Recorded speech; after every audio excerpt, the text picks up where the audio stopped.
Your line shows certain numbers. There's another one. Clement to left field, and that ball is gone. His 6th of the year, and Ernie's 4th hit of the game. The Blue Jays have scored 20 runs today.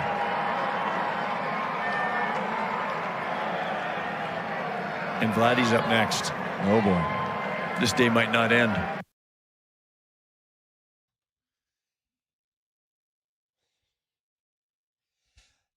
That was a whooping.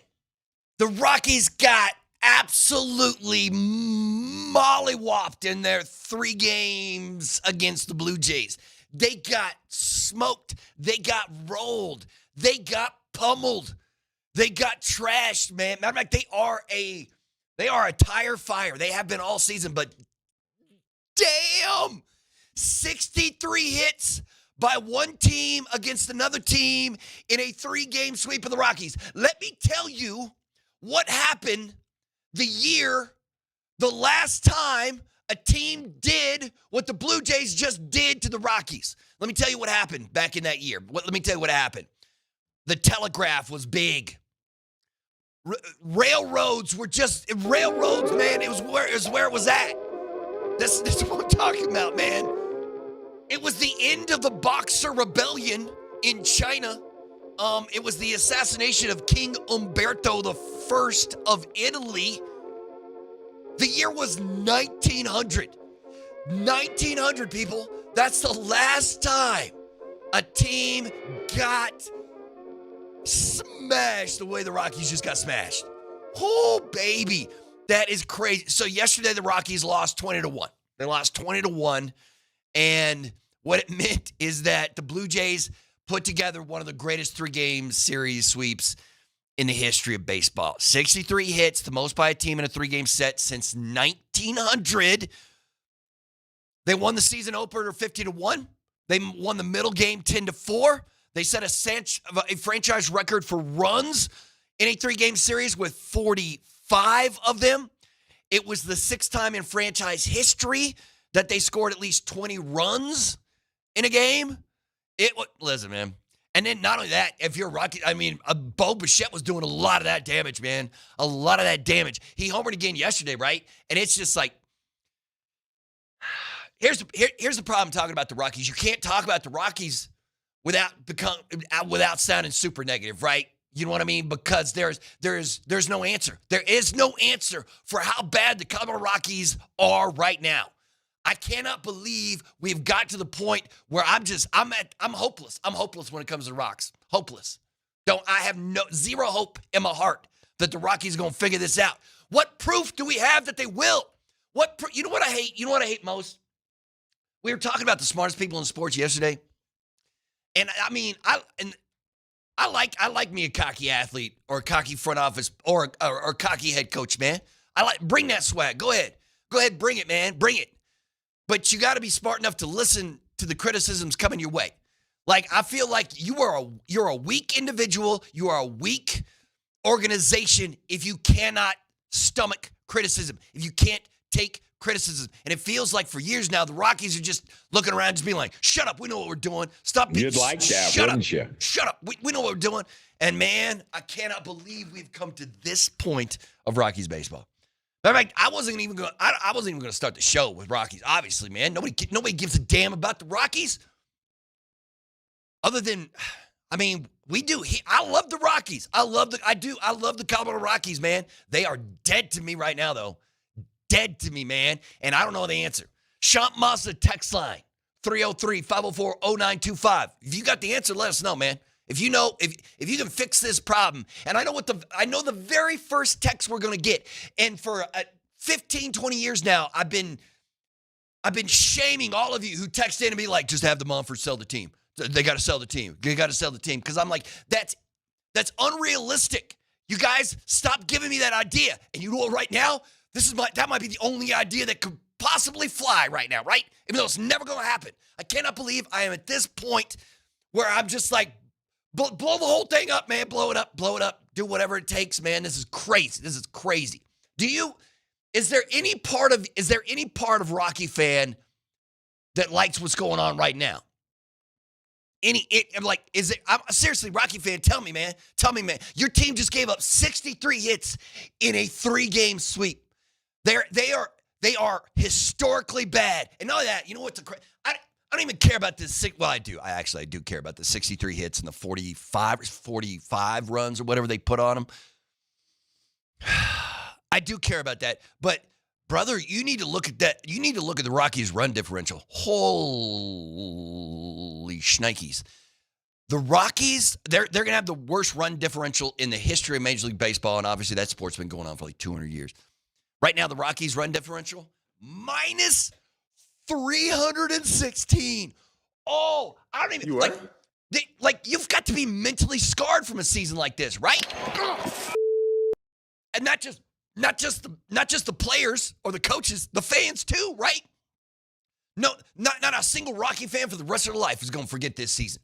Just one of the worst season in the history of the sport, and that's your team out there doing it? Yeah, I don't know. Give me an you're sitting on 84 losses in August. Listen, I don't want to talk about the Rockies because there is no right answer to or there is no answer. Period. Right? There is no response to this. You're touching on an issue that Kreckman and Lindahl brought up yesterday, which is what were they talking about? They were just talking about Rockies' apathy, that basically fans have seen so much bad baseball, especially in this season, that now it's gone from what the opposite of love isn't hate, it's indifference. Yes, exactly. And Rockies fans are there where they see everything you just said. In the 3-game sweep of the Rockies, the Blue Jays got 45 runs, 13 home runs, 63 hits, and Rockies fans are just sitting here like, well, the Bananas are in town this weekend. That's fun. Yeah. People don't care anymore. They've been beaten down so much that they don't care. But here's the problem. Like, apathy is one of my major flaws. Listen, your boy's got a bunch of flaws. Bunch of flaws. But apathy is one of them. There are plenty of things that I should care about that I simply don't. And there was a time. Well, I don't know. That's not true. There's never been a time where I haven't, watched the Rockies or paid attention to the Rockies even when they're this bad. Here's the problem. Instead of being apathetic about the Rockies in this season, it's just pissed me off. Like, this is the first time in the history of the Rocks that I'm I'm mad. I'm angry at what they're doing. Like, this kind of incompetence seems almost impossible in a professional organization, but we keep getting it. Right? Like, it should be almost impossible to be as bad as the Rockies are. We're talking about this team, the team we are watching right now. This is probably the worst sports team in the history of this city. Right? This is going to be the worst. This is the worst professional sports team in the history of this city.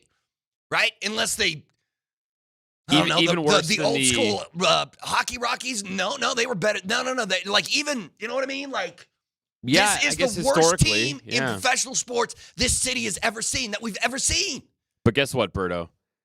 In 57 games at Coors Field this year, the Rockies are averaging 30,000 people for attendance. That is more than the entire 2007 season's average. More people on average are coming to these games than they did the Rocktober year. And so people talk about, you got to sell the team, The Montforts aren't going to sell the team because you know what they're making? Money. No. They're not stringing wins together, but they're making money. How much wealthier they would actually be if they sold the team. If it's just about the money, then they should sell the team.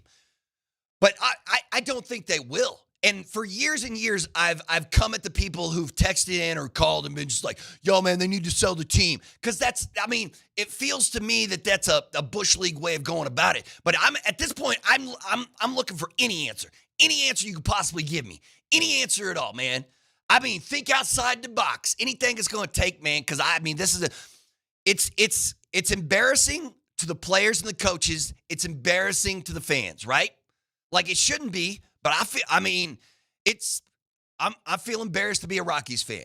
To be a lifelong Rockies fan is tough right now. And I'm a ride or die. You got to stick with your team. And I'm going to stick with this team. But damn, if they aren't making me angry, and it just feels like they just keep doing the same thing over and actually, let me say this. I think the thing that makes us most angry at the Rockies is they seem so passive, right? You're going through the worst season you have ever had. And last year was one of the worst seasons you ever had. And the year before that was one of the worst seasons you ever had. And it feels like over the last 3 seasons, they have been so damn passive about trying to fix the problems at Blake Street. Listen, man, I came in today. I was nice, calm, cool, and collected. I was ready to start this thing talking about a little training camp with the Broncos and the 49ers. And then Nelson had to get me started with this Rockies. Man, yeah, I don't know. I'm done with them. I mean, I am so angry at the Rockies. They're making me angry for no good reason. I shouldn't be angry at them, man. You should just accept it and move on. Listen, there's nothing you can do about it. But I would like it. Yeah, anybody on the text line, give me an answer to this. See, the 970 is blaming the fans. They're blame the damn idiots who go to the games. There are far better and cheaper places to drink. To hell with this ownership group. Do not attend the games. So, once again, going to Coors Field and watching a game is fun as hell. I bet you yesterday was all kinds of fun. If you weren't a ride or die Rockies fan. And if you are a ride or die Rockies fans, I want to hear it. If you love the Rockies more than any other team in this city, you know what I mean? If you love the Rockies, hit me up on the text line and tell me why and how you hang it in, man. I wonder how many season ticket holders are still just I'll just keep paying every year. We'll be good eventually. Or how many season ticket holders they've lost over the last 3 years. I don't know, man. They beat you 15-1, and then they beat you 10-4, and then they beat you 20-1. That's not a professional baseball team, man. I don't know what it is, but it's not a professional baseball team, not at the Major League Baseball level. The sport, actually, let me phrase it like this. The game of baseball is amazing. Nelson mentioned the Savannah Bananas who are going to be here this week. There's a reason that the Bananas sell out all those games and people love to come and watch it. The game of baseball is amazing. The sport of baseball that is comprised of Major League Baseball is less than. It's less than. It's less than what the game could be. That sport used to be the most popular sport in this country. We loved baseball. And baseball didn't change. Major League Baseball changed. So maybe the Bananas are bringing back a revolution. I guess the thing with the Rockies, though, is, like it or not, Coors Field is an amazing destination. And especially when you factor in all the bars in Lodo, you can have yourself an amazing summer night. And don't hurt your enjoyment just because the Rockies are trash. But the point is, even if you waved a magic wand and you stopped every local Denver person from going to Rockies games to make a statement, you know who would still fill 30,000 seats in Coors Field? Yeah. The visiting fans, the transplants. Even if every Rockies fan boycotted a series against the Dodgers, they would still sell 100,000 tickets because of all the Dodgers fans. The Yankees, the Red Sox, the Cubs. There were commercials airing on our station promoting the Rockies-Cubs series to get all the transplants out there. I mean, that's just what it is. So I don't think the attendance solution is a solution. Even if all the Rockies fans stop showing up, visiting fans are still going to cash the Monfort's paychecks. And it's got to be something else. Once again, when we're taking shots at the Rockies, which feels like it's the only thing you can do right now, find me a positive. I'm sure DMac or Springer or one of those really pro Rockies guys could find me something, but I can't see it, man. I can't see it. Now they got to go to Arizona. And how do you regroup after the worst series loss of the last 125 years? How you go about doing that? I don't know, man. There's the answers are few and far between, and it feels like we're all just yelling at clouds when it comes to Rockies baseball right now. I mean, I love them. I do. I love them, even as bad as they are right now. But man, are they making me angry? And I'm assuming they are making all of you angry as well. I don't. Come on, text line. Anything positive at all when it comes to the Rockies. I want to hear it, man, because I got nothing right now. I got absolutely nothing. Throw things on the field like WNBA games. Did you see the WNBA is banning bags now. You can't bring in, because they're like, enough of the sex toys, people. What are you guys doing, you crazy fools? And so they banned, you can't, they're like, stop trying to sneak those things in there. But yeah, I mean, not going to Coors Field, probably. Like, the Rockies are not cheap. They're some of the time, you hear people criticize the Rockies for not spending money, but that's not the Rockies' problem. The Rockies' problem isn't that they're cheap. The Rockies' problem is that they're bad. They're bad at making those decisions. They're bad at doing baseball things. That's the problem. We need a full season of KB. Like, is the Rockies' entire outlook going to change if Major League Baseball actually gets a cap in place on it? No. It's not that they're spending money. They're spending money poorly, or they're making bad decisions. It's not that they don't have the money to spend. Ooh. I mean, like, somebody suggested on the text line, I heard from a guy who knows some people in the Rockies. They said that Monfort is tanking, but tanking for what? You know what? Sorry, my bad. He said Monfort's tanking so the value of the team lowers, and he can sell to his son. Wait, no. Yeah, that's crazy talk. Because his son basically outright? No. That's not how that works. Hey, puff, pass, brother. That's right. Quite the conspiracy. He's not going to sell the team to his son. He's going to give the team to his son, right? When he moves on. Hey, there you go, Josh. Hunter Goodman has been pretty solid. But you can understand why I can't hold on to Hunter Goodman has been pretty good when you just suffered the worst 3-game defeat in the last since we invented the telegraph. That's the last time it happened. Radio didn't even exist. Marconi hadn't done his thing. Right. That's crazy, man. That's absolutely crazy. Is there any way MLB could force a sale? Yes. Yes. If Major League Baseball wanted to, they could make a change to ownership, but they wouldn't do it because of this reason. Matter of fact, I'm sure there's owners in the sport who are like, hell no. They make money, but they're terrible, so we can beat up on them every year. We don't want the Monforts out of this league. No way, man. No way, because they keep making money, but they're terrible, so the rest of us can beat up on them. But yes, Major League Baseball could, but it'd have to be something completely egregious. So either way, all right, you know what? This is crazy talk. Let's take a timeout. When we come back, we'll start talking about stuff that actually matters. Like, I can't believe an NFL preseason game is more important than a Major League Baseball regular season game. But that's where we are in this city. We'll be right back.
Welcome back to Brett Kane in the morning. Although Brett is still out. I don't know what the hell he's doing.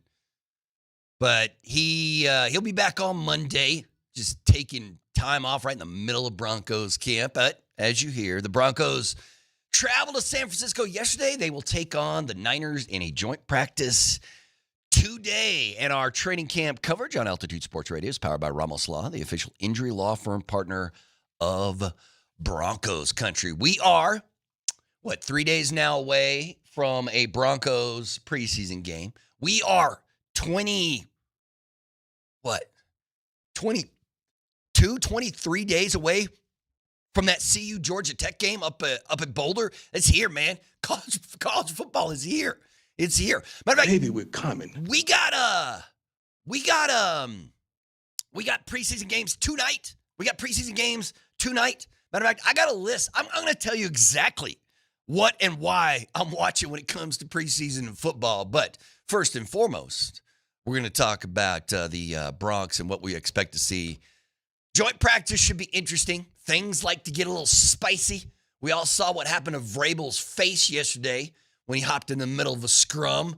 And got popped right in the nose.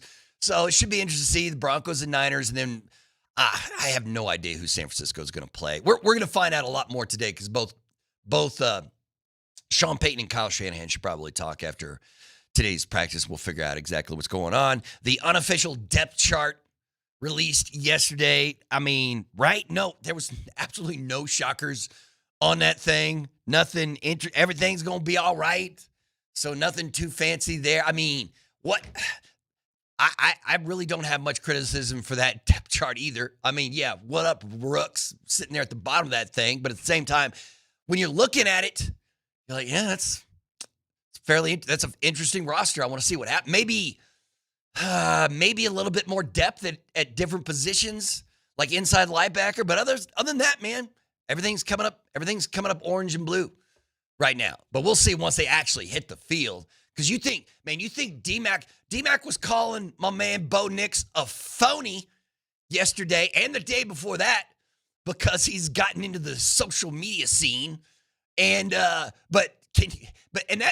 that's just criticism for the dude starting a YouTube page. Can you imagine if he looks bad in the first series against San Francisco, what DMac's going to do? And isn't that DMac's dude? Like, wasn't DMac throwing like flips and stuff when they drafted Bo? Yes! And man, it took one season for Darren McKee to turn on that man. Yes! Now, how long has that been since DMac was freaking out like that? It's been a little over a year since DMac was freaking out over the Bo Nix selection, and now he's anti-Bo. Just anti-Bo. Can you imagine if he doesn't look amazing this weekend, what the criticism is going to look like? But again, I mean, maybe it's just the fact that it's the dog days of summer and we all need something to talk about before we actually get to some stuff. All right. This, to me, is wild. Absolutely wild. And I want to talk about it. And I want to bring, or actually, you know, before we bring up this thing that happened in USA Today yesterday, I do want to mention this. So Saturday, the Broncos and the Niners play at Levi Stadium. My question for Steve Nelson, my question for the Shop Mazda text line is simply this. Will the Denver Broncos be back at Levi Stadium on February 8th for the Super Bowl? Because that's where Super Bowl 60 is being held. It's being held in San Francisco this year. February 8th, 2026. I think kickoff is 4:30 Mountain, baby. That's the Super Bowl. That's Super Bowl 60. Who believes in their heart of hearts that the Broncos are going to be there? Who believes that this team is can make a Super Bowl run this season? And who do you think they'll play? I know that this is the kind of vibe you want me to bring on a Thursday morning. So I'm going to tell you, you know who won the Super Bowl in Levi Stadium 10 years ago? That would be the Denver football Broncos. They won Super Bowl 50. So who's going to win Super Bowl 60 in Levi Stadium, Santa Clara, California again? It's going to be your Denver Broncos. It's going to be the Denver Broncos. It's destiny. It was meant to be. This is crazy. This is crazy. the last month or two, we've been talking about, I mean, this whole preseason, everybody's been judging the talent level on the Broncos, and is it as good as we think it's going to be? So every year, the USA Today sports section, they pick the winners of every single regular season game. So they pick 272 winners from the regular season. That's how many regular season games are going to be this year, 272. And then they use that to build the entire season, who they think is going to win each division, what they think the playoff standings are going to be, who wins the wild card, the divisional, and then who gets to the Super Bowl. And so let me tell you right now, they are so high on the Broncos, it is crazy. They have the Broncos winning the AFC West with a record of 12-5. 12-5. They have Denver winning as many games as the Eagles. The only teams that they have winning more than the Broncos are the Ravens and the Bills. They have the Broncos winning the third most games in the NFL this season and winning the AFC West. And they did point out one issue that I didn't realize, because I had looked at the schedule, but I hadn't looked at the Chiefs' schedule. So they were saying that the division might actually come down to the two games that the Broncos and Chiefs play against each other this season. The problem is that the first meeting between the Broncos and the Chiefs, it's here in Denver, but the Chiefs have the week off. They have a bye the week before. So they're going to get extra. They're going to be rested, and they get extra time to prepare for the Broncos here in Denver. Then the game in Kansas City is the game on Christmas night, which is going to have it'll be the only game on Christmas night. It'll have all that national Christmas juice going on there, and it's in Kansas City. So they said those two games might literally decide the division, because they have the Chiefs going 11-6 and the Broncos going 12-5, but that could swap depending on what happens with the two meetings between the two teams. They did point out that for the Broncos, there is a stretch of their schedule. When they get back, they play the Jets in London on October 12th. They come back, and once that big, stupid, nasty overseas trip is done, they don't leave Denver except for one more time over the next 48 days. So they got a month and a half where they only leave Denver once, and the rest of the time, they're just here, welcoming opponents. So what's up? So they got the Broncos at 12-5. They got the Chiefs at 11-6. Although, I mean, that's 4 fewer wins than the Chiefs had last year.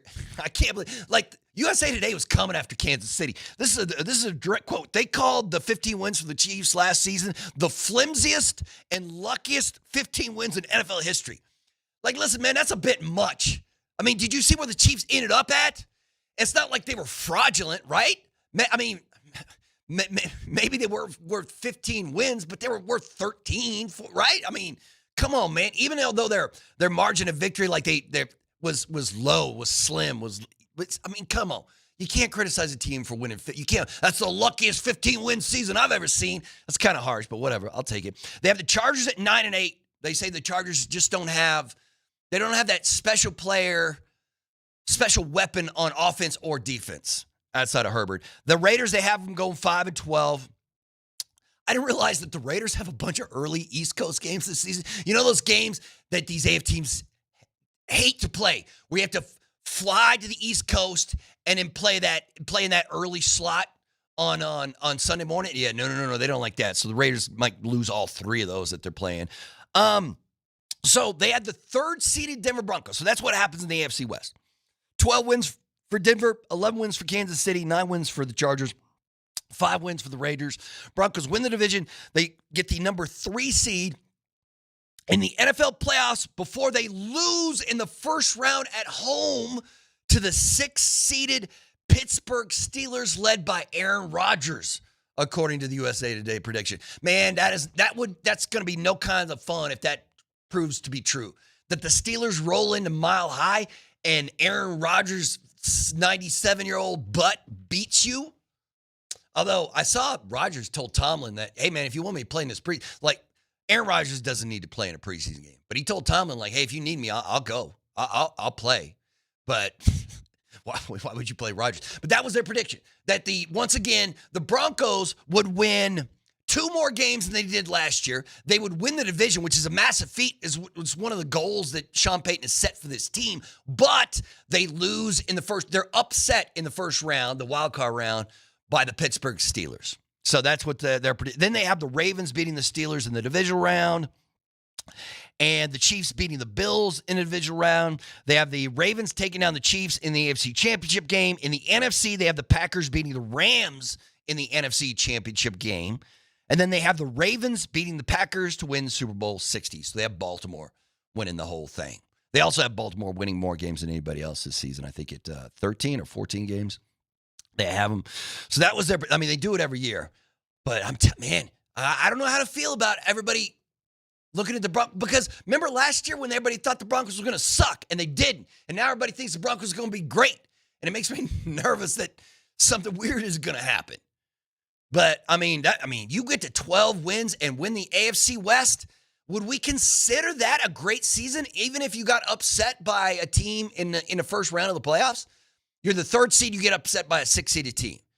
I mean, it's the NFL playoffs. Anything can happen, and you know what I mean? Like, anybody can beat anybody at any time in any game, but would we all be happy with that? An AFC West leading 12-5, but once again, you don't win a playoff game.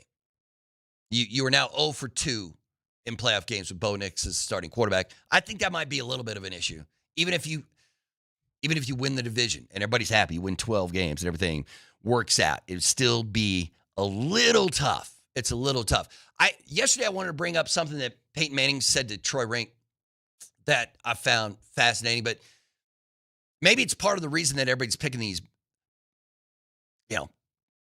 huge win totals for the Broncos this season, and it's because Peyton told Troy, he told him a lot of things, but the interesting thing, he says, the Broncos have gone from hoping they were a good team to knowing they're a good team, and Peyton says, belief is critical to success. And he also said you have to stay healthy, but belief is critical to success. So when do you think the Broncos went from hoping they were a good team to knowing they were a good team? It happened sometime last season, right? It had to happen. It didn't just happen this offseason. It had to happen sometime last season when they just started to believe. When all of a sudden they were like, man, we thought we were good. Sean Payton kept telling us we were going to be good, but now we know we were going to good. Maybe it's in sometime during that 4-game winning streak in the second half of the season. You know what I mean? When they beat Atlanta, Vegas, Cleveland, Indianapolis, maybe somewhere in there, they were like, or do you think it's even before then?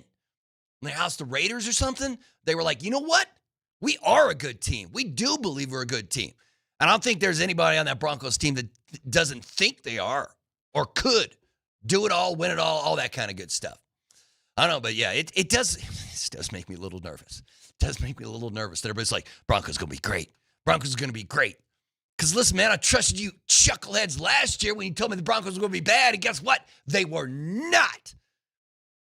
So hopefully you're more correct this year than you were last. But either way, it's good times to be part of Broncos country. The Backers Shaker Studios, we're coming to you live. Their passion is justice. The Altitude Sports Radio app is powered by the Wilhite Law Firm, Injury Lawyers. Go to WilhiteWins.com. That's WilhiteWins.com. We will roll on with Brett Kane in the morning after a quick timeout right here on Altitude Sports Radio.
The Ramos Law Hotline, car accident, you need Ramos Law, medical doctor and attorney, ramoslaw.com. Welcome back to Brett Kane in the morning. And Brett Kane is doing whatever you do when you go on vacation. I do not want this. I don't want people to think when I say this that I want Moser dead. I don't want people to think Berto is out here hoping that Mark Moser gets attacked by a grizzly bear and mauled to death. But I would appreciate the... Listen, people, did you see what happened with the Seattle Kraken? John Hayden, one of the members of the Kraken, and their mascot were in Alaska. As a fan event, they were up in Alaska. They were doing all this kind of stuff, this outreach program or whatever. And that their mascot, which is named Bowie, you've seen the Kraken's mascot, Bowie, right? You know who I'm talking about. It looks like a troll with the hair thing. You know what I mean? Like not like a troll, but one of them trolls, like singing troll things. They were filming in Alaska, and this, like, Nelson, look at the video, bro. Bring up the video. This massive black bear charges John Hayden and Bowie. Like, they were like, he was like, ooh, looking like a snack. I'm going to come get me. And it veered off at the last moment. But that he was coming straight at the mascot, man. I don't know who that dude was in that costume, but he almost got ate. He almost got ate up. And I'm just saying, if the Avs could get a camera and put Mark Moser near a black bear or a grizzly bear. There's a brown bear in Alaska that went after Bowie. But, man, that video is scary as hell. You can see the poor mascot is doing mascot things. He's like, I'm goofy mascot. And then you can see him turn and see the bear. And the bear is like, he's in a river. They're in a river. They're in a little river. Yeah. So that's John Hayden right there. And that's Bowie. And they're filming this little thing, you know, fishing in the river here. Just like, yeah, everything's going to be all right. Yeah. And then, oh, no, what is that? What is that? And then so Hayden had his back to the bear, and they're like, yo, there's a bear right behind you. And then, so look at this. Look at this bear coming up. Massive. Tell me that is not a massive bear, Nelson. And then Bowie, who is just sitting there, is like, what should I do? Should I run? See, look at Bowie. Look at Bowie. He's like, should I run? Should I stay? Look at it. Look at him. He doesn't want to break character. Right, you know? right. And then the bear's charging at him. And then it's charging, and he's like, oh, no. Okay. What do you think Moser does in that situation if the Avs are filming that, and it's like Moj and Bernie and like Kiefer or something, and a brown bear that size is coming after you? Like, Hayden looked like he was fine. Here's what's crazy. The person who is taking the video, the one who kept filming the black bear or the brown bear, is a lady who is the Kraken Partnership Marketing Director named Melissa.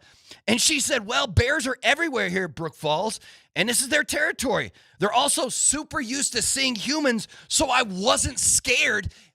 No, yes, you were. Yes, you were, right? You can't have a bear. Look at the size of that thing. Look at the size of that thing. That's one bite. You're gone. You're gone. But, yeah, look at Bowie. This is the best part where Bowie's like, is that a bear? And then the bear charges. And then the bear, because watch, here's the bear comes running. Can you imagine that's Moser? That right there, with the blue hair and the stupid nose, that's Moser. Wait. He gets 8, right? He gets 8. Also, don't feed your NHL players to a brown bear on a promotional tour. Don't do it, right? That seems like a bad way to run your franchise. I mean, can you imagine that HR call today where they're like, yo, why are you putting our players in front of wild bears? Don't do that, man. We need that guy next season. But either way, when I saw that video, I was like, right, Bowie is lucky to be alive, man. Lucky to be alive. Like, unless he's one of those guys who thinks he could fight a bear and win. Yeah, isn't there some percentage of, there's like 30% of men who are like, yeah, I could beat a bear. I could punch a bear directly in the chest. It'd be fine. That sounds like a stupid thing that men would believe. That sounds about right. So either way, look at man. And he's looking back like, right, this is it. He is saying goodbye. He's probably sending up a prayer to the good Lord right there. That is a massive, massive bear. It's crazy. We're nothing. We're dead. Yeah, Hayden had his back to the bear, and the person who was recording started going, but look behind you. All right, anyway, good times. So we got a whole slew of NFL preseason games starting tonight. We got 3 games tonight on the preseason docket, and I will tell you that although there are some interesting games tonight, including the Raiders are playing the Seahawks. It'll be fun to see exactly what Carroll's trying to do there. In Vegas, the Bengals and Eagles play tonight, and the Colts are at the Ravens. But let me tell you what I'm going to be doing the next 3 days, because we had nothing but preseason football over the next 4 days, actually. Thursday, Friday, Saturday, and Sunday. There'll be preseason games. So let me tell you what I'm locked into. And we're going to get into this with Vic and Moj, because maybe the most interesting preseason game outside of what you want to see from the Broncos is what's happening in Cleveland. Because Friday night, the Browns are in Carolina taking on the Panthers. Shedeur Sanders, who was listed as 4th on the depth chart, will get the start. And that's because everybody is hurt. Everybody is banged up. And so Shedeur's going to get a chance. But I don't know if it is an actual chance. This might be the craziest reporting I've heard from camp so far. So CBS has a reporter in Cleveland who's been following the team the entire time. And he had some interesting comments about the quarterback battle in Cleveland. I want to give it to you. Obviously, he said Shedeur has outperformed Dylan Gabriel. Gabriel had a real bad start to the summer and the offseason training program and then the start of camp. But then he started to come around, but then he got hurt. So Shedeur's played better than the quarterback taken in front of him two rounds ahead of him. But the reporter said this, and I quote, this is a crazy quote. When he was talking about what Shedeur has to do in this preseason game to clinch that job, and the reporter who's been covering the team says this, quote, he has to have the greatest preseason game in preseason football history to kind of change the perception of the Browns coaches. Damn, man, that's harsh. That is harsh. I guess welcome to the NFL. So the reporter says he doesn't have to have a good game. He has to have a great game to change the minds there in Cleveland. But if at that point, if he knows he has to have a great preseason game, then he's pressing, right? He's pressing the whole game. That's going to be tough for Shedeur. This reporter in Cleveland said he thinks that even if Shedeur has a great game, the coaches in Cleveland still might be like meh about him, but maybe he wins over the team. The coaches still might not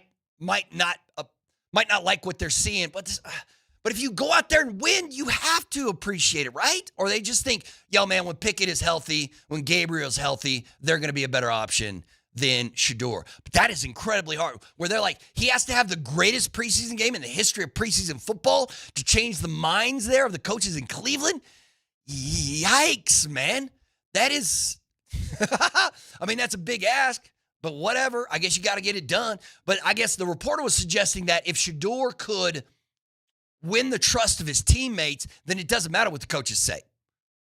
Because at that point, then the coaches understand that, well, he's won his teammates over. Everybody, this team wants him to be the starting quarterback. And if we want Flacco or Pickett instead, then there might be some issues in the locker room. I don't know. I once again, I think Shedeur is in a bad spot. Like, it was interesting to hear that Shedeur has been playing like he's been more accurate than most of those quarterbacks. He's been more accurate than Gabriel in practice. But you know what that's earned him? Nothing. It's just earned him more reps with the third and fourth stringers. So, yeah. So good luck. Shedeur could go off this weekend, and it still might not mean anything for Cleveland. I don't know, man. It might be easier if Cleveland just moved on from Shedeur. I have no idea what the Browns are thinking when it comes to their quarterback position. I have no idea. Are we going to see Shedeur for a full half? Are we going to see him for 3 quarters? Right? Because you got Huntley and Shedeur, and that's it, because you're not playing Flacco, and the other 2 are hurt. So you might get a lot of playing time from Shedeur. So, yeah, we're all locked. I'm locked into that preseason game, man. That actually might be fun to see what's happening tomorrow night there between the Browns and the Panthers. On Saturday, I'm going to watch J.J. McCarthy and the Vikes play the Texans. J.J. McCarthy has to have a massive amount of pressure on his shoulders. He just has to, because guess what? That team, you know what the expectations are of the Minnesota Vikings? Super Bowl, baby. Super Bowl. So, and then they're like, hey there, JJ, guess what? You got to lead this team to a Super Bowl in your first year. Coming off an injury. Good luck. Go ahead. Go crazy. Let's see what happens. So, I mean, I'm definitely tuning in to see how JJ looks in their first game as the Vikings play on Saturday as they host the Houston Texans there at U.S. Bank Stadium. So, yeah, got to see what JJ's doing. I got to watch Saturday night. I got to see Travis Hunter as the Jags and Steelers go out. I already mentioned that Aaron Rodgers told Tomlin, like, yo, if you want me to play, I'll play. I'll play. You want me to start this preseason game? I haven't started a preseason game since like 2021, 2022, something like that. But I'll do it. I'll go if you want me to. Because they've got 4 quarterbacks on the roster, but Will Howard is hurt. So if Aaron doesn't go, they'd have to split this game between Mason Rudolph and Skylar Thompson. I don't know if they want to do that. So maybe they actually like, yeah, Aaron, go out there and play a series or two, see what's up. Or maybe, yeah, I mean, Tomlin doesn't seem like the kind of guy who's going to be messing with that stuff. Just like, yo, Mason, go on out there. Skylar, you get the second half, and we move on and everything's happy. But I'm not watching that game. Well, I'm not really watching that game for the quarterback position of the Pittsburgh Steelers. I'm watching that game because of Travis Hunter. Right, I am so excited to see what Trav can do. There are a lot of doubters out there. I mean, Devontae Adams came out doubting, like he was just like, I don't know if it's physically possible to do what Travis is going to try to do this season. And Travis, they had an interesting long interview with Travis just this week out there at Jags camp, where he was talking about how they're splitting his practice reps between both sides of the ball. And dog, like, Travis might not want to play both sides of the ball because it takes up his whole day.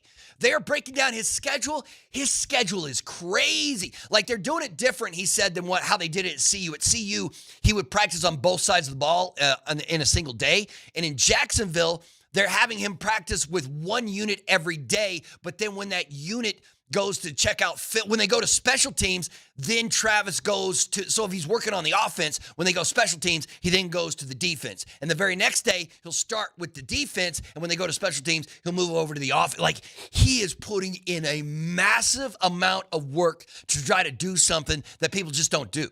And that's play both offense and defense in this league.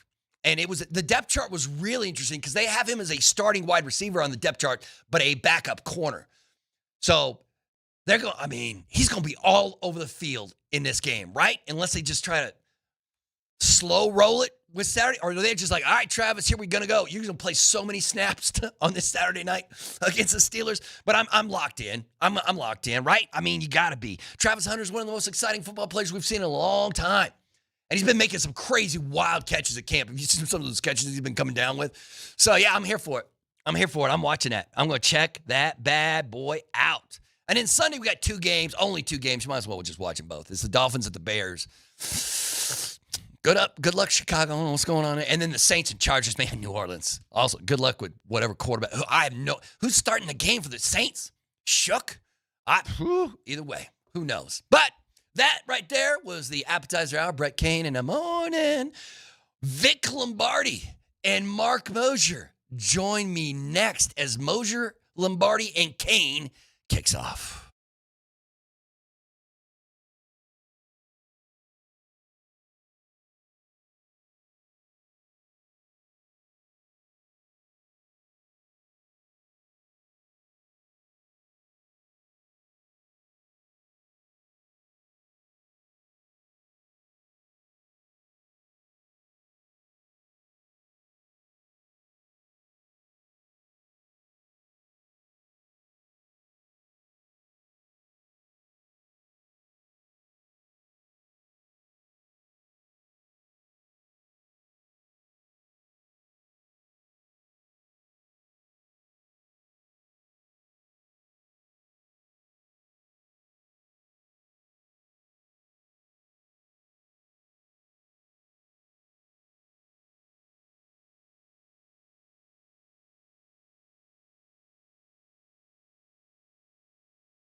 Your line shows certain numbers. There's another one. Clement to left field, and that ball is gone. His 6th of the year and Ernie's 4th hit of the game. The Blue Jays have scored 20 runs today.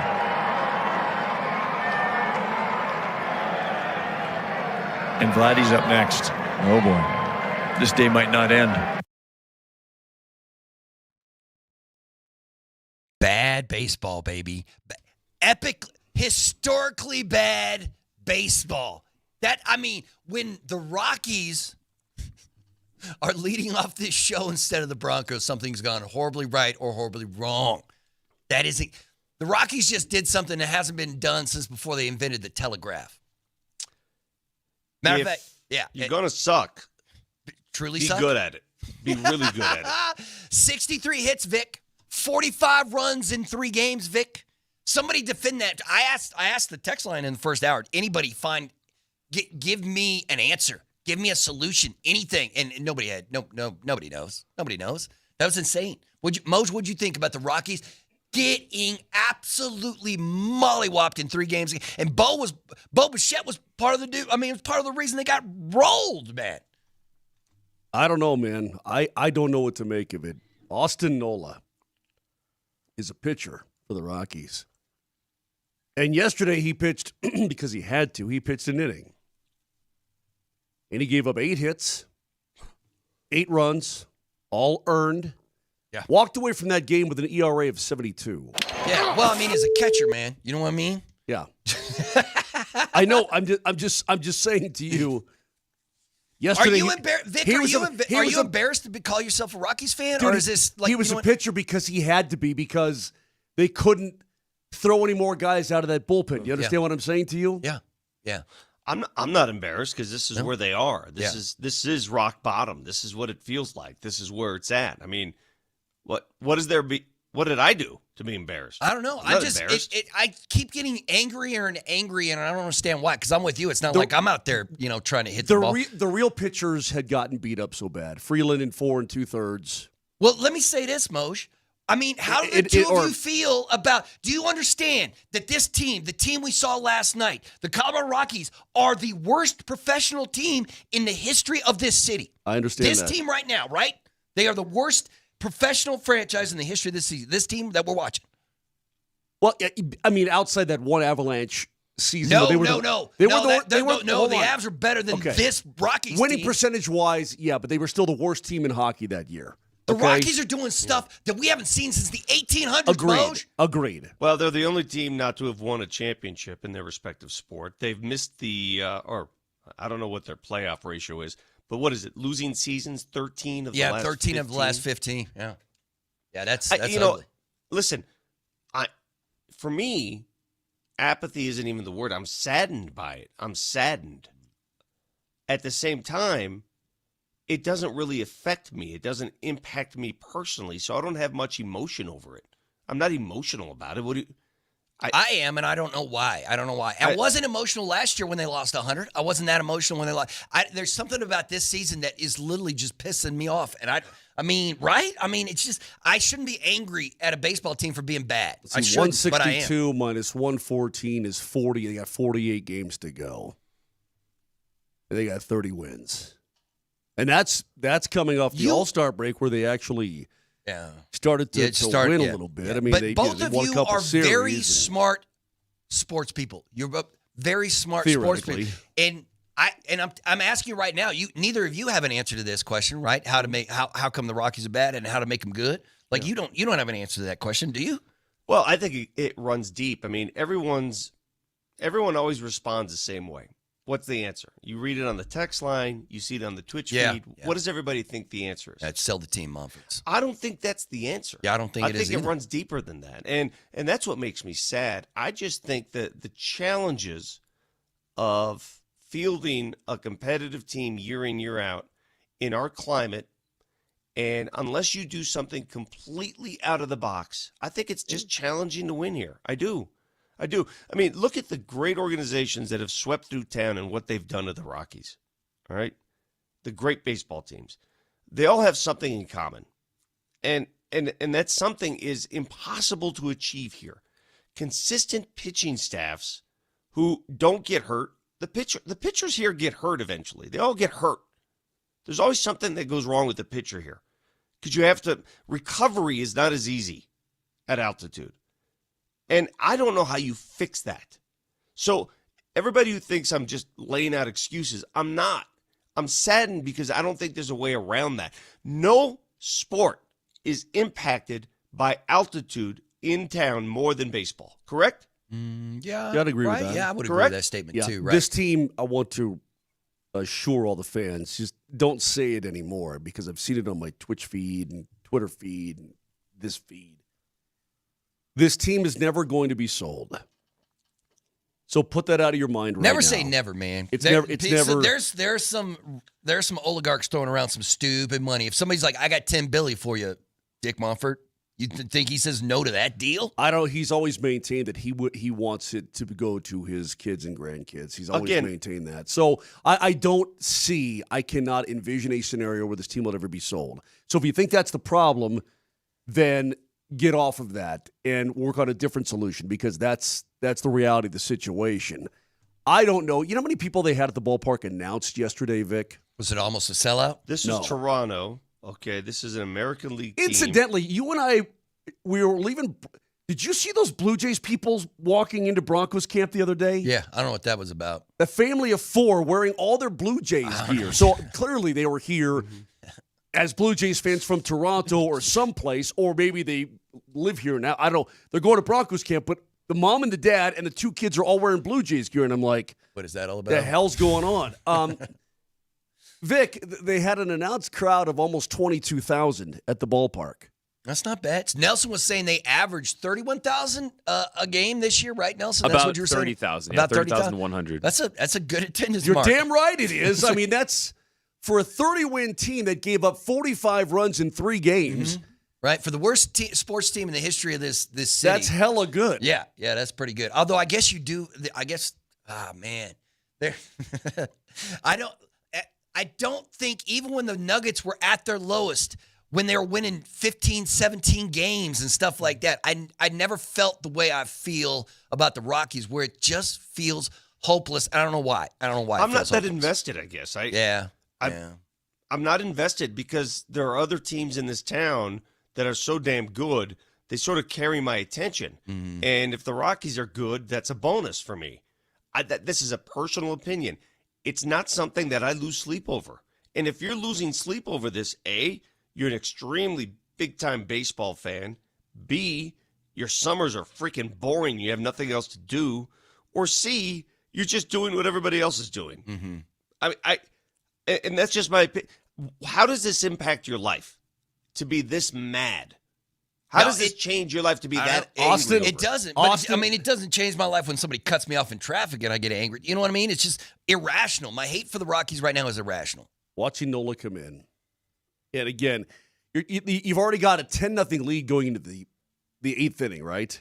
And then watching him come in, I mean, you would think that guys would just hit the ball at somebody eventually, and I guess that's what happened. But Austin Nola, as a pitcher, comes in. Yeah, gives 8 hits. Yeah. And that's 8 runs, tough. Like all earned, and again, all you're doing is watching the score creep up to 20 and an ERA of 72. Did you watch this? Like physically sit in front of the television? I physically did not watch it. No, I did. I did listen a little bit. Yes, and I'm sure it sounded great. Because for me, it's saving me time. Right, because you don't have to pay attention to the Rockies. Right. I played tennis with my brother last night. It was great. Matter of fact, you know what, Nelson? We have a call on the. We have a call who wants to talk. I played tennis with my brother last night. Well, no, at least that's not as lame as saying I played paddleball with my brother. Right, pickleball. Pickleball. At least I'm doing something athletic, Moj. That's I'm being athletic with my brother. Did you do anything athletic at all yesterday? Moj, when's the last time you did something athletic? I loaded my wife's vehicle with all of her art stuff. That's heavy duty. You want a cookie, man? Yeah, give me a cookie. What's this call? What are you talking about? All right, yeah, we got a call. He wants to talk. Hey, let's go out to the hotline and bring in Tyson. Tyson has something to say about the Rocks. Tyson, how you doing on this morning, man? What do you got to say? Hey guys, first of all, I do want to say this, Vic. You are one of my favorite sports personalities of all time. However, I am so tired of hearing what you're saying about the Rockies with altitude being an excuse, and this is why. If it's so difficult for pitchers to pitch here, are our pitchers noticeably better when they're not here, when they go to other states and pitch? Mm-hmm. And then every team that comes here and kicks our rear end is playing in the same stadium we are. They're playing at the same altitude we are. They're facing the same challenges we are. So, and again, like by that reasoning, shouldn't we be one of the top scoring teams in the league at home if it's so impossible to pitch here? Like, and it's so easy to, I mean, we can't even score, and the Tyson, pitchers are pitching in the same altitude. Your second point is right on. I don't dispute that. If you're pitching, if you're hitting so well at altitude for an opposing team, the home team should be built that way. You have a great point. I'm not disputing They that. used to be built that way, Vic. Yes, they used to. But the Blake Street Bombers, dude, going to the ballpark every day, and all people did was bitch and moan that it was a softball game. Well, you know what, man? That was pretty damn entertaining. And Tyson, I'm not trying to make excuses. Excuse my language, by the way. I apologize, kids. This is a fact. Moj, can you explain to Tyson why pitching at altitude becomes so difficult and why it carries over to the road and why an opposing pitcher that comes to town on occasion will have a great day pitching because they see it once. That's correct. They don't see it every damn day. They don't deal with it every day. They don't have the injuries that form after having to deal with it every day. The recovery issues that come with pitching. There are medical facts about this. Listen, it is not easy to recover here. It is not. When I learned to fly an airplane, okay, this is relevant. I had to learn about the air in Colorado and the thinness of the air in Colorado. Mm-hmm. Okay, I had to learn about that stuff because the plane doesn't take off at the same speed. You have to have more speed to create more lift and blah, blah, blah. I mean, it's difficult. So if you can fly in Colorado, you can probably fly anywhere on the planet, okay? The air affects the baseball the same way. It's the same thing. I mean, physics are physics. Mm-hmm. The ball does not break as much at altitude as it does at sea level. Correct. And what that does over time, it jacks you up, man. It jacks you up physically and it jacks you up mentally. And then you're on the road now you're at sea level someplace. Now you're playing at Dodger Stadium. Now you're back at Coors Field. These teams come in for one-offs. The Rockies pitchers go back and forth inside and outside of town. And you're right, Tyson. You'd think that this team would be built to win the game like they did last week. Was it Cleveland? The 17-15 or 17-16 game or something like that? Pittsburgh, the Pirates game. You'd think that they'd be built like that, like the old Blake Street Bombers were, and that was a joy. God, that was fun. 90s baseball in Colorado was so much flipping fun, dude. I loved to go to the ballpark then. I saw Galarraga hit a ball to this day that I've never seen another human being hit. Yeah. A line drive to dead center. I'm like, this is badass. Anyway, the point is, Vic, is that it does jack you up. So if it's me, I'm with you, Vic. I draft arms, a ton of them every single year. Tyson, I'm not making excuses for the team. I'm just saying, you take the best team in Major League Baseball. Who would you consider the best team in Major League Baseball? We may have just seen it roll through town because they were a first-place team when they came in. Move them here. Mm-hmm. Give that pitching rotation an entire season here. Mm-hmm. And then come talk to me. And tell me how they do. They'll do better than this current rotation, no doubt about it, because they're better players. They're more talented. But they won't reach the levels they're at now. You don't think Bo Bichette would be like to be like his old man and bomb the baseball around this joint? I'm talking about pitching rotations. I'm not talking about the hitters. Cultivating hitters here has never been a problem. That's the easy thing to do. Why don't we have Bo Bichette, by the way? Well, because they didn't have the pick at the top, right? Like, I mean, is that what it was? Yeah, it's not like they passed on Bo Bichette. I don't think. Paid attention. Yeah, he went real early. But the text line, Vic, is saying that you're suggesting that the Rockies should just move out of town. Like that's the only solution. I'm not suggesting that at all. I'm saying you have to do something so out of left field to build a roster. Dan O'Dowd tried that. Remember when he messed with the pitching staff? Mm-hmm. Remember how many things they tried to do? They added an extra pitcher in the rotation. Yeah, I remember that. Remember all of that. Mm-hmm. And none of it really worked. But I'm telling you, the year they won the National League and went to the World Series, what did that team have? The second half of that season, they had the lowest ERA in the National League. Okay? Those same pitchers eventually wore out. You wear out, man. You can't recover here. You cannot sustain pitching excellence at altitude. It's possible. You can find it. You can't sustain it. What you That's need, the issue. Yeah, what you need, because it's more than just the physical aspect of things. Vic, I go back, and it's been years now, but you remember that discussion you had with Kyle Freeland? I don't remember. Okay. Why do I remember? I do? Kevin Freeland? Remember when Kyle Freeland said he was messed up in the head? You remember that? He's like, I got to get myself back. There's something wrong.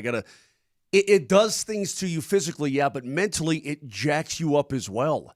It's a compounding issue for pitchers. So what you need to do if you pitch for the Colorado Rockies, A, get overpaid a little bit probably, and B, don't give a crap about your ERA, because this team needs to be assembled with bats that are going to bail you out. And if you're winning 9-8, fine. Don't worry about it, man. Just go on out there and deal the best you possibly can. How come the best baseball players who grew up here in Colorado are all pitchers? They're all pitchers. They're not pitching for the Rocks, but you know what I'm talking about? Some of the greatest baseball players Roy Halladay, from this state are pitchers, man. I've had these conversations. I actually, back in the day, Roy Halladay. Yeah. About pitching at home. God rest his soul, man. The best thing that happened to Roy Halladay is he didn't have to pitch at home.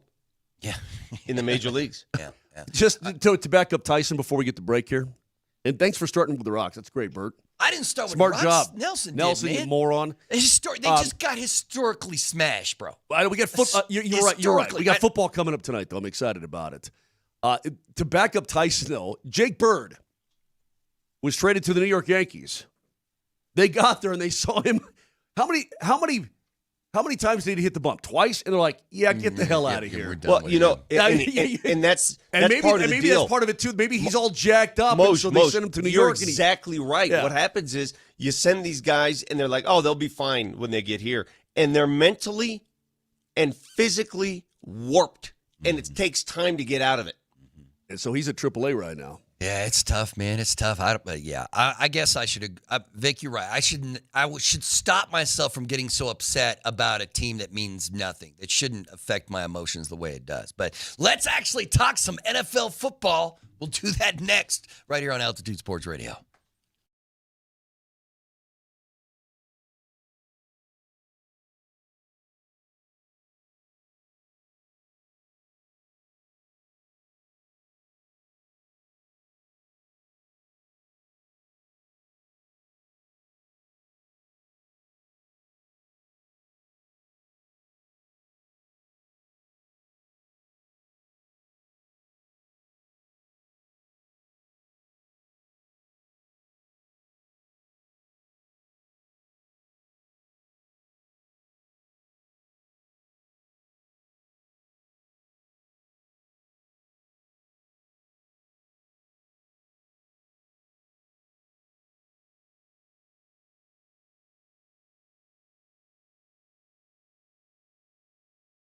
I need the truth, ladies and gentlemen, because the truth wins. And in high-stakes personal injury cases, it takes a lot of skill, experience, resources, and determination to find and prove that truth.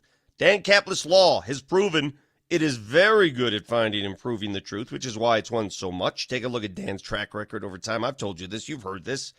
Record-setting results, 5 straight multi-million-dollar jury verdicts in Colorado crash cases. That only happens because your cause is true.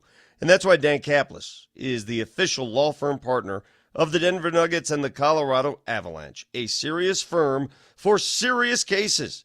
Dan accepts righteous injury cases on a percentage fee basis now. So call. They have offices in the Denver Tech Center, Fort Collins, Loveland, and Greeley.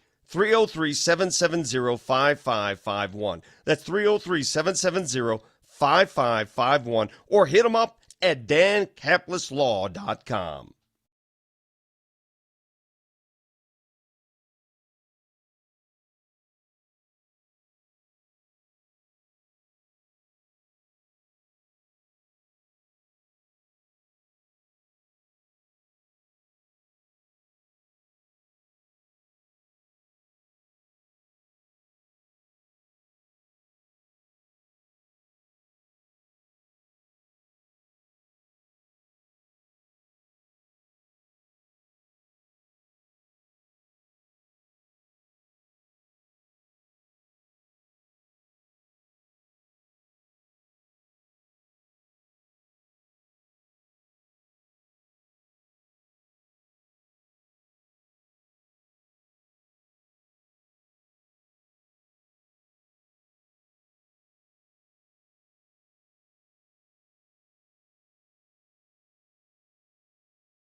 I like some Steely Dan. Yeah. I'm going to blow Vic's mind on Moser, Lombardi, and Kane. Welcome back, everyone. Bert, Brett's back on Monday. Yeah. Thank goodness. It's getting harder to wait. The longer the week goes, yeah, the harder it is to get up that early. Because you wake up at the crack of noon. Yes, right? I usually wake up at like 11. Yeah. You game all night, wake up at the crack of noon. And, yes. Hey, Vic, I'm going to blow your mind. I just during the break, I'm like, for God's sake, we're doing a radio show right now with Robert E. Lee. Take your hat off. No, show Vic. Take your hat off. Vic's seen the hair No. before. Just show him the realness of the Vic real. has seen the flow, man. Okay. Yeah. Now, Yeah. look. Is that Robert? Is that a Civil War general or is that not a Civil War general? That could be Andrew Jackson. That could be. That's Albert Einstein at that point. I mean, you're getting weird. You know what? You know what? Here's what I hope happens to Moser. Hey, Nelson, bring up that picture of Bowie. Did you see what happened to the Seattle Kraken's mascot, Moser? Chased by the bear? He got chased by a brown. Yeah. They were up in Alaska doing some fan event saw that, yeah. with Hayden. No, that's like a live bear. A live bear. It charges the mascot, and the person. And I cannot believe they weren't lunch. I cannot believe they weren't lunch. What's the most dangerous thing you've done as an AF broadcaster? It wasn't face off with a brown bear. No. Was it? No. I'm not getting chased by a flipping bear. That was ridiculous. I mean, my son. You got to think ahead a little bit. My son was playing golf in Steamboat a couple weeks ago with his buddies. No, they went camping. That's what it was. And they took a picture, and behind him was a bear. He didn't know the bear. It was about 100 feet behind him, but it was in the focus. And that's a black bear. It's just like this one right here. Like look this at one it right here. But no, it just rolls up on him. You call it a brown bear. It's a grizzly. It's called what it is. It's a grizzly bear. See, but Hayden had his back to the bear. He had no idea a bear was sneaking up on him. Look at how big that thing is, brother. So that's the dangerous one, right? The black bears are sort of docile. Well, no, they'll jack you up too. There's some kind of if it's brown, lay down. If it's black, fight back. If it's yellow, or if it's white, you're dead. Or right? Because polar bear is the only bear that sees humans as food. Right? They think we're snacks. Yeah. So come here, Snickers bar. They will eat you. This guy, with one swipe, will cut your head off. You ever see that guy who, remember the bear whisperer, and he got mauled? Dude, I don't even want to talk about that. Is some of the most horrific audio I've ever heard in my life. A guy getting mauled by a bear live. Anyway, so this is ridiculous. I so wish this was you. Look at Bowie, bro. Bowie is like trying to calmly and here it comes. First of all, it's a dumb mascot anyway. They probably should have done him a favor and just fed him to the bear. The person filming the video was like, I'm not scared. There's a bunch of brown bears up here. We see these grizzly bears all the time. I'm not scared. Yeah. Like, are you kidding me, man? Nah, man, I don't play that game. Yeah, no, thank you. Now, before we get back to football, let me beat up on Vic here a little bit. Vic, because you got on my bacon the other day, by the way, don't ever get on my side or get on me about my soul patch anymore. Moser's upset, Vic, that we didn't notice he shaved the soul patch. A couple days ago, I got rid of it, and nobody says anything. So what's the point of having it or not having it if you don't? Because now you look normal. Before you look like a freak. Then don't give me any more grief about it when I have it. Because you don't notice when it's gone. The reason I didn't notice is because your face is so fundamentally flawed. Yeah. There's so many things wrong. I can't notice one thing or another. My face is not fundamentally flawed. My face is. Have you thought about wearing your TV makeup here at radio now that you're on? No, I have not. You're like, I got it. You ought to see. I mean, I'm so bad at my own makeup. How long does it take you to put on TV? Like, Vic's been doing it for 30 years now, right? You've been wearing makeup for 30 years. I'm over the makeup thing. Really? I very rarely wear it. My face is so jacked right now. Yeah. We're elderly, man. It takes I don't me less care than anymore. Bert, it takes me less than 20 seconds, and I'm not kidding you. Right, I do a thing, and then I put the powder on, and I'm done. Yeah. Who takes the longest? Riser? Right. Yeah. Marlowe takes forever. Right to say Riser. Right. Marlowe, if you're listening, you cannot dispute this fact. Chris Marlowe goes full Lady Gaga. That's true. Man, Marlowe's a pretty guy, though. He is a handsome man. Don't get me wrong. He's a handsome man. But So okay. Let's get back to some splendid Serbian hooker shot. Yeah. He's also downright obscene. Let's get back into some football because we've got football tonight. I mean, we've got now we're getting to the meat of it, Vic. No more Hall of Fame crap. This is real NFL preseason football. But you got 3 games tonight, man. So I'm all jacked up. Let's get it on. Let's go. Even if some people aren't going to play. What do you guys? I mean, what do you expect to hear from Coach Payton after a joint practice with the Niners today? Or what are you looking to hear from him today after this practice? I don't know. Did you see Mike Vrabel get whacked in the face? Yeah. Jumping in to stop that fight. Okay, so the Patriots and the Commanders have a joint practice. I'm assuming we're going to see a fight today between the Broncos and the Niners, right? It's just what happens. Somebody's going to go. Yeah, Vic, I mean, isn't that the case, though, right? Because the Commanders and Patriots are doing a joint practice. Yeah. And they start fighting, and Vrabel jumps in, and he's got a big cut on his face and all this. These guys want to hit other people. Mm-hmm. It's only a natural thing, right? Well, Sean Payton is so proud that he hasn't had any camp scuffles, that everything's been under the radar and nothing's happened. And he likens it to like that crazy kid, the crying kid at the grocery store. Whose fault is that? Is it the parents or the kid? Mm-hmm. It's always the parents. And so he prides himself on controlling his team. Let's see what happens when they have to practice against another team. Yeah, reports out of San Francisco, we'll be on that today.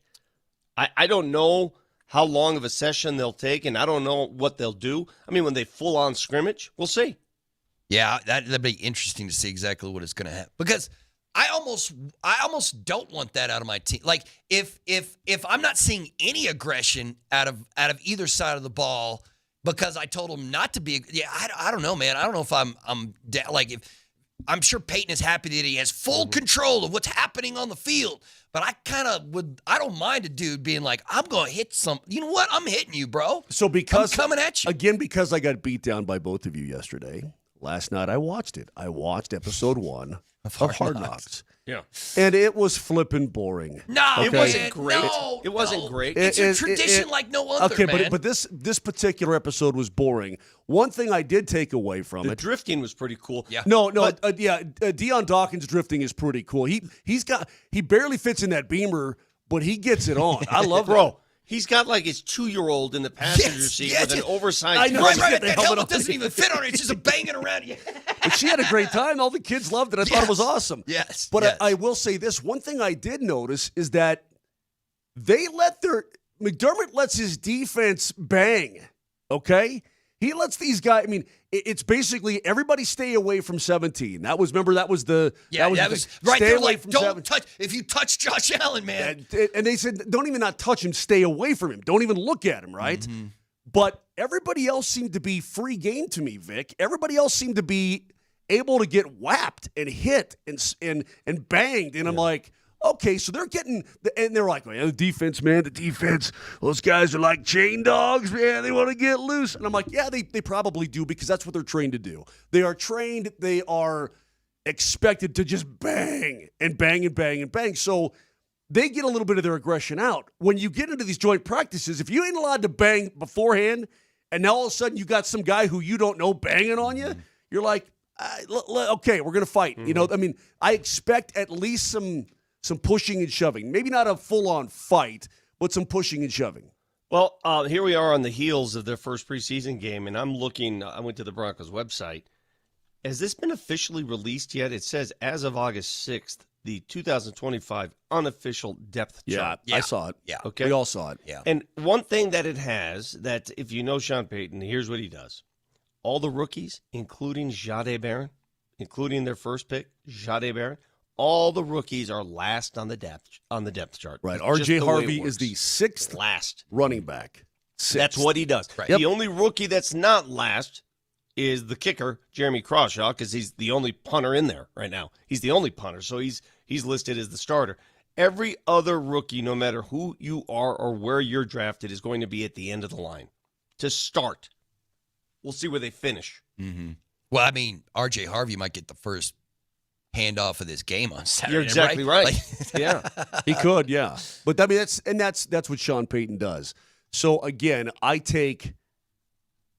What did I take from the depth chart? There was nothing on that depth chart that surprised me whatsoever. There was nothing shocking. Maybe a little bit depth at some of these spots. The reason why it doesn't surprise you is because there aren't many jobs to win. Yeah. I mean, the team that you saw last year in large part returned. They had the largest retention rate in the NFL. So it's not like you're remaking this team. There's nothing out there outside of Hufanga at safety, new position. Mm-hmm. Again, we'll see if Jahdae Barron can unseat somebody in the secondary. Dre Greenlaw at linebacker. That's it, boys. Mm-hmm. There isn't much. It is incredible how much one season can change how you feel about an NFL team. Because Evan Ingram at tight end. Oh yeah, that's gonna be fun. That's gonna be fun to watch him do his thing. That doesn't surprise you at all, does it? No. What I'm saying is there are 4 or 5 spots that they addressed, and there's no battle for those spots. Those are the guys. Mm-hmm. Yeah, there's maybe I'd like a little more depth at inside linebacker, but that's because Sanders is hurt.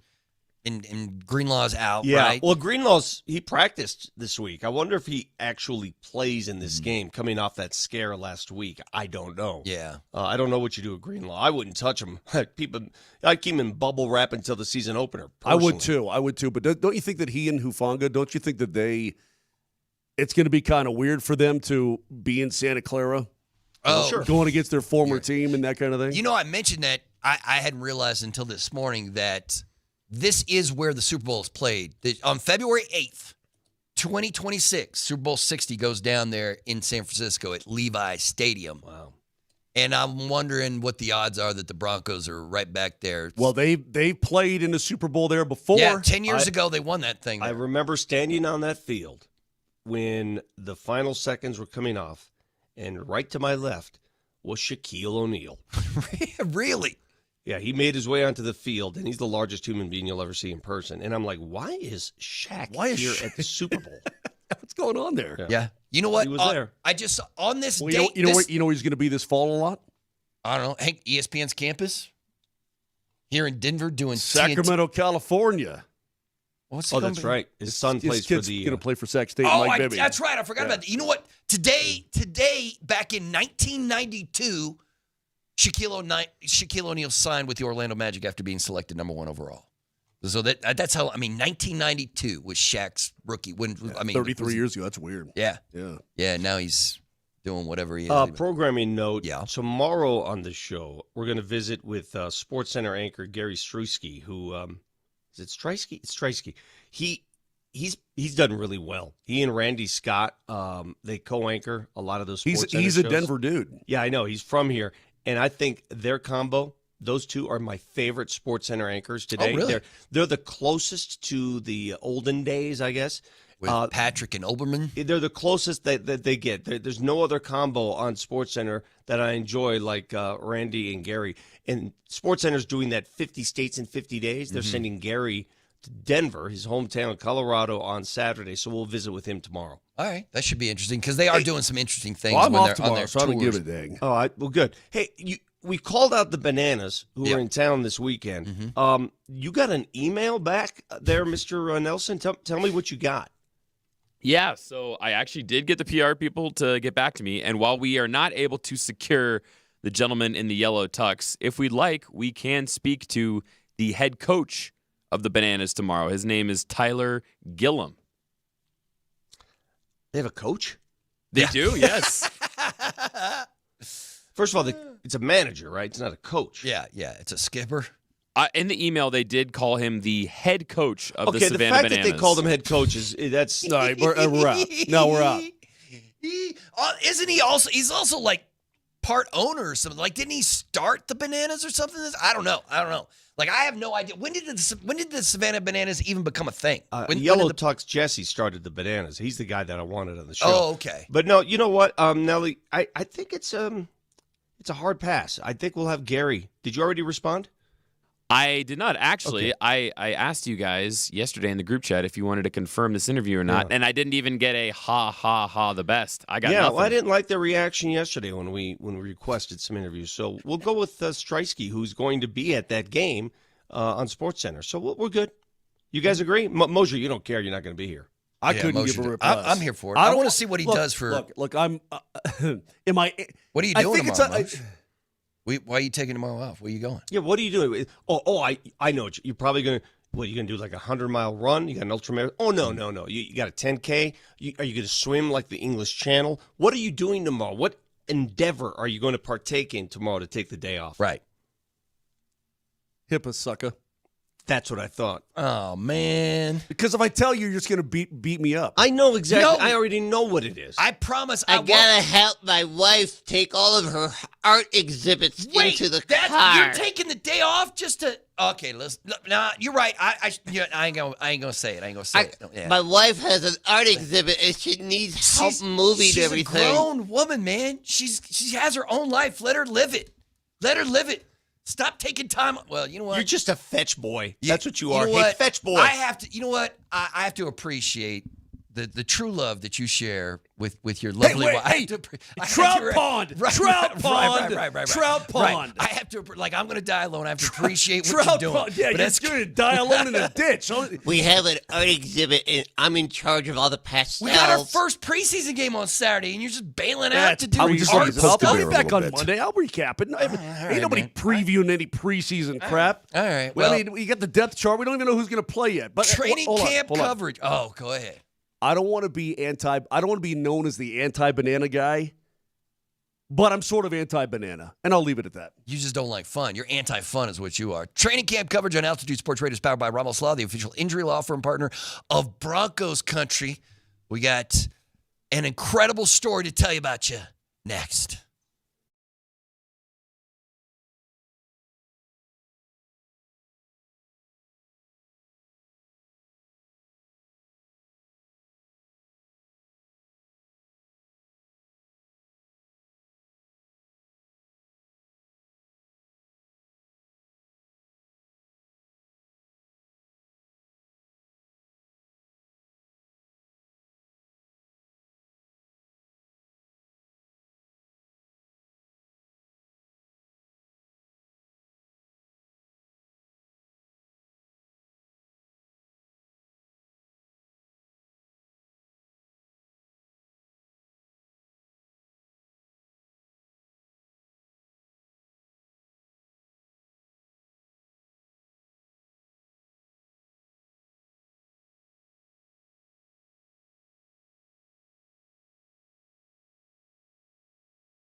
Welcome back to Moser, Lombardi, and Kane on this Thursday, August the 7th. We got Broncos preseason action in just a couple of days' time. Matter of fact, tonight the Rapids play. They got a Leagues Cup match tonight on the station as they take on Cruz Azul in California. Also, don't forget, coming up at 9 a.m., Jeff Legwold, our Broncos insider from ESPN. Is he live. in San Francisco? Yeah. He's out there for the joint practices and all that kind of stuff, so we'll talk to him. And then we're scheduled also, Vic, to talk to John Michael Lyles. Are we? At 9:20 on the program today to talk about the huge – dude, this alumni game – Oh, you're talking about the alumni game. Is going to be awesome. So you let Burns just play. Did you see Burns just like skating around at Family Sports now? It's crazy seeing that dude in it's crazy to see him in Burgundy, man. Thomas Hickey, former defenseman in the National Hockey League, doing some stuff now for NHL Network. Mm-hmm. And he came out and said he was ranking the best blue lines in the National Hockey League. Oh, I saw this. What do you think he has the abs, Vic? Yeah, no, I know where he has the abs. The best blue lines, I'll say 1 or 2. Number 1. It's number 1. Yeah, it's number 1. He says the Colorado Avalanche, and he says, look, overall they're terrific. He goes, but, that top pair, when you got Makar and Taves. And by the way, Taves is also, again, remember the Four Nations, played for Team Canada, the first time he ever did. It was a really big deal for him. He's also been invited as one of the players to take part in the initial stuff for the Olympics for Team Canada. They've invited 42 players. Mm-hmm. That's a lot of dudes. Yeah. But they've invited 42 to sort of be part of that. But listen, if Cale Makar wants his D partner, who's awesome, to be his D, I don't see why he wouldn't be on Team Canada because they won the damn Four Nations, for crying out loud. Hey, Moj. Yeah. I got a golf friend of mine, play golf with him a lot. He's also an Avs season ticket holder. He's been a season ticket holder from the very start, passionate fan. We were talking about the Avalanche the other day, and he goes, how do you think they'll do? And I said, I like their chances just like I did last year. I think, the return of a healthy team, a healthy roster is great. And his response surprised me. He said, I don't see it this season. I said, really? And then he asked me something that surprised me even more. He said, "What does Moser think?" And I go, "Why? What does why would you care what Moser? Let's find what does Moser think about his feelings toward the Avs? He thinks they're going to underwhelm this season for some reason. Yeah, Moser thinks they'll. Why do you think that, Moser? Why do you think? In your opinion, why do you think the Avs are going to underperform? He wanted me to get your opinion. Vic's lying. I swear to God, I'm not lying. I'm not lying. No, you're lying about me saying they're going to be underwhelming. No, I don't. I didn't say you are. He said he thought that. He wanted your opinion. Okay, I don't really want to get. Is your friend listening right now? I don't know. He could be. Okay, I don't want to get into his personal life at all. But does he smoke crack? Is he a crackhead? Is that what you think that idea is so crazy? Well, right now you got to be on the crack. The favorite to win the Stanley Cup again is the Florida Panthers because those three guys took less. But doesn't Vegas predict that the Stanley Cup final will be the Florida Panthers versus the Colorado Avalanche? Right now, tied for second in terms of favorites to win the Stanley Cup, the Carolina Hurricanes and the Colorado Avalanche. Mm-hmm. That's it. And they're plus 800. Edmonton is plus 850. Vegas plus 850. Dallas is plus 1,000. Tampa's plus 1,400. Then you get to the Devils, the Leafs, the Kings, the Jets. So, and it starts going up exponentially from that point on. The least favorite is the San Jose Sharks are plus 50,000. Yeah, they're going to be real bad. Yeah. So anyway, my point is that, look, Vegas and the betting people think that the Avs are still a damn fine hockey club. You tell this friend of yours, Vic, whoever this friend is, this guy, some rando. Do I know him, by the way? I don't think you've ever met him. Okay. Fact of the matter is they're going to be very good. Hickey thinks they got they've got their goaltending locked up, right? Yeah. Well, they're certainly not going to do this year what they did last year, which is completely rework the roster. You got the lumber yard between the pipes from the get-go. You've got the best blue line, according to Thomas Hickey, but I agree with him, in the National Hockey League top to bottom, okay? You've got there's a couple holes, I think, in the bottom 6 that I would like to shore up a little bit, perhaps. But, I mean, you've got a fully healthy Gabriel Landeskog ready to come back and get your ass up and down. Get your butt up and down the boards, up and down the wing. Yeah, I mean, he's ready to go. Kale's going to have the best season of his career this upcoming year, right? I mean, right? He's coming off of Norris. He could very easily win another one. He's going to go over 100 points. You've got your second line. Brock Nelson is back on a 3-year deal. Let me make a prediction. He and Marty Necas will have the best point totals of their careers. Okay. I mean, if they do, then they do go to the Cup. You know, it's funny. You just jogged my memory. He said one of the reasons he's down on next year is he doesn't believe Necas will take that next step. He remembers the Necas we saw in the playoffs, and he thinks that told him a lot. Okay. I'm just telling you what he said. Don't give me attitude. I mean, give us your honest opinion of Marty, because I think it's honest. I think Marty Necas obviously needs to step it up in postseason time. Yeah, absolutely, he does. Everybody does. But what's Marty's ceiling? Because I mean, he can be a truly great player. Can he? Can he not? I think he can. He was 19th in the National Hockey League in scoring, 19th in the NHL. Do you realize that? Mm-hmm. No, I mean he was a top 20 scorer. He finished up with 83 points. Got to show up in the playoffs, though. Absolutely he does. I could not agree more. But I'm telling you, I mean, he had 83 points, and could he get to 90 on this team, a full year on this team, with that center, with 29 doing his thing in power play? Absolutely he can. So I'm just saying that I think that the potential is there for these guys to kick butt. Now, I would like to see the bottom 6 just filled out a little bit. I think that will come in time. Wait, you mean you think the Avs have a move left in them before we drop the puck for no, game one? I'm saying bring in somebody else for the bottom 6? No. I'm saying they don't need to do that now. I'm saying down the road, I think they probably... near the trade deadline or something? They probably will, and they still have some money, so don't get me wrong. But they're also, I think, they're going to look at some kids, and one of these young players is going to have to grasp the opportunity. It's going to lay right in front of you, and you need to go on out there, and you need to grab it and take it and say, I want to be a true NHLer. That's what I think. So, I mean, look, the top 6 is great. Best blue line in the league. Your goaltending is rad. Do you see the Avs? What's not to like? You see the Avs and Stars beefing on Twitter? See the Avs? Do you see Stars fan coming at the Avs? Yeah. You know what? Speaking of the NHL, did the two of you see that Alex Ovechkin they're going to make an Alex Ovechkin movie. They're going to make a movie about Alex Ovechkin and his entire career. I don't know who's playing Alex Ovechkin in this movie, but they're doing an Alex Ovechkin movie. Who should star as Ovi? I don't know, but yeah, I mean. Oh, I know who. I know who. Who? That guy who in the Star Wars series who played the Jabba the Hutt? No. What's his name? He's got a little bit of a nose. Adam something. Oh, Adam Driver?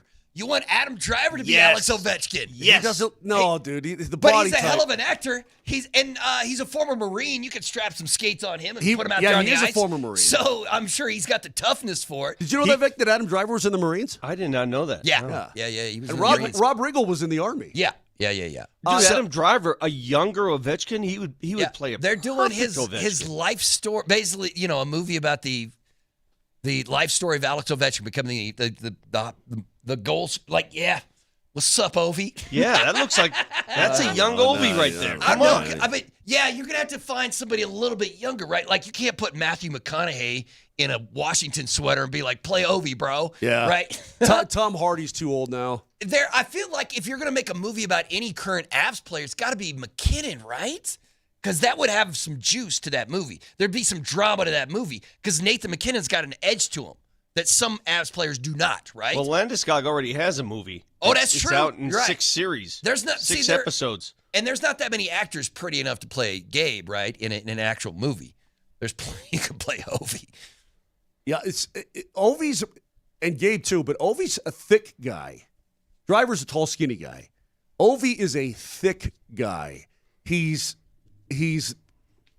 not short, but he's also thick. I mean, he's a refrigerator. Say thick again. Thick.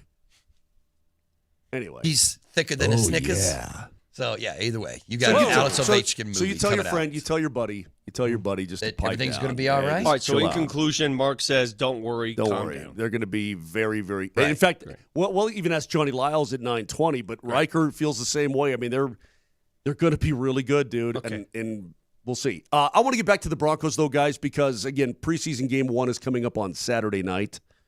Who will we see? How much will guys play? Coach says we're going to see guys, right? Guys will play. But that's not necessary. Listen. Well, listen. which There's guys a lot and of how much head guys? coaches in this city that just speak honest truth to you. You know what? They just come out. Like Bednar just, right, if he doesn't want to tell you something, he just won't talk about it. But when he says something, he means it like he's telling you the truth, Correct. right? And it feels like that Sean Payton might be shading things one way or the other. Like, it feels like Sean Payton is always trying to pull levers, no matter what he's doing, whether it's talking to the media or talking to his players or, you know what I mean? Like, he's always trying to push buttons and pull levers, and it feels like he does it more than other coaches here in this city, right? I don't know if what he actually says is what he really believes in his heart of hearts or what he believes he can tell us to manipulate whatever story he's trying to get out there. You think I'm reading too much into it? Yeah, I think so. I think Sean Payton is pretty honest. I think he's manipulative. Yeah, of course. But he's obviously not telling us who's going to play. We're going to have to wait until Saturday night to figure that out. You don't think Sean Payton is a bigger social engineer than Jared Bednar? Or yeah, I think he is. You know what I mean? Yeah. Beds is a pretty damn genuine guy. He's pretty genuine. Although Bednar.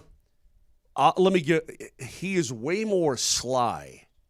I think he's way more sly and subliminal than people give him credit for, or maybe even think he is, because things that I know and I listen to him talk about them, he's pretty sly, but he also is pretty damn honest. Right. Like he is. Vic, of all the athletes and coaches and all those people you've talked to, who's been the most brutally honest? That you could ask him anything and he'd tell you the truth. George Karl. Okay, yeah. Coach he'd tell you straight up. Yeah, George Karl. Yeah. Oh, we suck right now. We have a chance this month. George Karl was very honest. Yeah. Although that might be part of the reason he got, right? It just started to wear people on everybody. Want honesty, they want transparency, and then they complain about it when they get it. Yeah. Just like us in the media, we're like, we want these players to say what they actually think, and then when they say what they actually think, we all come at them, right? We're like, that's the stupidest thing I've ever heard. But yeah, and welcome to the sports least in honest 2025. was Josh McDaniels. Oh, really? Yeah. Listen, I mean, Josh seemed like somebody who wanted to manipulate everybody too, but he was just bad at it, right? I just never knew what he was thinking. It was such a weird situation. It was very awkward. Yeah, it's like, I don't understand his path to success, because it felt like he kept doing bad things and succeeding at it. You know what I mean? I think he's a pretty damn good football mind. I mean, I think he's proven he's a pretty damn good football mind. Yeah, but he's just like Hackett. How do these guys keep talking? He's not. He seems incredibly socially and humanistically awkward. I take that back. George Karl is not the most truthful coach I've ever met here in town. That belongs to Jim Leland. Oh, dude. That's old school right there. Yeah, dude. Yeah. That dude, I mean, he would tell you exactly how he felt about his team. Yeah. I had to get him on the radio for a radio interview once, and I swear he was drunk and hammering cigarettes at the same time. It's just like, yeah, let's go. Let's talk. I was like, oh, okay. This is going to be a fun one. Let's get it on. Yeah, I forgot about that guy. Yeah, that's a good one. I never would have guessed Jim Leland, but yeah, that's a good one. In fact, he left the Post, if you guys remember, when he was the manager of the Rockies, he left saying, can't win here. Can't do it. Yeah, he did. He literally surrendered. He threw a surrender flag, said, can't win here. Completely forgot about that. Training camp coverage and Altitude Sports Radio is powered by Ramos Law, the official injury law firm partner of Broncos Country. Can the Broncos win 12 games? We'll tell you who predicted that next, right here on Altitude Sports Radio.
Well, so the NFL has plenty of rules. One of them, the depth chart has to be released at a certain time. Yep. Would you like to see the NFL get rid of it? No.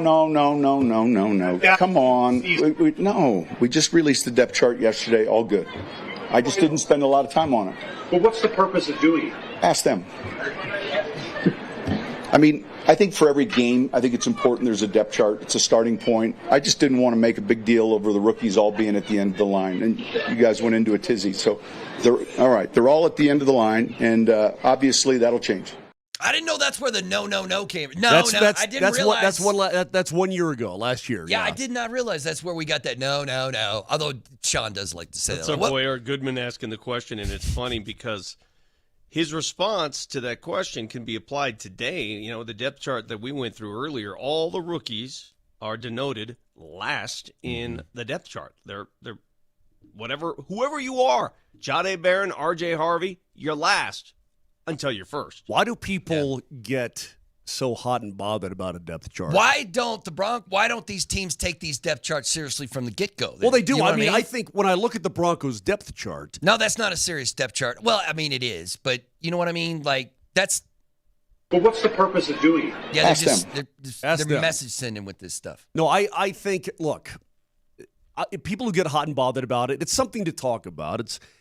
Camp gets very mundane. Yeah, it's the same thing every single day, essentially. And then maybe you get a nice little nugget of truth from somebody on the podium, and I liked what the players have had to say.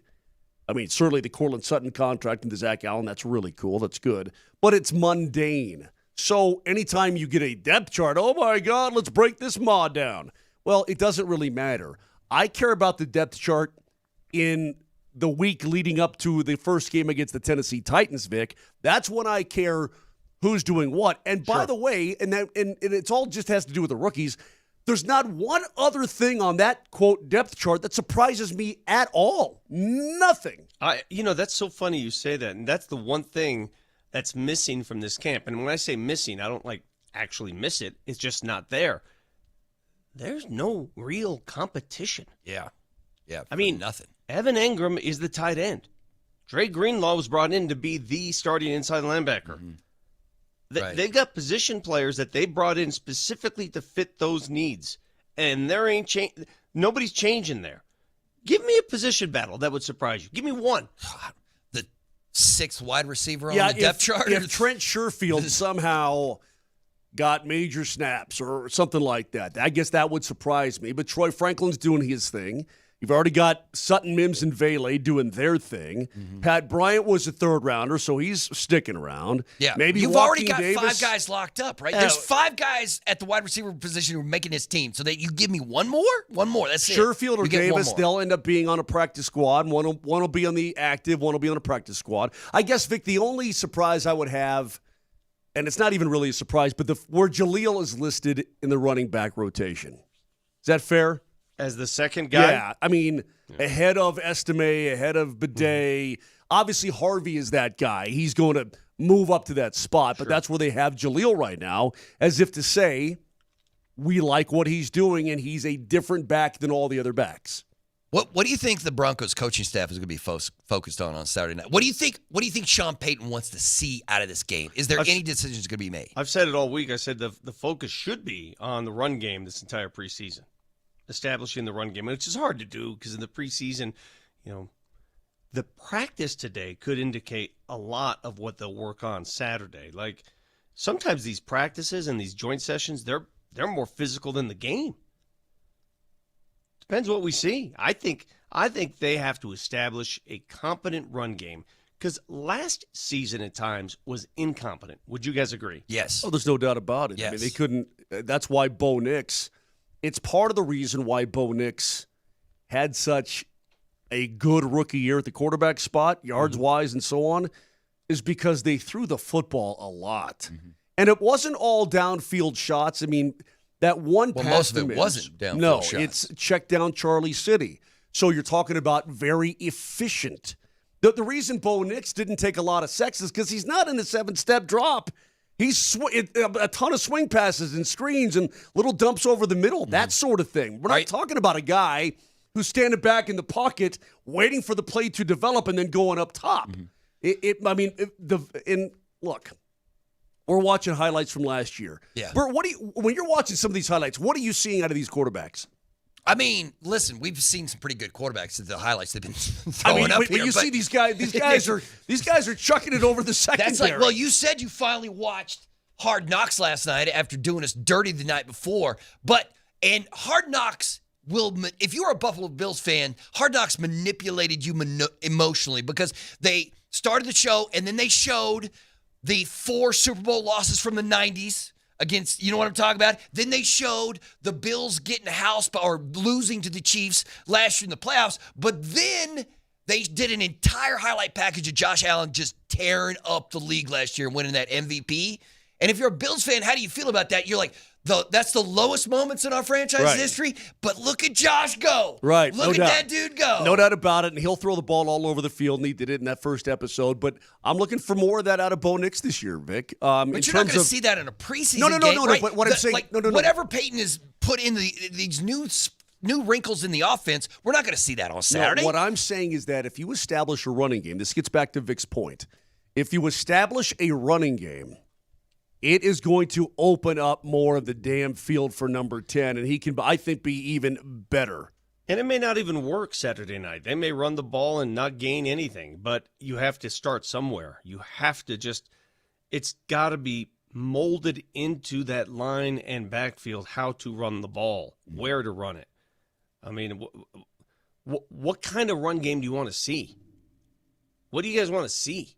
I just want to see anything productive. Because nothing goes outside anymore. You know, it's funny you say that because I've read this whole story about you can't break anything outside in the NFL. The guys are too fast. Mm-hmm. Their lateral movement nowadays, laterally, guys fly. The ability to get off blocks and run laterally is the best it's ever been in the history of the league. Defenses now are all like contain.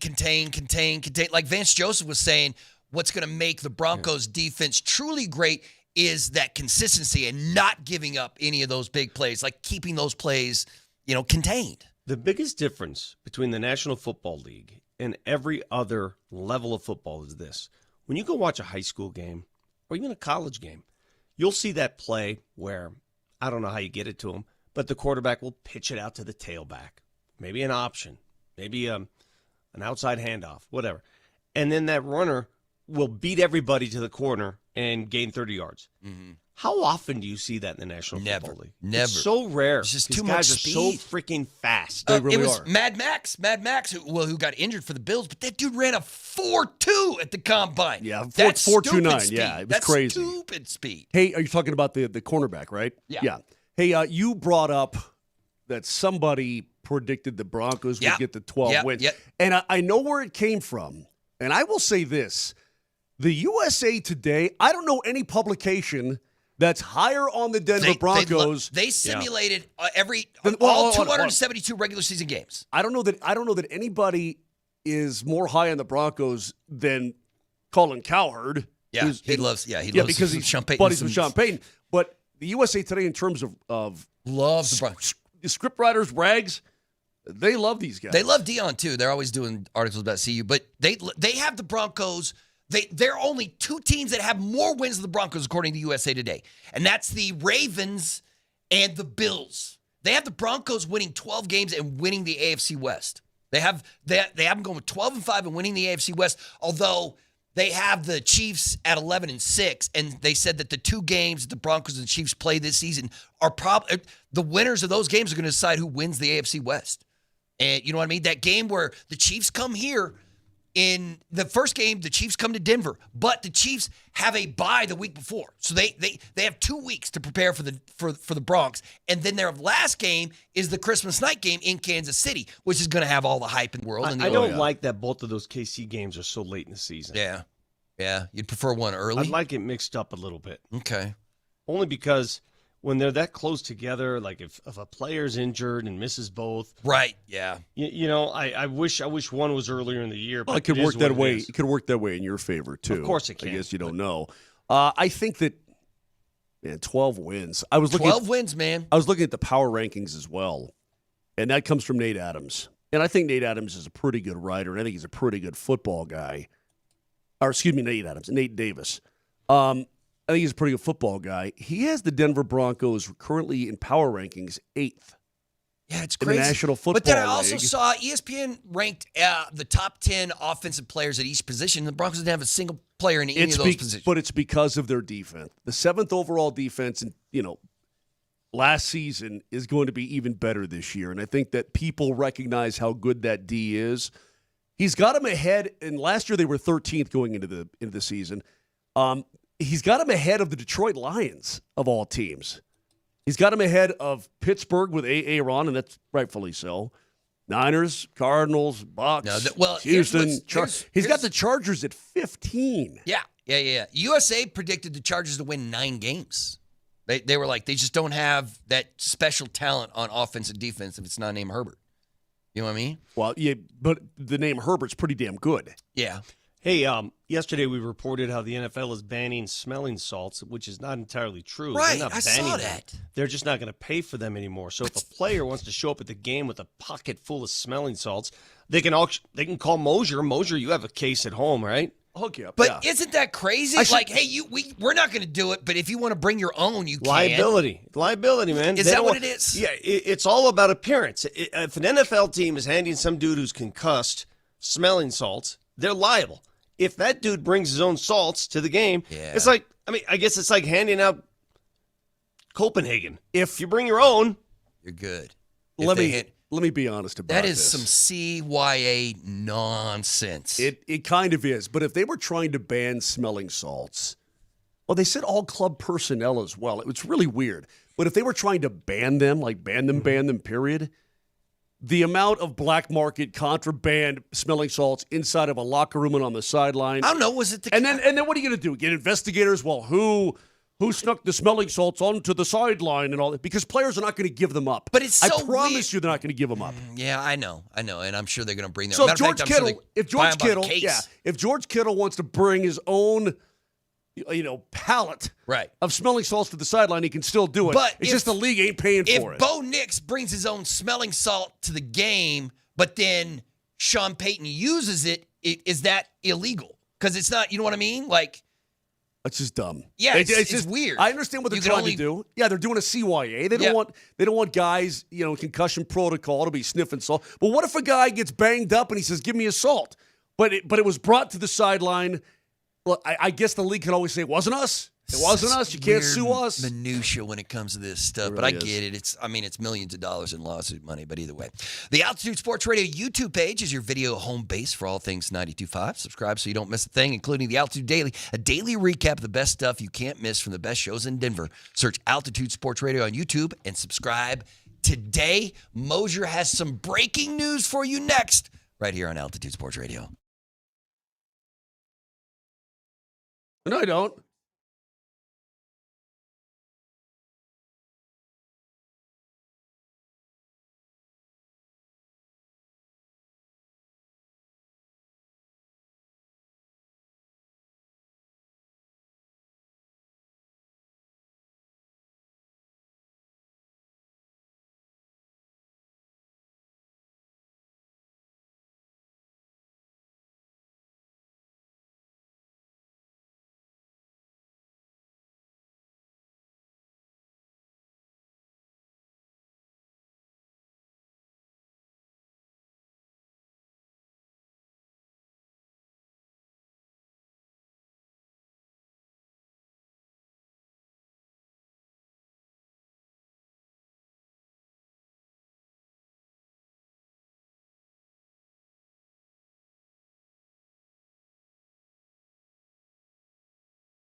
Welcome back to Moser, Lombardi, and Kane on this Thursday morning. If you want to check us out on the Twitch stream, it is brought to you by Safeway. Order online. Safeway does the rest. Get easy delivery or free pickup with the same great deals. Get started at Safeway.com or the Safeway app. Safeway, fresh foods, local flavors. Vic, I know that you're banned on the text line. Has that been revisited yet? Has the boss talked to you? Is somebody going to talk about? Is somebody talking to Shockey about this?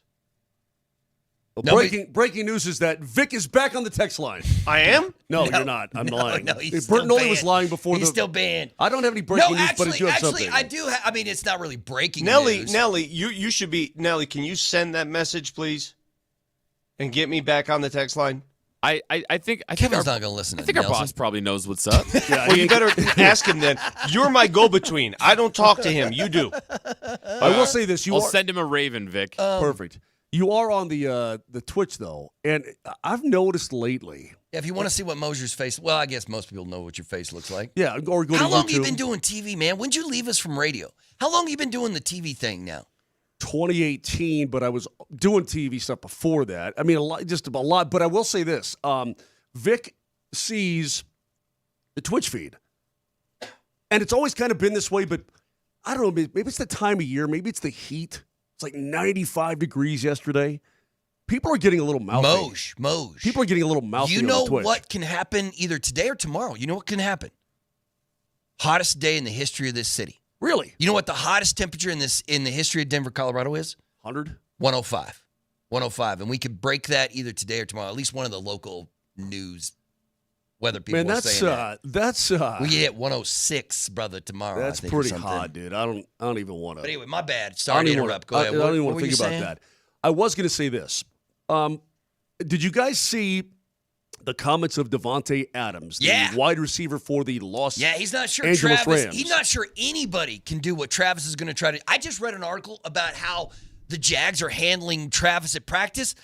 Man, that dude puts in work. He puts in mad work to get what he needs from the offensive and defensive side of the balls, and especially like they have him doing everything. The Jags. He even came out and said, he's like, they're trusting me with everything. They are putting a lot on his shoulders. But yeah, Davante's like, I don't think it's physically possible to do what Travis is going to try to do this season for the Jags. It's physically impossible to play both sides of the ball. I was going to explain that, but you just did a nice job of it. My bad. It's all good. But what he said makes a lot of sense because it's basically the way I think is that he's going to have to choose one side. And then you're going to have to, Vic, sprinkle him in a little bit on the other side. I mean, this is not college football. And while the Big 12 is major college football, and you got big dudes, and but it's why a lot doubt of plays, him before he even gives it a shot, man? Well, and I don't want to doubt him because Travis Hunter does nothing but play video games, watch film, hang with his family, and play football. That's all he does in life. I don't even know if he eats. But physically, the wear and tear against National Football League players. Mm-hmm. And Davante Adams brought up, man, you got to tackle Derrick Henry. He's right about that. You got to tackle that guy, and that's the job ahead of you.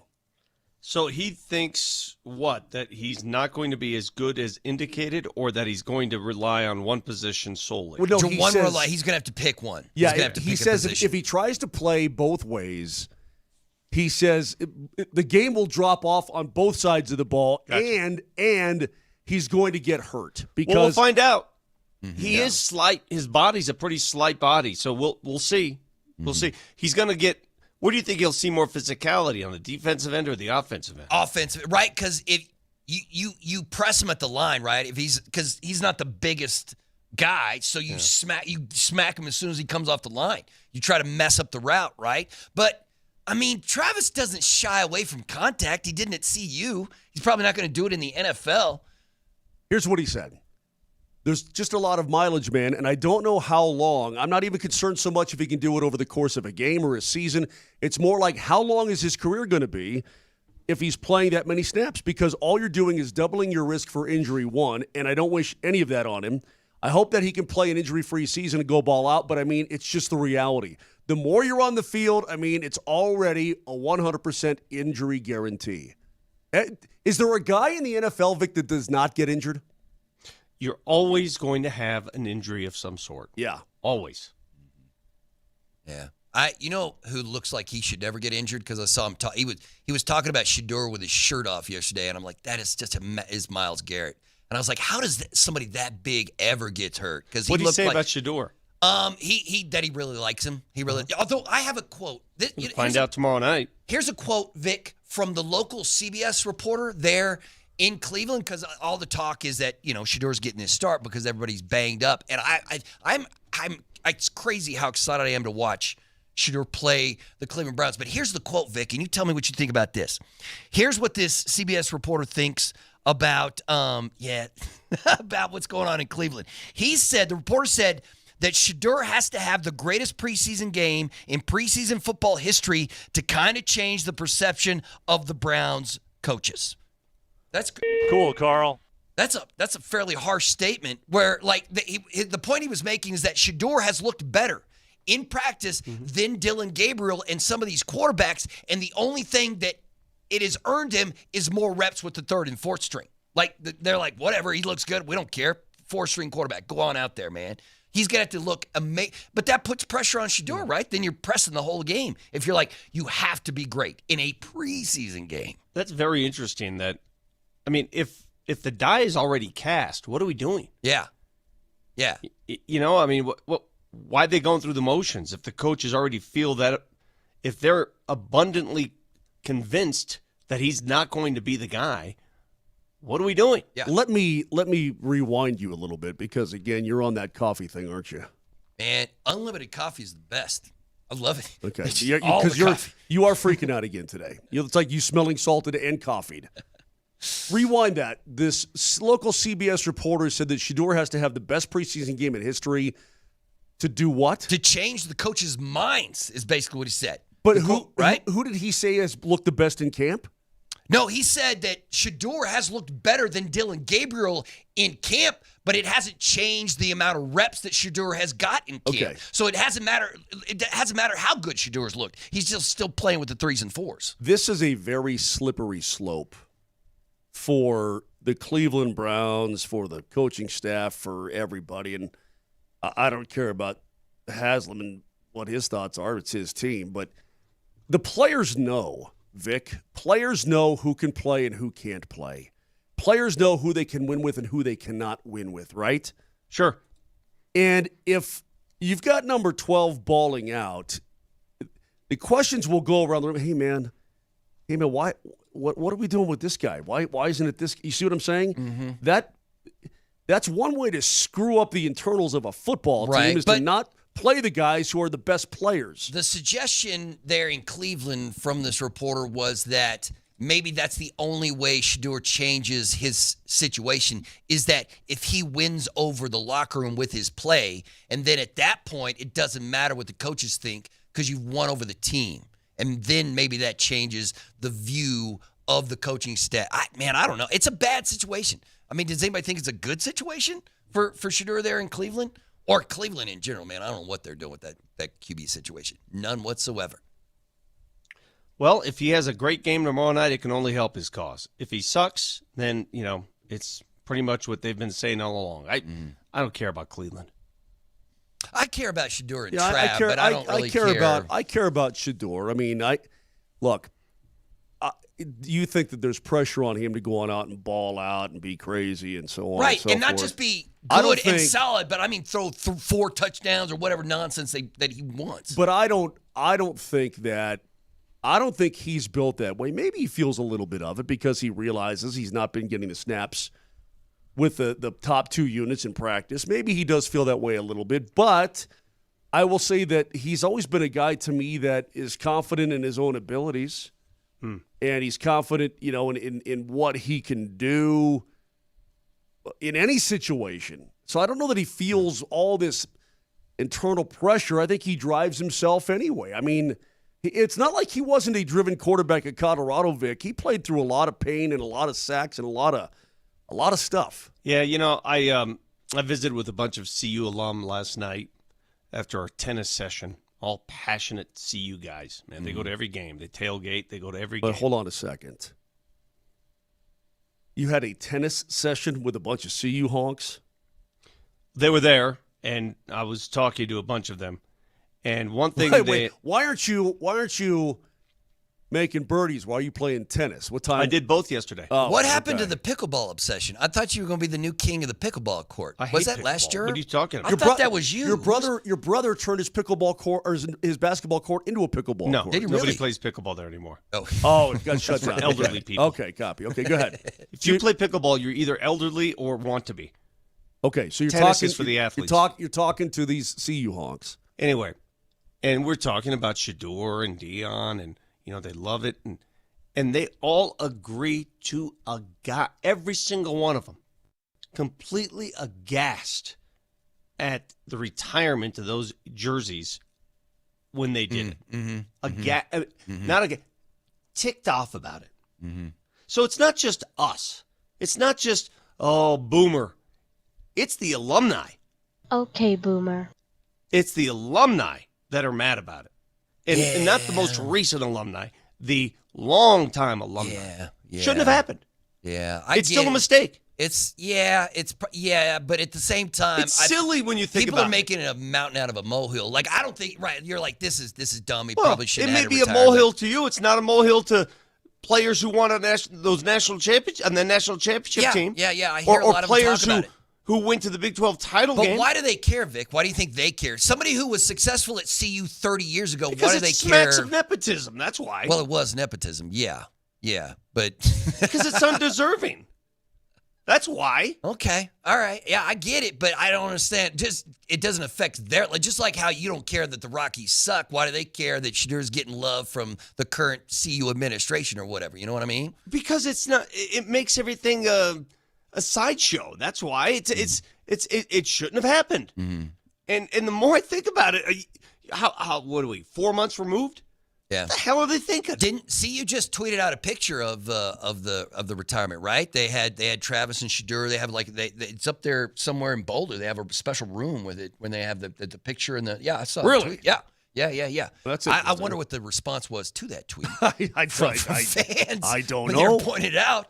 But yeah, okay. Well, I'm glad. I'm glad I had this okay. conversation because I thought it was just us. I thought it was sensitive media types being overly critical and but it's not, man. It's the people who went to school there, who paid bills there, who still go to games there. They're equally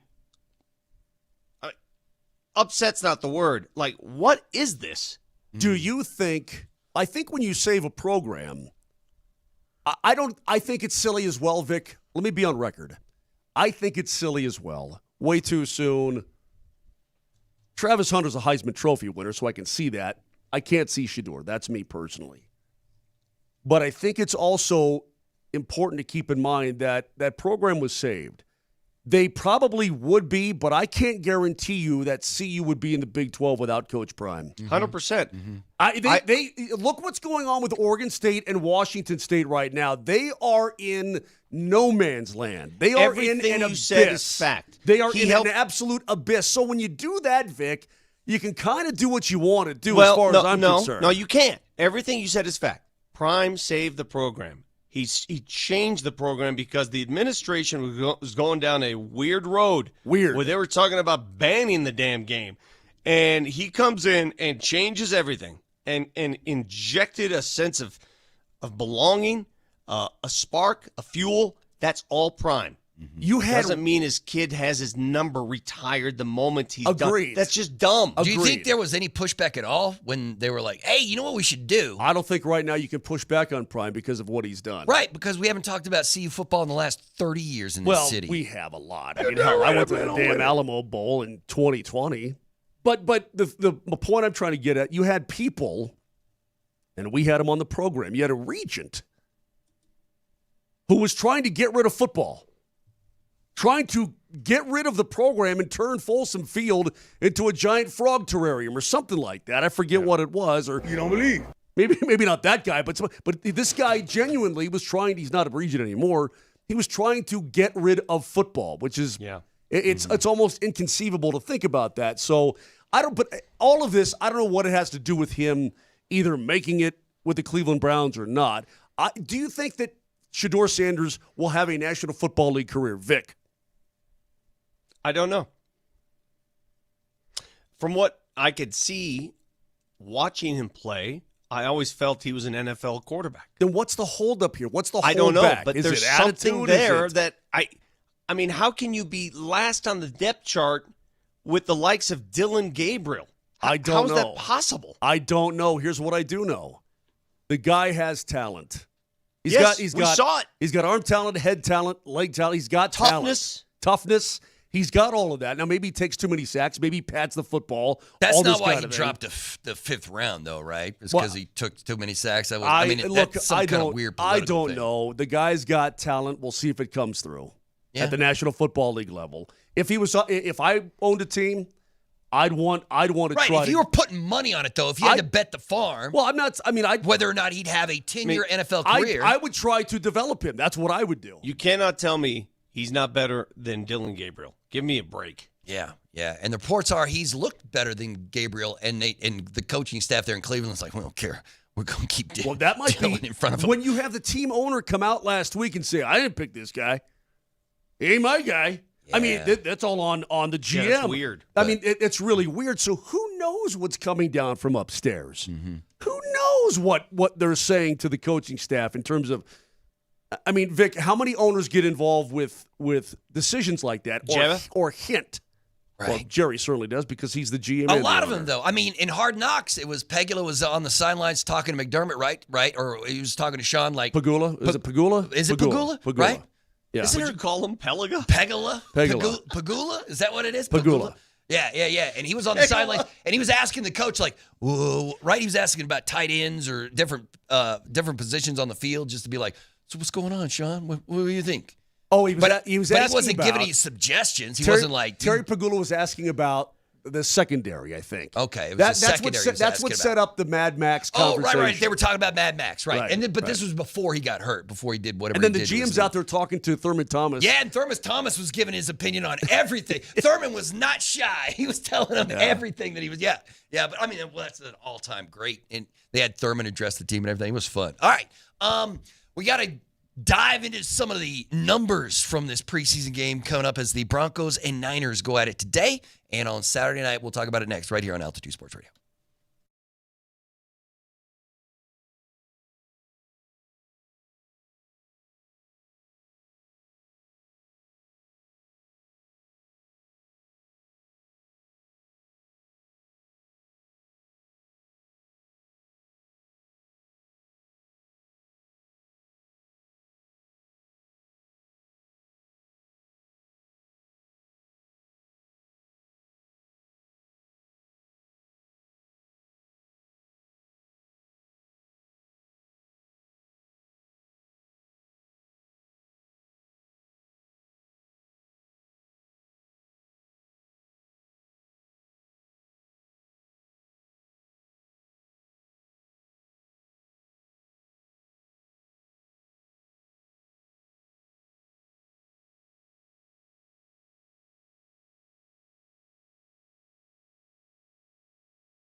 Moser, Lombardi, and Kane back at you here on this Thursday morning. Brett Kane he's got one more day off, and then that's it for vacation for Brett. No. You don't get it. When Brett leaves, we don't report that. We just say Brett's passed. He's left us.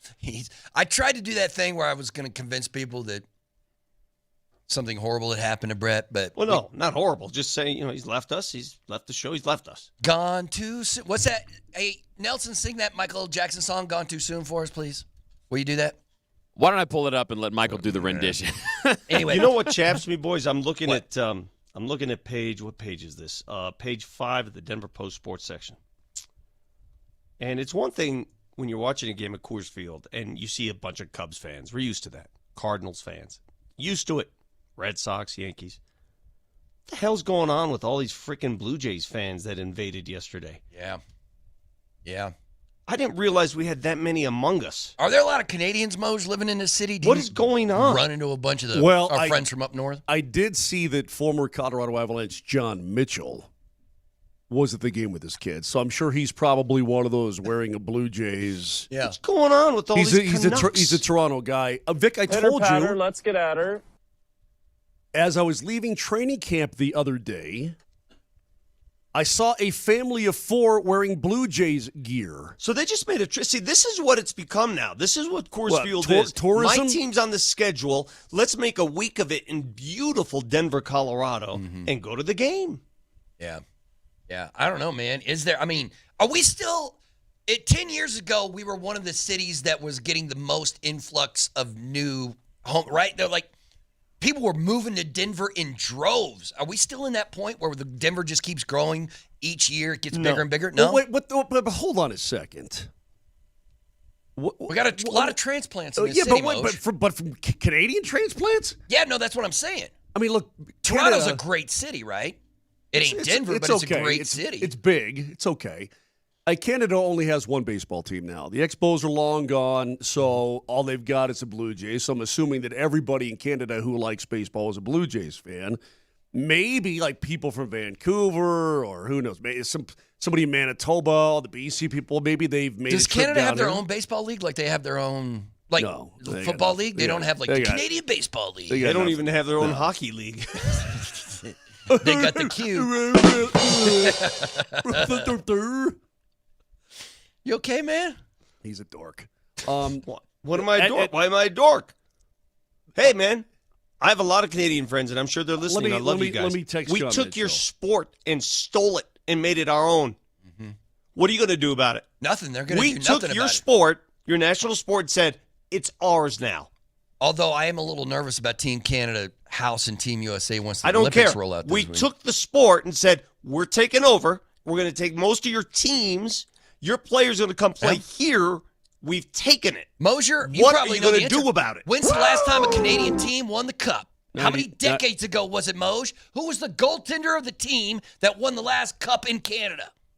All right, I'm going to slam this whole cup of coffee so I can keep up with you. All right. It was Patrick Waugh and the 93 Canadiens. 93 is the last time any one of those chuckleheads won the Cup.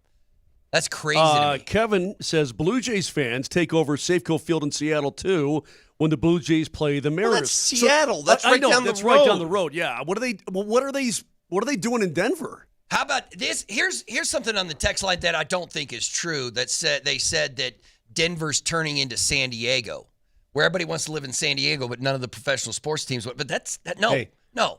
We may not respect it because it's been hot this week. It's supposed to be 100 today. 100 record heat today. Yeah. We may look at that and say, oh, my God.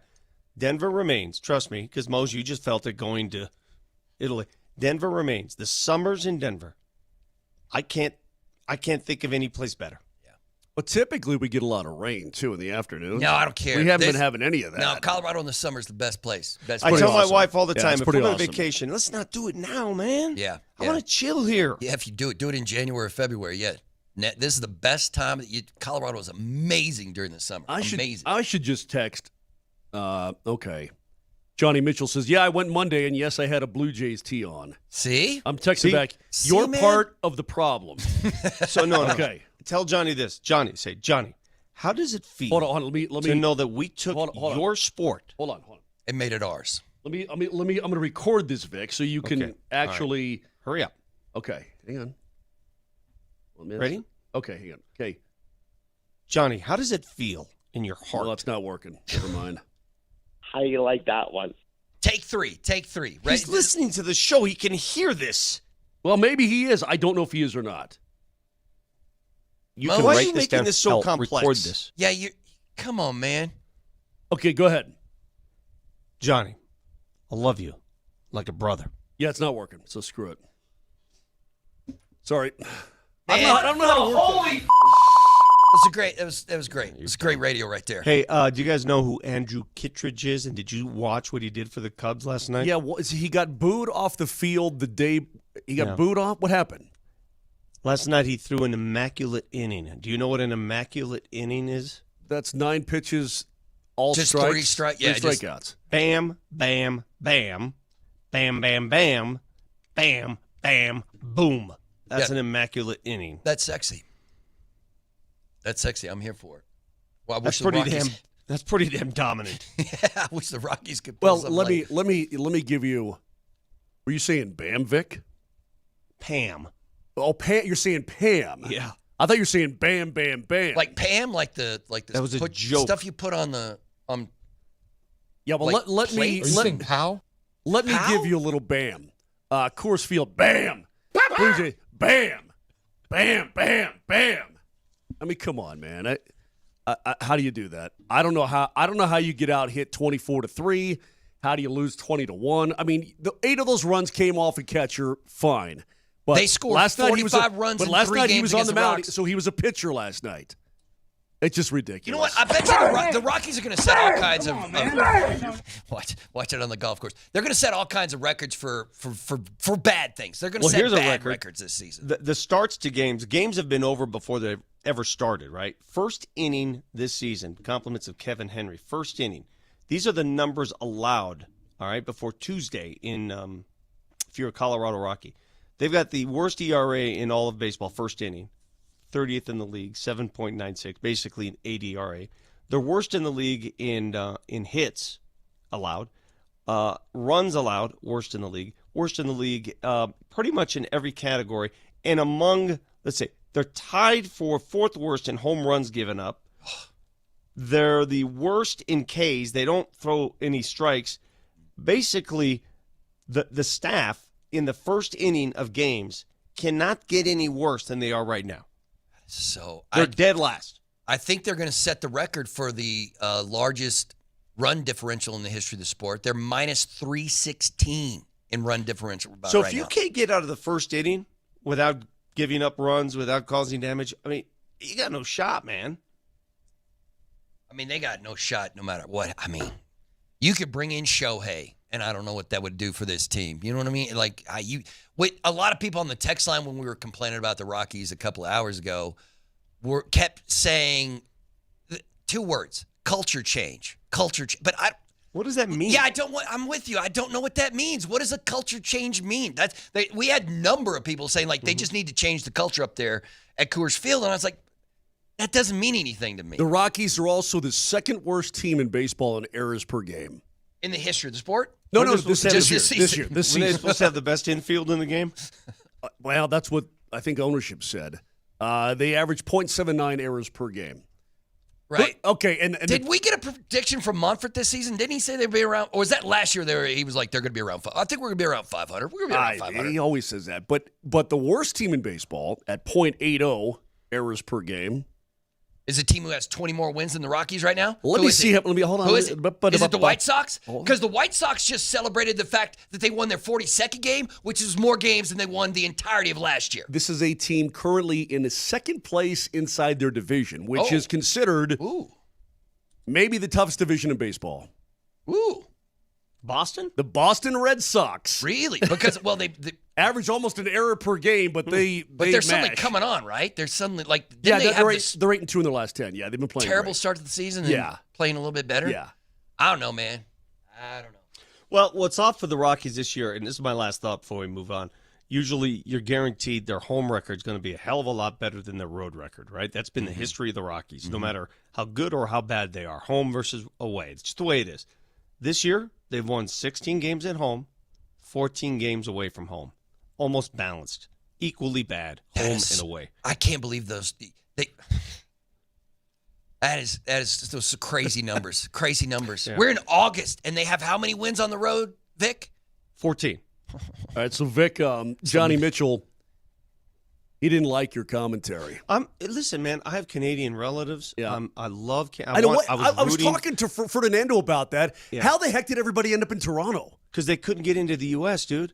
You know, to get the proper I'm dead serious. Really? Is that the why? proper immigration papers? They had to settle. Really? It's like people who go to Boston College. They couldn't get into Notre Dame. People who ended up in Toronto couldn't get into Denver. He says his retort is, "Well, Vic, I believe the best on best of the Four Nations Cup proved that Canada's better. Canada defeated the United States." There's no doubt. Hey, Johnny, listen. Canada is much better at hockey. All I'm claiming is we took your sport and made it our own. Right. Or I should say, we took your game and made it into $1 billion sport. We haven't been able to do that with soccer. Like my last frontiers, I want to take soccer from Europe and South America and say it's ours now. We've tried that with MLS, but it's not at the height of the leagues around the world. Yeah. We've done it with every other sport. Basketball is ours. Football is ours. Yeah, but nobody else wants to play Baseball football. is ours. Yeah. Hockey is ours. Yeah. I'm not trying to sound jingoist here. I'm not. Yeah. I'm laying But you're facts right. down. Go get it. Go get soccer. Go be dominant in cricket. What else is out there that we I don't want play? cricket. No, they can have that. It's a weird game. I don't want that crap. But yeah, man. Yeah, let India and Pakistan battle that. Right? Golf. Is there some sport out there that we don't dominate in? How about I this? want to hear it. Golf was born in Scotland, correct? Yeah, that's correct. Yeah. It is ours. Yeah, it's our sport. We Yes, I took agree with it that. I agree with that. and too. made it our own. Is there currently a sport that we don't dominate that we should? Man, and Vic, you might be right. Soccer. It could be soccer. It could be soccer. Because the rest of the world lives and dies with that sport, and we don't. And I mean, I think that's the problem, man. If the greatest athletes in this country all played soccer, we would murder the world. See, would we not? I'm a patriot to the end degree. We have conquered every frontier, every sport in the globe. Soccer is inconquerable. For whatever reason, we've tried everything since the 1980s. Moser, how many times? Even before that. Moser, how many times have you been told in your lifetime it's coming? Oh, It's yeah, coming. I hear that all the time. I hear that all the time. Yeah. Where is it? Yeah. I was in a meeting 10 years ago with a bunch of MLS people, and they showed us a stat that said in 10 years' time, so right now, allegedly right now, in 10 years' time, the number one sport in America would be football. The number two sport in America would be soccer. They predicted that 10 years ago, and that's currently that's not the case. That's not even close. No, we're still exporting our best players. And if you export your best, see, every other country is exporting players to the U.S. Johnny, Well, it's pretty obvious now. Johnny, I love you. You live here because you were exported here. Yeah, pretty much. It's pretty obvious now. Football is number one. Hockey is clearly number two. And then you get into I guess the NBA and then baseball. Does that make me sound like the big ugly American? No. Well, I mean, just no. Hey, my family was exported here. Yeah. Mine too. I mean, we're both, we all came here short, for a reason. Old, white Italian Catholic dudes whose parents came from the mother country. Hey, I went and picked up my parents the other night because they finally got back from the old country. We're driving from DIA. Yeah. Moser driving. And my mom, she's born and raised in the old country. We're driving down DA, and she says, unsolicited, I'm so happy to be home. There is nothing like America. Yeah. And you can go abroad. We love certain parts of it. Ain't nothing like this place. Ain't nothing like the USA, baby. And for those people out there who still complain every day, ain't nothing like this place, man. No, I get it, man. All right, this is the Roman Empire. We are the modern-day Roman Empire. All right, let's just get to Leggy and talk some football. All right, yeah, we got Jeff Legwald next, right here.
to San Francisco. I don't even know who sings this song. I've heard this song. Is I don't this know like who sings it though? It's like he's gonna know, but it's like 1960 something or other. Yeah, is it like Arlo Guthrie or something? I don't know. It is Scott McKenzie. Scott McKenzie. Okay. All right. Well, either way, let's head on out to the hotline and bring on in our Broncos insider from ESPN. It is the great Jeff Legwald. Jeff, how's Santa Clara, California treating you? This morning, traffic is light in Santa Clara, I can report. Okay. So, all is well.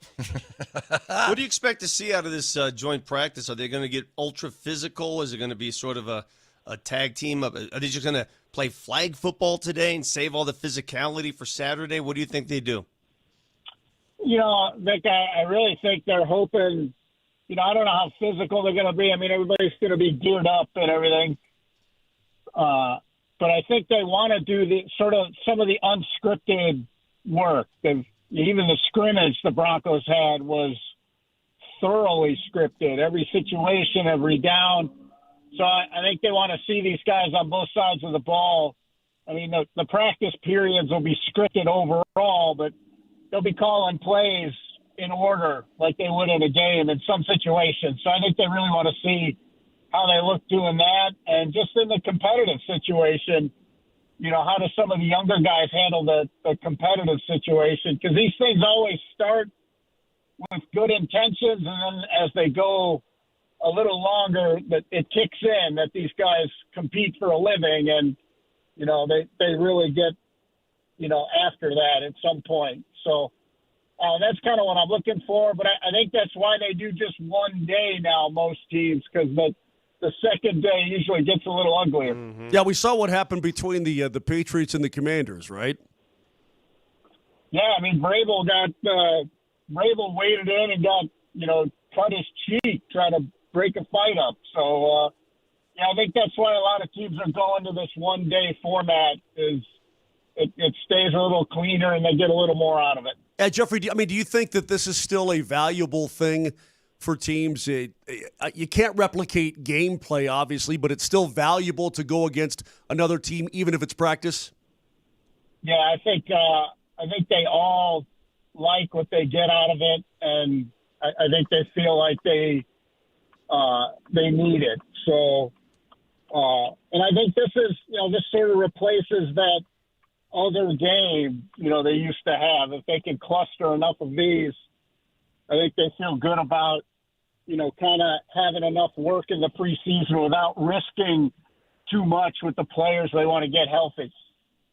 How do you think because Coach Payton seemed to allude to the fact that he knows that they're going to go down to 2 preseason games when we get to 18 regular season games, and it seems like his brain is already trying to work on how do we make decisions when it comes to player personnel when you have just 2 preseason games.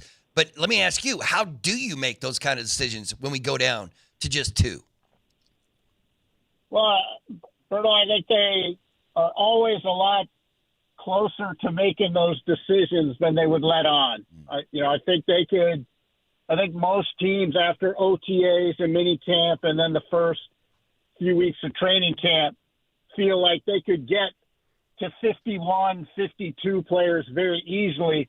Their concern is always that 53rd, 54th, 55th guy. You let 1 or 2 guys go because you make an evaluation, and 2 years from now you're looking at them on another team and they're flourishing. And those are the ones the football people I talk to worry about, in this. And everybody believes they're going to 18 games with a 2 preseason game format at some point.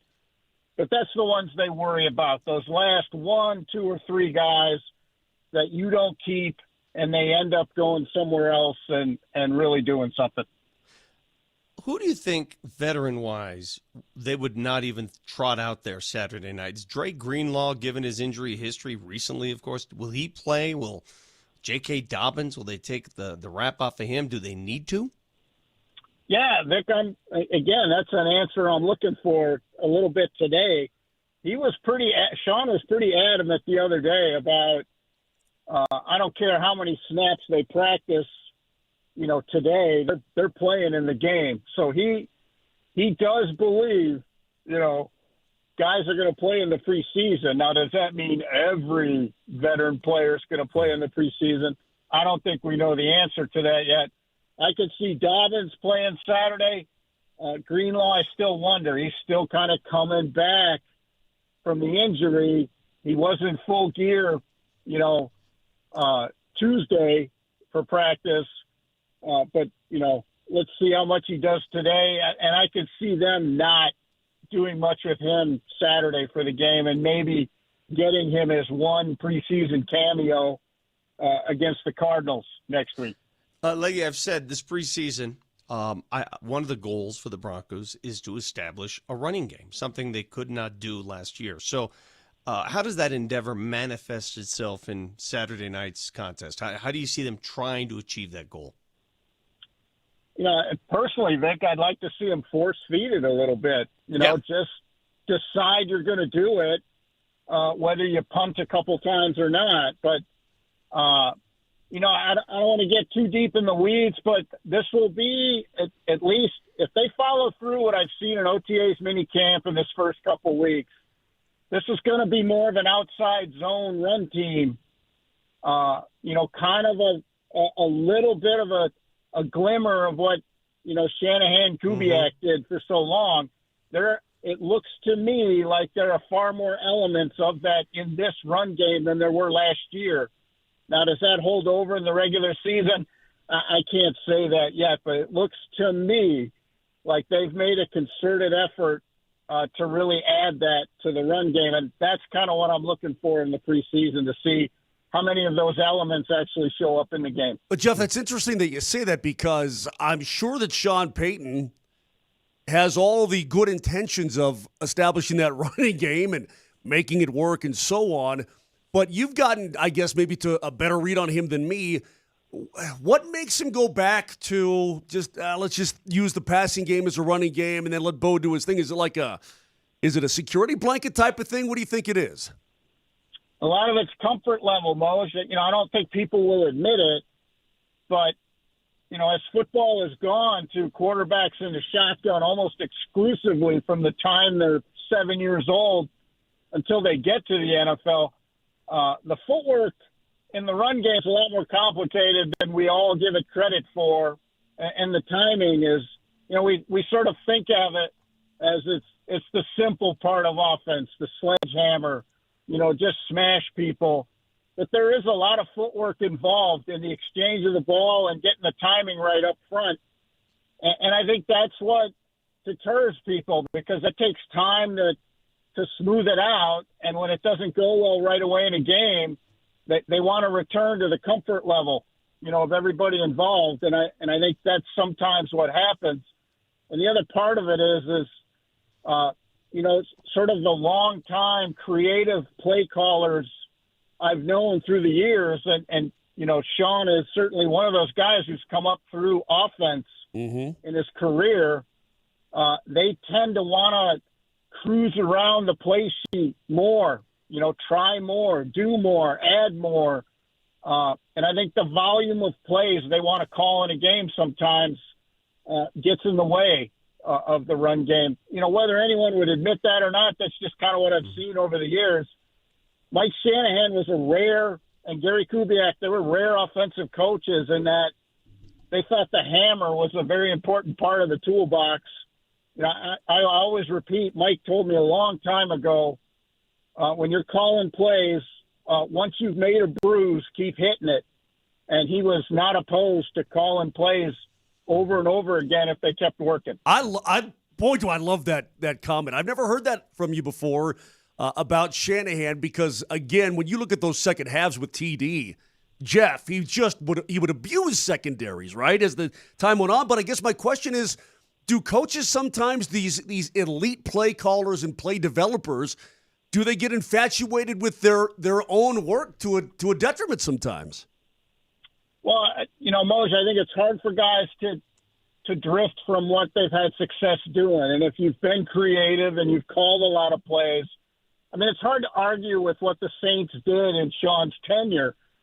Breeze set records, a lot of quarterbacks may never touch, 5,000-yard seasons. He's one of two guys to to throw for 80,000 yards in a career, you're going to believe in that if you've seen that kind of success. I just think that, the run game is a quirky thing.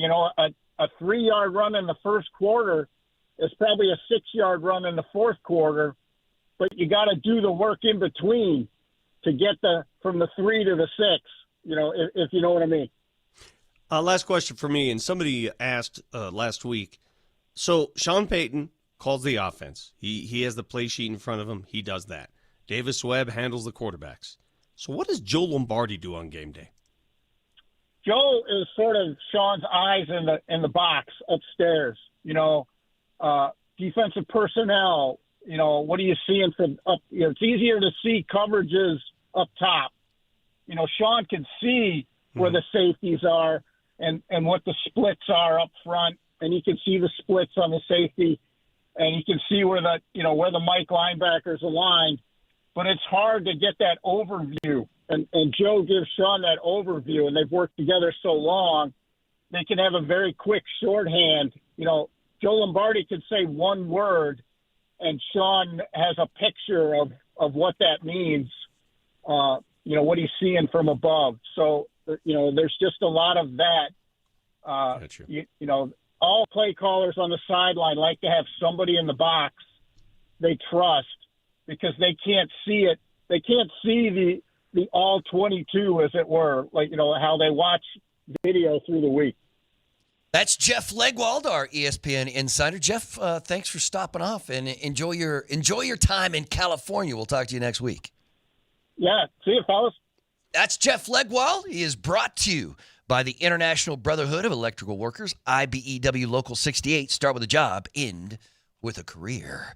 We will hear from John Michael Lyles next. It was rolling on Moser, Lombardi, and Kane. You're weird.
Moser, Lombardi, and Kane. Welcome back, everybody. Question for you, Moj. Yeah, buddy. Moj is our resident auto racing expert, right? Mm-hmm. You called the races for years at Colorado Speedway, correct? Yeah. Did you hear what Kyle Larson had to say regarding the movie Talladega Nights? No. A classic. One of the greatest motion pictures in the history of motion picturing. Oh, but Johnny's on with us. Yeah.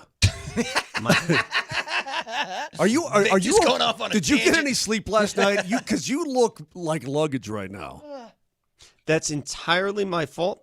I retract everything I just said. Okay, well, to start the maybe segment. we'll do it some other Let's time. restart right now. Nelly, hit the music. Get the Yeah, music. come on, Let's come on. restart the segment. Start it. All right, welcome back to Moser, Lombardi, and Kane. Great to have you aboard. Been talking a lot of football. Broncos, of course. First preseason game comes up on Saturday night. But boys, on the all the goldfish dying off Okinawa. Yeah, it's really, who knows? Yeah, who knows what the problem is? Big game coming up on the 24th of August. Does the winner get something special? I don't know what they get. We're gonna like talk money, prize. I'm encouraging everybody Beer? to check it out. I don't know. Well, there's going to be plenty of beer. I can promise you that. Beyond that, Riker and his mezcal. I mean, who knows? John Michael Lyles on the program needs no introduction. Of course, it's the Avs alumni versus the DU alumni. Hi, Johnny. Hey guys, let me just say that was one of the best intros that I've ever gotten. Yeah, that was sort of a Kiefer intro, wasn't it? Yeah, that's a Kyle Kiefer. You should be used to that, man. That's amazing. A little off the rails, but thanks for having me on, guys. I love it. I guess I'll start. What do you want? What do you mean? What do I want? Why are you here? Oh, why am I here? Oh, Vic, alumni game, man. It's going to be awesome. We've got. Are you working out right? Are you working out right now? What are you doing? What are you doing? I am riding up Vail Mountain right now. Ooh. Channeling my inner Oh Vic my Lombardi. God! Wow. He's doing a radio interview while That's riding impressive. his bike up a mountain. That's awesome. I love you for that. To be honest, I forgot that I was on this morning. I appreciate you guys. So did I. Yeah. No, alumni game, August 24th, Magnus Arena, Avs alumni, DU alumni. It's going to be pretty awesome. Forsberg, Sakic, Foote, Tyson Berry, Johnny Mitchell, Riker, Kiefer, Hedgie, Moj, myself, Hedgie, yeah. It's going to be amazing, and the DU team is pretty stacked. All right, how do people get tickets? ColoradoAlumniFaceoff.com. Okay, great. And will they be available for autographs or any of that business if fans want to partake in some of that? Yeah, we're going to have the game's at 5 on that Sunday. We're going to have a party beforehand starting at 3. Guys will be around doing interviews, saying hi to fans, signing things. It's going to be an amazing weekend. Mountain bike or road bike right now? Mountain bike. Ooh, mountain bike. So, man, even you got to more watch aggressive. out. So are you with a group or are you by yourself? I am by myself, just trying to get a sweat in and try to not get fat. Yeah, Ready you for know, the I do that alumni? a lot too. I ride. No, you don't. Yeah, I ride my mountain bike a lot. You don't of have a mountains mountain and- bike. Moser, do you know how to ride a bike? I learned when I was a kid. Yeah, no, I do have a bicycle. You morons! I have No, a you bike. don't have a I do have a bike. I don't ride it, but I have a bike. Johnny, is there somebody on the other side of the ice that you have beef with that you're ready to drop the gloves with immediately as soon as this game starts? Oh, man. That's a great question. I fully expect to have some issues with Drew Shore during the game. He's been complaining nonstop. And frankly, it's an alumni game, and he went out and got a bunch of current NHLers, which I feel like is towing the line at the very least. And then it wouldn't shock me if, maybe Adam Foote takes some liberties with a guy or two out there early on to set the tone. This is honestly, Johnny. This is really cool, and we talk about but we talk about guys who are the younger side, and then you get Joe and you get Peter and you get Footer and in the Hedgie. Well, who else? Troy is playing in this thing, but right? here's the thing. Yeah, it's that you're going against guys who are currently in the NHL, John. Yeah. I mean, Troy Terry. What you got to do is, I was talking to Riker about it. You got to trade Riker to the DU alumni team. For Troy? No, put him on Troy Terry's line to slow him down. That's There what you you go. need. Yeah. Well, there's currently a fight going on of whose team Riker is on. Both teams want him on the other team. So it's a pretty heated battle right now. And I love the idea of putting him on Troy Terry's line. The other thing is, Drew Shore went out and got Matty Davis, who just graduated from DU, stellar goaltender. Yeah, national champion. And we actually have Max Lacroix in net for us, which is really, really special and just super cool that he's able to be there. That's real. I mean, that's awesome too. And of course, he's playing college hockey, and I think this is going to be great. Again, it's going to be Sunday, August 24th. It's at Magnus Arena. You can get your tickets. Again, go to Colorado NHL Alumni Faceoff. Is that it, Johnny? Help me out. Colorado AlumniFaceoff.com. Okay, there you go. And go see it, man. You can see all the superstars and Hall of Famers. This is really a cool thing. And you guys have done obviously alumni games in the past. Kiefer and I have been calling those. This is even a step up. This is big time. Well, this is definitely a step up. And what I'll say too is I feel like have an advantage. Our third line is Cogliano, Helm, and Heinode. So I feel like that's going to be a really nice matchup against the Troy Terry line. If you're just tuning in, this is John Michael Lyles, who's conducted this interview while mountain biking in Vail. So here's what I want you to do. I want you to get that heart rate up to about 175. Give me 10 seconds of a good push. Yeah, push it. Let's see. Give us 10 seconds and let you go hard. 10 seconds, then we'll ask you one final question. Go ahead. This is going to go well. All right, go. All right, here we go. All right, 10 seconds of a big push up, look out, get that heart rate up, get it to as high as you can. You feel the wind 200. Come on, whipping baby. by. Come on, let's go. Let's 155. 155. Keep it going. Come on, get it up to 170, JML. Let's go. Come on, what do you need? Go to Rocky Mountain Men's Clinic. On the air? What's happening here? Make it happen, baby. Make it happen. Oh. All right, John Michael, who will score the first goal in the alumni game? Who do you have? Who are the odds to score the first goal? I'm gonna go off the reservation. I'm gonna say Riker. He's been the MVP before. He won in a shootout a couple of years ago. So you can tell Johnny's mentally taxed on that bike, man. All right, buddy. Hey, ride safe, ride hard. We'll see you when you get back to town, man. Thanks, guys. Appreciate you having me on. You got it, buddy. See, but he's in good enough shape that he could do it. There's no way I could be able to hold a conversation while riding a bike. No way. Not a chance. Especially in Vail, everything's vertical at that city, man. You're going up or you're going down. There is no, straight in that town. I love him for that. See, that's a committed person. You do not let anything get in the way of the exercise. Nothing.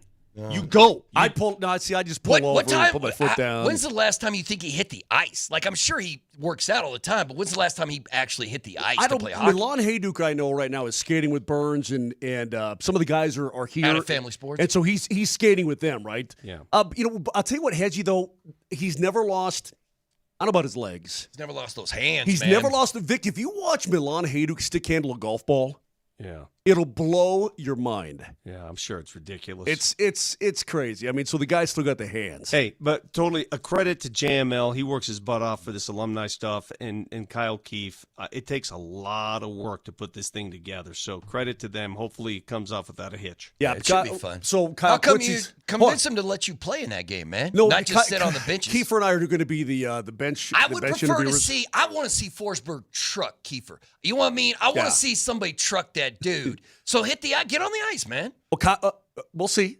Kyle Quincy's going to play, obviously, in the back end. Tyson Berry is going to play in this game. TB, baby. So, I mean. Like, Kyle's lived here in Denver since forever, right? Yeah. Since he played here. Yeah. Hey, Vic, Peter Forsberg is flying in from Sweden for the game. That is sweet. I mean, it's just, you're going to see, this is killer, man. Joe Sakic, one of the greatest players in the history of sport. Yeah, Peter Forsberg, one of the greatest players in the history of the sport. They're just going to be just hunting. It's just cool because TU players. It's just cool to see them in gear.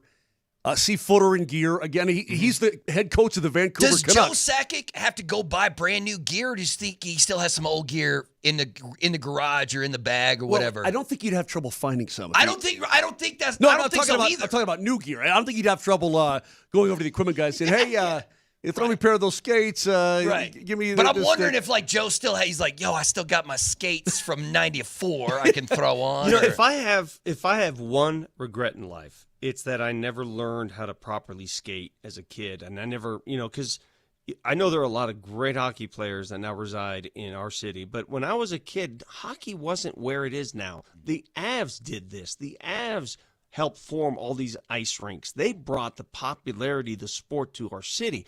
Growing up here in the 70s and 80s, it was very limited. Skating was limited. There's not many places you can go. I wish I had that opportunity. You had pro hockey, but you didn't have a ton of sheets. No. Man, Vic, that might have been your sport. You might have missed out, too, because short, quick, tough dudes can make it in the NHL where you can't make it in the NFL. Oh, I'm not tough. That's for damn sure.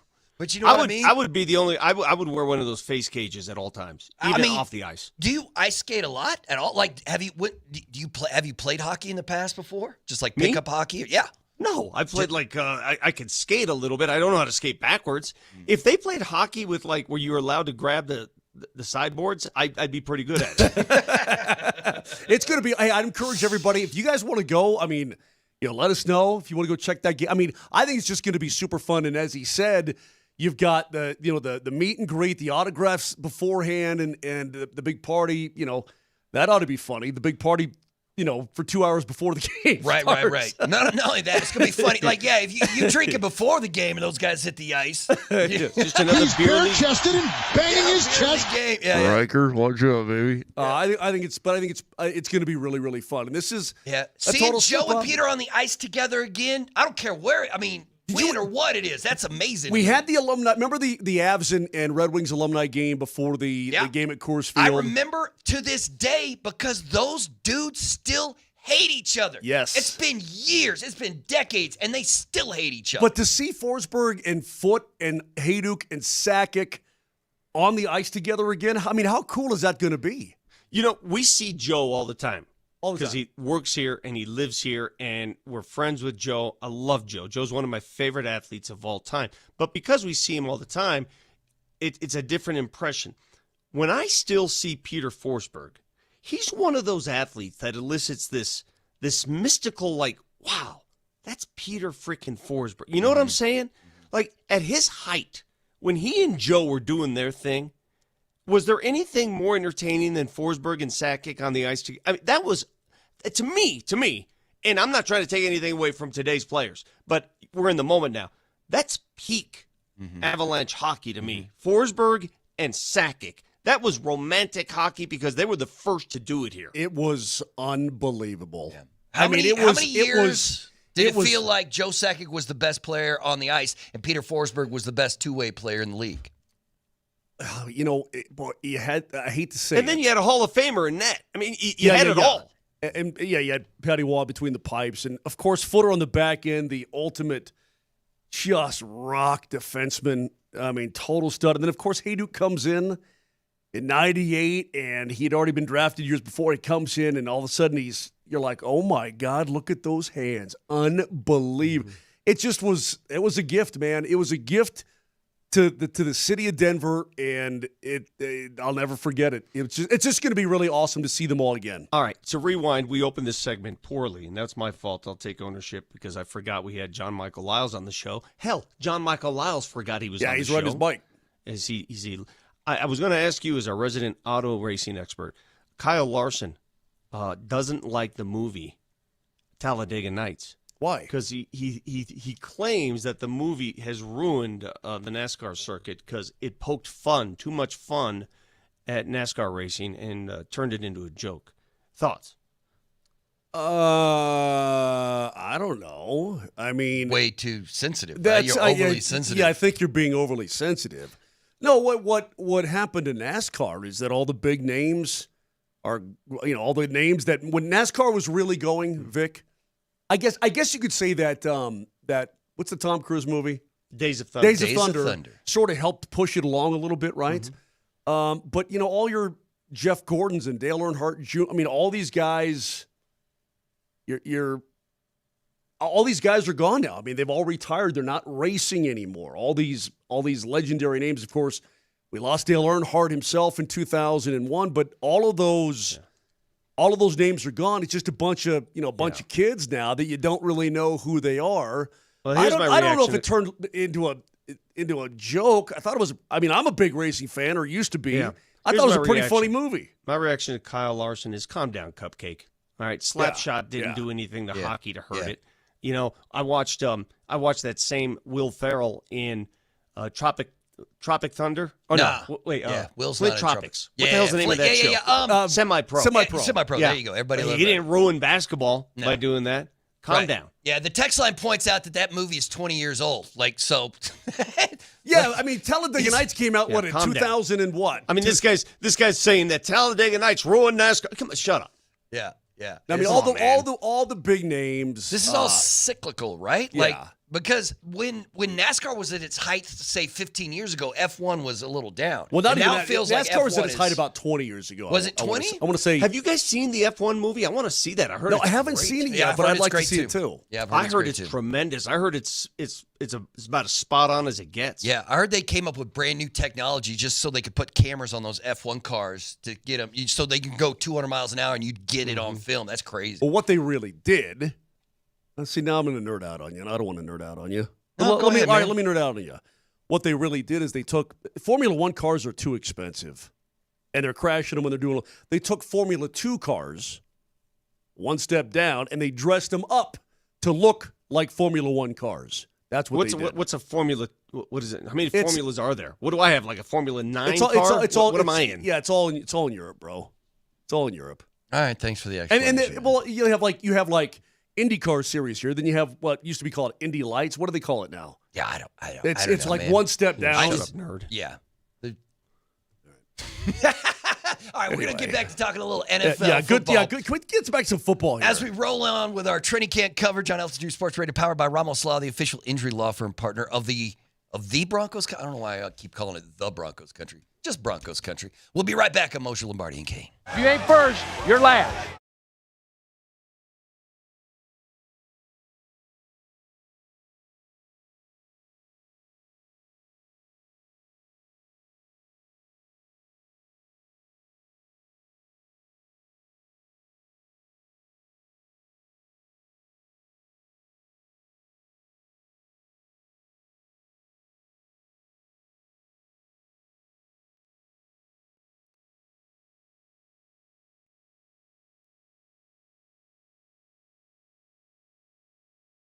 Hey guys, it's Moj, and summer is still in full swing. Sun's out. Hot, right? Nights are warm, everything feels a little bit more alive, and you should feel good this time of year as well. Confident and connected, ready to enjoy it all. But are you dealing with erectile dysfunction? That's right, I said it. Don't be embarrassed about it if you are. Don't slough it off and say, it's no big deal. Do something about it. Go to the Rocky Mountain Men's Clinic. Their treatments work when the pills or the herbals fail. Success rates well over 90%, and they've treated tens of thousands of men here in Colorado over the last nearly decade. They've got 5 locations from Fort Collins down to Colorado Springs, so there's one by you. Initial visit, only $99. You got the medical consult with a Colorado licensed medical provider, the TPSA test, and if medically advised, to test dose right there in the office. If it doesn't work, your appointment's going to be totally free, but it's going to work, and you're going to be happy. Your partner's going to be happier. Everything's going to be good. So give them a call today. 720-440-7900. That's 720-440-7900. Or go to RockyMountainMen'sClinic.com.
Training camp coverage on Altitude Sports Radio is powered by Ramos Law, the official injury law firm partner of Broncos country. Welcome back to Moser, Lombardi, and Kane. The Broncos are in San Francisco with a joint practice with the Niners today.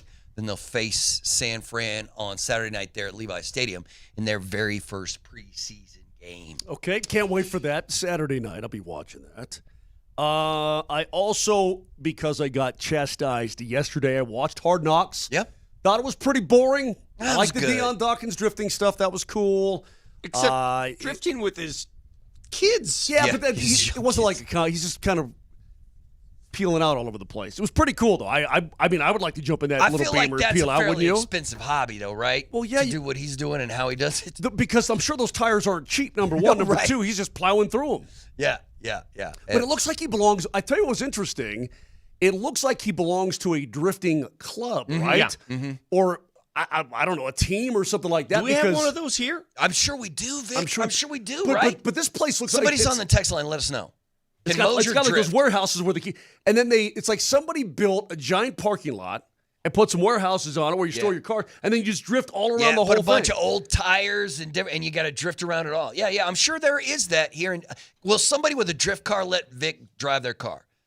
I don't know if I'd know how to do that. He wouldn't know what to do. But I think you could give him some instruction. You know what I mean? Just like clutch, brake, accelerator. Here's how you shift and get it on. You don't think Vic can figure that out? I tried stick. I know it. My first car was a stick. Yeah, what are you talking about? I think Vic can figure it out. I think he could handle it, man. It's not like he'd look like he didn't know what he was doing out there. All right, let me let everybody in on a little secret. We're going to Italy. Mm-hmm. And so whenever I go to Italy, I get me a stick shift. And Vic says to me, he goes, hey, they're going to give me a stick shift? I said, I'm sure they have an automatic. He goes, well, I can't. Because I need an automatic. I can't be doing that shifting stuff. Well, I was navigating Amalfi, dude. I don't want any part of a stick shift. Yeah, well, I was Mario Andretti. I mean, knock yourself out. It was awesome. Doesn't mean I don't know how to drive one. When you get back to driving a stick, it feels good. Although the second one I had was they've got, like Ford has a car over there that, it was okay. Then I drove this car called a Skoda. It's a Swedish car. Yeah. And it was like a friggin' sewing machine. Like, it was so gutless. I mean, what? You know what? I don't understand. Like, these cars today, both of our cars, have those little paddles that you paddle can switch. shifter, yeah. Oh, yeah. What's the point? Yeah. Well, on the steering wheel? I mean, I can count on one finger the time I've used the paddle. Like, all these modern cars now have the paddle as if, hey, everybody, watch out. I'm going to the paddle. I'm going to get you. I'm going to get you off the line with the paddle. Who uses the paddle? Yeah, I don't know. There are people. I get it was Lamborghini, I think, who said that a lot of young people come in. They're rich. They want to buy a new Lambo, and then you put them in that car. They have no idea how to drive one. They have no idea, and they're like, you can't drive. You couldn't even drive it off the lot because you've never driven a stick before. And you have. So they're like, they spend half the time trying to teach these people how to drive these cars when they come in to get them.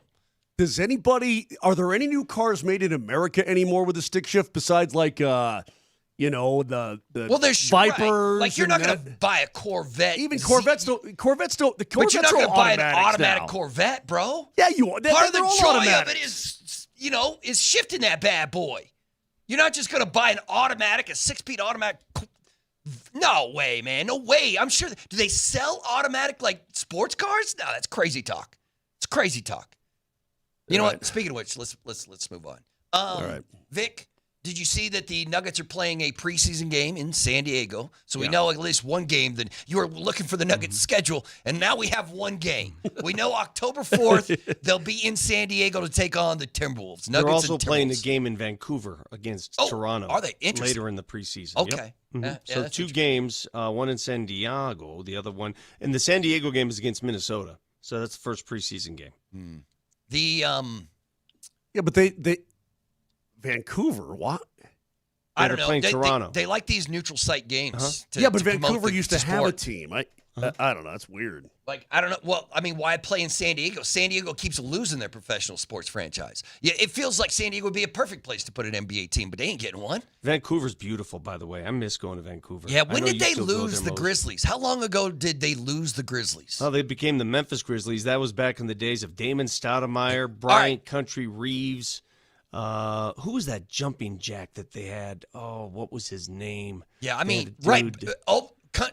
Big Country. That's the only guy I remember from that team. Then they had that other. Oh, Stromile Swift. Wow, that's a name from the past. I remember it. We have a special caller on the hotline. Somebody who specializes in hot rods. His name is Andy Lindahl. Andy, how you doing, man? Who you got beef with right now? Dude, I'm literally driving a Mustang with a stick right now.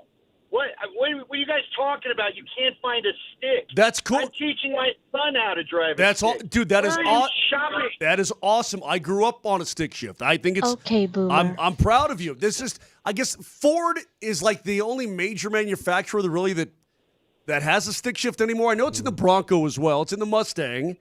Who else has them? I don't know. I don't know. Somebody with the Corvette's got to call in then. There's no way Chevy's making $100,000 Corvette that doesn't allow you to have a stick. The guys that drive that stuff want a stick. Right. I agree with you, Andy. If you're going to go out and buy the kind of car that is, you're the kind of guy who wants to. You don't want an automatic shifter. You want to feel it. You don't want a granny shifted either, man. You want to be like Fast and Furious. I think Cadillac. I'm reading Cadillac still makes a stick shift.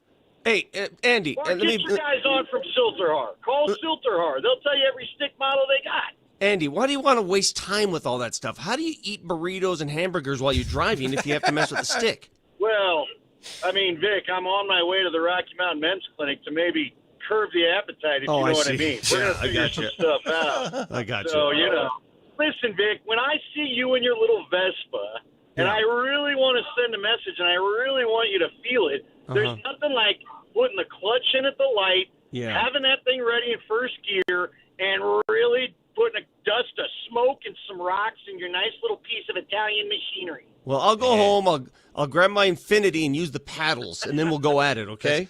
Andy, on the text line. The paddles aren't bad, dude. Try the paddles. You might get addicted. They're more fun than you think. I've tried them. I think it's dumb. I don't understand why. I don't want the option. I bought an automatic. I don't need an option to go to man. What's fun about Vic, it? You want a Vespa and not a hog. I don't know what to do with you. I'm sorry. Yeah, I'm sorry. We're just Andy, not the same guy. You live in a gated community, and I don't.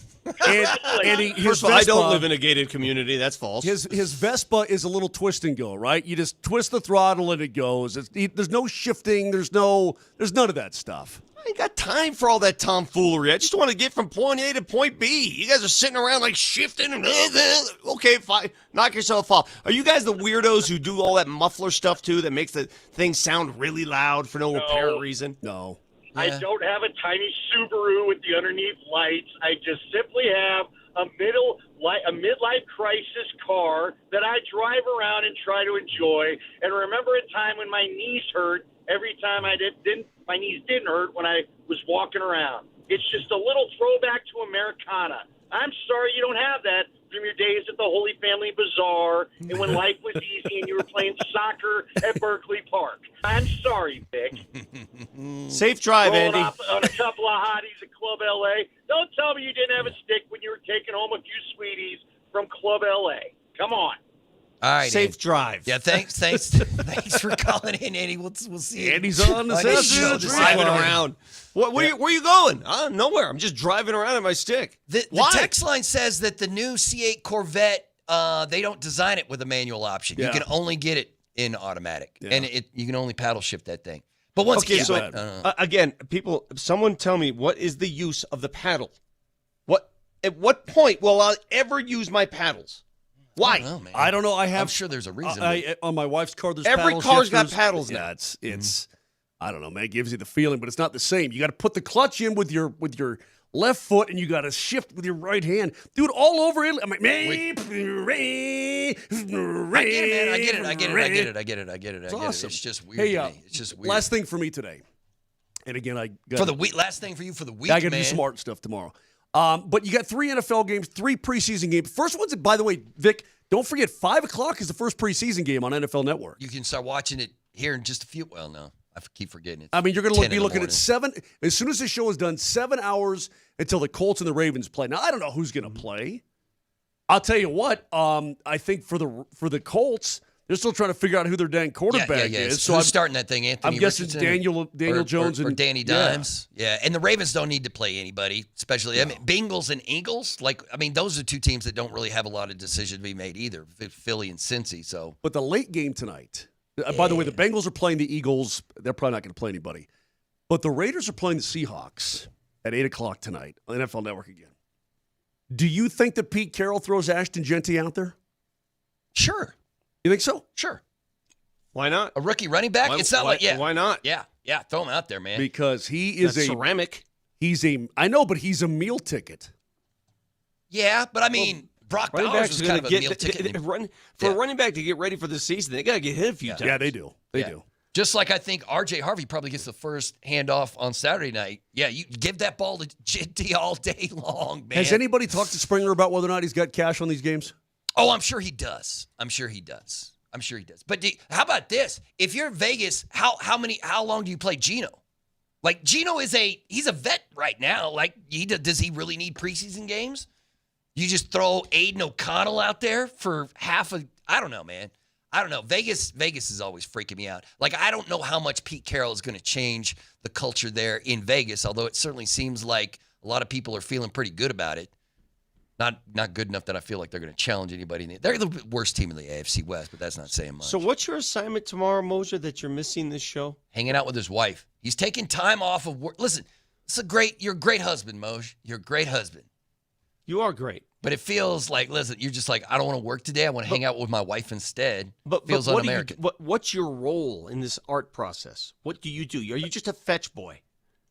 Yes. Positive reinforcement? You're just like, that's a hell of a painting. No, hold on a second. I'm a good tent and weight carrier. I'm a good tent setter upper guy. What's the price tag on these things? If I was is it like buying a Van Gogh or something where you got to drop some serious coin? No, but somebody the other day, Vic, brought up to me that they liked the little dinghy.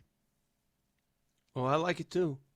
Okay. Made you like the little dinghy. Well, it depends on how. I mean, you got price per square inch and all this kind of thing. I mean, all right, you know what? How about this? We're going to let you go, and this show's wrapping up. Why don't you give us a prediction Saturday night before you get out of here, before we talk to you on Monday?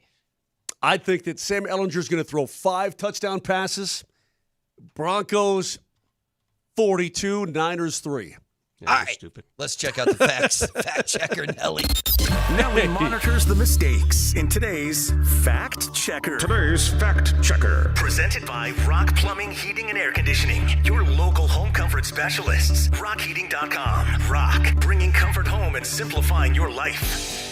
Vic earlier today was lamenting the sheer number of Canadians that invaded Coors Field to watch the Toronto Blue Jays beat the brakes off of the Rockies. And then you guys said this. Kevin says Blue Jays fans take over Safeco Field in Seattle too when the Blue Jays play the Mariners. Well, that's Seattle. That's right down the road. That's right down the road, yeah.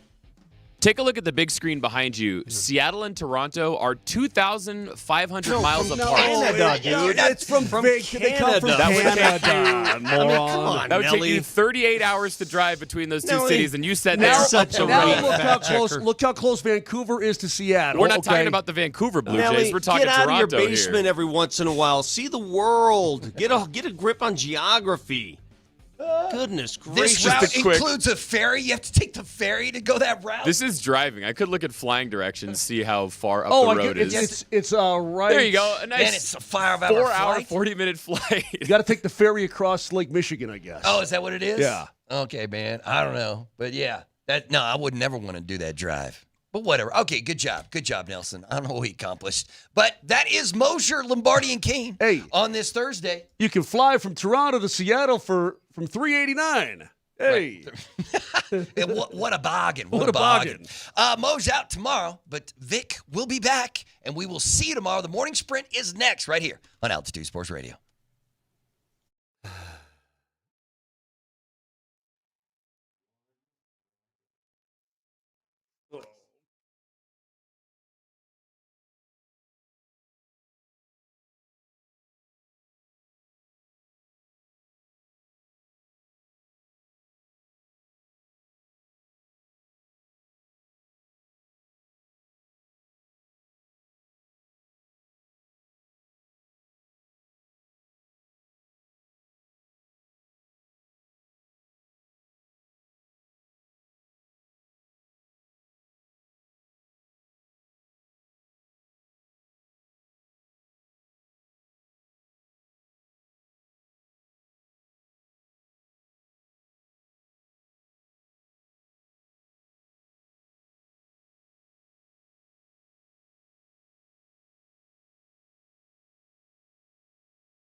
And just in the competitive situation, how do some of the younger guys handle the competitive situation? Because these things always start with good intentions, and then as they go a little longer, that it kicks in that these guys compete for a living, and they really get after that at some point. Lucas lining one toward left field, and there's the first out of the inning. Tagging from third time. France is coming home to score, and the Blue Jays have a new franchise record in runs in a series. That's their 41st in a 3-game series to set the club record. Schneider hits it high in the air, deep center field, back to the wall. It is gone. A 3-run homer for Schneider, a multi-homer game for him. 454 feet out to center off of a Rockies catcher in Austin Knowles. There's another one. Clement to left field, and that ball is gone. His 6th of the year and Ernie's 4th hit of the game. The Blue Jays have scored 20 runs today. Blue Jays out away from sweeping this series. Broken bat flare to second, caught by Davis Schneider, and the Blue Jays sweep the Rockies, dominating today 20-1, the final score at Coors Field.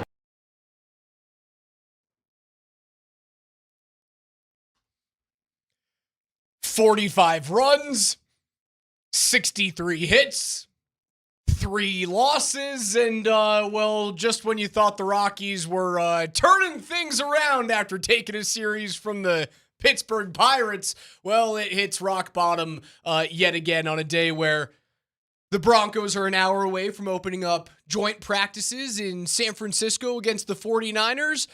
I'm excited to watch Cleveland and Shedeur Sanders tonight, but holy smokes, man. Do the Rockies find a way to make your jaw slack? It seems every single day. It's as bad as it gets. That is as bad as it gets. It's the worst 3-game drubbing since the year 1900. It ended up being 45 total runs. 45 runs and 63 total hits. Oh my gosh. Talk about the get right plan. If you're a struggling hitter or you've got a struggling lineup, just play the Colorado Rockies for 3 or a 4-game set, and you will leave with some improved batting averages. Gosh, 63 hits, man. How is that even possible? I've never heard of anything like it. Dating back to their 18-0 loss in Game 2 of the Baltimore series. Do you know how many runs the Rockies have given up in 1, 2, 3, 4, 5, 6, 7, 8, 9, 10, 11, 12 games? Give it to me. An average of 9.16 for a total of 110 runs against since July 26th. Pretty damn cool. Dude, that's as bad as it gets. Kevin Gausman, after the game yesterday, he goes, when the offense does stuff like that, it's impossible not to just look at the game and kind of laugh. Raj, the run differential right now for the Rockies on the season? Minus 316. Yeah, it's as bad as it gets. Run differential. The next worst team in Major League Baseball is minus 142. You have a minus 316 run differential. And you still think that you still think they can win 10 more games this season? They 100% are going to win. I don't know. They're going to win 15 games. I don't know. But they're probably going to set the all-time record for worst run differential in the history of baseball. And they're going to prove that they're even really bad at being the worst. They don't do bad appropriately. If you're going to do bad, you should go all the freaking way in on being bad. You need 10 more wins, right, to get up past Chicago. 10 more wins. That's it. I think that's what the number they're at right now. You kind of have 9 really winnable games left in the season. You have a 3-game set at Pittsburgh. You have a 3-game set at home against the Angels. And that's kind of it. So you said 6 games? No, I would throw in Like, it depends, like, where Miami is in the middle of September. If Miami's still sniffing around the wild card. Remember when didn't the Rockies sweep Miami in Miami? Or was that their first? What was it? Broke a streak. There was something happened with the Rockies at the Marlins this year. They swept Miami. That was at the beginning of June. They swept Miami. They had gone from not having won a series in what was it, like 20 series, dating back to last year, to sweeping the Marlins. You know what's happened to the Miami Marlins since then? That's a 500 ball club that's truly competing in the wild card. And in the NL East, which is fairly top heavy, obviously, between your beloved New York Mets and the Philadelphia Phillies, they're in third place out of 5 teams. Dead smack in the middle. Yeah, there's 6 games out the wild card. Like, some really good things have to happen for Miami to get there. I think that it feels as though the NL wild card race, like the 3 teams that are in it right now, Chicago, San Diego, and the Mets, those are probably the 3 teams that are getting into the wild card. Cincinnati, I don't think has the push to get there. The Giants, if Rafael Devers, and since Devers, since the Rafael Devers trade, they've been arguably the worst team in baseball. It's the weirdest thing. So if he turns it around, like maybe he and Logan Webb can carry them into the playoffs in that last wild card spot. But I think those are probably your 3 NL teams. I don't know. If Miami falls off, those are your 3 other games that are very much winnable, and those are your 9 wins. You have to find a way to squeak one away from the 8 games that you have against Arizona. Raj, you started out as the driver of our program, the Morning Sprint. You started out a day, which is Thursday. Oh, shut up. Which don't is really do this. Oh, don't do that. This is a Friday Junior type of a day. Vibes need to be high, man. Dude, it's historic. In your my generation, vibes are high with that. They're terrible. My vibes are high with that. It's 10:09, and all we talked about is the Rockies in Major League Baseball. All right, fine. Go to the depth chart. You want to go? You know what's going on tonight, though, Raj? NFL football games, baby. We're gonna get mad. We're gonna get mad about me talking about a historic 3-game set with the Rockies. But no, we'll talk about the third stringers for the Cleveland Browns. Be my guest. Break it down, Coach. Is Shedeur Sanders, the 4th-string quarterback, more interesting to talk about than the Colorado Rockies? Yeah, it will be tomorrow morning. It's the one thing I'm watching tonight. I think it is. I think they do play tomorrow night though. So just I thought they were the Thursday night game. They're Friday. Tonight is, you know what's a cool one tonight? So you got Eagles, Bengals, which obviously you're not going to see the starting quarterback. Baltimore and Indy. And then the last one's kind of cool for Vegas, Seattle. Yeah. So Pete Carroll's triumphant return to Lumen Field in Seattle. It's kind of cool. 8 o'clock NFL Network. You know what? I thought we had Cleveland tonight. That sucks. You know what I'm doing? That makes my Thursday night so boring. Want to know what I'm doing tonight? Coaching football until 8 o'clock. I'm having a staff. We're going to have a staff gathering, man. Watch some NFL preseason football. Seahawks Raiders. How fun is that, man? It's gather everyone around the table. Can't miss that. Oh my Can't miss God. Raiders and Seahawks on August 7th. That's when you know you're a sicko, man. That is appointment TV right there. I am a serial killer. You are a sicko. Of the pumped, not stuffed object that is not round and doesn't bounce the way you always want it to be, man. What a great sport it is, though. Gosh, it's a great sport.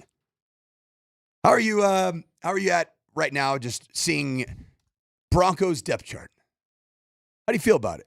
I mean, it's kind of a troll depth chart, right? It came out right after our program ended, and what Sean Payton likes to do is what he did last year, right? You put all the rookies at the very, very end, so it doesn't truly matter. Like, is RJ Harvey the last ranked running back on this team? No, he's not. It's because he's a rookie. He's not behind Blake Watson. He's not behind Tyler Bidet. He's certainly not behind Audric Estime. There is a question whether or not he's going to be the 2-back or if it's going to be Jaleel McLaughlin, because we know how much Sean Payton loves him. It's a troll depth chart. You know what I did like, though, man? Just if you go deep into the weeds of this depth chart, you know who is the highest seated on the depth chart undrafted free agent receiver? It's our guy, Joaquin Davis. That means something, man. Dude, brother, I'm telling you, he's going to make the team. Definitely as for sure, without question, as a practice squad guy, which is okay. Stash him away, man. And you might need a red zone target mid-season, postseason. Like, dude, he is really good in the red zone. That really was the good. biggest thing that jumped out at me was, is he going to be all the way down the depth chart with all the other, rookies and undrafted guys? He wasn't. Now, is he going to be an impact player for this team this year? The answer is no. Heck no. I thought Nate Atkins coming in third on the tight end depth chart was a little interesting. Evan Ingram, Adam Troutman, Nate Atkins, Lucas Kroll. That's right. So you have Evan Ingram, who is the Joker. Wow, what a cool term. Never heard that one. And then Adam Troutman is the clear-cut, big, physical, blocking, traditional wide tight end. You want to run the rock, you got to have 82 on the field, bottom line. And then Nate Atkins is your real hybrid fullback, inline tight end, H-back, pretty decent receiver. He can do enough in blocking. He's awesome, man. Last year, I became a huge fan of Nate Atkins during training camp, and he was not a household name coming into training camp a year ago for the Broncos. You didn't remember the household name last year was Lucas Kroll. Is Lucas Kroll not going to make this team? Because Nate Atkins is a starter on quite a few special teams. There's a term, all right? You want to hear a term, Raj? Core 4 special teamer. You want to be a Core 4 special teamer. Kroll can make the team if Michael Burton doesn't make the team. But for some reason, Sean Payton is married to a true fullback in 2025. You know why? Because he looks at... Can Lucas Kroll not do what Nate Atkins or Sean looks at Gen Zers and says, yeah, I'm going to give you a fullback whether you like it or not, Alex.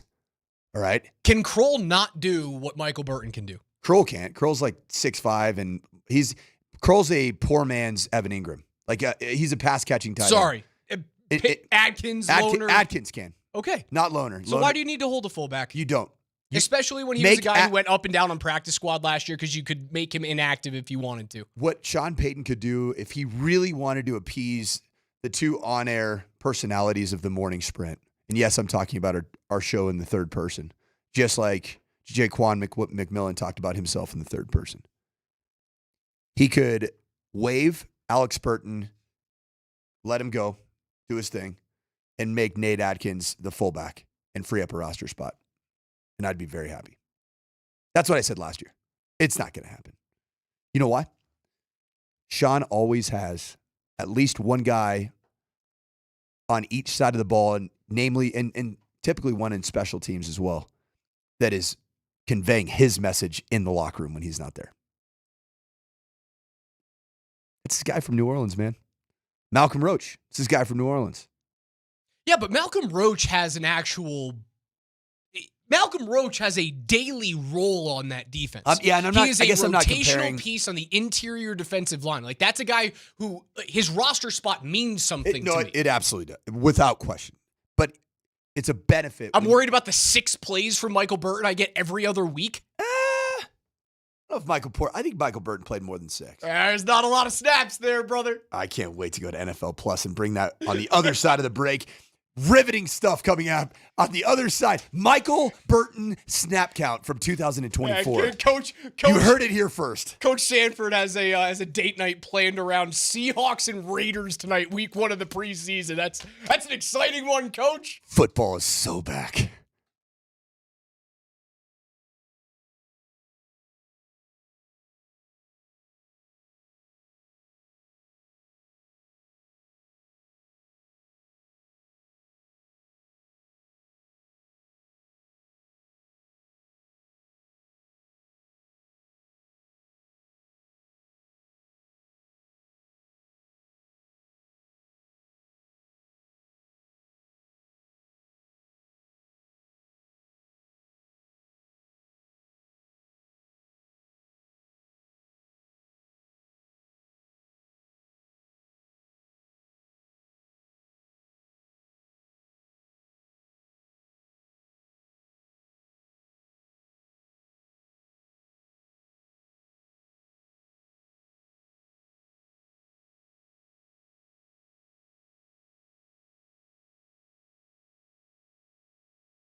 Watch all of our shows, twitch.tv/AltitudeSR on the Safeway Twitch stream. Order online. Safeway does the rest. Get easy delivery or free pickup with the same great deals, and you can get started at Safeway.com or on the Safeway mobile app. Safeway, fresh foods and local flavors. As we welcome you back into the morning sprint, Alex Ryan-Emmy alongside the coach, Mike Sanford. I have always had these questions with initial depth charts and how precious a single roster spot is on a football team. Obviously, the conversation around Michael Burton, it feels like it's for naught. Like, Burton will be on the team. Sean Payton loves to have a full-time fullback, even if he only plays, we went and we saw the numbers. It's 10 snaps on average per game on offense, but where he makes his money, Michael Burton, is, he was the third most used player on the team in special teams. He was on the field for 63% of the team's snaps in those types of situations. Core 4 starter. Core 4 starter. A core 4 starter for anybody that wonders, and that's how you get put on scholarship in the college game. If you're a walk-on and you become a core 4 starter, punt return, kickoff return. Your top 4 special teamers last year in terms of percentage of plays on special team situations: Tremon Smith, gone. JL Skinner, here. JL Skinner also huge, 6'4" plus, and also he went to the greatest academic institution on planet Earth, the Boise State University. Continue.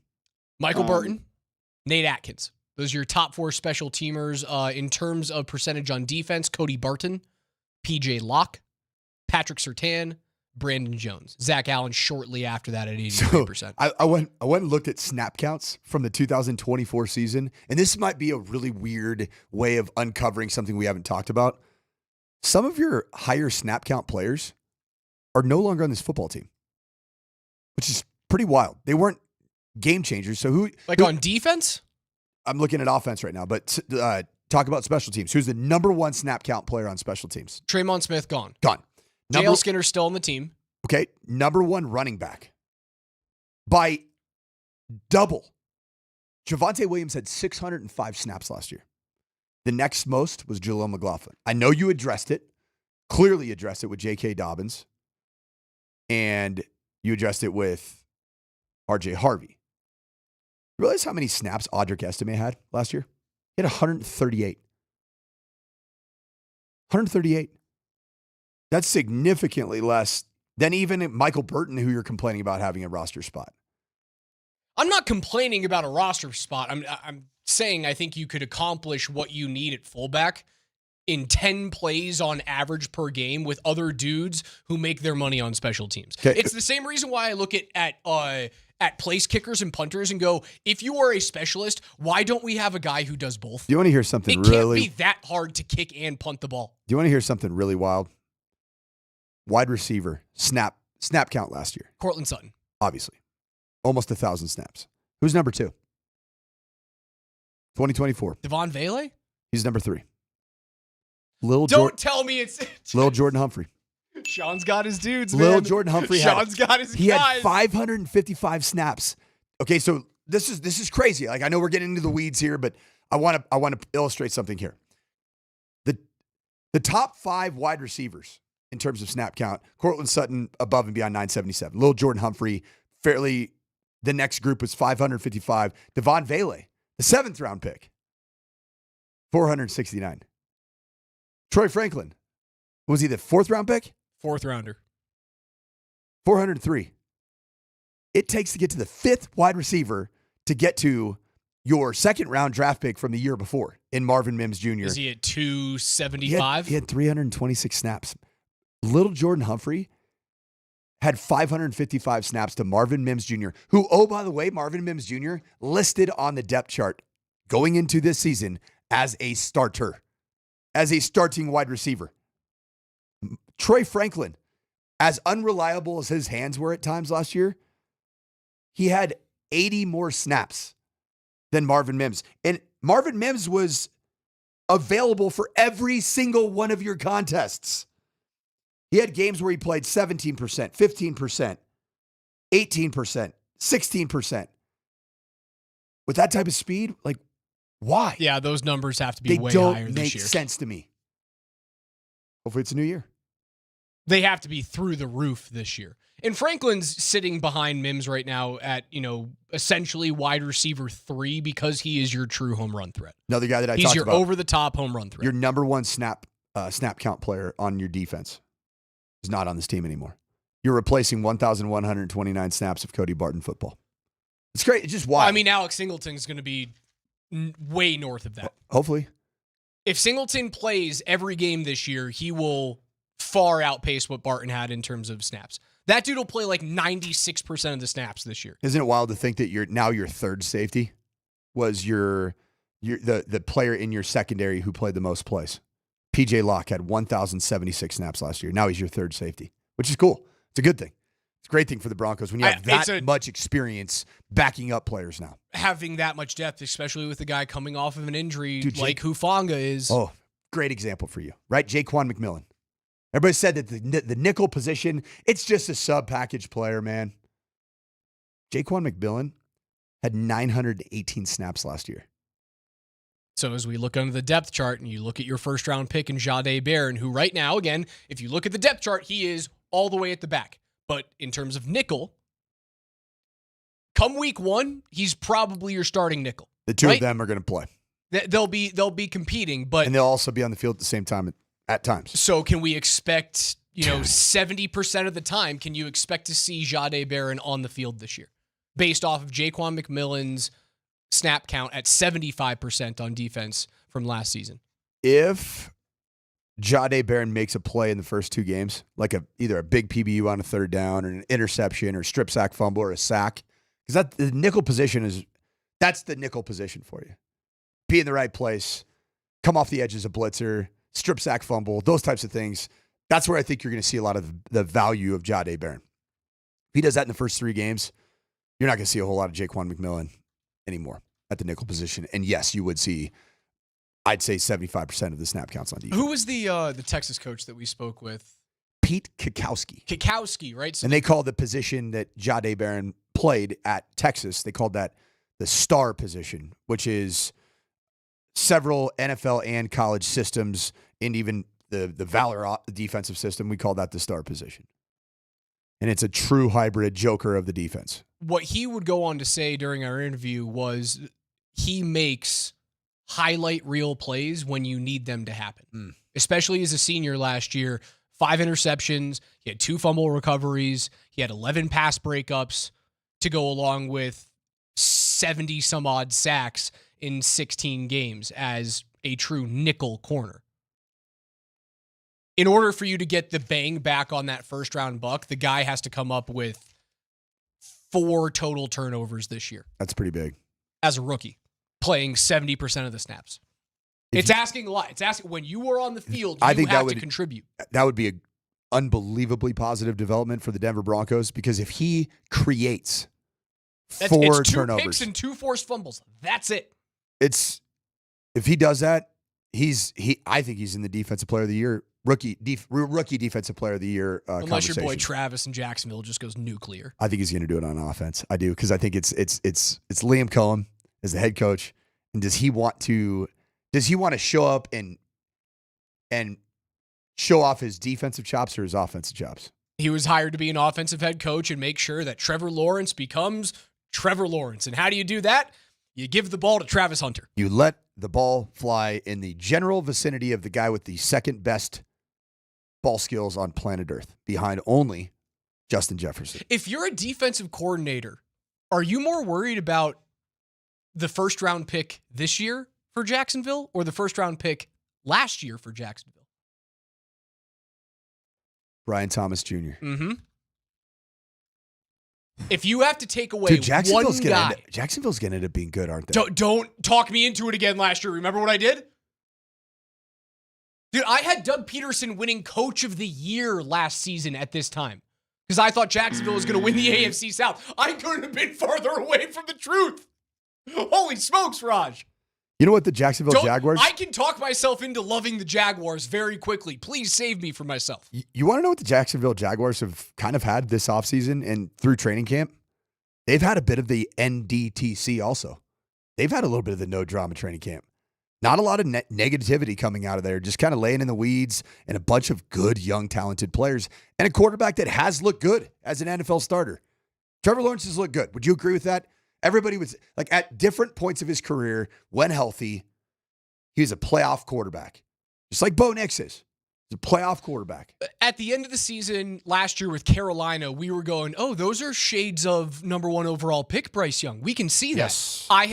You saw a little bit about that with Trevor Lawrence over the course of the last 3 years. You go, oh, I understand why he was looked at as generational. I get it. If they pair him with the right head coach, and we all thought it was going to be Doug Peterson because of what he did with, Nick Foles, right? Was Doug Peterson going to be the next great quarterback whisperer in the NFL? It ended up being a dumpster fire. But yeah, if Liam Cohen can figure it out, all right, they're excited. They have like 8 first-round draft picks between offense and defense that are starters. So There's a lot of talent. Raj, with the very lowly AFC South, the Jacksonville Jaguars with now Travis Hunter, Brian Thomas Jr., a slew of defensive talented players from the last couple of years of the draft. 7.5 wins. Are you taking the over or the under? They're in the AFC South. So that what you're asking me is, does Jacksonville win the AFC South? 8 wins that division. No, it doesn't. No, it doesn't. No. Houston's in there. Opening game, Panthers.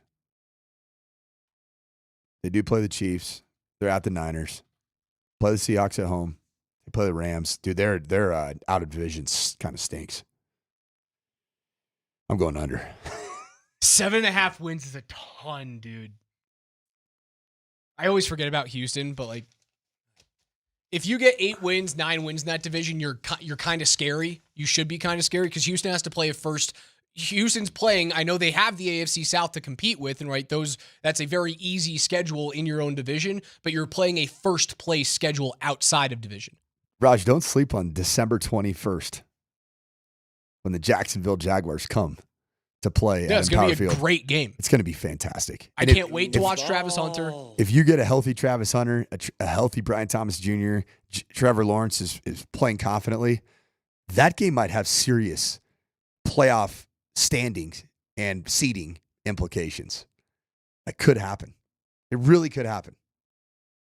And when we saw the schedule release months ago, I wouldn't have circled that game as a game that I would be like, man, I can't wait for that game. I can't go back-to-back years being bullish on Jacksonville because it was so bad last year. Yeah. I just can't be that guy.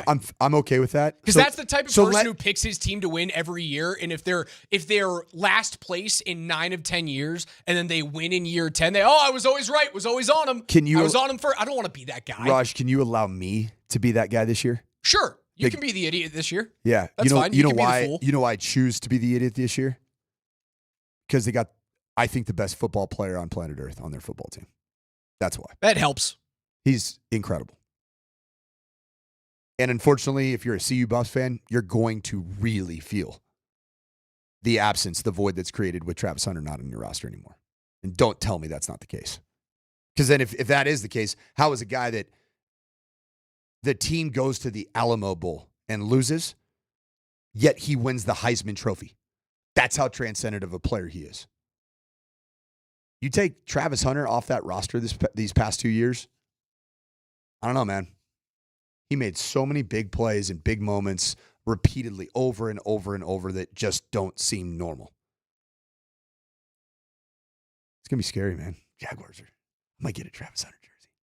You can get a Travis Hunter jersey. That's okay. You can buy that for the boys. I love that guy. The Brock Bowers jersey is still something that I look at you and I go, I can't believe you bought your kids a Raiders jersey living in Denver. Yeah, but it's Brock Bowers. I know, but it's a Raider. You can't do it. It's like buying him a Mahomes jersey, He looks brother. like he's the head of the IT department when you see him in person. He just looks like a normal, just average. Yeah, he's got the old Joe. White guy, balding. Yeah, he's got the power alleys going. The power alleys. Solid power alleys up top. And then you watch him on football field, and it's Clark Kent coming out of the dadgum phone booth. Oh, yeah. I love that guy. Like, again, I had a lot of admiration growing up for Hall of Fame captain Steve Yzerman. A lot of admiration for him. I had the same for Nicholas Lidstrom on defense, one of the greatest defenseman of my lifetime. In no world, growing up in Colorado in the late 90s and early 2000s, would I have ever thought to buy a winged wheel jersey. Nor would my father have bought me a number 19. I wore 19. Not because of Yzerman, because of Sakic. I would never have had that jersey bought for me. And Yzerman's like the greatest leader, one of the greatest leaders in the history of the NHL.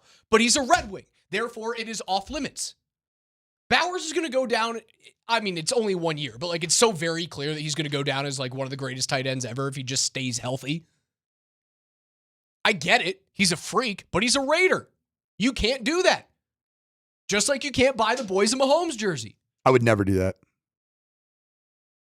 My daughter bought herself. Like you're going to buy him like a Dylan Raiola jersey next? My daughter did buy herself one of those like knockoff Taylor Swift / Travis Kelce hoodie. You know what? I'm sweatshirts. okay with that. I'm okay with that. She did it on her own though. It balances sport and music, and I would have to think that your daughter is more inclined to like the Taylor Swift side of Travis Kelce than the Kansas City Chiefs side of Travis Kelce. She probably likes Travis Kelce's sister-in-law way more than she likes Travis. True. I'm okay with what your daughter's done. I'm not okay with what you did with your kids or with your boys. Would you agree with me? There's something pretty cool about a black, silver, and black Raiders jersey. Yeah, it's a beautiful jersey. It's pretty cool. And it's really cool when they're good, which is rare. They're going to be better this year. Again, I go back to the Red Wings, man. Like the Red Wing jersey it's flawless. Beautiful. The Blackhawks jersey, when they're good and even when they're bad, it's flawless. So like when Jonathan Toews and Patrick Kane were kicking the crap out of the Avs in the early 2010s, it sucked, but yeah, they look good doing it. I appreciated the jersey. Was I going to buy a number 88 or number 19 Toews jersey? Nope. It's a Blackhawks division rival. You can't do those things. Top 3 NHL jersey right now to you. Avs are out of it.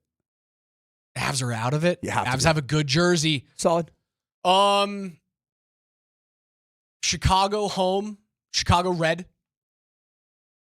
Rangers white. Rangers does hit. Great man. jersey. Gosh, it with hits. Is that the diagonal? The diagonal Rangers and the way that they have the like the shadow on the numbers.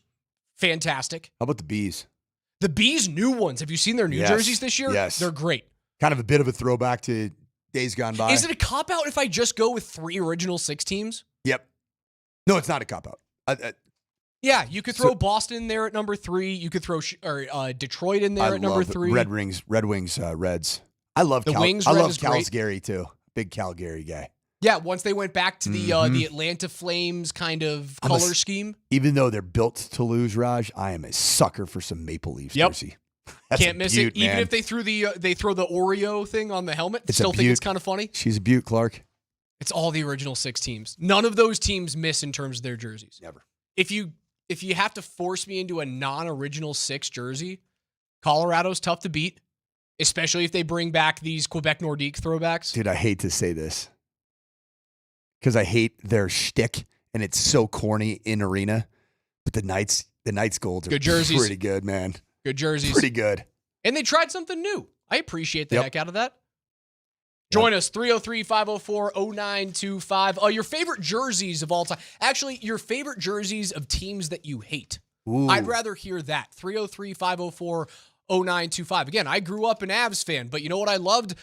A Red Wings red jersey. Really did. Let us know what your favorite jerseys of teams that you can't stand are. Be back in a few minutes.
which NFL team has the worst uniforms? I would say the Browns.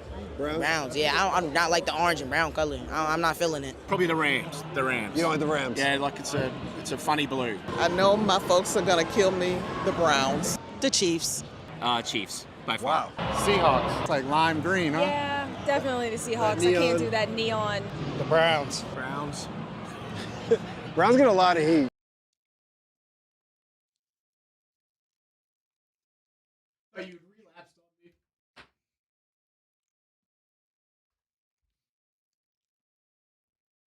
It's the morning sprint, Altitude Sports Radio 92.5. Alex Ryanemi alongside the coach, Mike Sanford. We asked you guys on the Shop Mods to text line, one price, one person in 1 hour. What is your favorite jersey of a team you absolutely hate, but you just have to admit, damn, they look good? For me, it's the Los Angeles Dodgers. I hate that baseball team.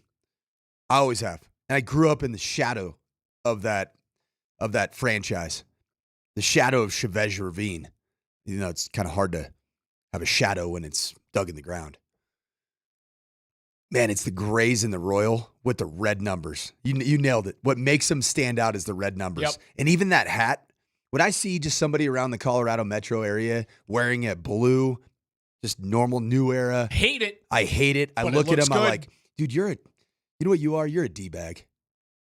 You're kind of swaggy, man. Yep. You're kind of cool. Yep. Actually, let's talk. I like you. Eric no, on I the hate text you. line, and I'm assuming Eric, when he texts this in, he goes, "Shh, Dallas Stars." I'm assuming you're meaning like the Mike Modano era Dallas Stars, where the jersey cut was an actual star. Their jerseys this year are terrible. I think everything about the Dallas Stars is awful. They have a terrible sweater. Yeah, they do now. But like in the late 90s, the Dallas Stars jerseys were phenomenal. I hate the Stars. Everything about them. The Brett Hull, skate in the crease jerseys. I hate the Chargers, but they have the best uniforms in all of sports. The powder blues that they played with in the Hall of Fame game. I hate the Chargers. Can't the AFC, stand it, but those are awesome. Is the AFC West kind of an all-jersey division? Yes, it is. Even, dude, you can say what you want about the dang Chiefs. They're home reds with the white face mask. I think someone texted that in a little bit earlier. Yep. They also have a great logo. I like their logo. It's a good logo. It's a solid, traditional 19. You can go back to the Hank Stram era of NFL films and the Kansas City Chiefs. You can see that same logo, man. What's your most hated? Do you have a hated college sports program? Because you've been around so many that I feel like it's hard. There's a lot of thought about it, right? Like if you had just been a Boise State guy, it would probably be easier to hate just one big school. The traditional team that we're supposed to hate. Did you like how I said Boise, by the way? Yeah, it was great. Thank you. It's BOY-SEE. Thank you. Boise. The traditional rivalry before the two teams went in completely different directions is the Idaho Vandals in Moscow, Idaho. Man, they're just like on a different planet. It's hard to hate them. They're like an FCS team playing a little dome that holds like 14,000 people, the Kibbe Dome. So that's a hard one. I think that the team that we started trying to overtake as the West Coast Group of Five national kind of break onto the scene team was Fresno State. But even then, it's like Boise State really took over Fresno State. So it's like, I don't even look at Fresno as a competitor. You know what program I've hated for at least the last 12 years? The University of Utah. I hate Utah. Kyle Whittingham's just kind of pompous, smug. He was kind of a jerk to me before the game when I was the interim head coach at CU. He and my dad coached together. My dad was the offense coordinator for Urban Meyer back in 2003 and 4. Kyle Whittingham was the defensive coordinator. That guy's just kind of he's not my guy. They're a good football program. Neither one of those teams, iconic jerseys. Can't do it. So you can just hate them. Yep. Just hate them. You can hate all of it. Unu's got sweet unis. And I love that for you. Tell me that this team doesn't have sweet uniforms when you pop on a random game on a late Saturday night. It's Big 12 football. BYU. BYU's got a good color scheme. And really good. I mean, because you go back to the Steve Young 1980. What is it? It helps. It helps when you have iconic players and iconic teams for that jersey to take hold. Simplicity matters too, because they have a simple, just circular logo with that kind of unique Y. There's a lot of Nebraska graduates and fans here in Denver that listen to our program and have for a long time, and we got like 3 or 4 texts coming in. Goes, I am a Cornhusker. Colorado's black and gold is unbelievable. It's beautiful. It is. The Buffs black and gold that they play with is that national championship era that they have kind of brought back in a little bit of like a modern spin on it now is phenomenal. And even if you hate the Buffs, you can't help but go. And I'm going to go on the other good. side here. Even if you hate Nebraska, when you see them release all those balloons and pollute the environment when they run out of Memorial Stadium in Lincoln, Nebraska on a noon kick on a Saturday, and those reds are hit by the sunlight, that white helmet with the simple thin red stripe and the small Times New Roman, like 28 the thin N. Like, it doesn't make any sense. It might be Arial narrow. It's an Arial narrow N. It makes no sense. And it's so dang cool looking, man. I go ahead and say better dead than red. Sanford, you're a traitor. Dude, those Nebraskas at home, those things kind of hit, man. I told you, like, my original one is Detroit Red Wings red sweater. The other one I have that is a non-hockey, damn, it looks good, but I hate you so much. The Kobe era white Lakers uniforms hit so hard for me. And I had for some reason, it tugged at my heartstrings, and I was like, I hate the Lakers a little bit less. And then I had to talk myself out of that, tampered hatred. The most beautiful uniform that I've ever walked out onto a field and looked at it and said, oh my gosh, that is perfection. We're in trouble. No, just perfection, because I coached at this place. The first time that we played in a game at the University of Notre Dame. Dude. Those sparkly gold helmets. You know there's actual gold fleck in those bad boys. They're textured, and you can see the gold fleck. They have them on all of their other helmeted sports. It's the same thing. Like hockey has gold fleck in it, and lacrosse has gold fleck in it. I had a buddy who grew up playing goalie here in Colorado, Cale Morris, who actually wore I think he wore the C for Notre Dame as a goalie when he was there. We had a Nebraska fan that heard me say about the balloons and polluting the environment. Nebraska stopped doing the balloons for what it's worth, LOL. So I coached in a game in 2010. I'm up at the press box, opening game at Lincoln. I'm Western Kentucky, and I see these. I don't know how many balloons were let off, like 110,000. It was crazy. Maybe they should start polluting the environment again, because their program's gone completely downhill since they stopped doing the balloons. A good thing to bring back. Just start killing birds again. There's no birds of any consequence in Nebraska. I'm sure there are. I'm sure you're going to piss off it's a bunch of environmentalist magpies right now. No, man, it's a bunch of magpies. You can just take out your little shotgun and take care of them. They eat the seed. They're eating your crops out there. Come on, man.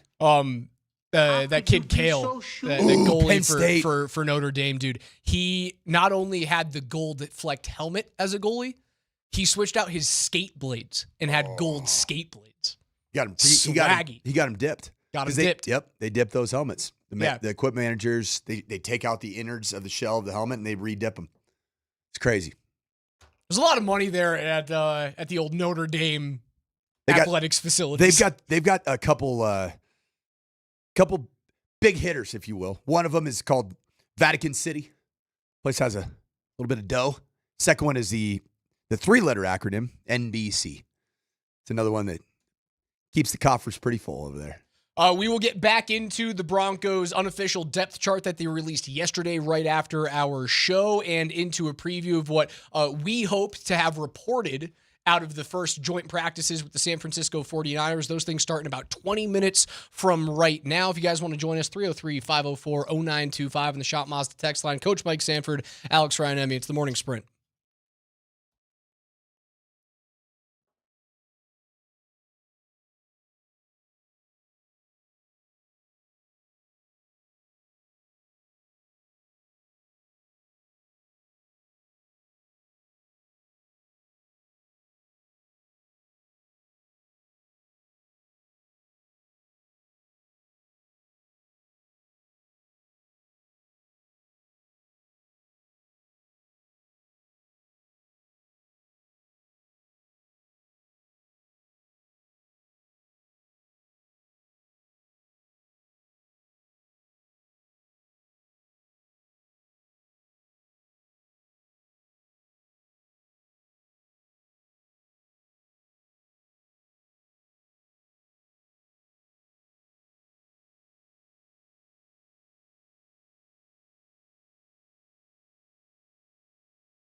I think most teams after OTAs and mini camp and then the first few weeks of training camp feel like they could get to 51, 52 players very easily. Their concern is always that 53rd, 54th, 55th guy. You let one or two guys go because you make an evaluation, and 2 years from now you're looking at them on another team and they're flourishing. And those are the ones the football people I talk to worry about, in this. And everybody believes they're going to 18 games with a 2 preseason game format at some point. Hey, you're worried about the final guys on the roster, but you got to have a fullback on the Broncos, coach. Worried about those final guys, but have to have a fullback that plays 10% of the plays. We had an unofficial depth chart come out yesterday right after the program. As Sean Payton is one to do, he puts all of his rookies at the very back of that. So I wouldn't read too much into RJ Harvey being behind Blake Watson and Tyler Bidet and Audric Estime. Like RJ Harvey, when it comes for Saturday's game against the 49ers, I think he gets 60% of the carries out of the backfield. In the first half?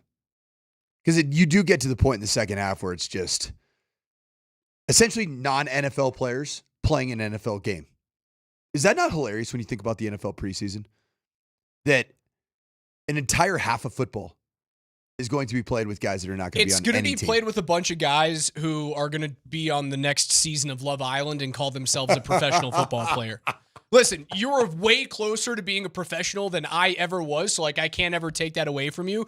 But have you seen that lately on all these reality shows? They're like I'm a professional basketball player, and then what I do, because I'm sitting on the couch with Caitlin and watching these crap shows, Wikipedia their ass right away. I look up the name immediately, and he played like tier 3 in Spain's basketball league. Like, you're not a pro basketball player, brother. Raj, give me a quick 20-second plug for why I should watch Love Island. You should not watch Love Island. Okay, thank ever. you. Thank you.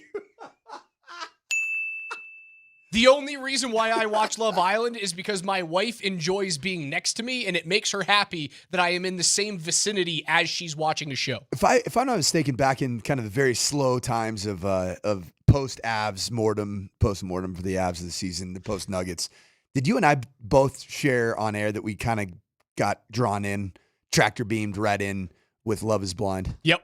That's a pretty good show. I was in my feels. That's a pretty good show. I've been dumped, and I am sad, and I want to eat a pint of ice cream. Yep. Ben and Jerry's. Yep.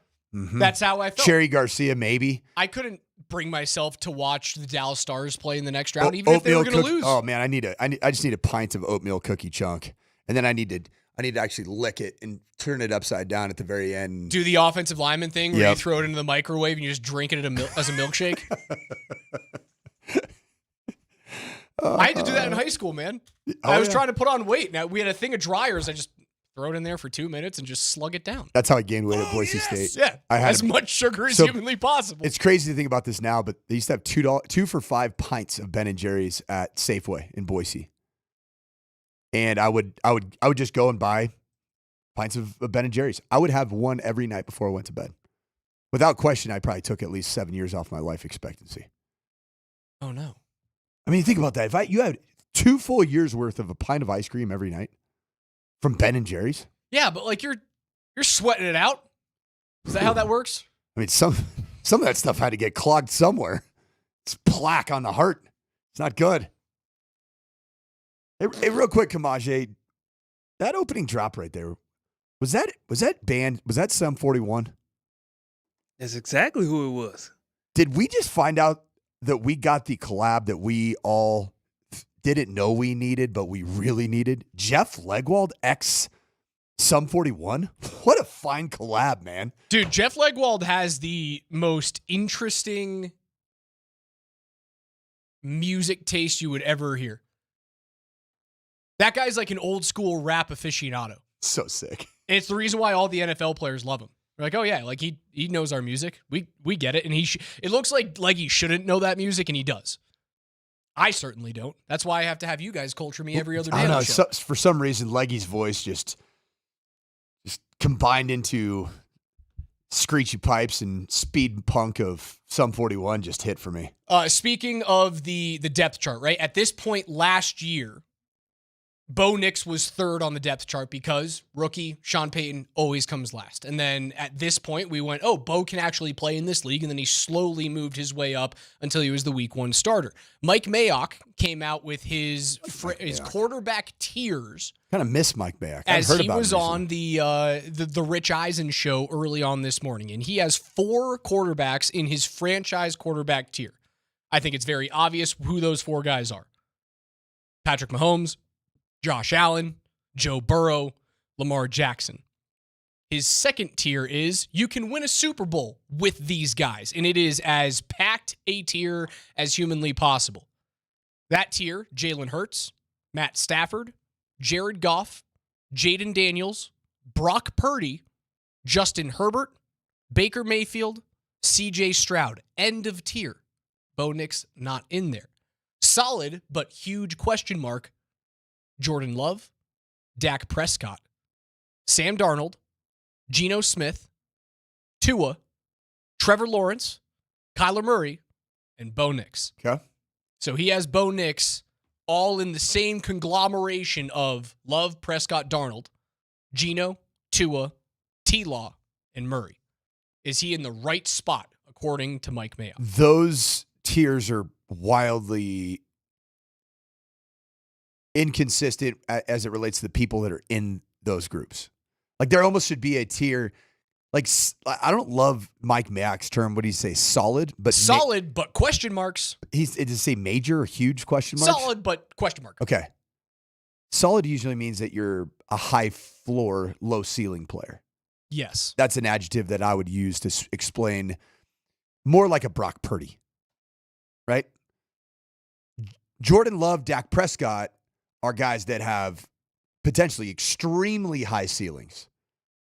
But in the case of Dak Prescott, his floor is his health, and his floor is his postseason track record. His what? I said his floor is his owner. That too. And Jordan Love's floor was, do you remember what happened with Jordan Love last year?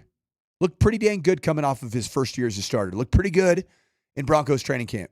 Remember he played the opening game up in down in Rio de Janeiro, Brazil against the Eagles? Their opening game was in Brazil on a atrocious field surface. And he tore his meniscus. He had to play the entire year on a surgically repaired knee. So his thing is also health, right? Bo Nix is solid, high floor, but my question on him is, where is the ceiling? Is it high or not?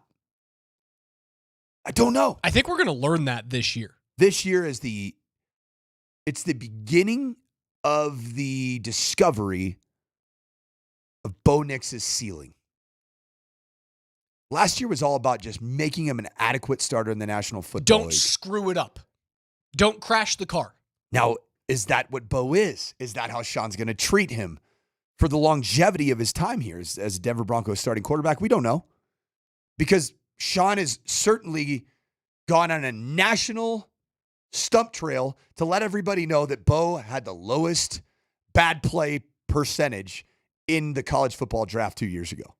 And he was in the, what do we find, was he one of the best 5 quarterbacks in the National Football League last year in terms of how often and how frequently a negative play, a sack, a fumble, an interception occurred. Yeah, he doesn't screw it up. He doesn't crash the car, but can he punch the gas and pass 5 cars on a turn when you really need him to? We don't know. Because one thing I noticed about that list, there weren't a ton of guys that are in that top 4. Am I right in saying that? In the top 5 of bad play percentage quarterbacks that do a really good job of minimizing damage, Pat Mahomes wasn't a top 4 guy. Joe Burrow wasn't a top 4 guy.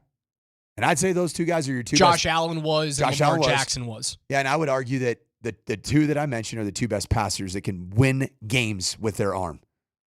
Like Josh Allen and Lamar Jackson have not proven that they can win games when it really, really matters with their arm. Yeah, Joe Burrow's the only one who has beaten their AFC contemporary in a championship game. He's the only guy. And honestly, they probably should have won that Super Bowl too against LA. This may sound crazy, Baker Mayfield's the type of player that's certainly boom or bust. And he was not great in that number. The analytics on Baker Mayfield were not great.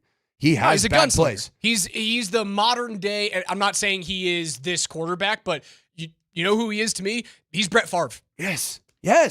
He stand him. I mean, he dressed up as if he recreated his draft scene from the 90s and dressed up with a Canadian tuxedo, all denim. Baker did that. But Baker, would you say that there would be a fear when you face Baker Mayfield that he could potentially light the world on fire and throw for 384 yards and 5 touchdowns? Yes. Even if it's three interceptions. Yeah. And potentially beat you. Certainly. I don't know that we have that yet in Bo Nix.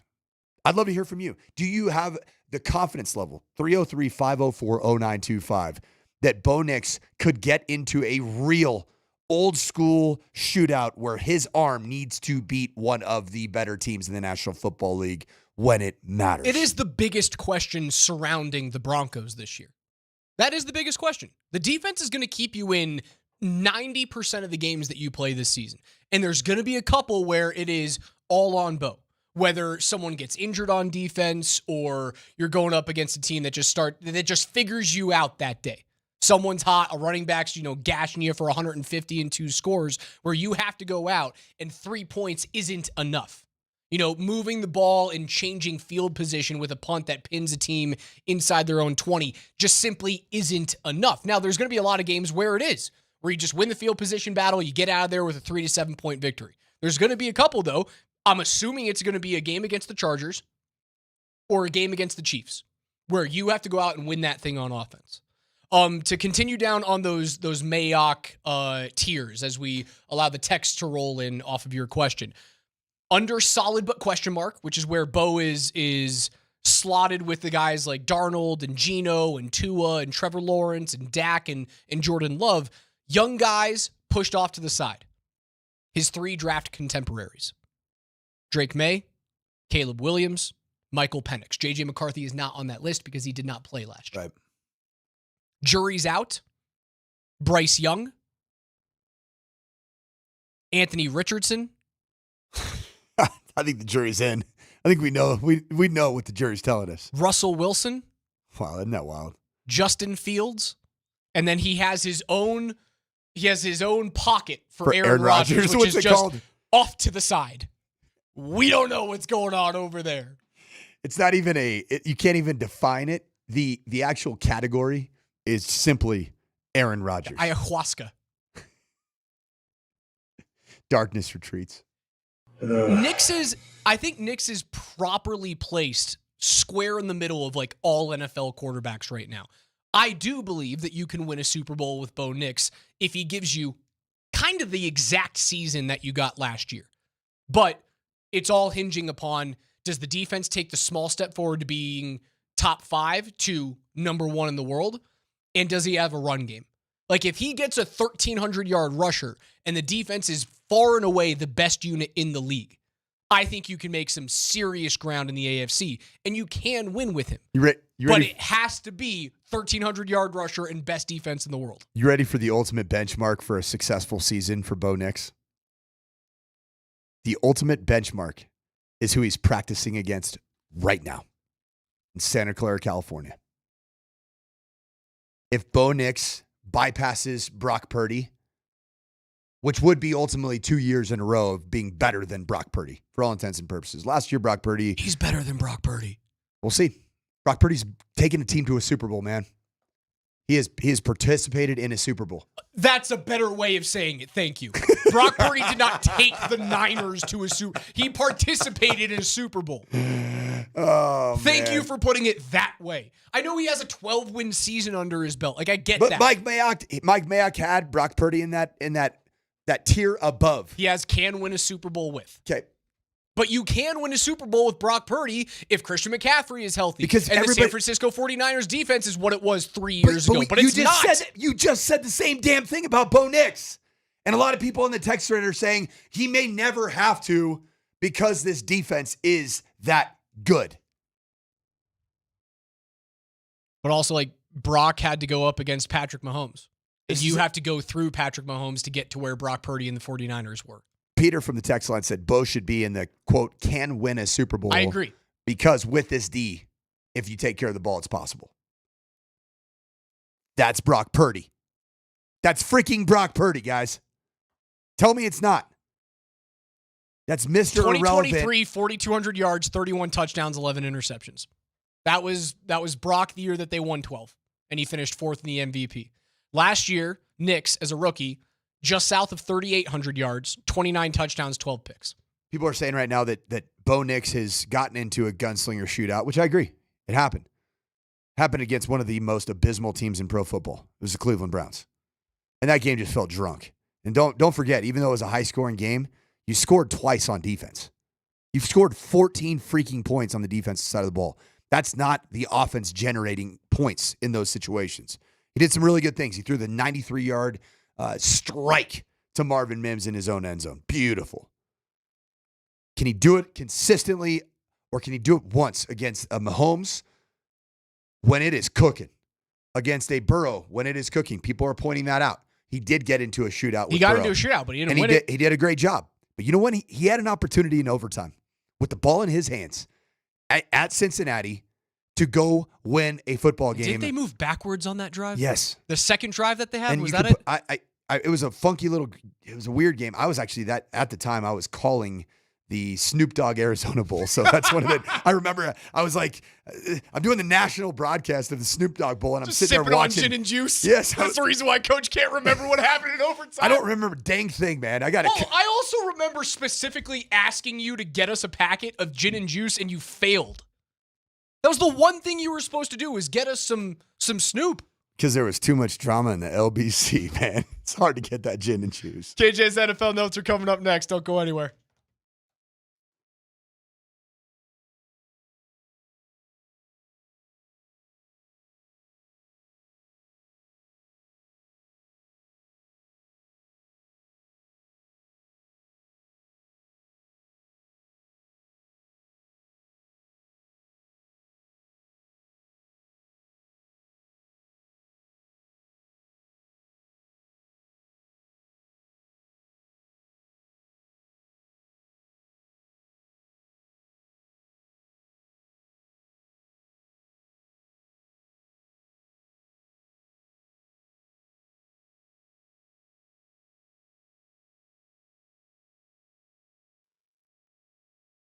Hey, Colorado coach Mike Sanford here. And yes, the time has come for a southbound move for the Sanford family. And so we're going to be putting our house on the market with the same team that was able to get us into a home that we absolutely loved. And that is the WK Real Estate Crew, the Remington team. And Barry Remington is going to be selling this house for us. And there's nobody that I trust more because, first off, he gets a ton of inventory. Why? Because of people like myself that know Barry Remington, trust Barry Remington, and know that he is going to give you an ideal price to put on the market, but he's also going to hustle, and he's going to be honest. He's going to go to war for you to get your house off the market as soon as possible and sold. Really, at the end of the day, it's all about finding the perfect fit to sell your home, or in the buyer's market we find ourselves in right now, the perfect fit for you to get into the right home for your dreams to come true. Barry's a proud Colorado native, grew up in Arvada, went to Fairview High School, and played inside linebacker for Coach Bill McCartney at CU, where he still holds the all-time tackle record. Raised his family in Boulder County and works with his daughter, Cassie Remington, at the Remington team at WK Real Estate. Go to barryremington.com right now to check out the inventory online. There is so much available all over the Denver Metro, Boulder. You can find homes in Arvada, the South Metro. Check out barryremington.com. Don't settle for any real estate agent. Work with the Remington team at WK Real Estate.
Every day here on the Morning Sprint, we go through the biggest stories in the NFL with KJ's NFL Notes. Joint practices have just gotten underway with the Broncos and the 49ers out there in Santa Clara. KJ, what's first? Well, you just teased it, Raj. They did just get underway a few minutes ago. And the question of the day is, what exactly can we expect heading into this joint practice?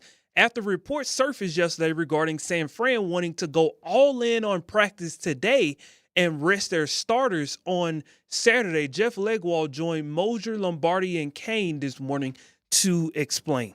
I don't know how physical they're going to be. I mean, everybody's going to be geared up and everything.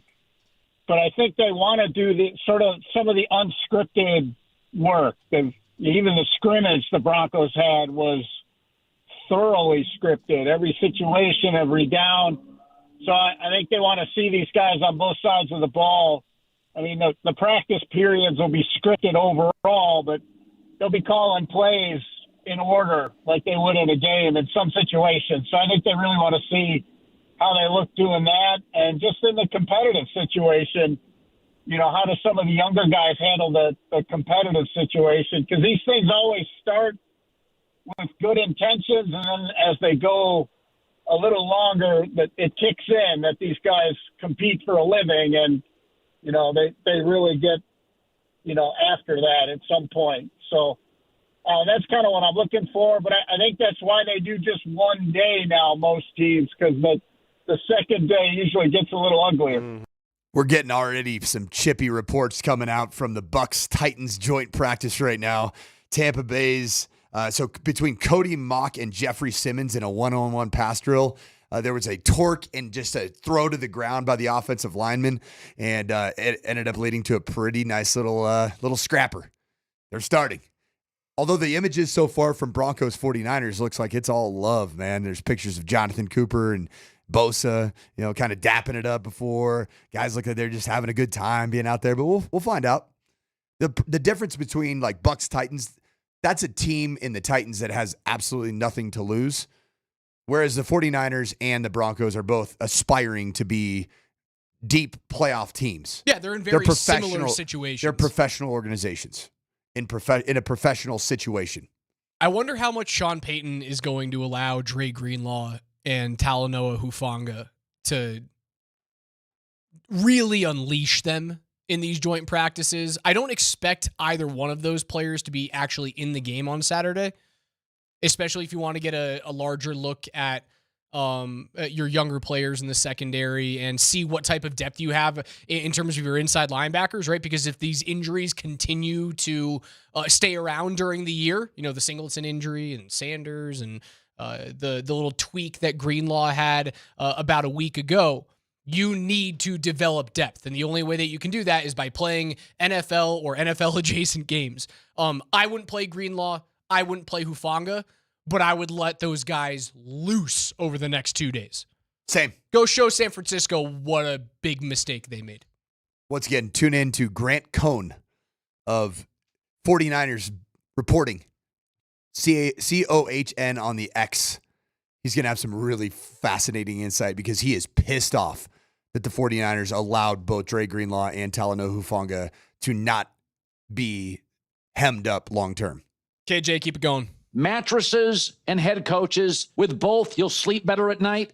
The Denver Broncos released their unofficial depth chart yesterday, and ahead of today's joint practice, no major surprises, but a few things that stuck out was Marvin Mims Jr. is the wide receiver 2 as of today. And because Sean sends all rookies to the back of the line, it's Jaleel McLaughlin that holds the RB2 spot for now on the unofficial depth chart. RB3 is Tyler Bidet, and RB4 is Audric Estime. Is there anything Audric can do to remain on this roster, or is his fate pretty much set in stone? No, he's got to have a solid camp and have 2 really good preseason games where he holds on to the football. I think if they had their choice and they're keeping 4 backs on the team, Estime is the 4th of the 4 backs. Bidet and Watson go by the wayside. You keep Dobbins, McLaughlin, Estime, Harvey. But as Legwald was saying, you're nervous about number 53 and number 54. Don't let him get away. They might not have the roster size to keep 4 backs and a fullback. The most important. They probably don't. The most important position group to keep your eyes on for these 3 preseason games, without a doubt, is the running back room. Because it's the only thing that you can really evaluate for the first time when you start playing real football games. You can't really tell what RJ Harvey's been in training camp. He looks good. Looks dynamic. He looks like he's got speed. Have we seen him dominate and tote the rock and get 4 to 7 yards every carry and create 1 explosive every 10 touches? No. Can't tell anything because nothing's live. Nothing's tackled to the ground. Audric Estime is competing against himself to prove that last year's lack of dependability was left in the rearview mirror. If he can show that he is dependable and has improved his ability to create more explosives and break tackles, I think he's on the roster. There's no way he's stashable, right? Maybe. Like if you try and practice squad him. You know why he's stashable? He doesn't bring a whole lot of special teams value. And that's where a lot of people are looking for. If you're going to pick him up, he's a player that is on an active roster every week. Yeah, and if he's not one of their 2 best tailbacks, is it worth it? A lot of people are looking for special teams demons. That's why guys like J.L. Skinner, even though he's only played 20 snaps on average of safety a year, that guy's unbelievable on special teams. He's always going to have a role. That's why he never gets cut and then put onto the practice squad, because the Broncos know a guy like that, he's going to be picked up right away. And that's why it's almost interesting with Michael Burton. His special teams film last year was pretty good. Core 4 special teamer. You cut him and then try to do this stash on practice squad and then activate him later. I don't know. Somebody might swoop him up, which would be okay. Be all right. We always talk about Estime like he's something that wasn't a 5th round pick. He's a 5th rounder. He's a 5th round pick. Might be. You can stash 5th He rounders. just wore that glorious uniform with the stash gold 5th fleck. rounders. Yep. That might be the way to do it. KJ, keep rolling. rolling. I think you stash him. Mattresses and head coaches. With both, you'll sleep better at night. NFL Network stopped by Jaguars camp yesterday, and they were able to catch up with quarterback Trevor Lawrence in a joking but yet serious way. Trevor makes his case for why Travis Hunter should play offense and offense only. Have you figured out yet how you're going to come to coaches and go, all right, I don't care what you're doing on defense, but I need this guy 60, 70 snaps a game? Yeah, I mean, that's we're getting there. We're getting there. Obviously, he's playing a little bit of both ways, and he's so talented, man. It's hard to keep him off the field. Selfishly, yeah, I definitely want him on offense more.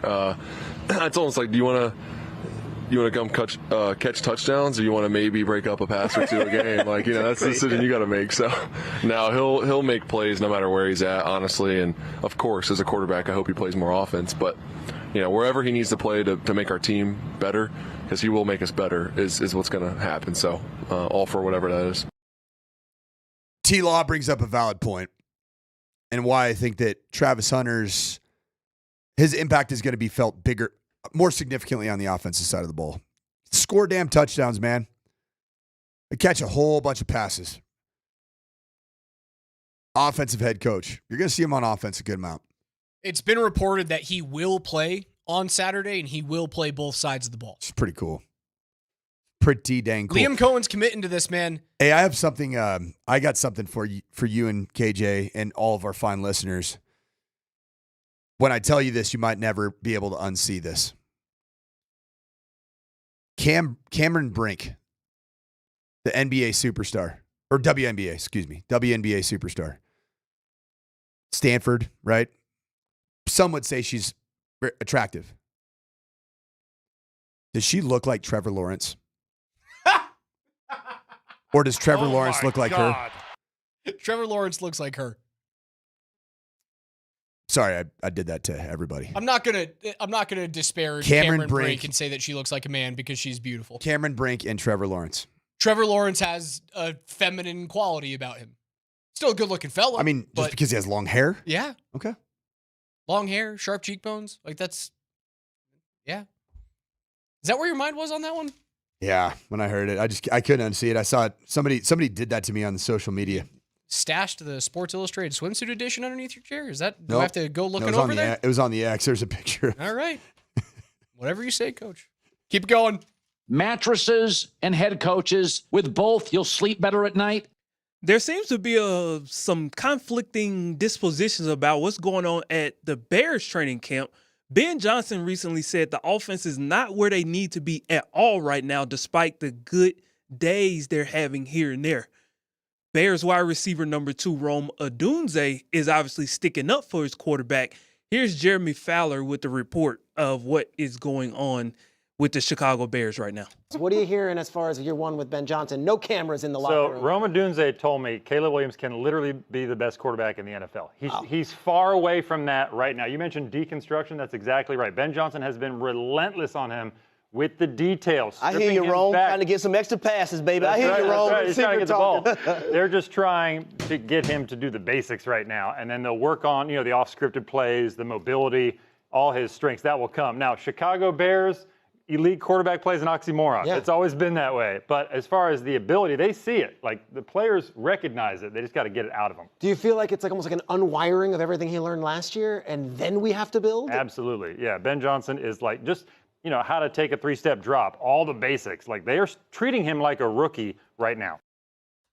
GM Ryan Poles would go on to say, I actually think it's pretty cool.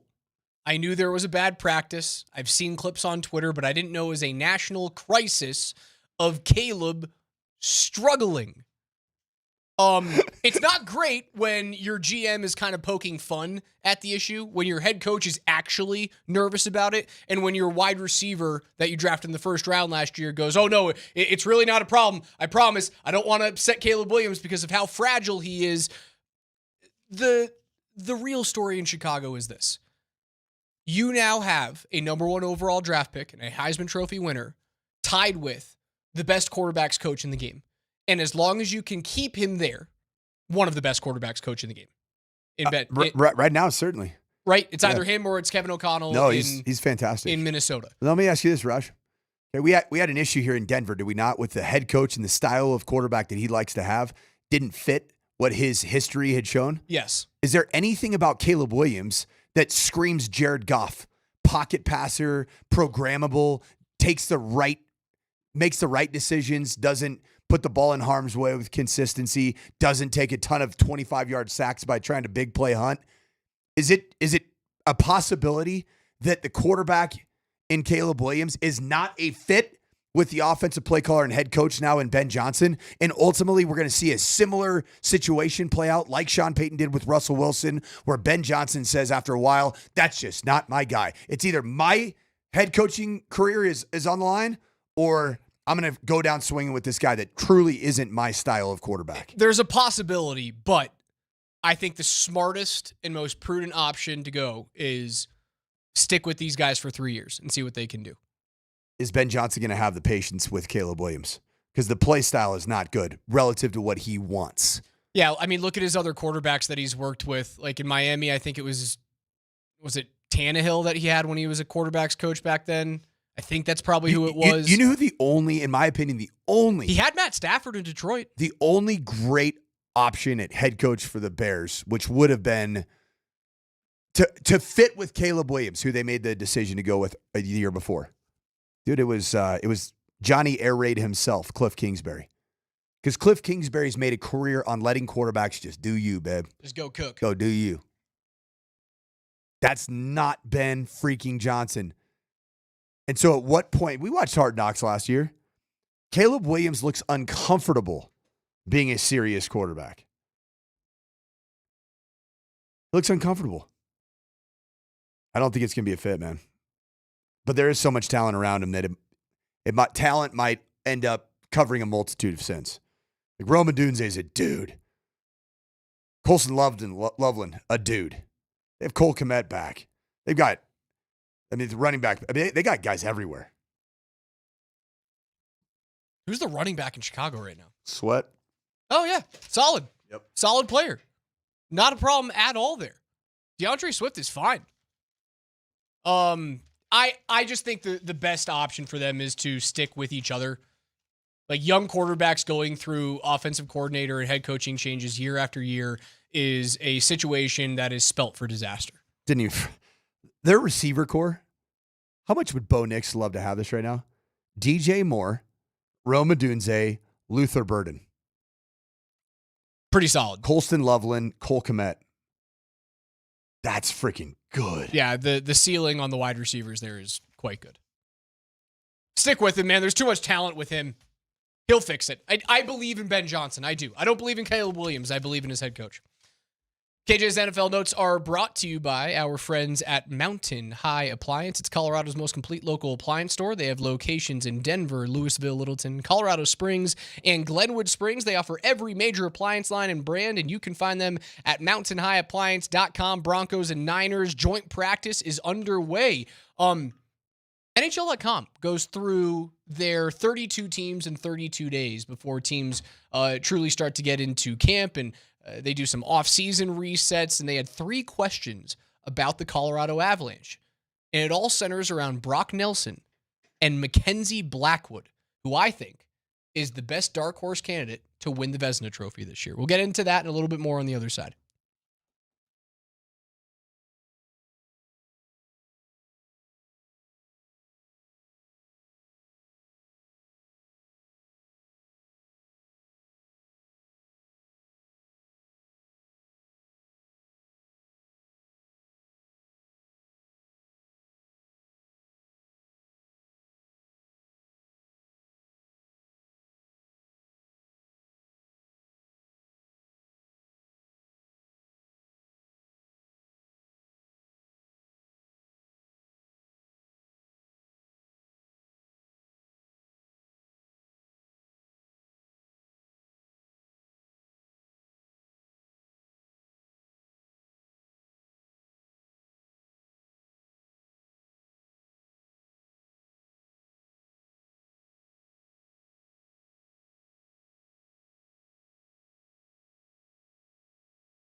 News from Broncos training camp.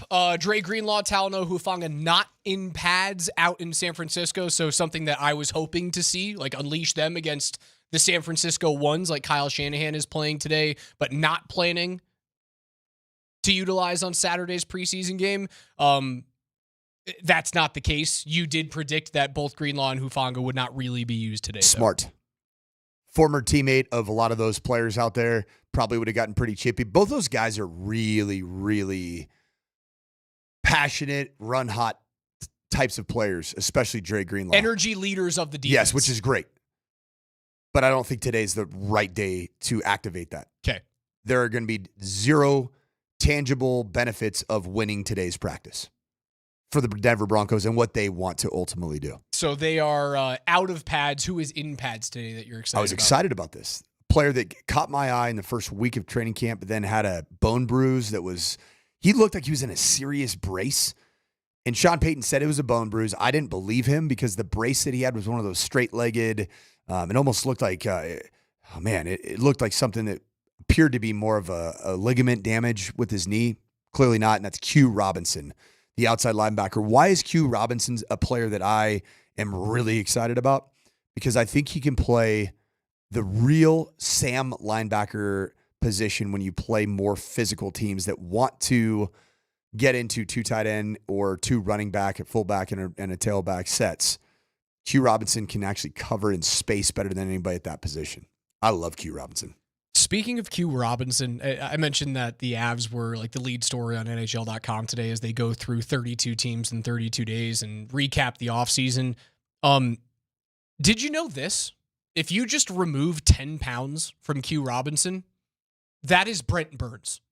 And then put Q Robinson on skates. Are you serious? Brent Burns is 6'5", 230 pounds. I did not know that. Q Robinson is 6'5", 240 pounds. Even more reason why I need to become BFFs with my guy Brent Burns.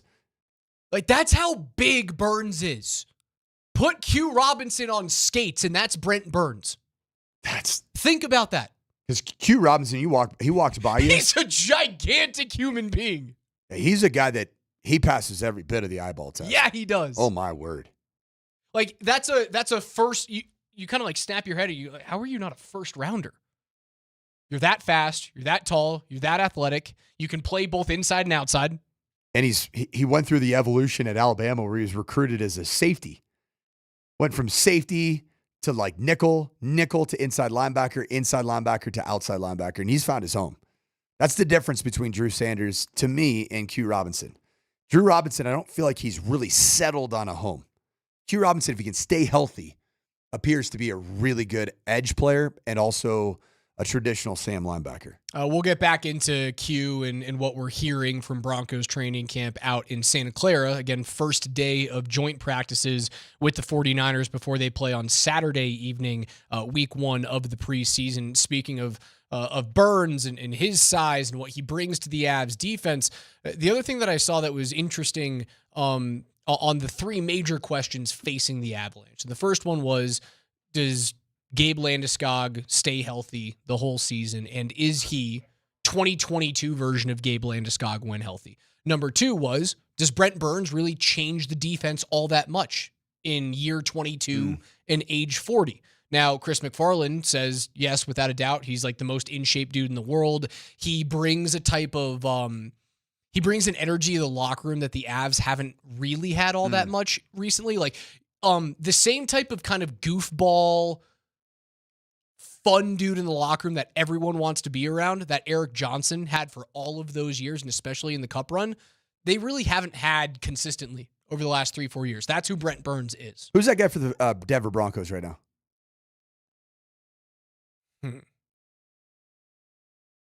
We know who it was for the Nuggets last year. What, DeAndre Jordan? Yes. Just a locker room presence. Not necessarily on the field or on the ice presence. I don't know yet. Because we for the Broncos? We haven't been in the room. We're not allowed in the Malcolm room Roach. yet. Malcolm Roach. Is it Malcolm Roach? It's got to be. That's all people talk about. Okay.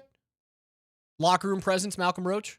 I have to be in the room this year. I haven't been in the room since last year when they got knocked out. I'd say Malcolm Roach is certainly that presence, and I think maybe the connective tissue version of that personality might be Jarrett Stidham.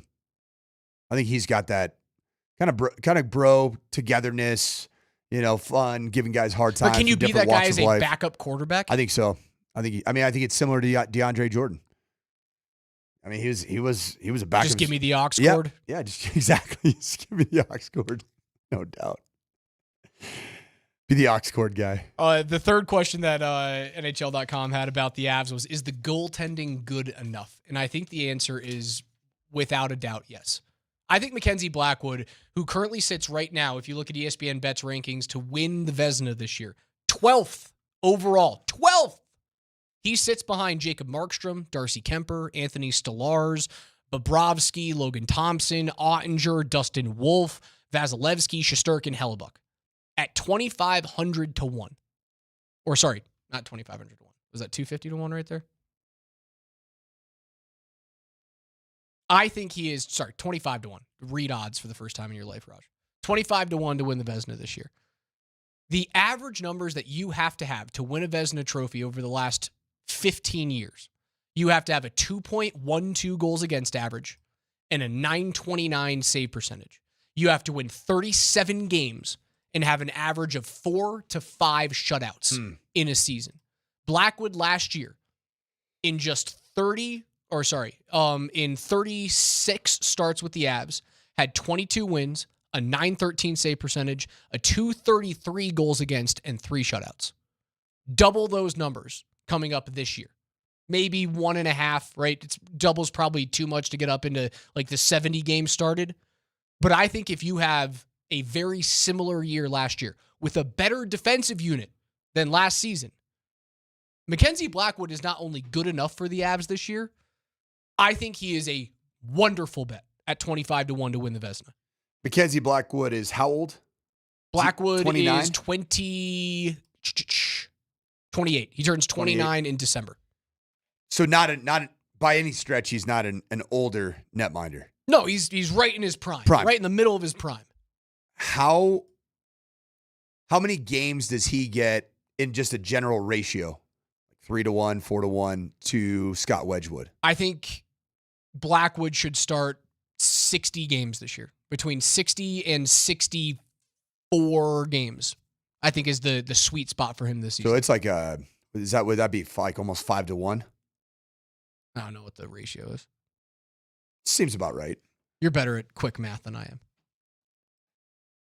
Yeah, that's my number right there. And then I think you're in the 45 win range, 42 win range. If your goals against average can be in the 2.2s and your save percentage around 930, the Avs are not only back to where you're talking about winning the division, you're back to talking about, are they the best team in the league? He's a really sneaky piece for me, man. Like, he has to be good. And if the defense is better and it's bigger and meaner this year, I think they're in a good spot. Now, the bottom 6 on the forward side, that's an issue. They need to fix that via trade or some piece of young guy stepping up that we don't know. So their pipeline is very saying dry.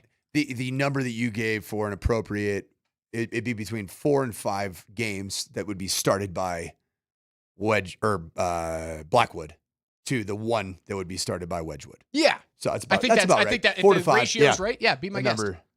That number adds up. Yeah, that's solid. Yeah. 60 some odd starts.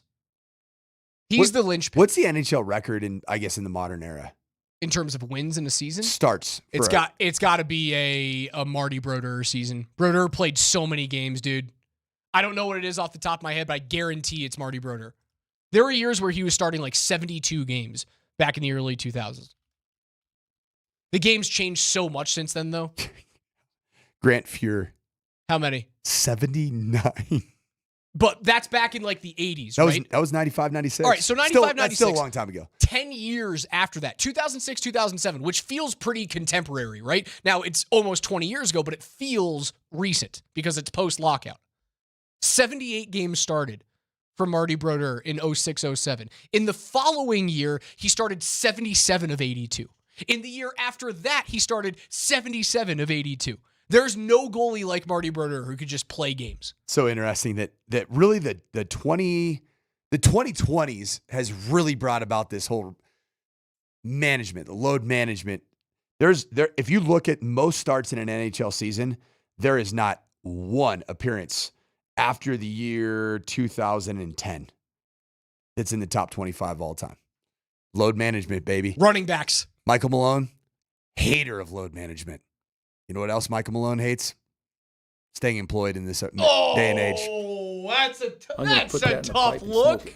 Hey, he damn near came through the microphone and strangled me for asking him a question about load management. So I'm going to hold a grudge. Yeah, I'm going to be like Darren McKee about it. That's a great segue. Thank you. 3-to-1 ratio is 60 starts to 22. Just about a 3-to-1. That's what everyone's telling me on the text line. That's the reason why I stay away from quick math, because I know I can't do it. So I'll let you take the fall for it. I did 60. All right. I did 64 starts to 18. Joint practice is underway. More updates will continue to cycle through on Twitter. DMac and Tyler and Scotty will have your updates there. Thanks for hanging out with us today. But for Coach and for KJ, I'm Raj. We'll hang out with you guys tomorrow on a Friday. We'll pop some tops, tell you what we're watching. Excited for Friday night's Shedeur Sanders debut. I wish it was tonight. You know what tonight is, though? Your date night with NFL Network and the coaching Vegas staff. Raiders, baby. And I can't wait, man. Football's back, baby. It's back. He's so excited. I'm so excited. I'm excited for you. Talk to you guys tomorrow morning at 10.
Well, we have to follow accounts of what's going on in the joint practice.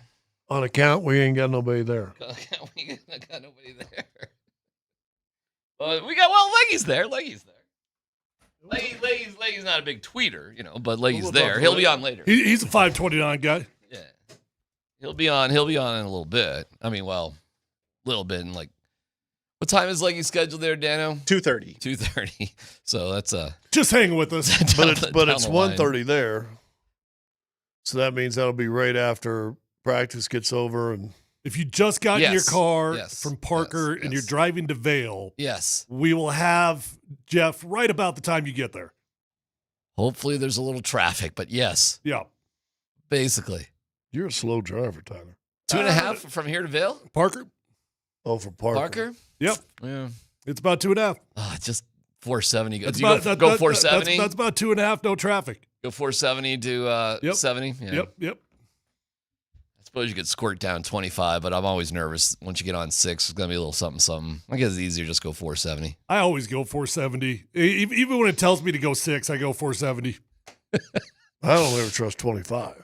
Exactly. 25 is dicey. Yeah. It's sometimes more direct route, but just get on 470, get over in that express lane. But you're probably right, man. You're probably right. From I know Parker, I'm right. You guys are acting like I'm nuts. I know I'm get right. up there, get up to Vail Pass, and it's like Leggy about to come on. Yeah. Pull out the Eisenhower Tunnel, heading on the way down, and you'll be good.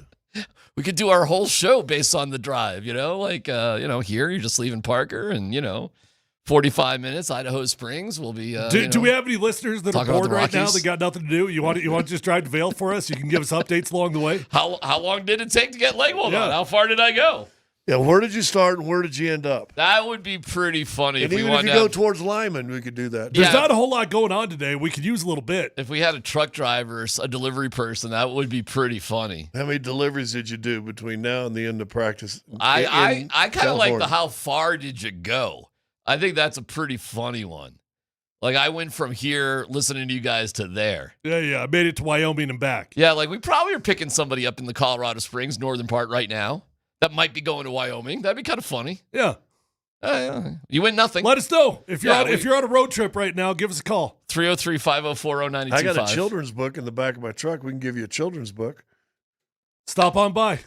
You done with that one? Well, I was going to. I got them in a box to donate, and I just haven't taken them out of my truck. So this is something you're giving away anyway. So we give them anyway. Scott's got a children's book. Multiple. I can bring the box in and we can look at it. So you would win a children's book if you call us. You know, it would be really funny if they called us and literally just stayed on the line the entire time.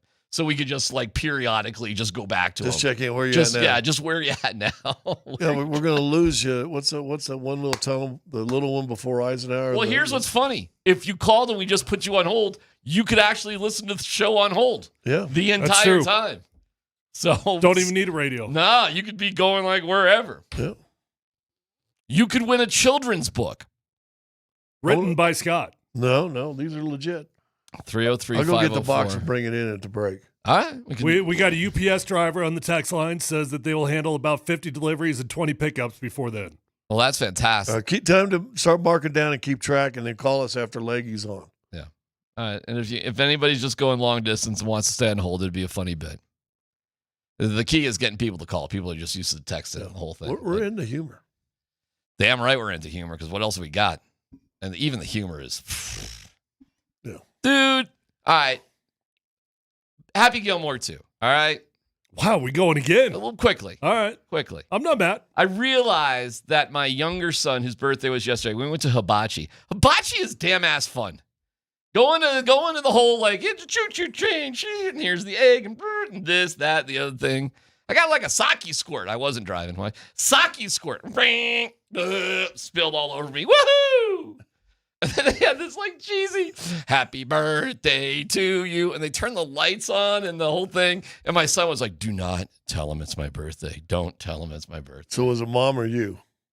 Oh, it's totally, what do you think? Of course it was me. It's like, anybody celebrate anything? Birthday. I'm pointing it right here. It's 23. He doesn't really need the happy birthday song. But I was glad. Hey, I got a children's book for him. There you go. Hey, last time I went to hibachi, It was just a pure adults table. We had no kids with us. Good. And instead of doing the choo-choo train, they did it like a green object that's thrown on a WNBA court. Here. No way. And it squirted instead of instead of Wow. the volcano coming out. Yeah. Yeah, we get it. Yeah. Okay.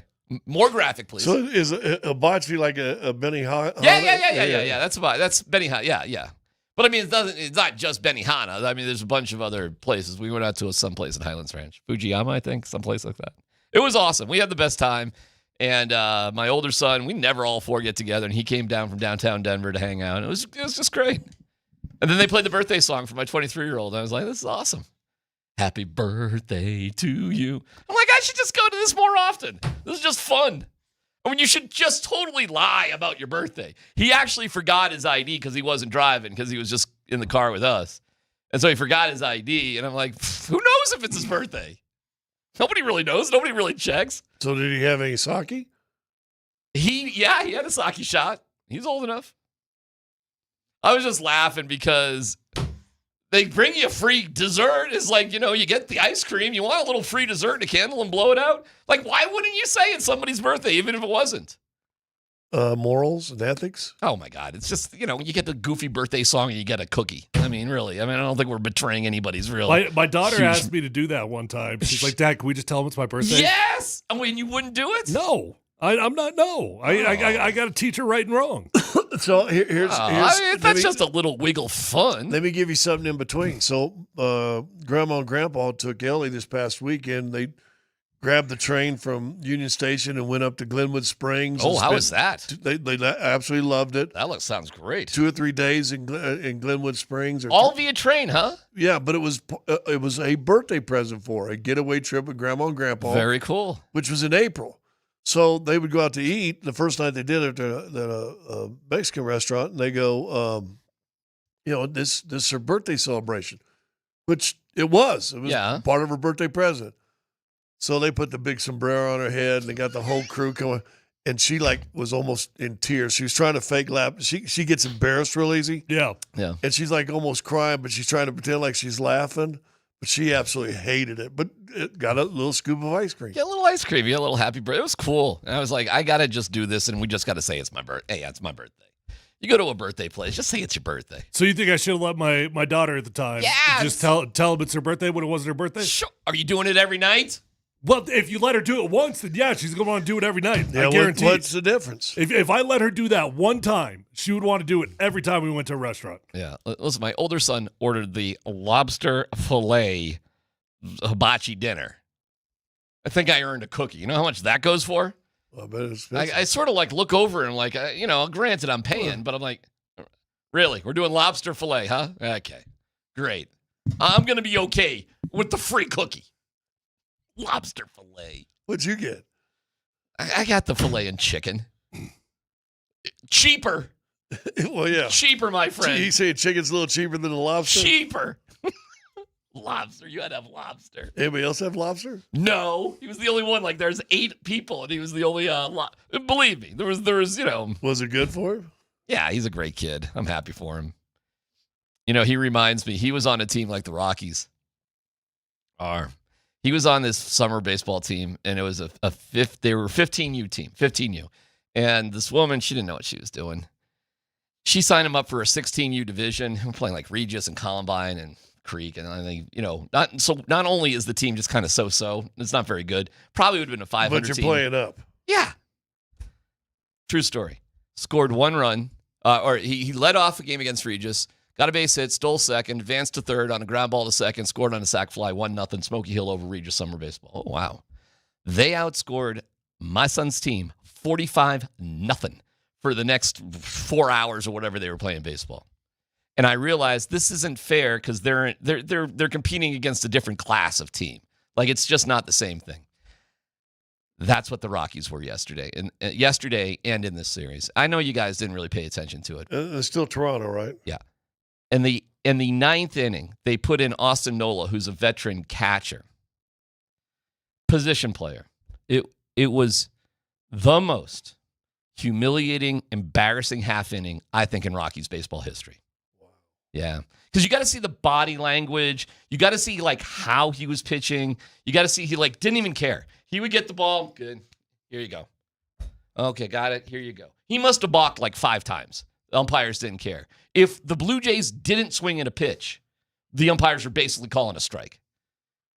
Vlad Guerrero Jr. put the biggest daddy hack, which is like there's nothing but he's trying to hit a crazy home run. It was the last out. It was a pop-up, but it might have gone 700 feet in the air. It was the most obscene, disrespectful swing I've ever seen in Major League Baseball. Had he connected with the ball, it would have gone 600 feet. It would have been the longest home run in Rockies history. I'm backing off the whole they can now be the worst team in baseball. I'm fine with that. I'm off that whole thing. 45 runs in 3 games. I've still brought this in. And did you hear me? Yeah, it's unbelievable. 45 runs in 3 games. Oh, yeah. 63 hits. They're setting records left and right for patheticness, and Warren Schaefer was like, well, it's just one bad game. It's a bad series, bad game. It was just like nothing. We'll be resilient. That's baseball. Yeah. Couldn't you hear that in the background? It's baseball. That's baseball, yeah. They humiliated themselves. The fact that there's not firings today just goes to show what a terrible organization they are. They had been resilient and a scrappy team, and nobody has stuck up for them more than me this entire year. Nobody has. I've been telling you guys the good things that I've seen. But you watch that. You don't have to watch it. It was so bad. But body language-wise and what they did was an insult to the sport of Major League Baseball. It's beyond just being bad. Do you think McMahon texts the group and just? Yeah, I think that's got some. I think his departure. I think as bad of body language and he was, I think the vibe of him leaving is like the adult has left, and they got a couple guys hurt, Arcia and Estrada and Halverson, but whatever. You just got to see. I've never seen professional athletes, Tyler Scott. I've never seen anything like it. Like how pathetic it was. That last half inning where they gave up 8 runs, 8 hits. Got through 29 pitches, 21 of them were strikes. And, it's a miracle they got 3 outs at all. It was so bad that I don't care. I was rooting them for not to be the worst team. It's fine by me if they're the worst team. I don't think it's going to bring any change. I don't think it's going to make a damn bit of difference. But I at least need to see that my team that I'm pulling for. No, they deserve that punishment. Yeah, they deserve it. They deserve the reward of being the worst team ever. They said I agree. Said by the official count, there was 21,000 people there. Would you say that's fair? Yeah, because there's a lot of Blue Jays fans. And people take the day off, and sure, it's a nice day in Colorado, whatever. Sure, there's Blue Jays fans here in Colorado. There's fans from every team here. But I'll tell you this. If you're a fan from another team and you go to Rockies games, cool, good for you. I'll tell you this. If you're just a Rockies fan and you're just going to support the Rockies, at this point, you're an idiot. You're an idiot. What if you're going just? I don't think there's any of those. What if you just want to go because it's a cool field? You like baseball. It's outdoors and they got cold beer. I don't think anybody's going to support the Rockies. They're just going to be outdoors and drink beer. Fine, no problem. But don't tell me that I'm here to support. You're just dumb if you're just doing that. Throw it out there to the text line. Then anybody who would consider themselves Rockies fan, have you ever been this? Have you been lower than you are right now? I don't know. I don't know if we have any Rockies fans around. They don't deserve any of our support.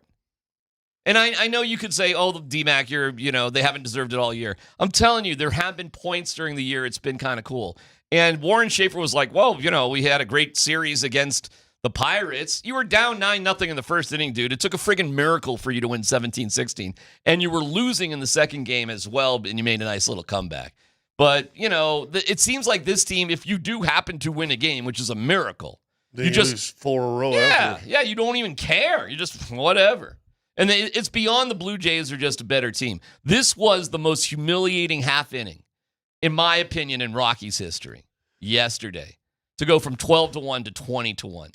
I got one little factoid for you. There's all sorts of crazy stats about this series, by the way, that have never happened. Here's one for you. The Blue Jays in 3 games struck out 15 times. They hit 13 home runs. They almost hit as many home runs as they struck out. That's pretty good. The Rockies struck out 25 times in 3 games and hit 1 home run. That would not be a good ratio. So I know I've been bugging you guys about the Rockies, and I feel like I should apologize because I thought there were good things to say about this team, and then there have been. It felt like it. Well, I'll go back to my old standby. I'm done with it. I'm seriously done with it. Go back to my old standby. If Dick Mumford would hire me, I could fix him in 3 years. I believe you could. Are you so done with it? You're giving up your podcast? I stopped that like 3 weeks ago. Oh, you did? Yeah. Really? Yeah. Because it was stupid. It was getting stupid. Well, they were the hottest team out of the break. Yeah. Weren't they 6-4 out of the break? But Scott, it was so humiliating yesterday. It was so embarrassing. It was so. You guys probably should go and just watch like a minute or two of Nola throwing pitches and see how embarrassing it was. And they got themselves in that position, by the way, because they got their ass kicked so much through 3 games. They had no pitching left because their starters can't go any distance. Their relievers are terrible. And usually you put in that backup pitcher and they kind of get out of it. Maybe they give up 2 or 3 runs. He gave up 8 runs on 8 hits. And you got to see how horrible he was actually throwing the ball. He wasn't even trying. It was bad. It was the worst thing I've ever seen in my life. Oh, you got a little bit of it? All right. I mean, yeah. There you go. Dude, he's not even trying. No, I mean, it was a whole inning like that. That's not a real pitcher, is it? No, he's not a real pitcher. But still, you got to that point. Now, that's just a 3-run homer late. So that's his giving up 7 runs. He gives up 1 more. I don't know if you have a sequence of him throwing 2 or 3 pitches. But it's just like this the whole time. That's just batting practice. Dude, it's slower than batting practice. So I know I bugged you guys enough with it. I'll leave it alone because it was so unbelievably humiliating. That's that. All right, we got a guy on the line, and he says he wants to stay on hold with us, Tyler and Scott, through the whole time. We do have updates going on with the Broncos and the Niners. We'll get to that coming up.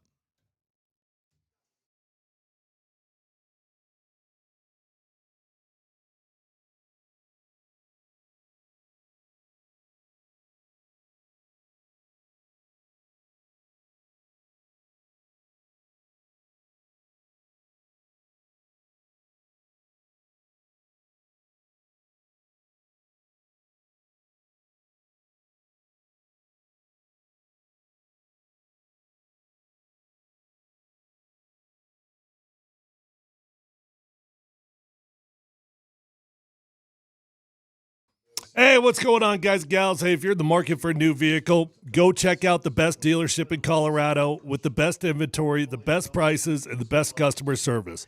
It's my friends over at Phil Long Ford. You're going to love your experience over there. Once you buy your first car, you'll become a customer for life. That's what happened to me. I've been buying cars from Phil Long Ford since my rookie year, and I keep going back because they always treat me right. They get me in, they get me out, they give me the best price, and I find the vehicle of my dreams.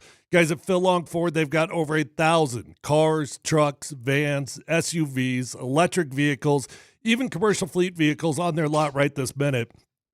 So whether you're looking for a new vehicle, whether you're looking for a pre-owned vehicle, you're going to find the car that you want at Phil Long Ford. You're going to find the best price. And remember that when you go to Phil Long Ford, they've got an award-winning service department. So once you buy that new vehicle, remember to keep it serviced over at Phil Long Ford, and you're going to have a beautiful ride for a very long time.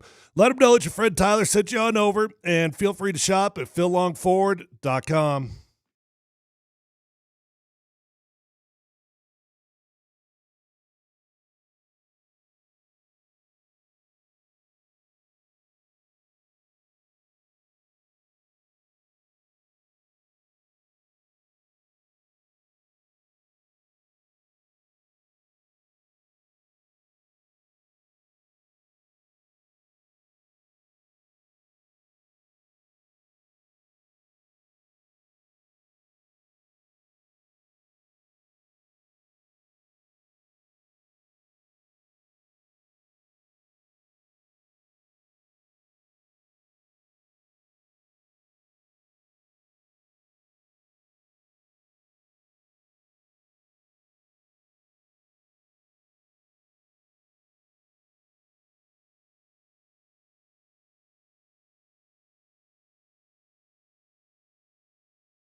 All right, well, fellas, ask and you shall receive.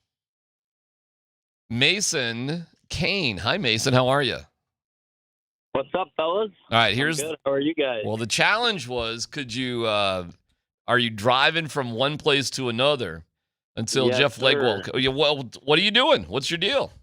Okay, I'm doing catering for a company out of Golden, and today I am driving from Golden here all the way to Tabernash up in the mountains, if you've ever heard of whatever the hell city that is. Is Tabernash past Granby?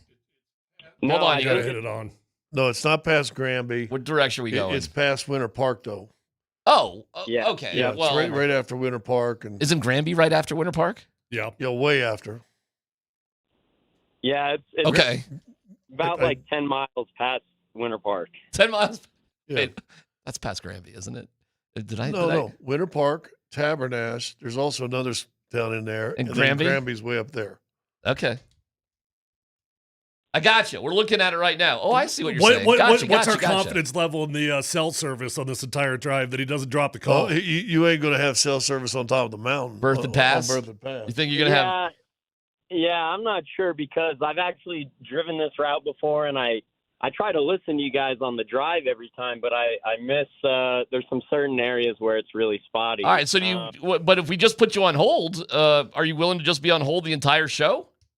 Yeah, I mean, I can do that for sure. Although, I just Why? have to, though. Why are you willing to do that? He gets the kids book. Yeah. Oh, he gets the kids book. Listen, I drive around every day, and I do nothing but listen to you schmucks. So I figure I could, call in and at least give myself some excitement today. All right, Mason. Well, where are you right now? I am sitting in the parking lot of my company's shop, and I'm just off. Their shop is right off I-70 and 6th Ave, so I'm about to put all this stuff in my van and start driving. And they've been doing some, like, rock mitigation or something on I-70, so it's completely, like... Could slow you down. Slowed. Yeah. So Well, there's always the side, Mason, there's always the side roads on I-70 once you could, like... That's right. And you can sneak up all those side roads past on 40 on Empire. Past Empire, and then Bertha Pass. I don't know if you can get it past Empire.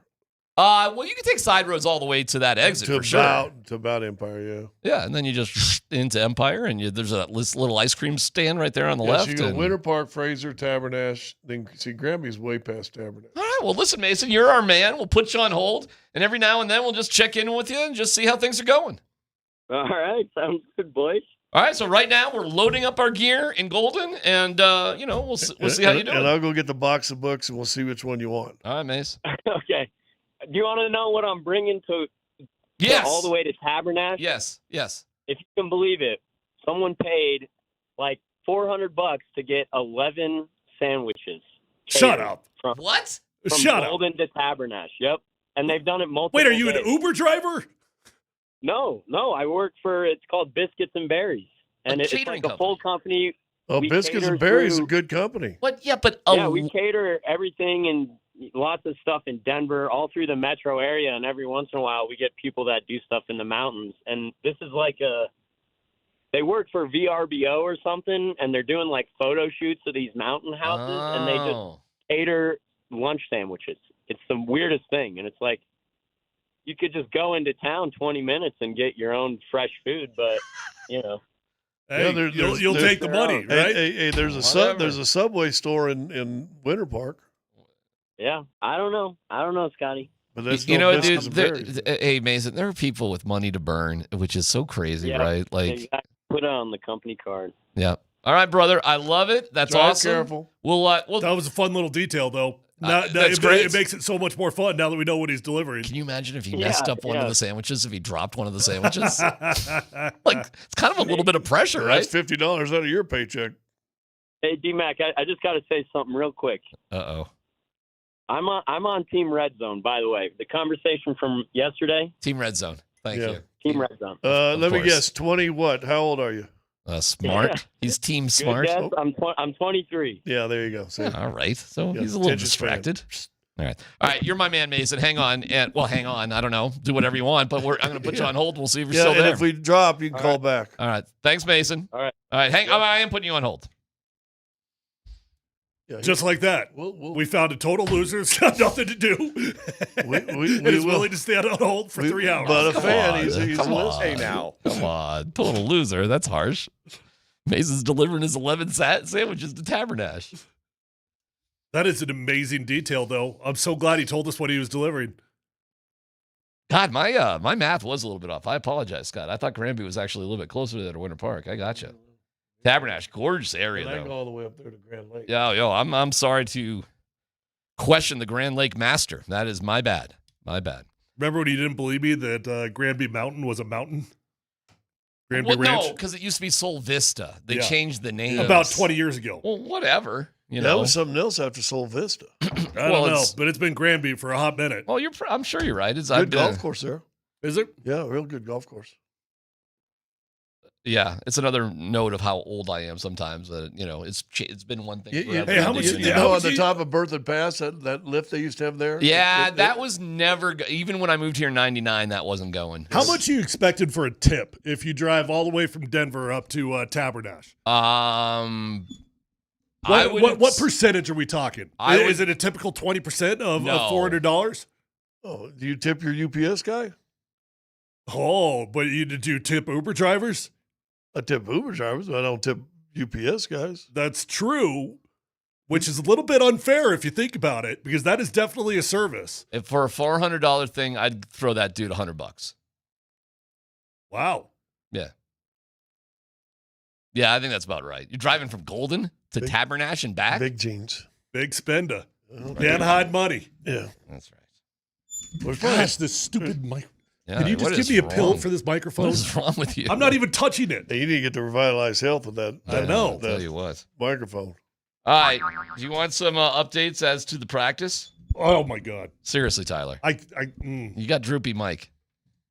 Droopy Mike syndrome. Droopy Mike syndrome. DMS. He's got DMS. His microphone has DMS right now. Mike Shanahan's at practice, by the way. There you go. Give us some details. What do you got? Dan was going to have you call Mike.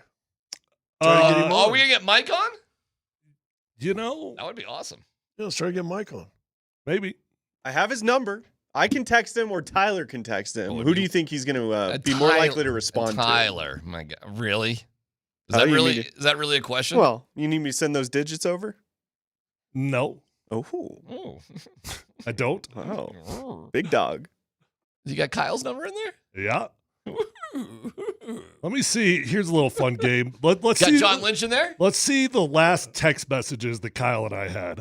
How long ago do you think it was? Fun. This summer. Fun game. Tyler and Kyle. Pen pals. It was February 12th. Okay. Right after the Super Bowl-ish. Sort of. Yeah. And? I'm not going to read it. Oh, well, okay. Great bit. Ooh, look at this. Look at this. I will tell you. I did send him one. I got one from Larry Walker. I did send him one after they lost the Super Bowl. Gosh, when was this? Was this just last year? What happened February 12th, 2024? Who did they play? I don't know. I don't remember. He's your buddy. But I wrote, "Love you, man. I'm blanking sick to my stomach. Can't imagine how you're feeling." Chiefs Niners. Well, Super don't Bowl. remind him how was bad that the Chiefs 49ers? Yeah. Yeah, don't remind him how bad he should feel. No, I told him I love him. I'm sick to my stomach. I can feel for him. We're both showing off that we both have John Lynch's phone number. Yeah. Which number you got? I don't know. This probably doesn't work. I got a 304 is the in there at the end. I don't know. Oh, I got different. Yeah. I got 816. Oh boy. Well, so I probably don't have John Lynch's phone number. Definitely don't have Kyle's or Mike's.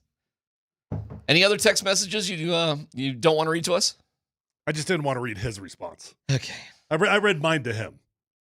That's enough. All right. I'm looking at the intrepid Zach Stevens, our good buddy from DNVR. I'll just read through his thread. He's out there. Bo Nix is there. Well, that's surprising. Bo Nix is there. Yep. That right there is some reporting. You're right. Those guys, those muggle guys, those are real reporters right there. That's journalists. Would you like some more? Yeah. Okay. McGlinchey is there. Come on, Dan. McGlinchey is there. Timing is everything. Dre Greenlaw and Alex Singleton are not practicing. But there. They are there, but they're not practicing. The Q Robinson is back and practicing. No, hold on. This one actually fits. Okay. Matt Henningsen appeared to roll his ankle. You know what? This is as good as this show's ever been right here. This is good stuff right here. Right here. Can we do this instead of like mock drafts here later this year? Brandon Jones is there, but not practicing. Oh, Zach just put out Broncos in enemy territory. Wouldn't that be when they got to practice there, or you mean moving the ball? Who knows? The energy level at the start of the practice is electric. This is going to be a lit practice. True. Unlike Sean Payton, Kyle Shanahan blares music during practice. Actually, that is kind of interesting. I told you that was going to happen. Yeah, that's good. Because Sean said he was going to get with Kyle and sort of hash out what they're going to do. And, hey, it's our field. This is how we do it, right? Yeah. It's kind of cool. Maybe Sean will pick up on that. Riley Moss made a fantastic diving PBU. That's all I got so far. I'd see Brock Purdy's thrown 2 interceptions already. Brock Purdy's thrown 2 interceptions. Who's reporting that? 95-7 the game out there in San Francisco. Look at Dan. Dan's going to enemy territory for reports on this. Good idea, Dan. 95-7. They're probably crapping all over Brock Purdy. They probably hate his YouTube channel. They probably think it's stupid that he's selling merch. You know, your boy Josh Allen's got a YouTube channel and a merch line. Yeah, well, he's earned it. Come Come on, Dan, you missed that one. I got a tweet. Ready? Yeah, go ahead. Just got my class schedule. I don't know if we have any same classes. Let me know. Huh? We're trying to keep this focused on the Broncos and the Niners, Scott. Oh. Did you think we were just reading text messages, period, and tweets? Hold on. Broncos defense looks as advertised so far against the 49ers, getting after Brock Purdy like crazy, including sacks, and not giving Christian McCaffrey much room to run. According Zach Stevens of DNVR. Oh, I missed it. That's a new one. You know, Romy's there. See what Romy's reporting. Romy. Bo Nix has looked really sharp in team period. That's what we wanted to hear. That is actually what we wanted to hear. Yeah, that is what we wanted to hear. That is we want to hear. The stopping of McCaffrey, the way they played in preseason, you kind of expected. So now you know what else we want to hear? We want to hear the run game of Denver's working a little bit too. Romy Bean. Mike Shanahan has been watching the Broncos offense intently. What's she going to write? Sleepily? Maybe he's jealous. Mike Shanahan is haphazardly watching the Broncos offense. That's kind of cool. It'd be fun to get Mike on. That'd be a lot of fun. Bo Nix, back-to-back completions for 20 yards. First. Signal it. That was DMac's fault? I know. Oh, I was just getting excited. I didn't signal you weren't anything. done, but that was premature on my part. My bad. Yeah, don't worry about it. It doesn't matter. I was just excited that he had back-to-back completions. Just know that Troy Franklin's having a day. The guy is drunk. All right, Dan, really? My finger slipped. It's pretty funny. All right, so it does sound, as goofy as we are here, it does sound like it's going pretty well so far. So good today, which is good. And we do want to hear that Bo Nix is having a good time. All right, let's talk. Yeah, I'll ask you this. On 11-11, do you think you've seen back-to-back completions by Bo in training camp so far? Yeah. Really? Yeah. For 20 yards? Oh, I didn't say it was for 20 yards. Okay. I mean, you just threw that in there. Well, my bad. You just put a magic number in there. I think we're going to start hearing reports that this was the best practice for the offense. Well, I guarantee Feels like we're going down that track, isn't it? Yeah. All right, let's get an update from Mason. Mason, who's delivering 11 sandwiches from Golden to Tabernash for some rich people who have a fancy house. I just want to apologize to Mason for DMac calling you a loser. Wow. Yeah. Okay, Red Zone. Mason, how you doing? Hello, can you hear me, boys? Yeah. Where are you at? What's the update? I'm just leaving the shop now, so I will be on the road momentarily. We're marking the time, 12:39. Mason gets on the road to Golden. Hey, what is your expectation on a tip on a trip like this? Well, sometimes I deliver to, the old people that are on vacation up in the mountains, and they'll give me some great cash tip. I've gotten like $150, $200 before. Okay. Just for driving around. So, I mean, that's not too bad. Sometimes with the company people, they put it on the company card, so they sign an invoice, and that is like split between all the drivers. So kind of like closing a bar night. Yeah, that sucks. That blows. They didn't drive to Tabernash. Yeah, they cat just drove over to Stevenson's Lexus getting the same tip you are. Oh my God. Yeah. All right, Mason, you sound busy. We'll check in with you, see how you're doing, and hey, mark your calendar. Jeff Legwald at 2:30. You may be able to catch that on your drive, which is pretty damn exciting. Oh, all right. All right, boys. All right, there you go, Mason. All right, boys. I didn't know our Mason double dipped. You got to be a hustler. Different Mason, same. All right, more thrilling updates like we just had coming up. It's PhD here on 92.5.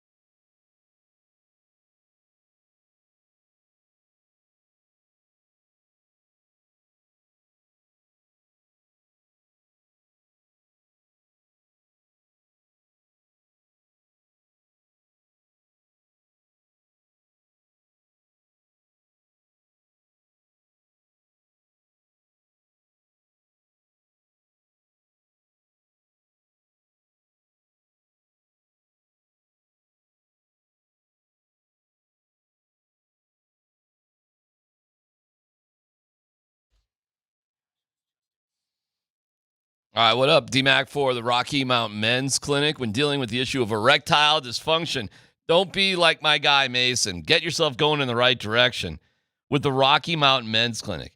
Hey, ED, terrible condition. Ask Mason. It stresses relationships, it makes things difficult, and makes your mind wander when you're driving in Tabernash. But you can be more focused and get your life back with the Rocky Mountain Men's Clinic. They work where the pills or herbals fail. Success rate's well over 90%. Some treatments can have you last an hour or more. It's up to Mason to find a partner. Rocky Mountain Men's Clinic has served the Front Range of Colorado for nearly a decade. Schedule a consult today, $99. You get that consult with a Colorado licensed medical provider, a T and PSA test. If advised, a test dose.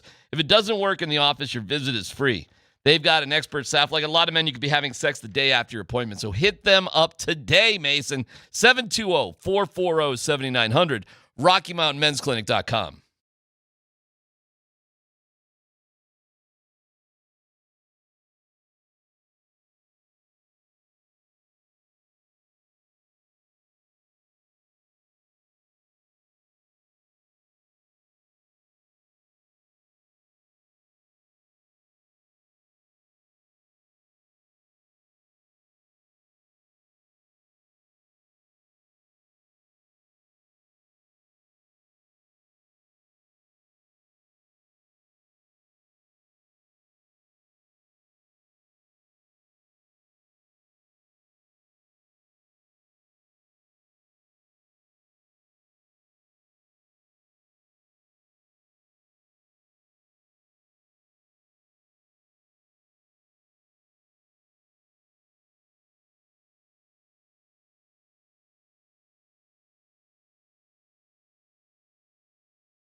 Dude, what the hell? You weren't kidding.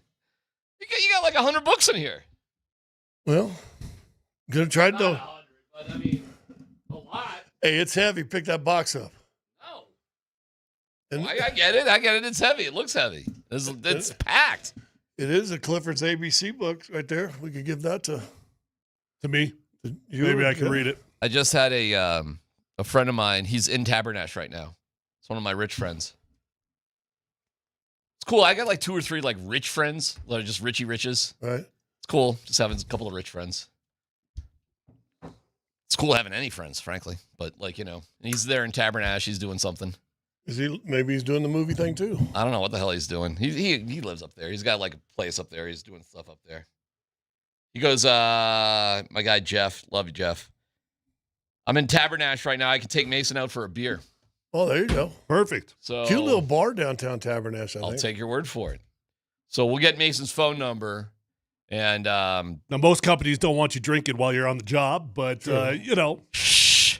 And then Mason can pick. You got like 100 books in here, dude. That's crazy. What are you doing? I was gonna go donate them. You're doing some cleaning, huh? You're doing some. Yeah. Well, clean the daughter's room up. Orders are us. I remember you said something to Warden a few weeks ago, like, "Hey, I've been thinking we should get rid of those books." That is a project like that never gets done. That is remarkable that actually happened. Well, who was on that project? Really? Well, they put the books together. I took some to my daughter because she has a 1-year-old and one on the way. So she took a handful of them. That's minus 10 books. Huh. And then I think Littleton Littleton Public Library over there off of Holly, kind of by the old station. Used to be able to donate books. I don't know if they still do or not. You can always take them to Goodwill. Looking at the hold on. Okay, he goes, okay. I know that they take them. He goes, okay, no booze. I'll take him for a gummy. See? You figure things out. Rich guy. He might like one of those books in. I'm looking at the text line. How does DMac know Mason has ED? Whoa. Well, Whoa. Dan, get ready. Hold on. 148 miles to go to St. Louis. Somebody's listening to us going to St. Louis. That's awesome. Dan, be ready. Okay. We got an update? Couple 49ers gunners got into a little scrap on the Broncos sideline. Turned into a 25-on-2. What? Thank you, Mike Kliss. Wait a second. It sounds like we got our first brawl. There you go. So the entire Broncos... So 2 gunners probably shoved a guy into the Broncos sideline. Little extra juice on it. Yeah. And the sideline didn't like it. The Broncos sideline said no, sir. Yeah. Wow. I love it. I told you it was going to happen, man. I mean, just expect it. It's not a matter of if. It's just a matter of when you're going to have that training camp brawl. Well, that's a good thing. This is what we've been kind of looking for. Let's get some video now. Well, now we're getting the things that we wanted. What's our special Izzo? Wait, Darren Rizzi. Darren Rizzi. Yeah. Darren Rizzi. Yeah. Do you think Darren Rizzi got in the middle and came out with a bloody face like Mike Vrabel? That would be a dream come true. We can only hope and pray for that. It's an Italian thing. Yeah. Vrabel's Italian? I don't know. Okay.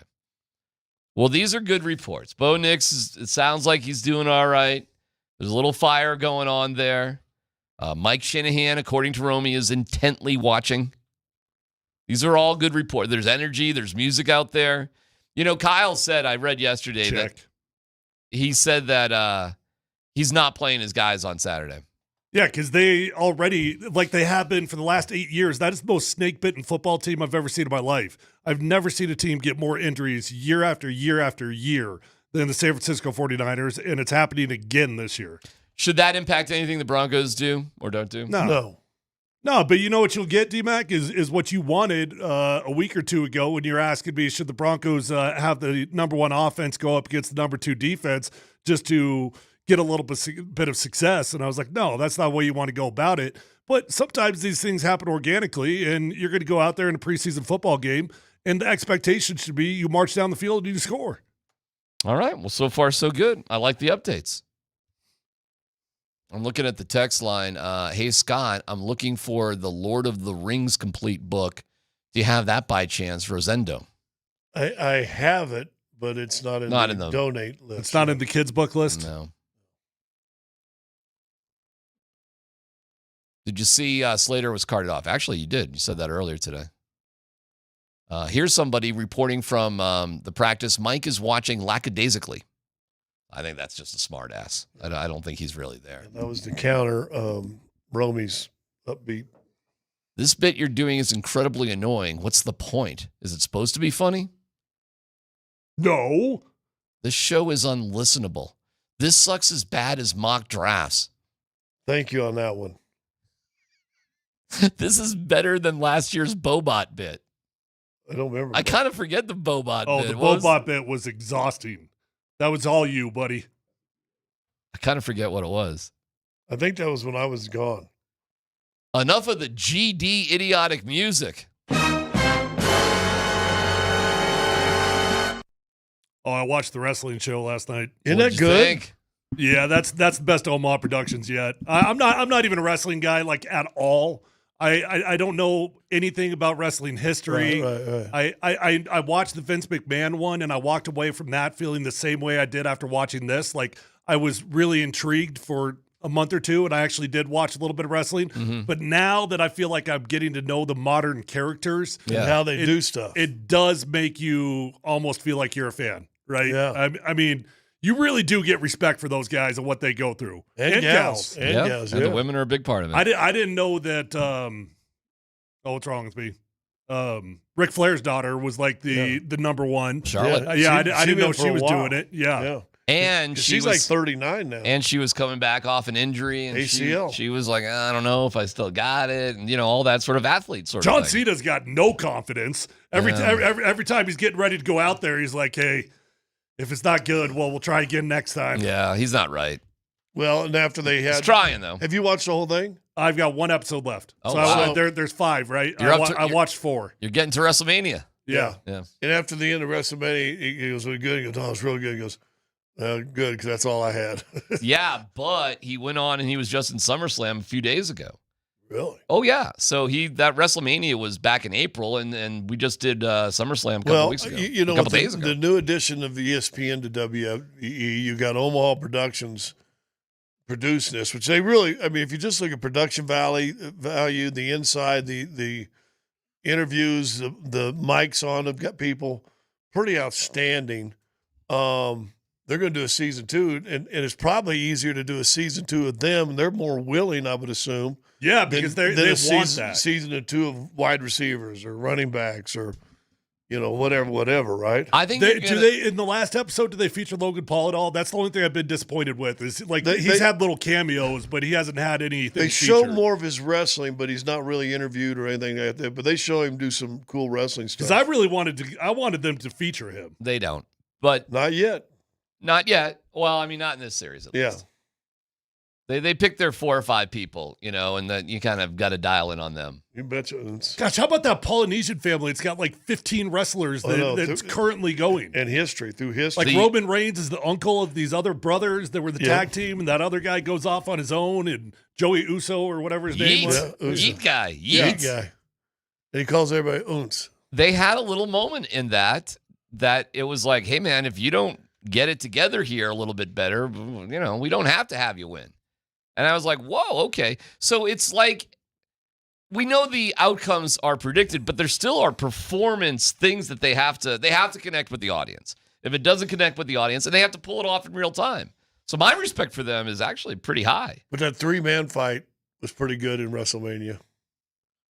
Listen, man, it's like watching Game of Thrones or any show you like. Of course, there's not real dragons. They're not really. Jon Snow's not really dying. He's an actor, right?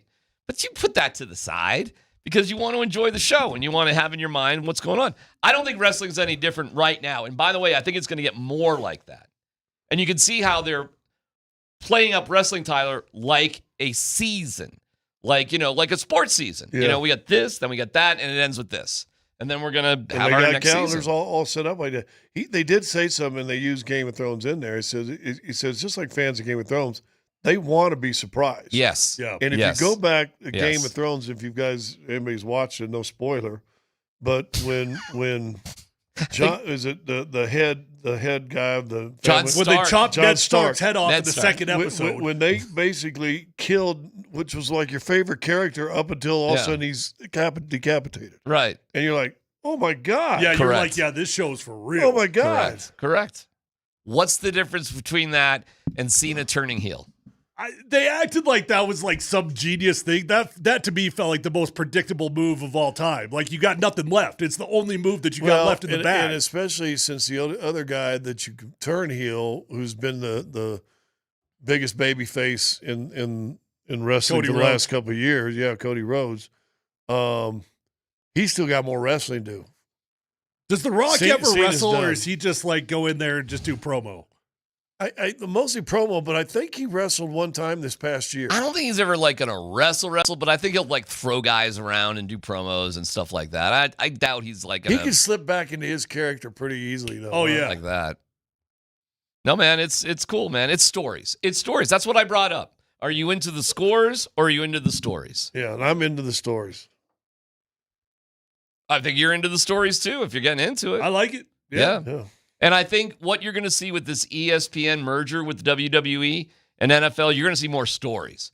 You're going to see way more stories. But you and what's his name, Tyrone, that's over on the hold? Mason? Mason, yeah, him. Yeah. Tyrone, Mason. You guys just want the scores. Samsonite. We want what? You just want the scores. No. I love stories. No. Yeah, but you watch the red zone. If you're a red zone guy, you're a score guy. Listen, when it's time for Sunday, when it's time for games, I want the games. I do. I want a resolution to the stories that have been amping up all week, okay? So, like, the games are like the battle sequences. You know, you amp up for it. You get the big stories, but you want the battle. I do want the battle. I want the fight. Is Red Zone awesome or dumb? When did you put that up, Dan? Yesterday? Yeah. Yeah, So, but he puts it up. Okay.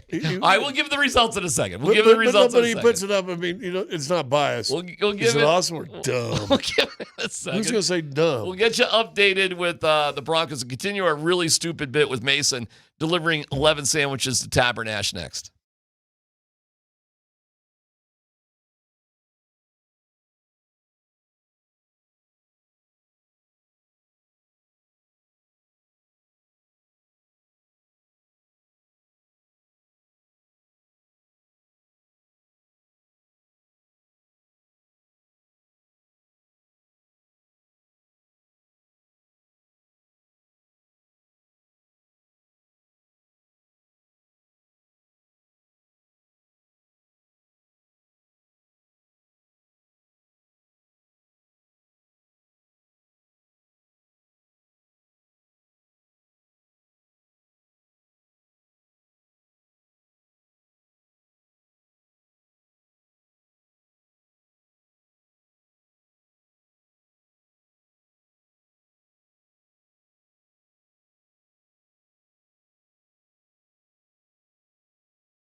And our star is Mason. Mason is driving from Golden to Tabernash to drop off 11 sandwiches and is dying to hear reports about the Broncos and the Niners.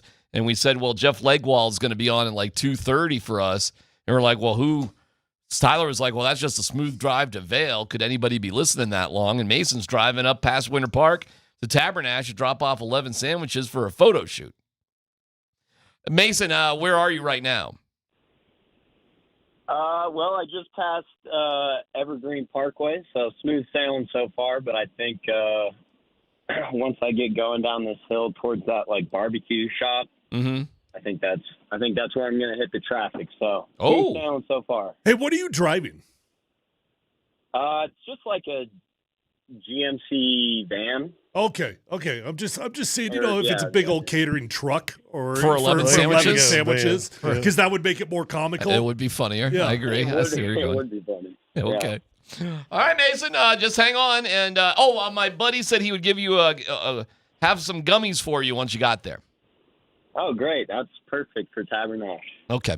And I gave him your number. And Red Zone guy. My guy, nothing wrong with the Red Zone. Yeah, sure. Red Zone is freaking awesome. Let's get a gummy and watch Red Zone. All right, Mason, hang on for the entire show. Actually, maybe if you gave DMac a gummy, he would actually be able to watch a whole game. Oh, I don't know. Because he might settle in. Never had a gummy.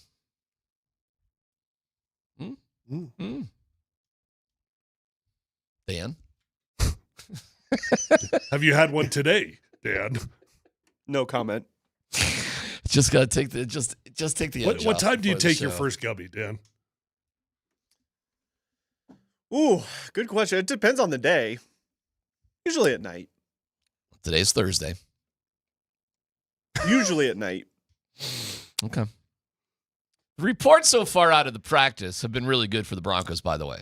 As I'm reading through, and Zach Stevens is actually he's like doing play-by-play. You know what we need to do? Because we've all got our Broncos reporters. Like I've got a list on Twitter that's literally just a list of Broncos reporters. Yeah. We need to find like a 49ers reporters list on Twitter and report their side of practice. Well, that's a good little Dan found one there, that radio station, 95.7 The Game, which is a big sports talk station. I guarantee you could just search Twitter for 49ers reporters, and you can get a whole list of them. Yeah, Dan, maybe we could put that together and see what they're – I would think that they're reporting bad things because it sounds like the Broncos have picked off Brock Purdy at least 3 times. That's how we find out if our reporters are just total homers or not. Gotcha. If they're reporting bad things. Yeah, well, so far our muggles are saying really good things. So it would be interesting if the Niners reporting staff is falling apart. Wow, Broncos defense sucks. Oh, well, okay. Oh, you mean like catch our guys in like lies? Yeah. Gotcha. Yeah, but you know how reporters are. They ache to report the negative things. Right. That's what they're looking for. Bo Nix, another terrible day at training camp. Bo Nix looks incompetent. Bo Nix had his T-shirt truck fall off the ridge. That'd be terrible. Dan, you see anything there from the San Fran point of view? Anything good? I actually got some video from David Lombardi. David, any 49ers relation? reporter. All right, here we go. We can see a little bit of the action here. If it doesn't freeze up. Oh, that's an interception. Oh, go back. Oh, nobody tweeted about a Bo Nix interception. Well, we don't know who. Is that Mims? Yeah, that's Mims. Oh, he tripped. No, that's not. Is that Franklin? Mims? Was it Franklin? Yeah, that's got it. I think that's a 10. Yeah, that's. Oh, yeah, it's definitely got a 0. It's 1-1. Oh, 1-1. Yeah, you're right. That is Franklin, and he's got his lime green Oregon cleats on. All right, so Franklin. This is just a 1-on-1 though. He got his feet tripped up, and then the guy picked him off. But that's a 1-on-1. We don't know who threw it, and it's a 1-on-1. So who cares? Yeah, but that's still an interception. That's something. All right. Nobody's tweeted about an interception. First team session over. Expected great practice for the 49ers offense. What? Denver's reigning number one defense throwing a lot of interior pressure. Wow. Very disruptive so far. The 49ers' biggest assists come when rolling Brock Purdy out. Wow, David Lombardi glossing the 49ers today, huh? That's pretty funny. I mean, you can't get much more positive than that. Wow. As expected, great practice for the Niners offense? Who's this wonk? Denver's reigning number one defense throwing a lot of interior pressure at San Fran. Niners' biggest success comes with rolling Brock Purdy out, like you said. Well, here's our first kind of negative tweet from a Denver reporter, from Mike Kliss. The move the ball period, 49ers scored. Purdy to Purcell on right fade. Barron had tight coverage, but Purcell won the 50-50 ball. Well, Barron's 5'9". He's not. He's a smaller guy. I mean, that'll be part of his story the whole year. I'm sure Shanahan, Kyle, wants VJ to throw his stiffest pressure at the unit today to give 49ers a tune-up opportunity, and they're absolutely getting that today. All right, so whoever David Lombardi is, Dan, who is David Lombardi? I provide, boy, this guy's glossing himself. Wow. I provide the most in-depth look at 49ers strategy for the San Francisco Standard and, of course, his YouTube page. I wonder what his merch is going for. He's got 127,000 followers, dude. I mean, that's all right. So that's kind of a legit dude right there. That's not like a mom's basement guy. Okay, are we getting any other sort of things went poorly for the Broncos? No? Yes? Well, I don't have a Twitter list. Okay. I don't even know where this is coming from. Derek from Castle Rock. Jordan Watkins for the Niners just beat Surtain on a slant in the red zone for a touchdown. Derek from Castle Rock. I'm pretty sure people are just making crap up at this point. I don't know. That sounds pretty legit to me. Another David Lombardi. First move the ball drive. Brock Purdy marches the 49ers right down the field against that vaunted Denver defense. Wow. 30-yard touchdown to Ricky Purcell versus Jahdae Barron. Purcell also made a first down catch for Surtain. CMC, nice run, and Kittle a big chunk to convert downfield. Damn. Hey, Dan, why don't you slide into David Lombardi's DMs and see if we can't get that guy on? That would be cool. All right, well, I don't know. We should try to get a San Francisco guy on, or gal. See, this is what happens when you guys can't be at practice. You know, we got about 4 or 5 former 49ers on this squad. Can you name them? I can name 2 of them. Hufanga and Greenlaw. McGlinchey played for the 49ers. McGlinchey, good. DJ Jones. I would not have guessed that. DJ Jones, okay. Scott's got a list. He's looking at it. I'm reading tweets of this Lombardi guy throwing out different 49ers that were there. Because I definitely would have forgot about DJ Jones too, but he had a nice career out there.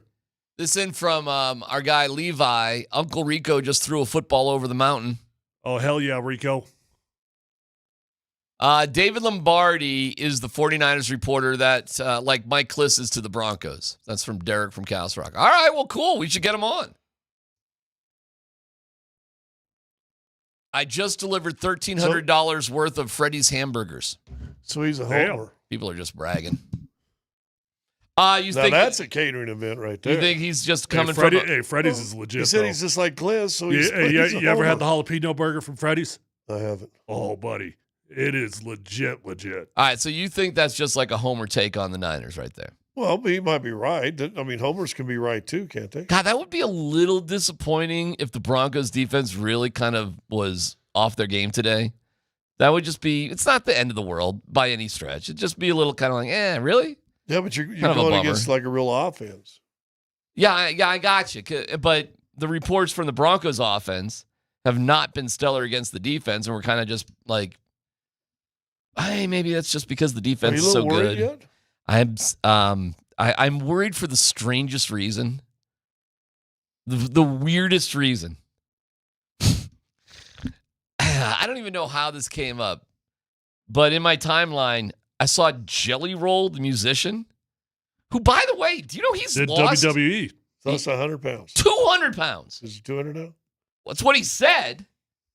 He was addressing the Titans team, who's about to go on the road for like 10 days.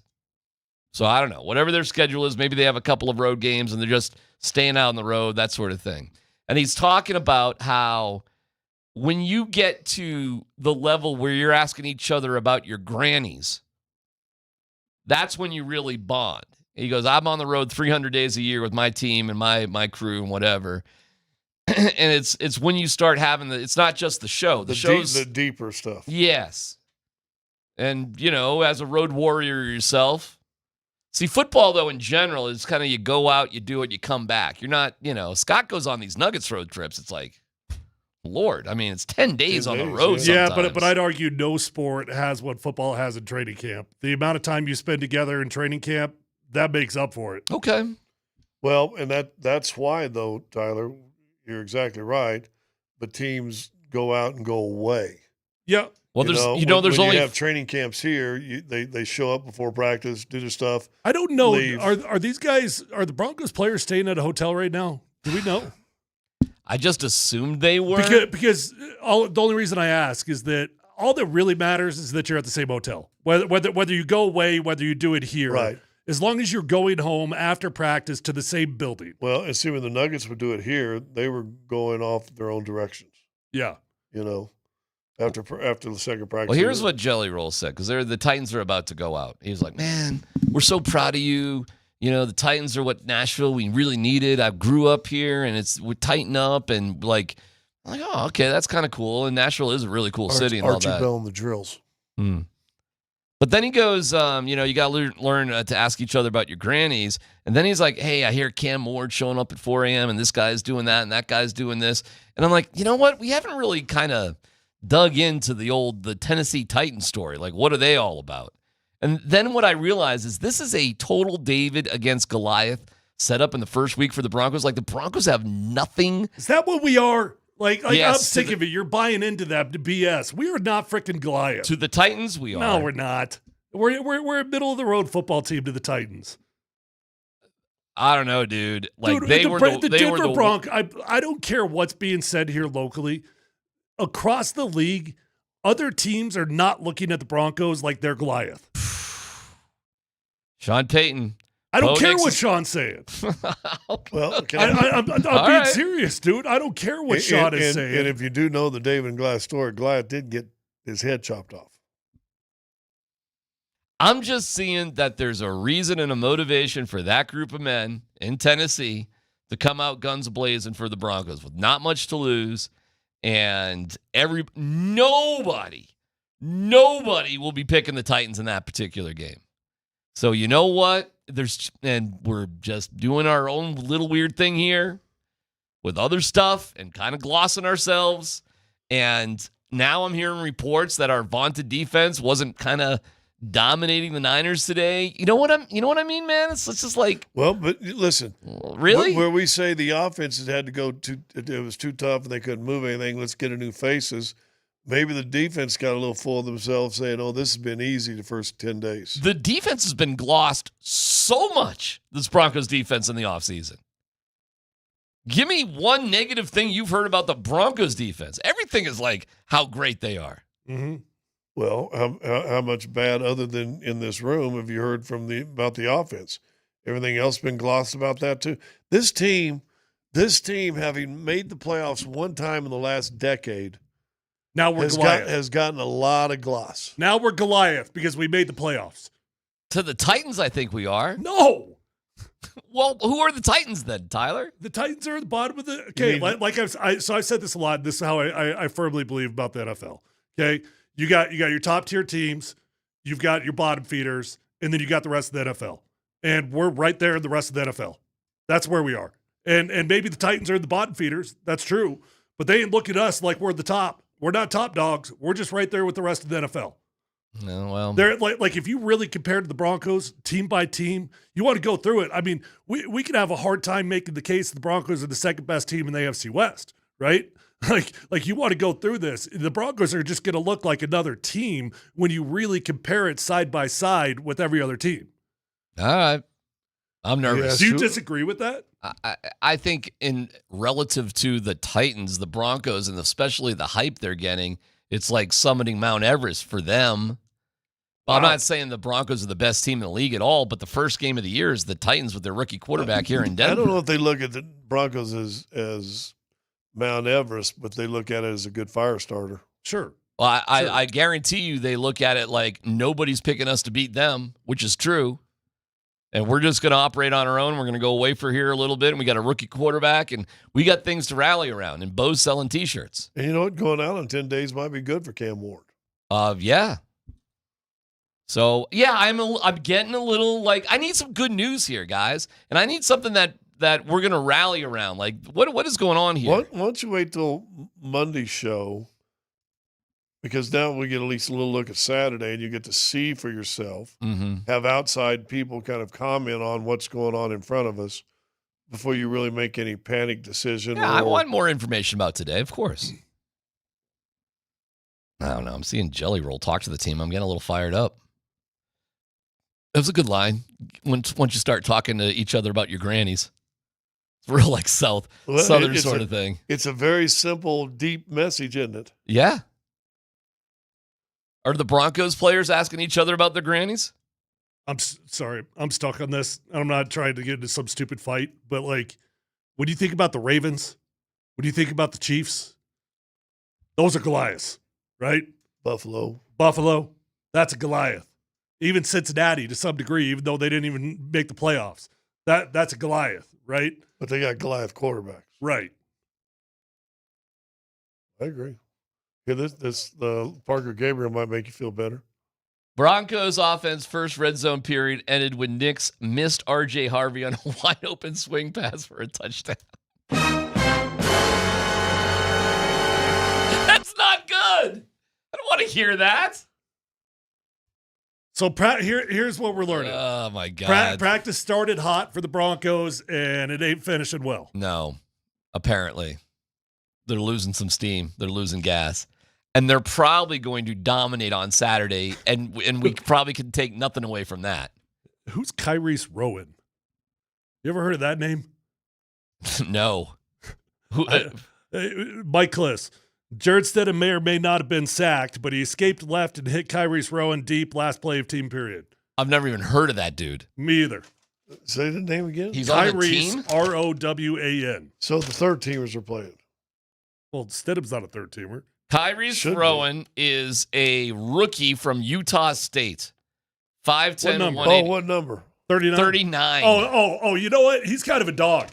Yeah. He actually is kind of a dog. I'm being dead serious. He has a terrible wide receiver number. He's got long hair. Okay. Yeah. All right. He kind of looks like he's like a really short Talladega. That's what he looks like. On the text line, Jelly Roll is a jackass. I like Jelly Roll. But DMac, Bo is the savior. Yep, DMac has some bolts loose. Am I the only one that's just a little kind of... No, that's the Sherman Williams right there. Getting the gloss out after you try to scratch it. Oh, let's check in with Mason real quick. Mason, where are you? Are you in Idaho Springs yet? Yep, I just passed Idaho Springs. Nice. Yep, it's thrilling. It's Are you nervous of hearing these reports about the Broncos? No, I mean, I kind of lost you for a second, but I heard that it started well. So, and no, I don't really care. I mean, all right. He watches Red Zone. Why would he care? So you're telling everybody just to calm down. Yeah. All right, Mason. Yeah. All right, we'll get back to you. If we get back to him in 20 minutes, he should be on the Winter Park Pass by then. No, in 20 minutes. Oh, yeah. Right. You're probably right. Yeah. It should be past like Empire. It should be right around Empire. Yeah. Oh, that'll be exciting. It's PhD here on 92.5.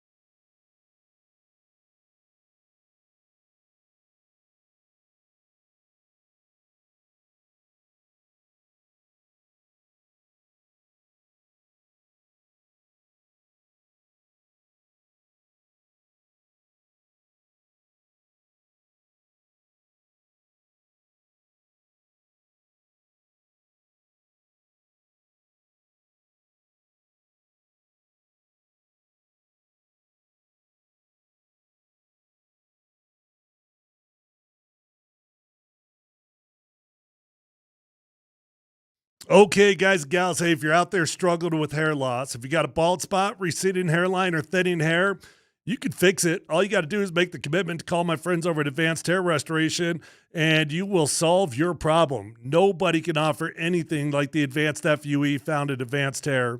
They've already changed tens of thousands of lives, and you deserve to be the next one. So call 720-459-HAIR. That's 720-459-HAIR. When you go to Advanced Hair Restoration, you're going to be in a calm, relaxed environment. You'll have the best of the best working on you. You're going to love Dr. Tanya Pauls. You're going to love the entire staff at Advanced Hair Restoration. And the best part is that Advanced Hair guarantees your hair is going to grow for life. Lifetime guarantee with your own natural hair starting to regrow the very next day. So call 720-459-HAIR. You're going to get 250 free hair grafts and $250 off. Or check out those before and after photos at advancedhair.com.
Sweet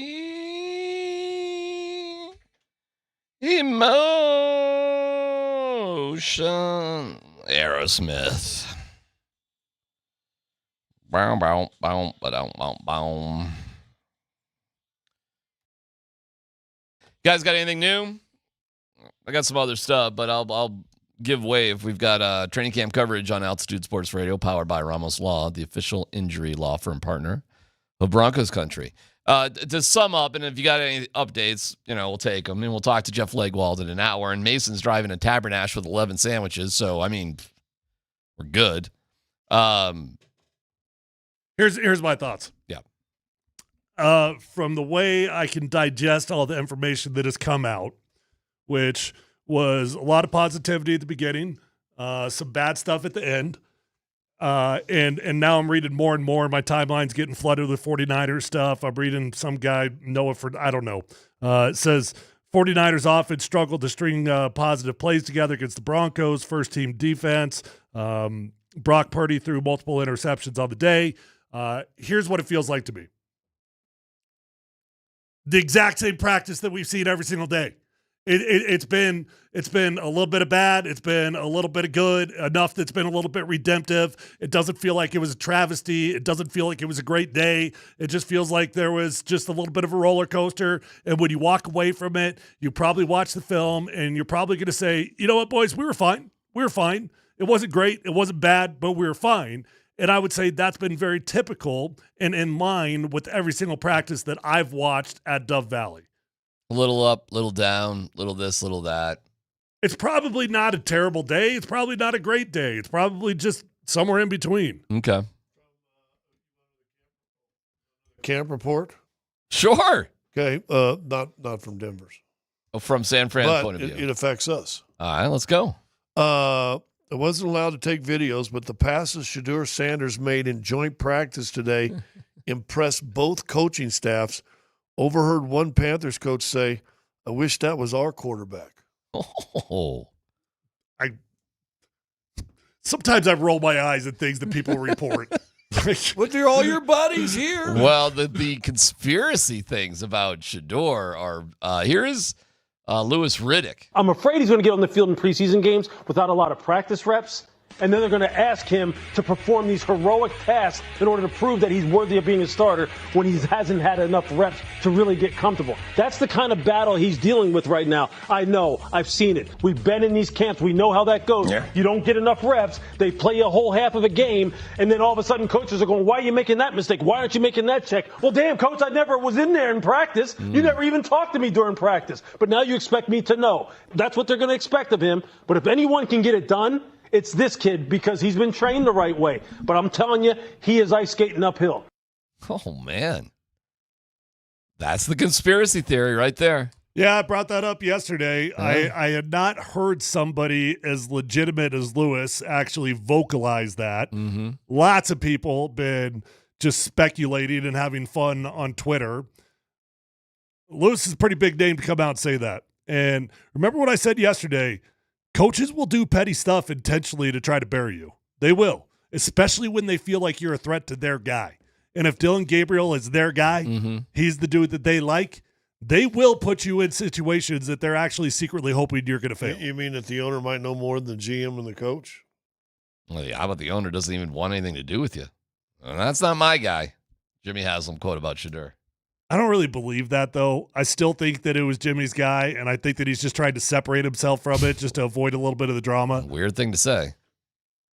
Hey, man, I'm pulling for Shedeur here, but man, oh, man.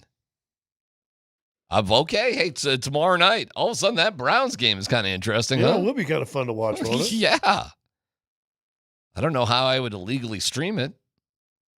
Come on over. Yeah, maybe we do a party at Tyler's house tomorrow. Tyler's house, you going to bring some chips? And I got a great service. Yeah? What time does the game start? I don't know. I got to look that up. Well, I assume it's a night game, and I assume it's an East Coast game, so, it's 5-ish. They're almost all primetime games in the preseason. Yeah? Yeah, I got a soccer game at 5:30. Yeah. Boulder? Yeah. Ooh. I know. You can get on up there to Boulder. I'm looking forward to seeing Shedeur. The Broncos game, I mean, of course we'll watch it and, whatever. But it does take a little of the sizzle out of it when Kyle's already come out and said we're not really playing our guys. So I'm left. But see, for a guy who loves the red zone, I don't give a flip what San Francisco does. I'm watching the Broncos. Well, I am too. But you know how it goes. There's a lot of hype for the first preseason game. Well, the other team doesn't play anybody, and we come back here on Monday. I'm like, I don't know. But what do we always say? You play against who you play against, and if you're playing against a lesser opponent, then show us. Well, if Bo Nix and the first team offense is in there and Kyle's not playing his guys, yeah, I would expect a performance like they pulled off against the JV Chiefs. By the way, if that really is the case, if Kyle is not playing his dudes, absolutely Bo Nix and the first team should go. Go get some reps, man. Go build some confidence, Bury those guys. Like, get some game in. Why not? Well, they are going. I mean, there's no debate. They are going. Sean's already told us. It does look like today, like Greenlaw. Who else wasn't practicing? Greenlaw wasn't going. Yeah, if you got a hangnail, you're not playing. Yeah, but Singleton's not outside going. of that, if you're healthy, you'll play. Well, Bo's healthy. He's doing box jumps. I saw the video. Play. Why not? I'm right there with you. Have you subscribed to his channel yet? No. Are you refusing? No, I'll subscribe to his channel. Sure, I'll definitely follow whatever he's putting out there, because whatever T-shirts are available for the holiday special, I want to at least consider. Because nothing gets you ready for Labor Day more than a Bo Nix T-shirt. Holiday special. It's August. He's got holiday specials for his T-shirts. Well, maybe that's old. Maybe it came up for 4th of July. I'm guessing. No, he just posted his first video. He only has like 2 videos up there. Yeah, but the Buy Me T-shirts have been up there for a while. Oh, you think he just put up a T-shirt shop with no videos on YouTube? That's interesting. That's an interesting play. Merch before videos on a YouTube page.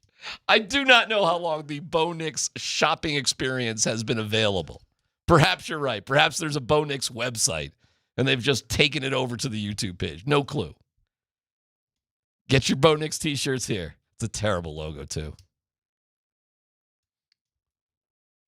Right, I went to bonix.com. And what'd you get? No website. No website. So it looks like the merch may just have been... I'm pretty sure I spelled it right. All right, I got to calm down on this stuff. He stole your Bo leave, though. It wasn't my Bo leave. Oh, hold on. What do you got? No. You need to go to bonixofficial.com. And what do I get there? And there you get to learn a lot about Bo Nix. Is there a merch shop there? No, but there is a business inquiry section. Okay. Oh, official store. Let me check out. Let's see if it's the same gear. All right. Same gear. Exactly. Yeah, this is definitely his website. So they took it from the website over to the YouTube page. Yeah, gotcha. Well, multi-marketing. He's got it covered. Well, so you're right. Maybe you could have got a 4th of July Bo Nix T-shirt. Yeah. Officialbonix.com. No, bonixofficial.com. Okay. Excuse me. Do you want to hear the about? Sure. My story. I was born in Arkadelphia, Arkansas. Did I say that right, Scott? Yeah, Arkadelphia. I didn't know that. Arkadelphia. He's an Arkansansan? Yes, so. And I spent much of my childhood living wherever my dad, Patrick, was coaching football.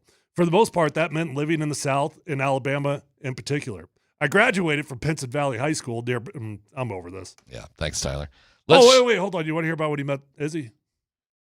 I like origin stories. He did fulfill a lifelong dream of playing college football at Auburn, where I graduated and got my undergraduate degree. Isn't that the same thing? Yeah. Where I graduated and got my undergraduate degree. But my daughter graduated twice. Once at CU undergrad. Yeah, but and then once at DePaul. But the first time you graduate, you get your undergrad degree. Yeah. What other choice do you have? And he met his wife, Izzy Smoke Show. No, it's just Izzy Smoke. Yeah, but we know she's the Smoke Show. Yeah. The Lord did bless him with an opportunity to continue his career at Oregon. Yeah, he wasn't good enough to be in the NFL. And now he's living another dream. Playing quarterback in the NFL for the Denver Broncos. There you go. I made all of Sean He's never going to forget draft night. That was a fun night. Special. Yeah. Special for me. He's going to do whatever it takes to bring another Super Bowl to this proud organization. Now you're clowning on Bo Nix. I passed the baton. Football's in his family's blood, by the way. Keep going. I'm here for it. His dad started at Auburn, and my granddad is a high school coaching legend. My brothers, Caleb, Clemson, and Tez Johnson, Oregon, are also playing college football. And I give my mom, Krista, and my 2 sisters, Emma, Grace, and Sarah, a ton of credit for being so supportive to all of us. They're the real stars of the family. Scott, you still with us? Faith, family, and football might be a cliche, but I think it's a good way to describe my life and what I value the most. Momsbasement.com just got a brand new mock draft for 2026. Are you more interested in that? There's a news and highlights section. All right, I think this is a good time to check in with Mason, our delivery driver to Tabernash.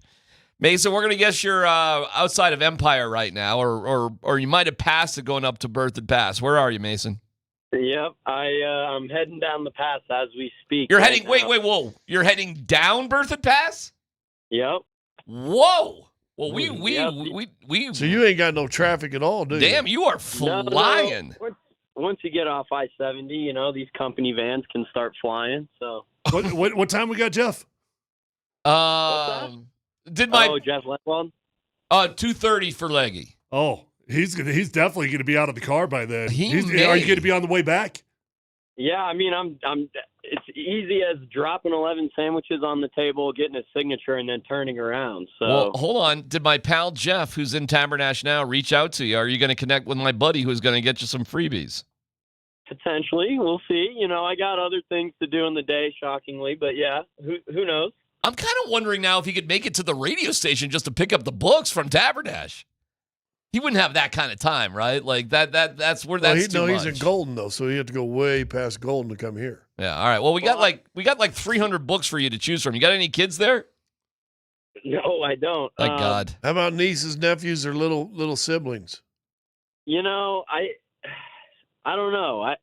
I never really learned to read because Ben Hamilton, Tyler might know him. He was one of my teachers in high school. Oh, so they don't really yes. teach you how to Hold read on. these days. True or false? True or false? Ben Hamilton, that's awesome. when teaching a lesson, would take the Expo marker cap off and sniff it. Yeah, that probably happened. I mean, he would get his headaches, and he'd have to take a break. Sometimes he'd forget where he was teaching. He's got the picture of him with that bloody nose coming down in the back of his classroom. So wait. Great guy. You're telling me the Valor grad is an Uber driver? Okay. Yeah. I'm telling you, they don't teach you how to read there. Well, they taught your parents how to spend money. It's a good thing these are kids' book because there's a lot of pictures. All right, Mason, you're just making all your parents' dreams come true. We'll check in with you. Stay Hold on hold. For those kids, you can buy a Bo Nix sticker sheet for $10. We have no dumb questions coming up next.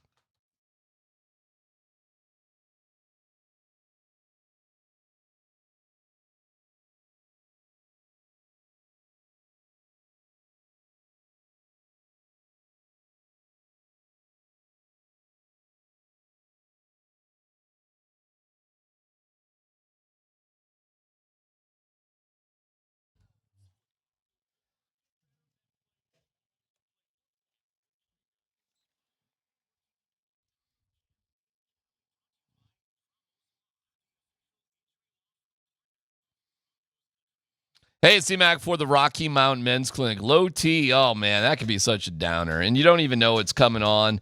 Guys in their early to mid-30s start losing 2 to 3% of their testosterone production every year, so it happens gradually. And then you just look around and you're like, what happened here? Libido down, you throw on some weight, the gym's just a drag. You're kind of bummed out all the time. Listen, it can just be low T. At the Rocky Mountain Men's Clinic, take their low T quiz, RockyMountainMen'sClinic.com, see where you stand.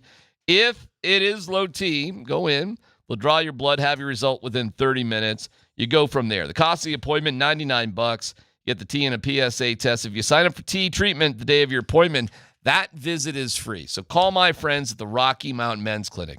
Most men wait a year or longer. I challenge you to wait no more. 720-440-7900. 720-440-7900. RockyMountainMen'sClinic.com.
Polumbus, Hastings, and DMac present No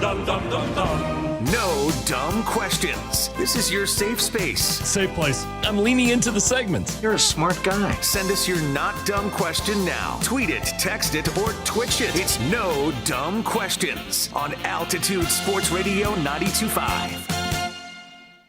All right, 303-504-0925. As long as we've got our guy Mason driving a Tabernash to drop off 11 sandwiches. Hey, Mason, you want to start us off with a no dumb question? I got you, boys. So I just passed a pack of cyclists here on the pass. Is it ridiculous to be a road biker in this state going down the roads, down the highways? I know, Mac, you're a cyclist. Are you ridiculous? Or hold on, where did you see him? Down Bertha Pass, I guess. Down the pass? Bertha Pass. Yeah, you're a moron. Yeah, I mean, if you're road biking Bertha Pass, you're officially a moron. Why? But why would you do that? You're asking to die. You are literally asking to be killed. You are a moron if you are biking Bertha Pass. Yeah, but how would you climb any of the passes in Colorado if you weren't on the main road? Don't do that one. I don't know.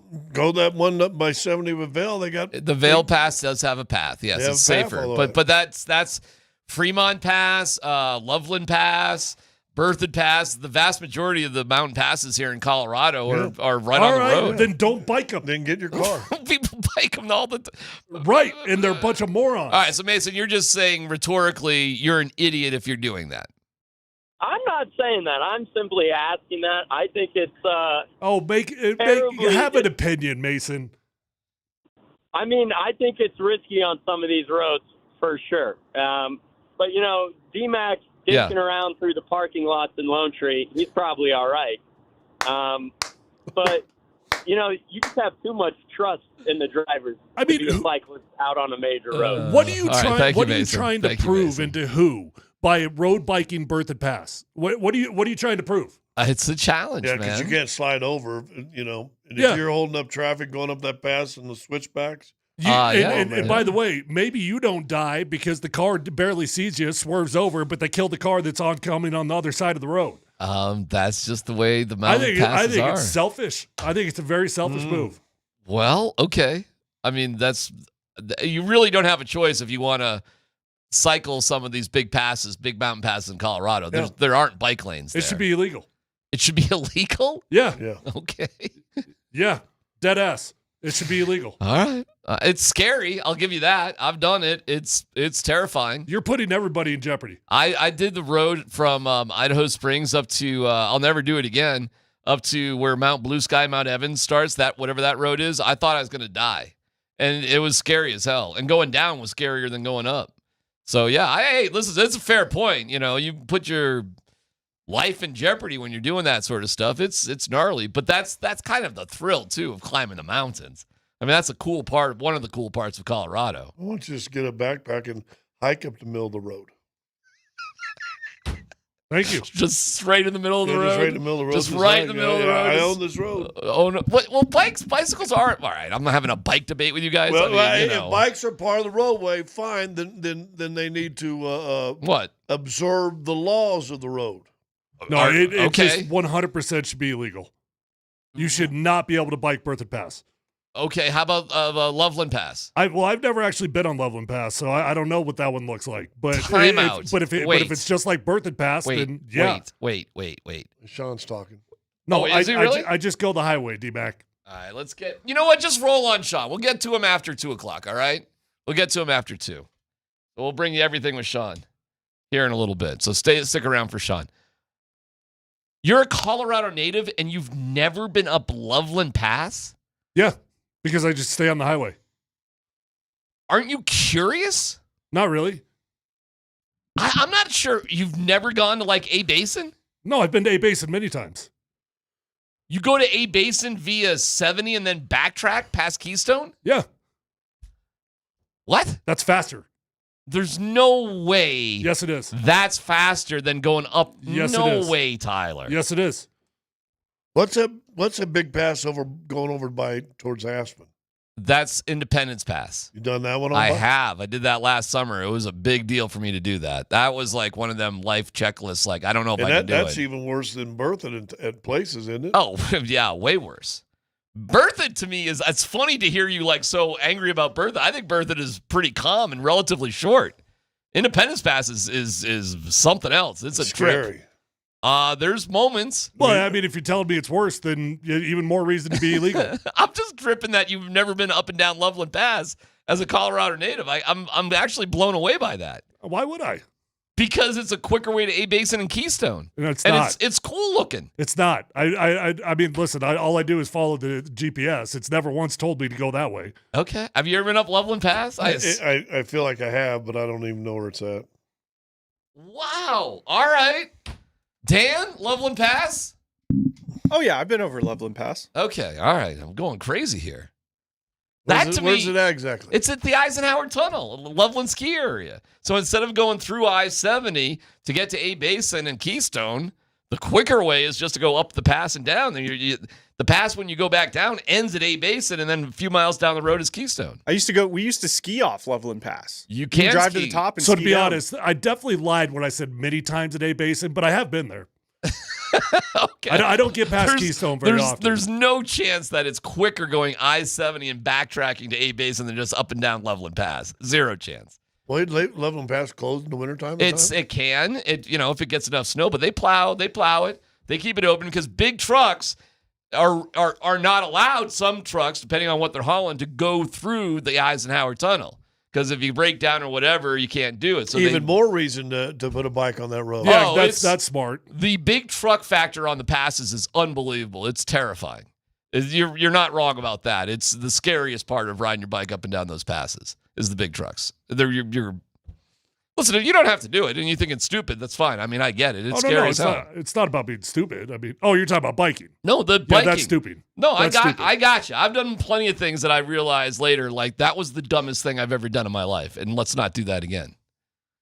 But that's just the stupid biking thing. Any other no dumb? So do you agree it should be illegal?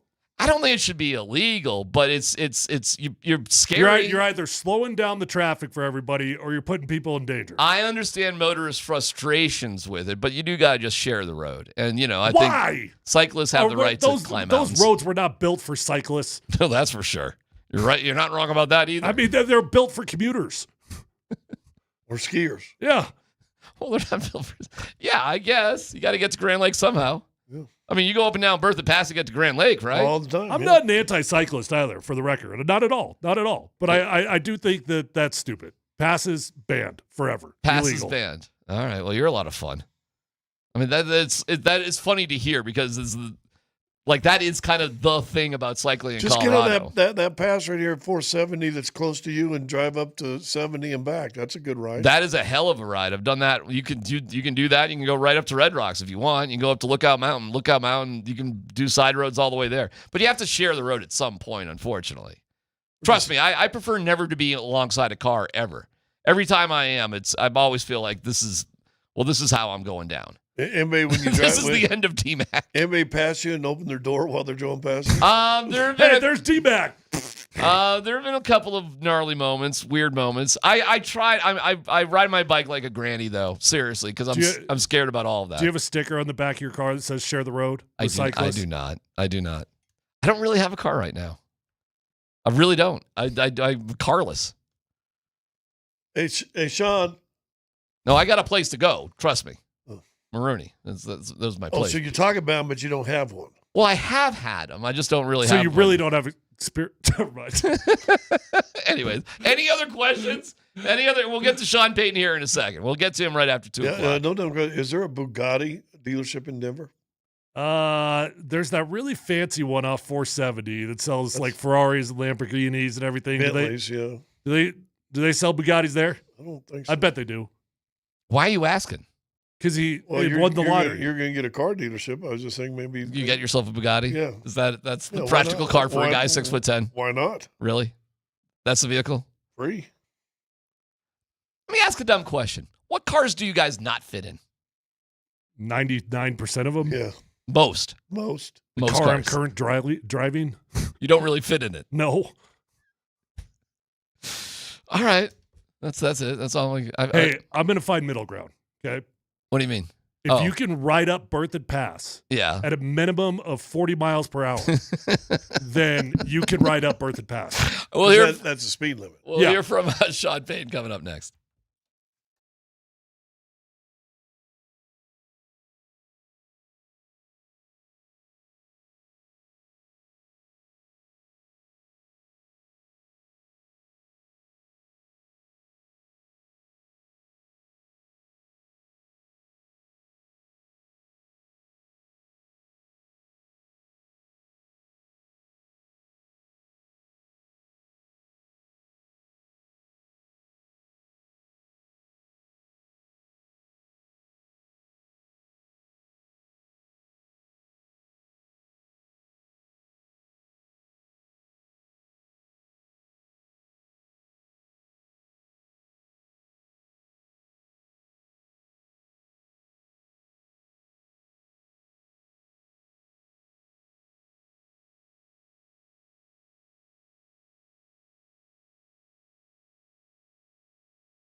All right. We will get to Sean in a second. We've been having Mason, our guy. He's delivering 11 sandwiches from Golden to Tabernash. He's going down Berthoud Pass. I'm going to guess you're past Winter Park at this point, and you've got to be close, Mason. Where are you? Yep, I'm close. I'm about to turn off to some country road and go up in this neighborhood and find some house. I don't know. Wow, you're almost there.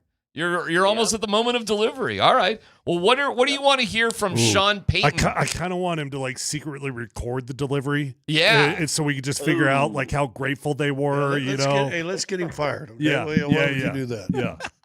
Yeah. All right, Mason. What do you want to hear from Sean Payton today? What do you want to hear about the practice? Well, I want to hear that it was physical and exciting because I've been kind of bored the last week. I like to hear things might have gotten a little chippy. I kind of want to hear something about the receivers. And, I know they dropped the phony depth chart, but I don't know. It sounds like Troy's been having a good camp and a good practice today. So if he's got something to say, some insight on Troy or Vele, if he's working past his injury, who knows? I'm just curious about these receivers. Well, let's find out. Training camp coverage on Altitude Sports Radio, powered by Ramos Law, the official injury law firm partner of Broncos Country, with Jeff Legwald at 2:30, but Sean Payton right now. So obviously a lot of good film for us to get on here in the next day and a half. Anytime, and you guys know this, you get to work against a different team, different cadence, different defense alignments, offensively the same way, route concepts. You're solving maybe some problems on the fly. I spent the bulk of most of the practice on the offensive field. Of course, Kyle was on their offensive field. So I said to the players, there's a lot when we get back to the hotel that we're going to want to look at, clean up. Overall, I was pleased with the work we got, and both sides, I thought, handled themselves well. It was competitive, and yet, we got a ton of situational work. 2-minute red zone, third down, a lot of teamwork. So a lot of players getting a lot of work. Any questions? Just first flush, I know you got to go through the film. How did you think Bo just sort of operated? Overall, listen, I think we had good tempo. I thought we did some good things in the running game. You get a chance in a situation like that. It's not tackle, but you get a chance to see some of the spontaneous plays that, he's able to make. And so, we'll go back and look, with a little bit tighter lens at everything. You mentioned the running game. What did you maybe learn more about some of your backs going against a different team? Yeah, I want to see the film. I thought they all, they got a lot of reps. We had a lot of team reps. So, look, some schemes are more inside where your valuation or average per is going to be different than other schemes. But we'll see on the tape.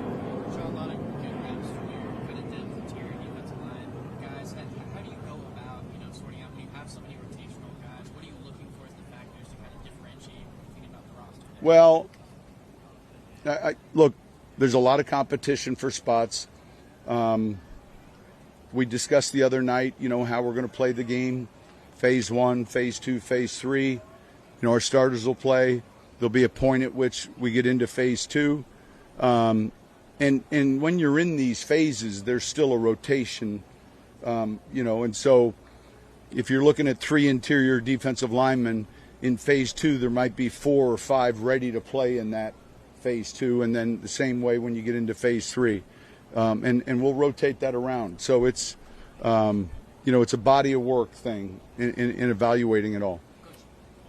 You talked about the spontaneous plays from Bo that he made out here today. Do you think there's more that he can do even this year than he did last year in that regard? I think that it's something, you can't force that. Look, we can design plays to get him out of the pocket, but I'm talking about, when a part of your protection breaks down, maybe the initial route's covered. He tends to function comfortably in that position. Dre didn't practice today, and those of us that spent a lot of time around him probably believe that he would really want to be out there against the 49ers. How is he doing? He's doing well. He's doing really well. We were fortunate last week with a little scare, and he probably won't play in the game, and will be back working full speed, on Monday. But look, it's always emotional for a guy like him, Vonga, to come back. Those guys have had a lot of wins here with a lot of teammates and coaches, and so we definitely were bringing. There was a handful of injured players that we felt we could better serve them here relative to treatment, and then there were a few that stayed at home based on the type of injury.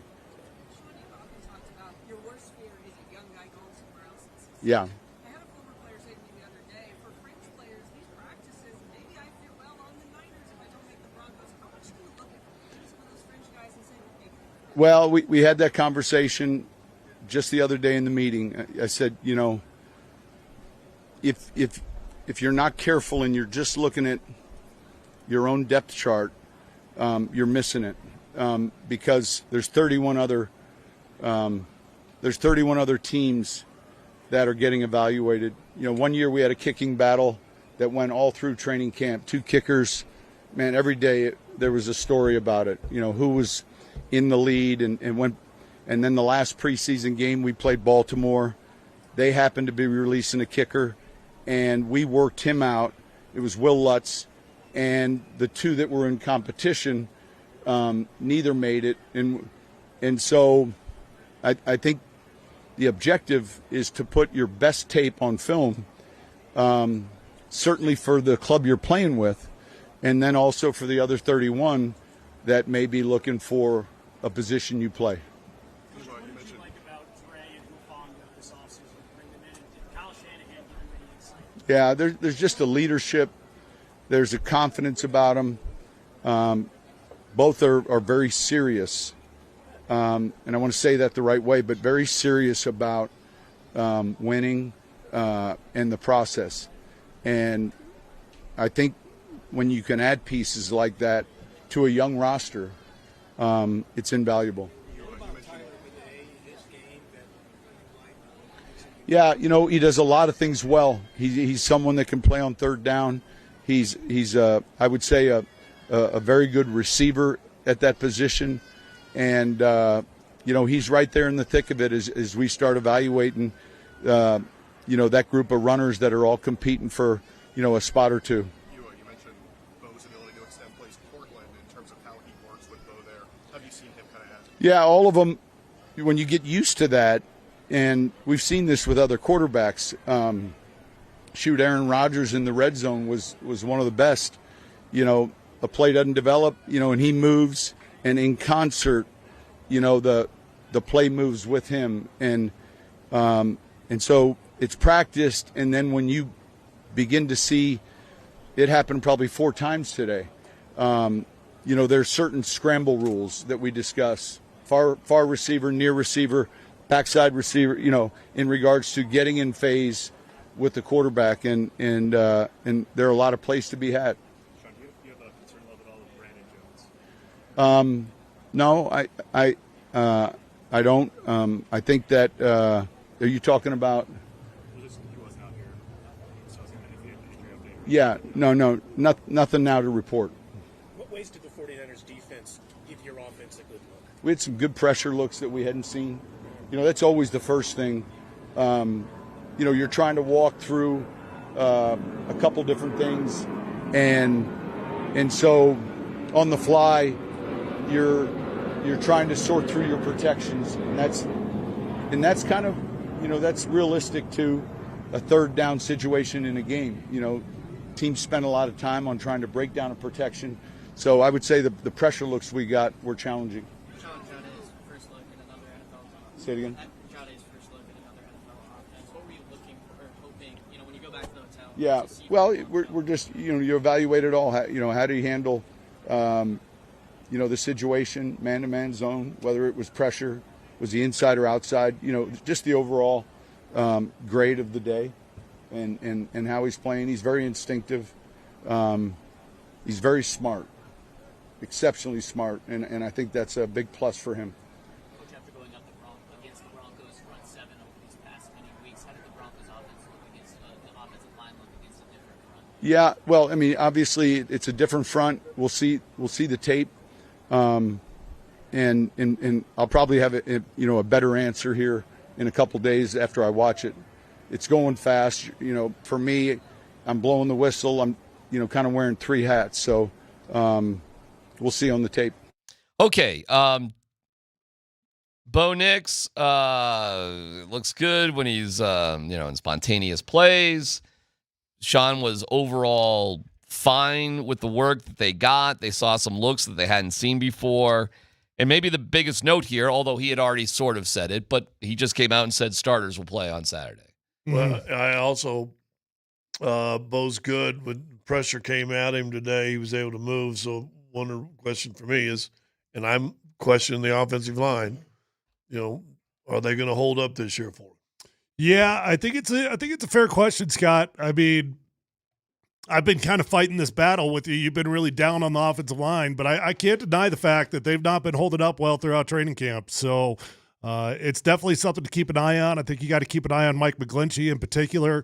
I'm a big fan of Mike. I think he's a great football player, and he's one of those dudes that's you're going to be terrified a lot, but he's going to recover because of his athleticism more times than not. It feels like his athleticism. He's a slow starter. Don't you feel he's a slow starter? Maybe.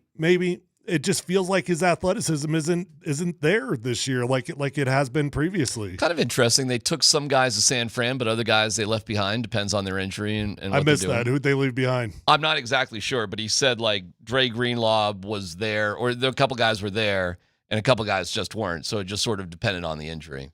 So the only one I could think of would be Drew Sanders. Okay. I think Q Robinson did practice. I'm pretty sure he did. Yep. So. All right. Anything else? By the way, just real quick, I was just reading a few headlines from Kyle Shanahan's presser. He did say that although he said the starters aren't going to play, that doesn't mean that they're resting all 22 guys. So there'll be a handful of starters out there on the field for the 49ers, but the far majority of them will not play. Well, we should see on Saturday, based on this and the health of the teams, you should see the Broncos actually start pretty good against the Niners, theoretically. And you would hope. And do all right, like early on the first quarter or so, based on all that. So I guess you wouldn't get too excited if that were to happen, but you'd be kind of bummed out if it didn't, I guess, at this point. That's probably the takeaway from Saturday. Kind of like you can't really win. No. You can only meet the level of expectation. But again, and he talked about it 3 or 4 times, and he even talked about finding Will Lutz that wasn't even in the practice. That was a crazy story. He's right about that. It was like back and forth. We were charting kicks and the whole thing. Yeah. But the next 2 or 3 weeks is about, watching film and assessing what you got and what you don't have. While he's sitting there saying that, and you've talked about it, Tyler, the punter's kind of been erratic. Yeah. And I know you'd put a draft pick on him, but not high enough that if you find a better punter out there that you don't bring somebody else in. That would not – great point. And it would suck because you wasted a draft pick. But you don't mess around with that stuff. No. And so that can happen. And that was wild when that did happen. But Sean had teased it. Sean had talked about Will Lutz before they had done it. We knew that, he knew him from New Orleans. But Lutz had been with Baltimore. This is the time of the year that George Payton and his department, they really earn their money because you start doing, not only are you doing your scouting work, evaluations, watching film, but you're making phone calls. You're talking to the 49ers. Hey, do you got anybody that you think you might cut? Is there anybody at the bottom of your roster we should be keeping an eye on? Mm-hmm. I was talking with one of the Broncos scouts the other day, and I was just jokingly like, well, what does your day look like right now? How busy are you? And he's like, well, actually, right now, there's not a whole lot for us to do. But in about a week or two, it's going to get real busy because that's when you get down to the waiver wire and you're evaluating everybody in the NFL. Training camp coverage on Altitude Sports Radio, powered by Ramos Law, the official injury law firm partner of Broncos Country. We will have Jeff Legwald with us at 2:30. Our guy Mason is probably returning from Tabernash. We get an update on him. And smelling salts are sort of back. BYO. I got a rant about this. SS. Just prepare for a stupid rant from Tyler on this. All right. Going third person. I like it. That's coming up.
Oh, my God. Hey, before we gave up a record for hits and runs in a 3-game series, 3 days ago, we were all right. Yeah. Rockies baseball. Nothing to see here. We were good 3 days ago. Don't you forget it. Dan Buds, Quince Tanner, thank you to Mountain High Appliance. We love you. Let's football go. All right, let's head to the podium. We've got Bo Nix talking right now out in San Francisco.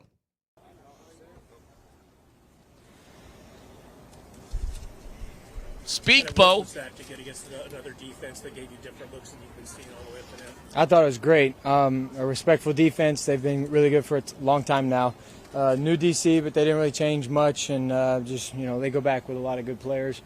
It was good to see a different pace, different speed, different scheme, and I think it was good for us. It was always nice to play against another team besides yourself in this time of year.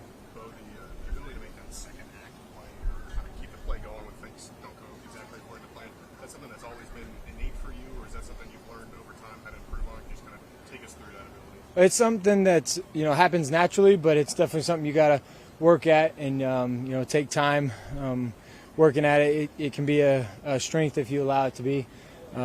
So those plays are always can be good, can be bad, and I just want to go out there and make the best play in that time, whether it's running, whether it's finding a person to throw it to. And so we've been practicing that really this off season, this training camp. It's hard to kind of really do them because they're so abrupt. They just they're out of nowhere, and so you just go out there and try to make a play and don't make something bad worse. The connection with Court on those plays, how has that developed over the last year? Well, it's great, and Court and all the guys, they're learning how to scramble, how to mirror the quarterback. They do a really good job finding explosive plays. Bo, Sean Payton has talked about Super Bowl as a goal. Mike Lynch was just talking about it. How do you feel about talking about it since we're obviously in the shadow of the stadium where it's going to be played? Well, it should be your goal too. We should all be wanting to go win a Super Bowl. If we're not trying to win a Super Bowl, why are we here? If you're not trying to be the best of the best in your particular area, ours is the NFL, the National Football League. I believe that's why you go out there and play the game. You go out there to play the game to be the best, beat the best, and I feel good about our team, but that is not just thrown around. That's it's not easy to do, obviously, and we got a lot of work to go get that goal. All right, there's a little bit of Bo Nix out in San Francisco. So a report from our buddy Zach Stevens, fellas. Broncos offense and defense dominated the 49ers the first half of practice. The 49ers picked it up in the second half, and it was competitive and pretty even. Overall, good, strong showing for the Broncos. He says Bo Nix looked sharp. Troy Franklin and Marvin Mims stepped up. And the play of the day from the starters was Nix's touchdown to Cortland Sutton. Sutton made a fantastic catch in the back of the end zone. And then the last thing he says here, guys, when Broncos pass rush was on, all the 49ers could do was pass to Christian McCaffrey. So pretty good news coming out of San Francisco. Broncos dominate first half, pretty even in the second half. Pretty good option with all they could do is pass to Christian McCaffrey. Tough life. That's a good option. That's a pretty good option to have. No doubt. That sounds good. Sounds overall like a pretty positive thing. Yeah, I think it sounds on track with what we've watched so far in training camp. You've had a little bit of good. You've had a little bit of bad in every single training camp practice. Scott and I have not walked away from a single practice feeling like, wow, that was special. Scott might have had a few more practices that thought was really bad, probably more than I have. I don't think the Broncos have really had a truly terrible day. And that's what today's practice sounds like. There was some good, there was some bad. It was just kind of, okay, you did all right. Listen, I think this break, it's not a break. You're coming to San Francisco, practicing another team. I think happened at a great time for the Broncos. I think it was time for them to get and see other bodies, different colored jerseys. I don't care if anybody says Bo Nix was bored in training camp for a handful of practices. You don't care what anybody else says? No, not if you got a big belly and skinny arms. You don't impress me. And listen, and yet I'm still saying this, so hear this. Funny. He's an NFL quarterback, and he commands his team. His leadership has blown me away. I think it's 10 times fold than I thought it was going to be. this is his team, and he looks like that. Yep. But other than the three quarterbacks joking around with the crowd, that's the only thing you really saw. I thought he was laissez-faire. So guess what? I need different colored uniforms chasing him and really pushing him, because nobody in the orange or white are going to push him hard, Well, right? Even if they get to him, right? Tyler, but San Francisco pushed him a little tougher. Maybe, yeah. And Saturday should be a nice confidence booster, Yeah, too. it should be. Hopefully it will. All right, Dan, next story. All right, let's hear from Davante Adams, guys. So the Jags and Steelers will play their first preseason game tomorrow.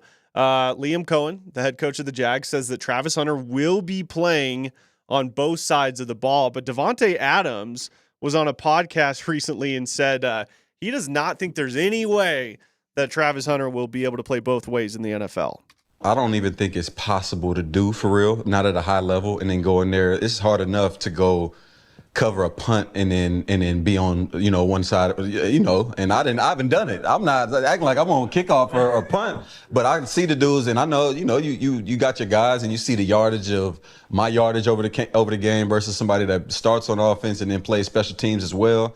Like, that's just a lot of mileage, man. And I don't know how long. I'm not even concerned so much if he can do it over the course of a game or a season. It's more like, how long is his career going to be if he's playing that many snaps? Because all you're doing is doubling your risk for injury, one. Right. And I don't wish any of that on him. I hope that he can play an injury-free season and go ball out. But, I mean, that's just the reality. The more you're on the field, it's already 100% injury guarantee. Yeah. Once you get out there playing both sides, and now you got to tackle. Yep. You got to tackle Derrick Henry. With that frame, he's athletic as hell, but the athleticism, he better do some ninja if he want to use that to get him down. All right, what do you guys think of Davante Adams saying he thinks it's going to be extremely difficult for Travis Hunter to play both sides of the ball? I mean, I tend to agree more or less. I think that he's going to do it. Look, their GM's been pretty clear that they plan on playing him on both sides of the ball. He's a starter on offense. He's listed as the number 2 corner on defense. So how does that translate? Does it translate into nickel corner? I'm not sure. But I do tend to agree with the overall sentiment of it's a lot of mileage. It's a lot of wear and tear. And you are doubling your risk of injury. So, yeah, I don't think he's great. You know what I would do if I'm playing Travis Hunter and he's out there on defense? I'd put a decoy wide receiver out there that gets matched up on him, and I tell you to go deep every single time. Run a 50-yard go route, and let's just exhaust this dude. Wear him down. Well, listen, they said Magellan was crazy, and there's no way he could do it. And I think anybody who's trying to be the first at something is always have doubters and skeptics. And until he's able to do it, and I agree with Davante, not just a game, we're talking about getting through an entire NFL season. Then he'll prove distractors wrong. Here's what happened: he'll go out and play and get dinged up on a defensive play, making a tackle or something, miss an offensive series, and everybody's going to go, see, I told you. Listen, you want to talk about cynics, Magellan haters. Right. Really? They had a few of them. Have a dream, will you? Yeah. The ship is just going to fall off the edge of the earth. Because the horizon, we all know, boom, 8 miles long. 20 if you're on a cruise ship. You know what? Technically, I looked it up. The higher you go, the more of a horizon you can see. So if you're at the top of Mount Everest, it's 200 miles. If you're on a plane at 11,000 feet or whatever, it's like it's all about your height. So theoretically, you two can see a much wider horizon. Is this like breaking news to you? Like, that sounds like that's like breaking science. I think it's breaking news to Sean Payton, who declaratively said a horizon's only 8 miles. And then Zach Allen looked it up and goes, if I'm on a cruise ship, it's 22. Well, I looked it up, and if you're on Mount Everest, it's 200. So, yeah, no, okay. I don't know. I have no idea. But we had Horizon Gate. And all this from Magellan. Next story, Dan. Way to go, Scott. Thanks. So ESPN obtained a message yesterday that the NFL Players Association sent to players after news came out that the league was banning smelling salts. So the letter states the NFLPA is aware of the memo issued by the league Tuesday regarding the use of smelling salts and ammonia capsules. We were not notified of this club policy change before the memo was sent out. To clarify, This policy does not prohibit player use of these substances, but rather it restricts clubs from providing or supplying them in any form. Okay. Sometimes I despise the hypocritical jackwads that are running this league, and they are so freaking hypocritical. It drives me insane. And this is as prime of an example as you are ever going to get. And I'm relatively passionate about this subject because it has nothing to do with smelling salts. It has everything to do with their lack of care for players and the way that they act like they do. Okay? And I can tie this all the way back to the beginning of my career when they're passing out Ambien like candy and getting us all addicted to it, passing out painkillers like candy, getting us all what? Team provided. Team provided. Sitting there at the back of the meeting room on a Saturday night with envelopes, don't have to see a doctor. Just, hey, if you want Ambien, get in line. Here's a little envelope with Ambien, right? Oh, you like it on Saturday night? You want it on Sunday night? You know what? Here's another one on Sunday. Oh, Monday I go in. You know what? I kind of like that Saturday and Sunday. How about you give it to me the rest of the week? No problem. 15 years later, you're still getting a script for it, okay? This stuff, and then they try to ban it, and then they act like, oh, well, you know what? The older players, you're kind of grandfathered into this thing. We'll keep giving you guys your stuff, but everybody else, this applies to you. Now, I just want people to actually think about how hypocritical this move is for a second. Think about this, okay? So the NFL is telling you, first off, let's just make it clear, banning smelling salts is stupid. It's stupid. There's nothing wrong with smelling salts, but what the NFL is telling you, smelling salts are really, really bad. They're so bad that they mask concussions. You know what? So these things are really bad. So you know what? You're not allowed to take those things anymore. We're going to ban these things. Kind of. Sort of. We're going to kind of sort of ban these things. Well, you know what we're going to do actually? Actually, they're really, really bad, so the team can't provide them.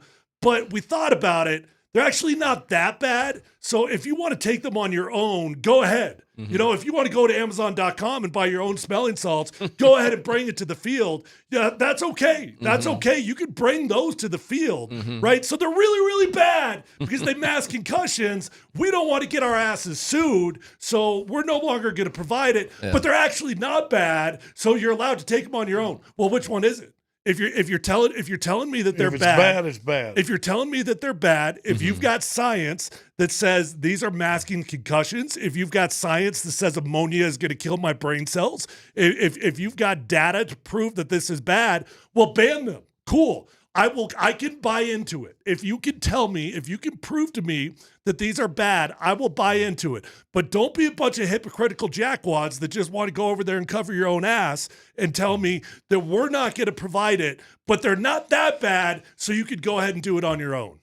I laugh because what are you supposed to do as a player? Have a little lunch bag or something that you trot out to the field because you have to bring them? Can you put your stuff that you brought into the little area where there's little stuff on the sidelines for the trainers? Yes, you can now. Or do you have to keep it in your little lunch bag, with your, off to the side? Because these smelling salts are used during the game. Yes. Yeah, so what you do is everybody gets their own little lunch box. That's what I was saying. Yeah, with their name on it. You know what you're going to do? You're going to have a rookie that is now your smelling salt guy. And he's going to stand there on the sidelines, and he's going to have all the smelling salts that he's going to pass out to the vets.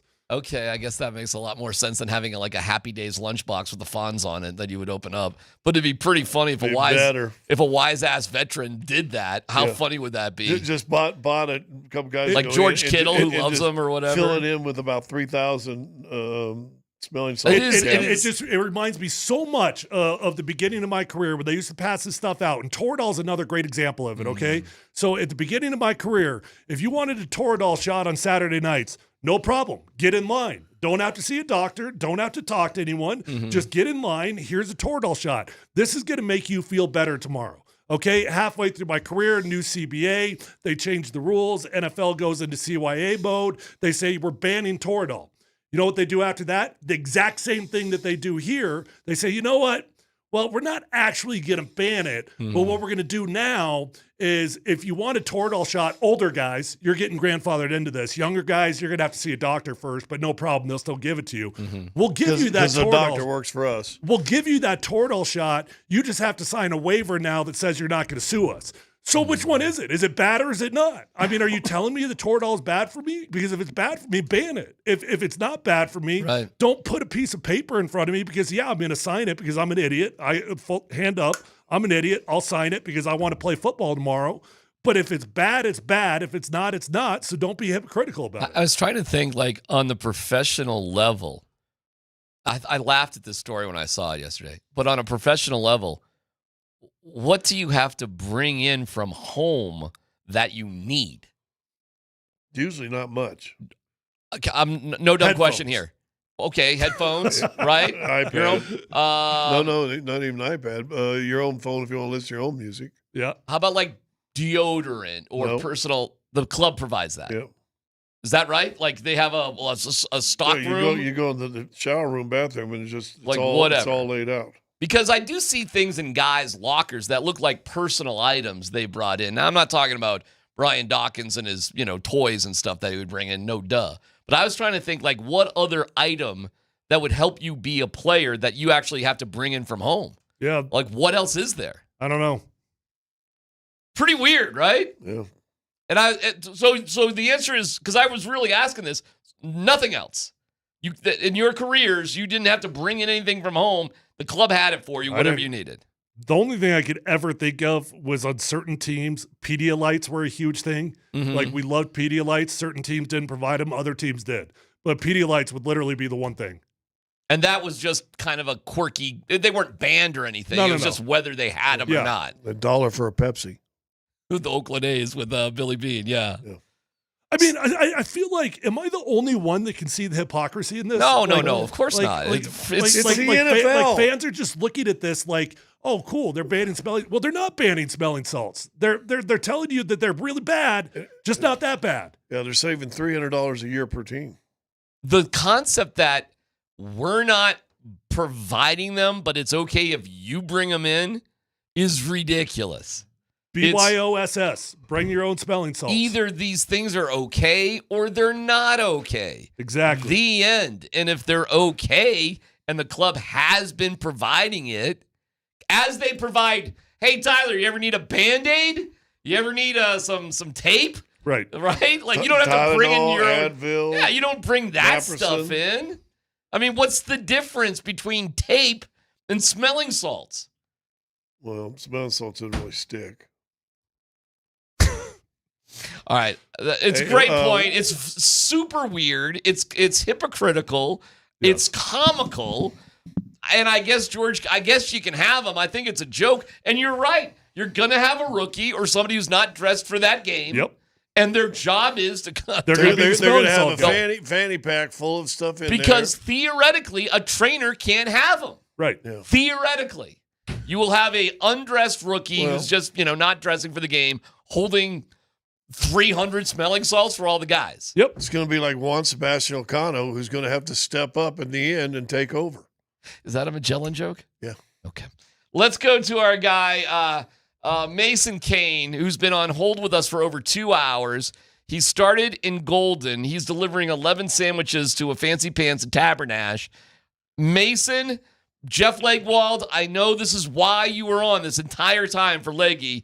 He's just getting delayed by the day. So I don't want to keep you any longer than we have to. Where are you in your journey? Well, the Eagle has landed. I dropped off my sandwiches. It was smooth sailing. I put you guys in my my AirPods so I could listen to you while I was dropping off these sandwiches. I'm headed back up the pass right now, back to Golden.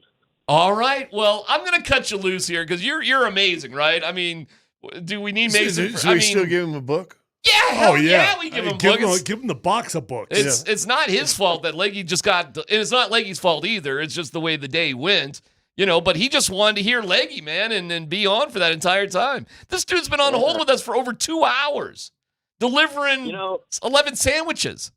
Honestly, I got better reception of the show over my phone, over cellular, than you can get on the radio waves driving through the canyon. So, I didn't really mind it. That's why we got an app. Well, see, let's go. There you go. Yeah, that's true. Like yeah, it. That's yeah, good. the app, yeah. Okay, all right. No, we don't need to relax. Okay. Mason, Hey, who are you? You've earned yourself. Scott brought in like 50 kids books. I have no idea if you really want a kid book or not. Prize box. Do you want to pick up a book? You know, I'm not too sure I want to pick up a book. You know, a kid's book signed by PhD. I don't know. Well, if it's signed by the crew, yeah, I could be. All right, we will pick out a book that we think you'll enjoy. We'll sign it for you. Right. And why don't you hang on just for a second? We're going to cut you loose, but hang on for a second, and Dan will get your information, and we'll figure it out. But we really appreciate you playing along today, Mason. That was awesome. And thanks for ripping on Ben Hamilton. Oh, that was always great. Yeah. I'm sure. Hey, do you know Josh Grismer? Josh who? Grismer. I do not. No, I don't think so. He's a little older than you. How about his sister? Apparently, Josh was not a big deal. Well, no, I don't. I know. You're going to know his sister. Well, no, because Josh going to be 30, isn't he? Almost. Yeah, he's a little bit older. Our guy's only 23. He's 30. Hey, what do you think about? Probably 28. What do you think about Mike Sanford taking over the Valor football program as the head coach? You know, I haven't heard squat from my alumni friends coming from that program, so I don't know how well he's doing over there. But last time I checked, Cherry Creek was, got some award for being the best. Darn right, buddy. Don't you forget it. Country, so. Yeah, you can't have that. Yeah. All right, Mason. Way to waste your parents' money, and we love you, and thank you. Yeah, always. Hang on. Dan, go ahead and get his info. I don't care what anybody says. That was a fun Mason bit. was great. That was a good bit. That was a fun bit. I feel like I should just grab a book blindly and just read a paragraph. You know what? When we come back, you got to guess the book. Save it for it. You'll blindfold A dramatic reading from Scott. A dramatic reading from Scott. See, the show just gets better and better. It's PhD on 92.5.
Well, that was fun with our guy Mason, that's for sure.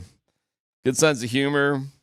Dropped off 11 sandwiches and tabernacle from Golden, and now, boy, I think we should have some appropriate music for this. Oh, Dan's still doing some stuff here, but we have stumbled upon a cool thing to get more participation from the audience, and that is a bunch of Scott Hastings donatable children's books. But you brought in so many, you realized, well, let's just keep them in the room, the back green room. Be our prize pack. And when we got cool listeners like Mason, and you can get yourself, Dan, do you have some music for this dramatic reading? I hope you do. Dramatic book giveaway music. Dramatic reading. That break was 4 minutes. Something maybe, fun, classical. Kind of like that Saturday Night Live skit where they would sit there. Yeah, so the concept is now we have I was just going to read a little excerpt. No, I get it, but one of these. But clearly, you need some music to read it too. Children, well, it adds for dramatic effect and makes the show quality better. And isn't that what we strive to do every day? Every day, not just today. No, we're full send. We're nothing but gas. Sometimes gas bags. This is called killing time till Dan can find some music. Jeez, just hit a button and that was nice. I didn't even have any food.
Hamstring cramp before. Those ain't no joke now.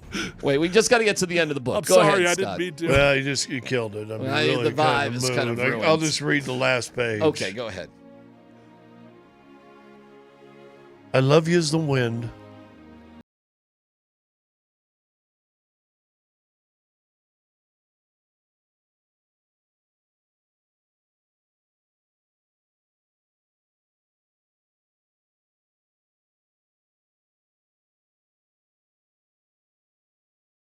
Predictable. How do I love you? It's a kid's book. No, I got it. Predictable and kids? I got you. So that's our giveaway to Mason. Yeah, and we can sign this if you want. I'm going to sign it. I love you. And I love you, Mason. Tyler will sign it. Ow! Oh, my gosh. That was pretty funny. The funniest part is the way you got injured at work. Yeah. Putting your feet up on a desk. Yeah. Lounging. Because I got a tough time. I mean, listen, not everybody can go through a 3-hour show and put their feet up at the desk at the same time while they talk into a microphone. There you go.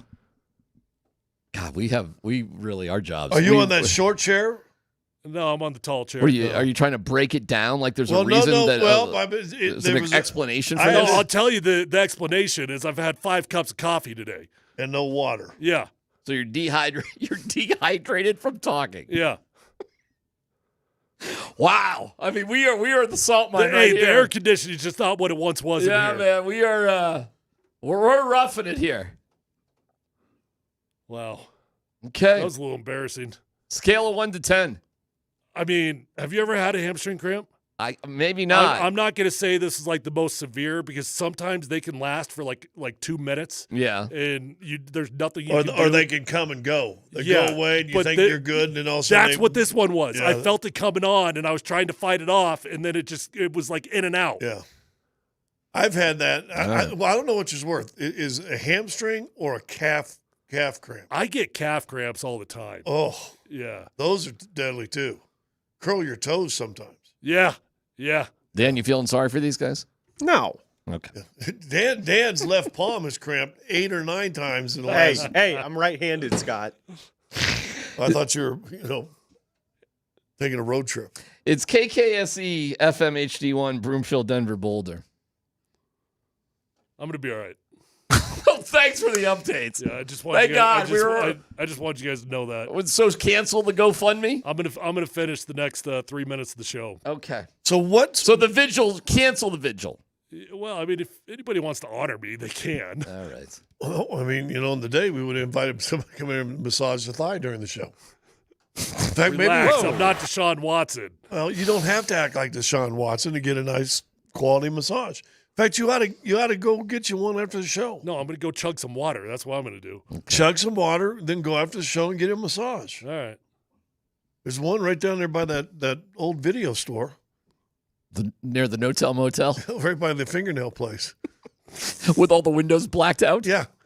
Got curtains on the windows. And the open sign's flashing, so I know they're there. The neon light. Yeah, what could go wrong? Sounds good. Are those places legit, you think? Are they legit you know what? Exactly what they are. Are they legit then how are what? they open? Because nobody cares. I don't know. Where are you dragging us right now? I'm not dragging you anywhere. I just wonder where they're open if they're not legit. Why are you turning to us for those questions? Because I've got a bad back. I've had a cramp in my back all game. Let me get Robert Kraft on the line and give you some advice. The haters, by the way, that still hate. That went away. That whole thing went away, didn't it? Went away quick. That kind of went away. You know why? Because there was 29 other guys with $1 billion going. What? All right. What are our takeaways from? How about this? I want to takeaways today. What's your expectation tomorrow? Because they're still going to be out there. Obviously, they're just doing a walkthrough. They're on their own tomorrow. Yeah, they're just doing a walkthrough. So just to walk through. That was it today. Yeah, they're doing a walkthrough with themselves. They're not with the Niners tomorrow. They're practicing individually. Yeah, they're only doing one day together. This was it. That was it. And then when that's a little weird too. Yeah. I mean, you're out there. What can I tell you? And when the Cardinals come here next week, it's going to be the same thing. It's only one day. I thought we had 2 against the Cardinals. Only one? I think it's only one. Is the game on Saturday? Is it Wednesday or Thursday? What's that? Thursday. Thursday, the 14th. Oh, then I guess it is only one. Yeah. And then the game is on the 16th. It's on a Saturday. And the Saints game is on a Saturday. We don't have that short week because they only have 3 preseason games. Everything's different. And then are you look at this, Dan? Yeah, there you go. One joint practice. So they do go 3 days next week, Tuesday, Wednesday, Thursday. And then, Thursday's the one joint practice, and they'll just have a walkthrough amongst themselves. And then Empower Field, baby. We'll be out in Empower Field for that big Cardinals preseason game. Boy, these preseason games, do they feel dumb. Did I ever tell you I got to... Chiefs said that they're playing their starters the whole quarter. Okay, cool. Why not? It's football. You got to play football to know how to play football. Get ready to play football, play football. One season, when I was calling Bronco games, Dave slid over with Channel 9 to do color for Channel 9 TV. So they let me slide over to do play-by-play for the 4 preseason games. Oh, that's cool. Yeah, it was kind of cool. That's really cool. Yeah, really cool. First game, we're talking first preseason games, Tyler, back when there's 4. So the starters got maybe a series, right? Yep. By the end of the fourth quarter, I had no voice. I was screaming as if this was a Super Bowl, like 50. It is pretty funny because the local broadcasters get the preseason games. Yeah. So it's a big deal. But I was like, I don't know what 4 yards for, whatever. And I'm like, dude, I called it. By the fourth quarter, I realized, well, you talk a lot when you do play-by-play. Yep. Yeah. That was your That's breakdown? a lot more talking when you do play-by-play. Well, we got the game on Saturday. Sanford's going to be part of the 9 News thing. He's like the pregame, postgame, he's doing that. Yeah, he works like 19 jobs. He's kind of like K-pop demon hunter. He's everywhere. So you keep looking at me whenever you use that reference, like I know what you're talking about. Yeah. I still don't know what you're talking about. Is that because you have little kids? Is that the bond right here? My kids aren't that little though. Oh, they got like a 13 and an 11-year-old. I thought they were the same age as Scott's kids. They are. I guess. Ish. I guess. I don't know. Well, next time you talk to him, ask him, have you guys watched K-pop Demon Hunter? All right, I'll send him a text. And see if they've listened to the songs. Not met a kid yet that's not in love with those songs. Yeah, he loses me every time with that, Tyler. Usually I'm good with Scott's references. Well, if Dan could have played Gold, I'm telling you, it's a great song. Dan, can you please find it? Hey, no, I'm being serious now. Well, it's not. Hey, actually, maybe tomorrow. I really want to hear this award-winning music. Unless Andy wants to hear it, because of course Andy wants to hear it. You think he's got something better to talk about? Well, we're on Andy time right now, so it's it's up to Andy. What the hell are you referring to? Yeah, exactly. I don't know. Do we have another book we want to read? If you pull the music up, is that what it is? No. He's talking about Don't a little you give kid me that thing. look. Listen. Don't you listen me? Why don't you either, just rerun pal? the tape from yesterday's show? Listen. Wow. Listen. What does that mean? There he is. There's Coacher. Guy's got like 100 different jobs. How we doing, guys? Scotty, you look good, man. Thank you, dog. Great. You always look good, though. There's a lot of people how old are here. You have a daughter? Yeah, she's going to be a sophomore in high school. Oh, so that might be a little. So they watch, was it K-pop Demon Hunters and all the songs that are on there? No. Oh, it's good music. Yeah, it sounds like it's really big. You got a whole room that can't wait to hear this song. Is that the Opa Gangnam style? Stupid. Yeah, now because we don't agree, you're an idiot, you're stupid, you're fat, you're dumb. God, I came in here complimenting everybody. Well, listen, Jeez, man, I was looking for some when peace they in were my released life. and hit the top 40 chart, like 2 or 3 of the songs. Boom. You're a top 40 guy? Right there. Really? You're a top 40 guy? The world. Well, just because you're stiff, old, and don't know anything. I am stiff. Get into pop culture. I don't need to. I'm good. Okay. All right. This has been great. This has been great crosstalk. All right. What are we ready to do? Yeah, I'm glad you always came in on time. Yeah, well, we were sitting right there. There's already 20 people waiting to go. Scotty, Walk your butt in here. Scotty, there's some. Speaking of grumpy, you're the grumpy one. Go back. Everybody go back. Listen. You came in last attacking. night. Everybody. Marcus Washington. Yeah, that's right. Go back, listen to the Hot Mic pod from last night, and we'll see who's grumpy. I kept him up too late. Hey, you did keep me up. Real quick there's Scotty.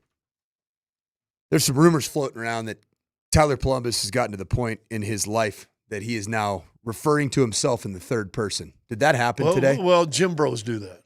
Did he really do it? Did he say, well, Tyler thinks, or TP thinks? I'm not sure if he went into it today. I couldn't honestly tell you that I heard him in third person, but let's be honest. The 3 of the 4 of us athletes.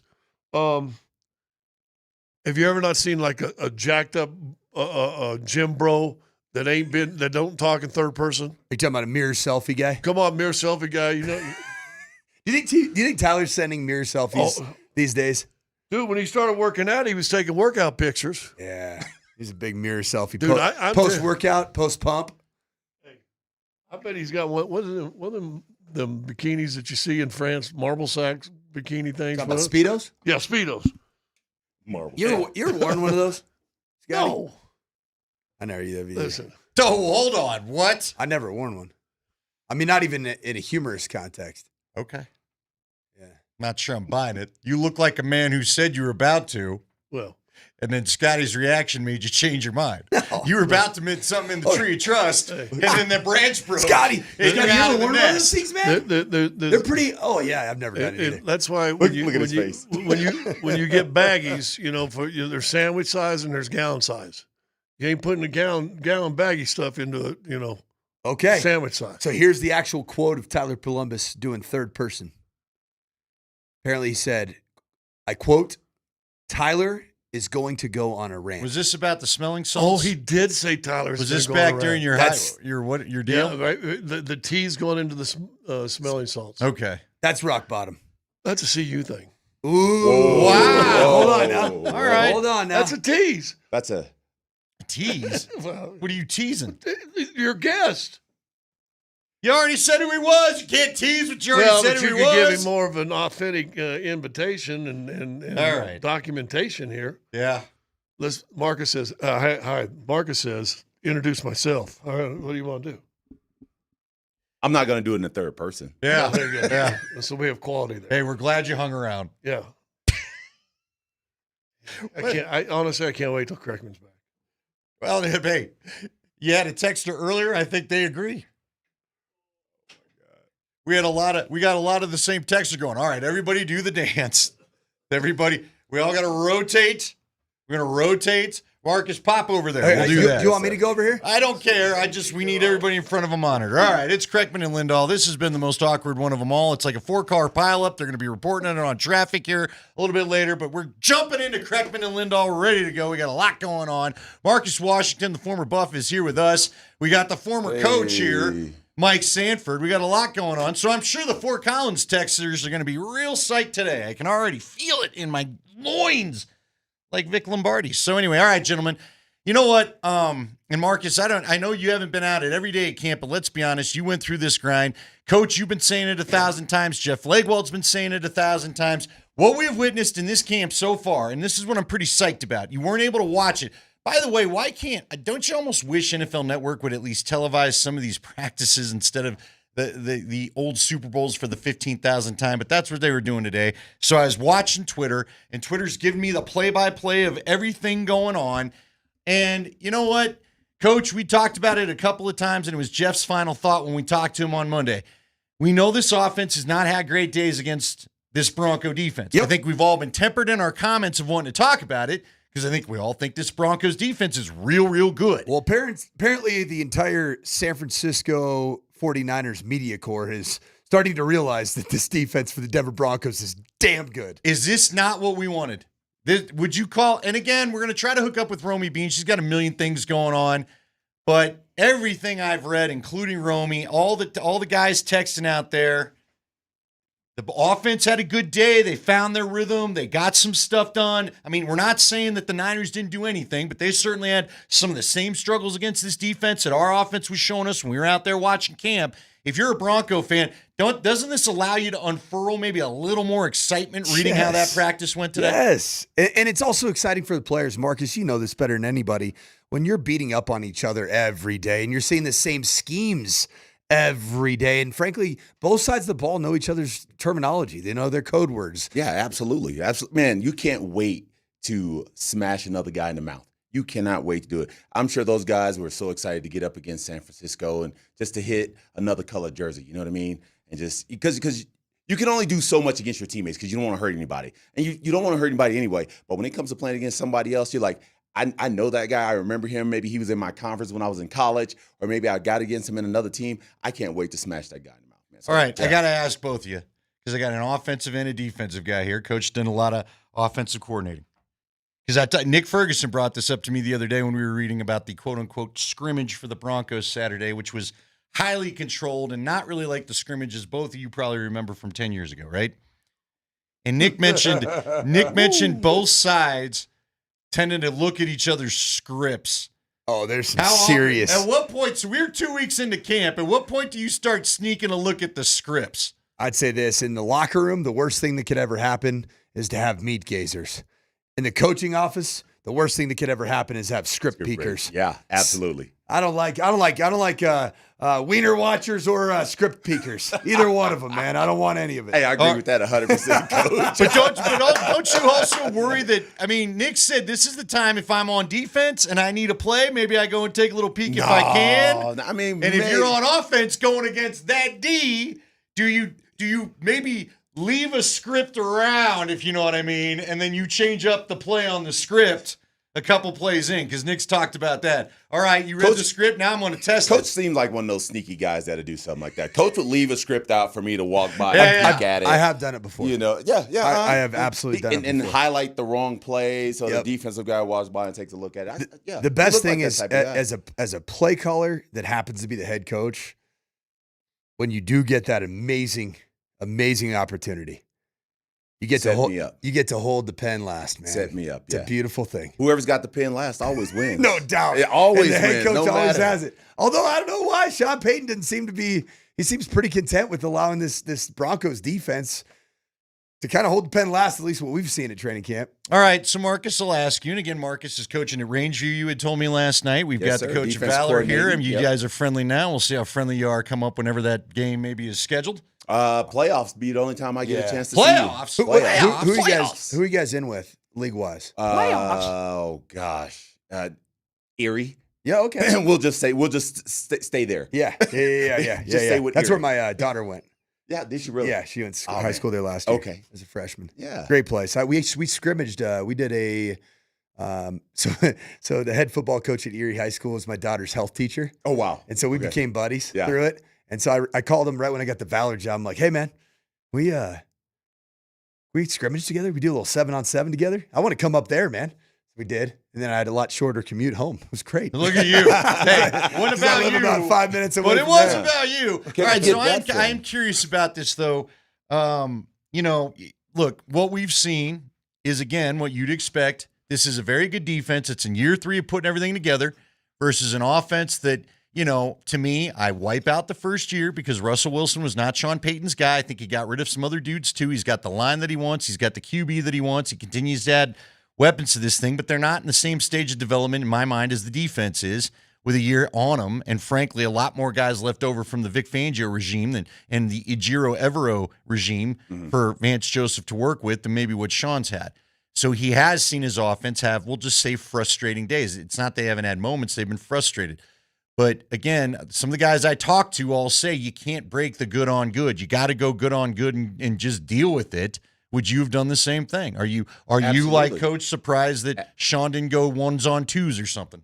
No, absolutely. Iron sharpens iron. Mm-hmm. You got to go 1v1s, best on best. Even at the high school level, we try as best we can to try to fashion best on best. And some high school level, some of us don't have as many guys as other teams, so we'll go half line. You go best on best. In the NFL, same thing. You got to go best on best, and I'm not surprised about what Sean Payton's doing at all. We know that defense is going to be phenomenal.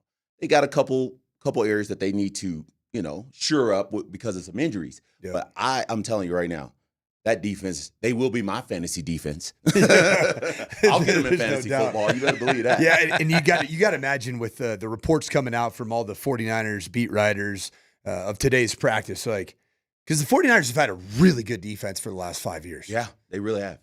And the Broncos offense looked good against the 49ers defense. I know it's a banged up defense. The secondaries it really got a ton of injuries. They've been in and out all training camp for the 49ers. But the tweet that I saw is Broncos D is greater than the 49ers D. Well, it also also helps that we may have snuck a couple of guys off their roster onto our roster. They had to pay Brock Purdy. Hey, you got to pay Brock Purdy, man. There's a price playing poker. Yeah, you lost 2 of your most impactful players. Yeah. To the Denver Broncos, who are now the beneficiaries of Super Bowl experienced players on the defensive side of the ball. And I heard reports that the Broncos have brought back the most returning players. 86% or something like that. 86% of players from any other team. So that also helps when you've got a bunch of returning guys. Yeah, look, I'm excited about this. We'll take a quick pause and we'll get back. We'll break down. We'll get some of those tweets out just in case. I know people have been working. Maybe you've not been able to actually go and take a look at Twitter. But if you want, it doesn't matter who you stop by. By all accounts, the Broncos had a day. Now, again, Christian McCaffrey had a pretty good day. They were able to get some stuff done in the red zone. Apparently, the only blemish for the Broncos was red zone, where Bo had a wide open RJ Harvey and just missed him a little bit, according to the tweets that I saw. But you know what? Those are two guys. Work out a little bit more of that timing. That'll be something that'll be, I'm sure, just fine. But by all accounts, Bo and Cortland did their thing quite a bit. Bo and Mims got some work in. Plenty of tweets about what Bo and Franklin did. So we'll break it all down here. It's Kreckman and Lindahl. Nate Kreckman out a couple more days. You're listening to Altitude Sports Radio 92.5.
Well, we're back here on Altitude Sports Radio 92.5.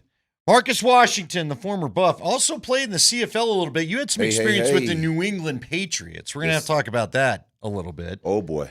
What do you think of your coach? Good old days. Your old coach and his new girlfriend. Has that got everybody still keeping the chat waves hot? You know it, man. Everybody's talking about it. All my friends.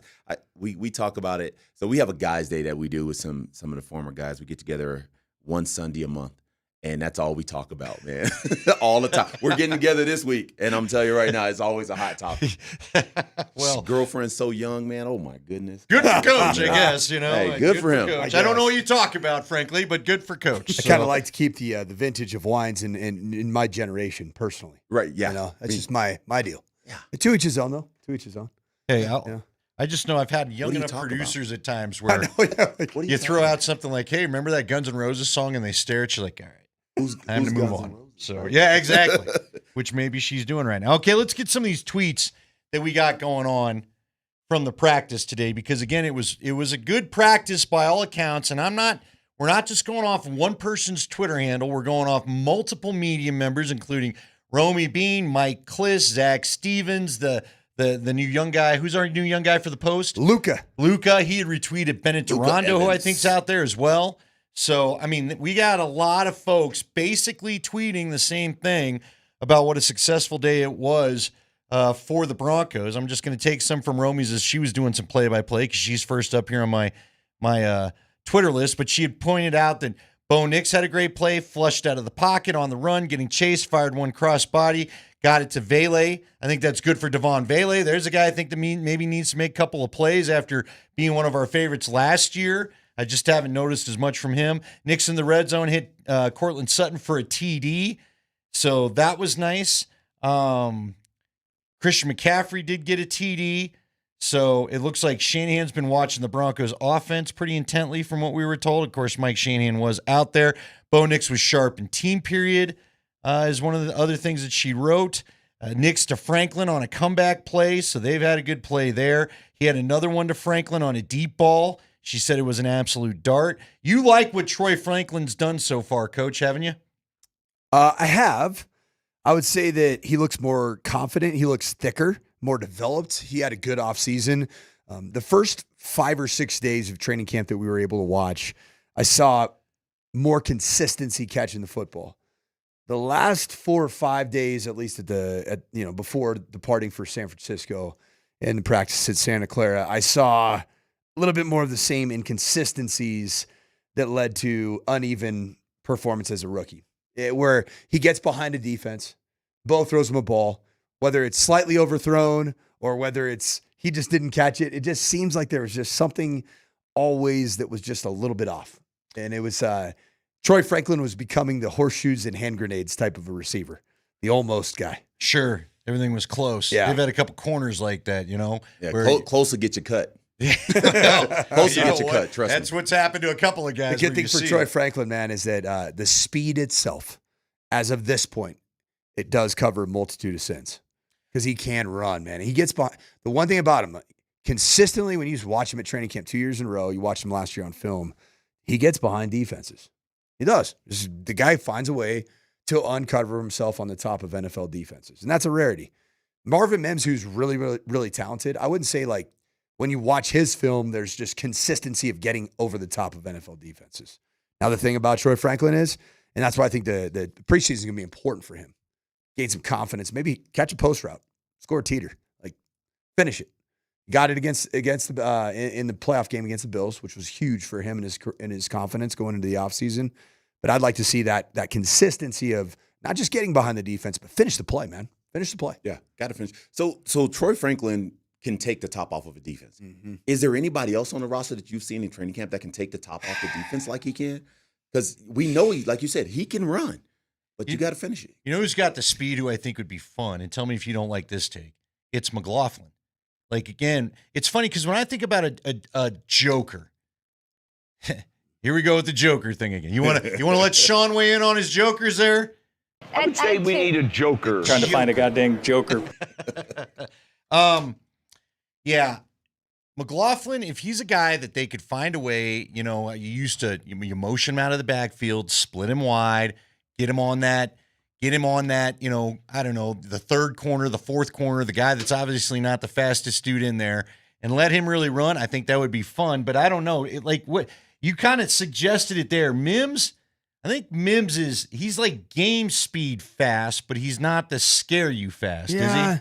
How would you is he even fast? Am I overplaying with the word fast? The thing that's wild about Marvin Mims, so Raj and I this morning went through snap counts from 2024, 2025. In games, who do you think was the second most out behind Cortland Sutton last year? Who had the second most amount of snaps in the wide receiver group? I feel like you're setting me up to say Mims. He was fifth. Fifth? Really? Your guy that was a second-round draft pick 2 years ago. Fifth. That has documented 4.3, high 4.3, low 4.4 speed. Lil Jordan Humphrey? Because Sean likes his blocking. But also Sean loves throwing the rock, too.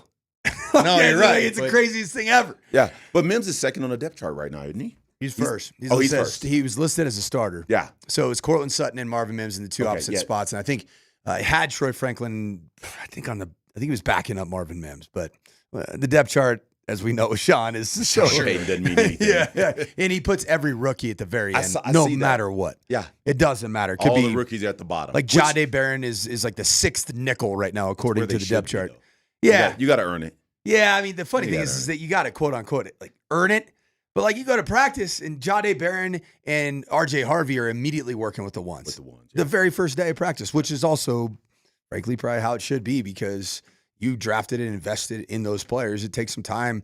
If you leave them buried with the 2s and 3s, then they start taking on habits of the 2s and 3s. Yeah, that's true. They got to elevate their game. You don't want those problems. You start taking on bad habits, again, you'll be packing your bag. The Grim Reaper will be coming to see you.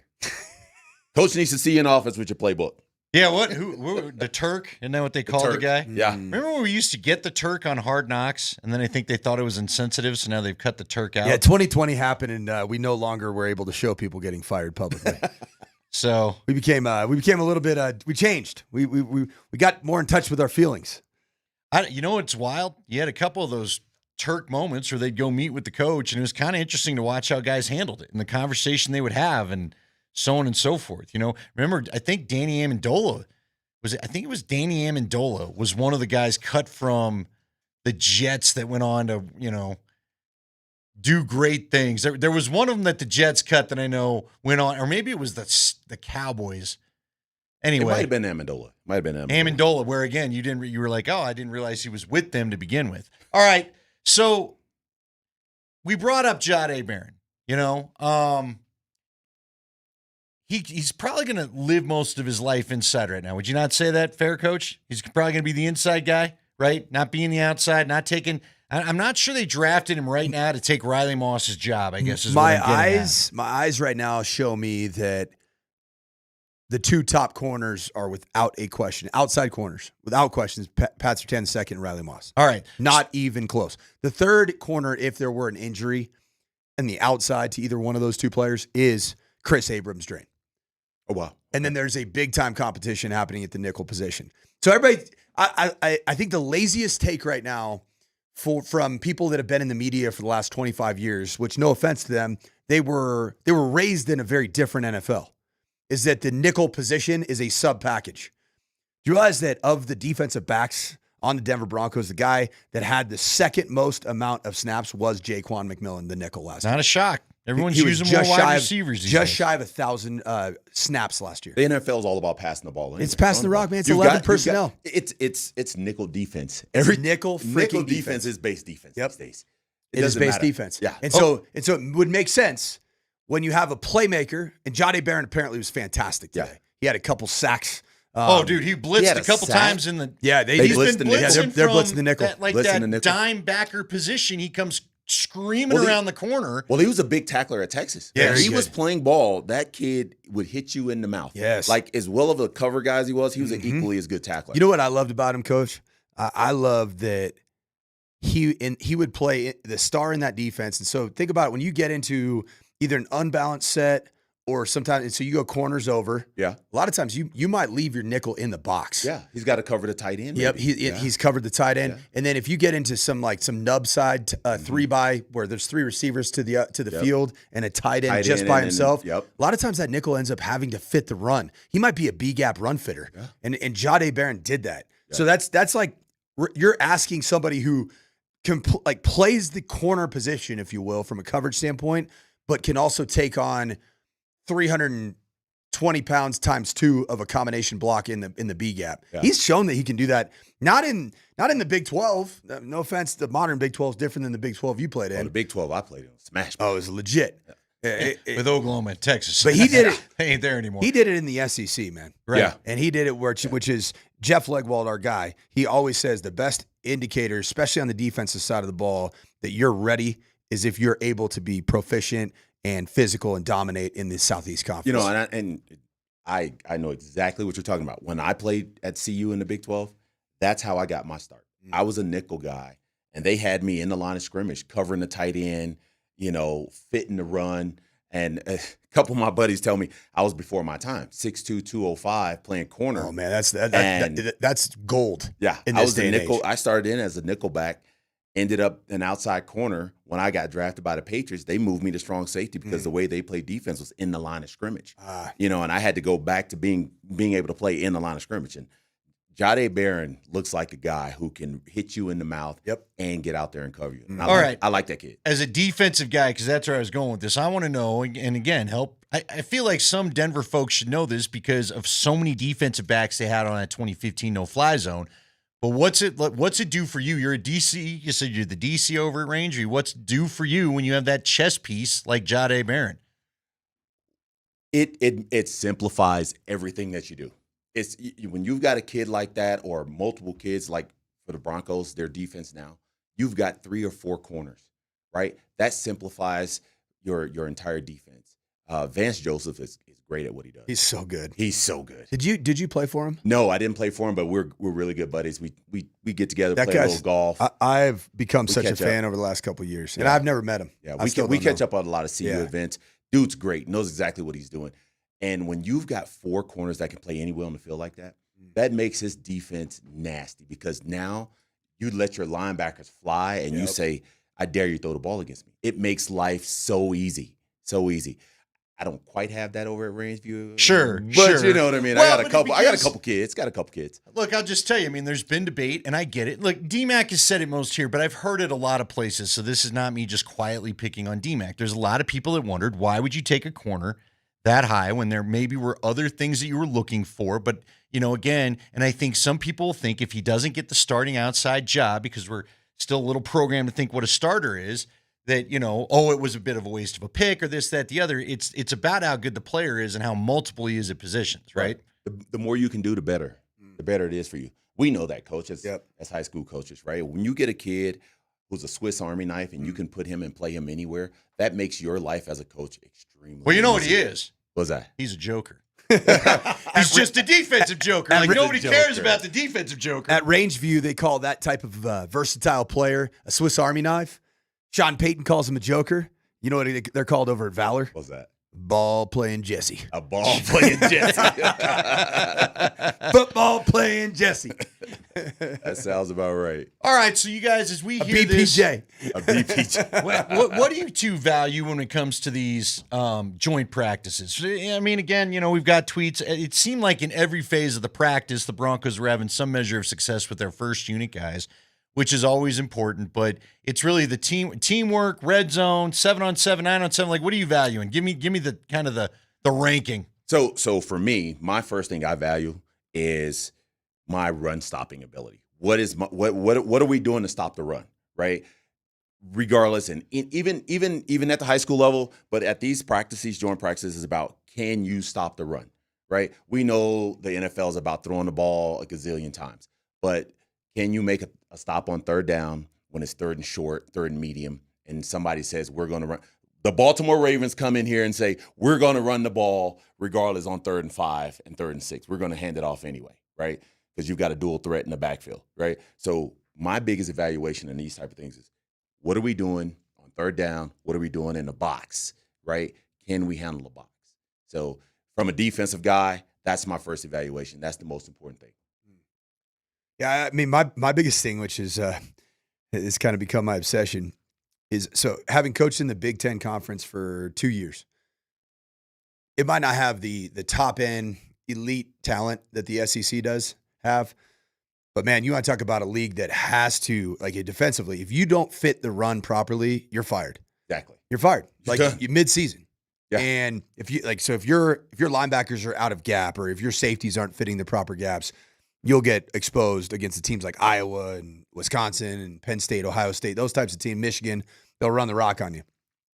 Thing I learned in that conference that was so hard is they set the edge so well. So in the old school of defense, when you were looking at more, two-back offenses, a fullback involved, a tight end, sometimes two tight ends, the edge of the defense was right outside the tight end or right outside the offensive tackle. Yep, those defensive ends. That still has the edge. The edge is still there. Like, there is that edge. Yeah. But now in the new game, there's another edge. And the new edge is because of all the bubbles and all the quick screens and all the rollout passes and all the – so you have to set the edge with proper leverage and have almost view what happens outside of the slot receiver as a new edge that you need to set for your defense. That goes back to what we were talking about, the nickelback, right? Yes. That goes back to the Jaquan Millens and the Barons. Those guys have to be able to set the edge and fit the run, like you're saying, Coach. Mm-hmm. Those nickel guys are now hybrid linebacker, safety type of cats that can cover and run. So I feel you on that one. And so for years, I think in the Buddy Ryan, what was it, the Stack 46 monster defense? I don't even know what it is. That old Bears defense. Yeah, that bear front. That bear front. Bear front. So those outside players were guys that commanded a lot of. I mean, got a lot of money. Richard Dent, those types of players. Nowadays, the nickel is the new edge player. Yeah, I agree. And if you have to fit the run A and set the edges B. And if you do those two things appropriately, obviously, then it comes down to covering. Yeah, you can hit all three, the trifecta. Shoot, I think that's what makes the Denver Broncos special. Yeah, and I think they can do all three. And I know Vance very well as a friend, and I'm gonna tell you right now, he is evaluating those things, and that's why they picked who they picked in the first round. Marcus, I'm not gonna put you on the spot. You're a good friend of Vance Joseph, but just me, 10,000-foot view. After the Miami Dolphins debacle 2 years ago, 70 points given up on the road. Just looking at it I'm the son of a coach. My dad's been in the industry a long time. I was like, this is it. It's over. I thought he's getting fired. I thought he was gone. What have you seen from him and just how he responded himself to be able to make the main thing and get right back to it, to now building from that moment, which is rock bottom? Yeah. Maybe one of the worst days for a defense coordinator in the history of the National Football League, to now having arguably the best defense in pro football. Like you said, he made the main thing the main thing. You know what he did? He went and got and put more people around him. He put the right people around him in the front office. They believed in him. Broncos. You know, one thing about the Denver Broncos in their front office, right? We know one thing about them. They are serious about everything that they do. They don't BS. You have one problem, you're out the door. You know, we don't have a lot of media stuff where a bunch of problems, right? Josh Reynolds so when was he such hit an outlier. rock bottom and gave up those points, you know what? They believed in him. They brought in some more outside staff members, put some more people around him. They allowed him to pick the guys he wanted to and say, hey, man, we're going to give you another shot. I thot for sure he was gone. I did too. I said it on NBC the next morning. My first time doing a Broncos post-game analysis was after that dadgum Dolphins game. I'm sitting there like, guys, just being in the industry, you don't survive these days. You don't survive that, yeah. But you know what? The Broncos front office believed in him, allowed him to bring in who he needed. And VJ has killed it. He has turned it around. I love what he's doing. You know, I'm trying to get an internship with him. Mm-hmm. So, VJ, if you're listening, call me back. Unfortunately, he's in San Francisco, but no, but he may have the app on. That's a great thing. He has downloaded the app, which is fantastic. And I'll tell you too. I mean, that was part of, frankly, the problem with the first time when he was the head coach here. He had the whole staff picked for him. Look, it's amazing because I think people forget it didn't take the next year for it to turn it around. When you remember them going on that little mini playoff run at the end of the year, they had basically shut down their problems by that point too. It was about 3 weeks later they were playing better defense. Also, that game there was no Justin Simmons. I will never forget, who was it, 27, I want to say. I will never forget the guy, Patrick Surtain, squared up with somebody and one of the safeties runs to help him as Tyreek ran right by the place that he left. And I'm like, dude, I'm pretty sure that's not the guy you needed to help. I'm not a defensive coordinator, but I don't need to help Surtain have that dude. Let Surtain you know, do his and job. maybe keep your eye on Tyreek Hill. All right, we're having some fun here. If you want to ask some questions of the combo here, go ahead, 303-504-0925. We've got a lot planned for today. We're going to also make a check-in out in Cleveland as to what to expect with Shedor's start tomorrow. See what some of the Browns reporters are going to tell us. So I think that's going to be interesting because this is a radio host, so I'm not quite sure I don't know if they're picking camps out there or not yet. We'll find that out too. If there's like a Flacco camp, I can't imagine there's a Pickett camp. Is there? Is anybody going to go Kenny Pickett camp? We know that there's a group of people. Who's got the bigger camp, Gabriel or Pickett? The world that has small hands, they are all in the Pickett camp. They said holding it down. You knew who has really small hands? Smelled like cabbage. Darren McKee himself is in the Kenny Pickett camp. DMac loves small hands. You think Pickett. He loves Kenny Pickett? All right. Loves them. All right. We'll come back. He's Marcus Washington. That's Coach Sanford. I'm Andy Lindahl. It's Kreckman and Lindahl. We're back after this.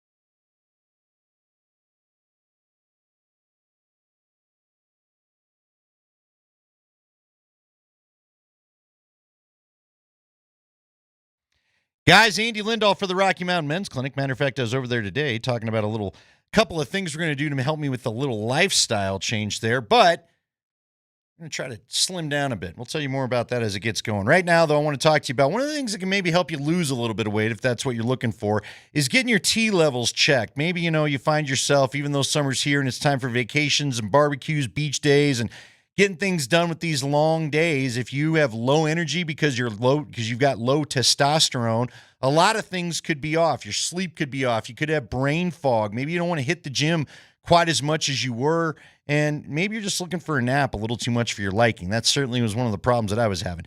Now you need to head on over to the Rocky Mountain Men's Clinic and get those T levels checked. If you like a quiz, and we told you last time, Coach likes a quiz, you can go on over to RockyMountainMen'sClinic.com, take the 10-question quiz. It's yes or no answers, takes 2 minutes, and see if maybe this fits for you. When you go on in there, they'll draw your blood, have your results in 30 minutes. You'll talk to a Colorado licensed medical provider that will review the results with you. It's very easy, straightforward. They compare numbers to you where you should be, where you are, maybe where you were earlier in life, that sort of thing. And they'll discuss your options as to whether you wanted to start on testosterone or not. The cost of the appointment is $99, which does include that consult, the T, and the PSA test. But if you sign up for testosterone, the day of your appointment, the visit is free. They've got 5 locations to serve you, so go get those energy levels back. Get the brain fog gone. Get everything kind of working properly again. You can find their 5 locations on their website, RockyMountainMen'sClinic.com, or call them 720-440-7900.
Welcome back to Kreckman and Lindahl. It's Andy Lindahl, Marcus Washington. He's with us for the duration. Coach with us for 15 more minutes. Technically, they're both coaches. So real quick, though, we do want to tell you as we talk about training camp coverage on Altitude Sports Radio is powered by Ramos Law, the official injury law firm partner of Broncos Country, and we appreciate their support.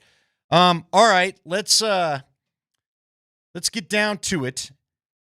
This game coming up Saturday, now that we know about how the practices went, I don't think Kyle's going to change his mind, right? Kyle has already said, I'm not going to play my guys. It's very, well, I guess I can't totally say that's very Mike Shanahan. The Mike Shanahan that I covered would like to do the couple series, then a full quarter, then 2 quarters, and nobody plays. So I guess I don't know how his dad would handle these modern times. But everybody, including you, Coach, has talked about, and I don't know how often you dealt with this, Marcus, you do the joint practices, and then sometimes that is the key. Let's just rest guys for the game. What do you think we'll get out of Saturday's game? Because the Broncos are playing the starters, and as of right now, Coach Payton did reiterate that the starters are playing, but I don't think we're going to see the Niners starters. No. So I think what we're going to get out of this camp is, or this game on Saturday, is what? The starters are probably playing. There we go. I warned you. That darn thing. Yeah.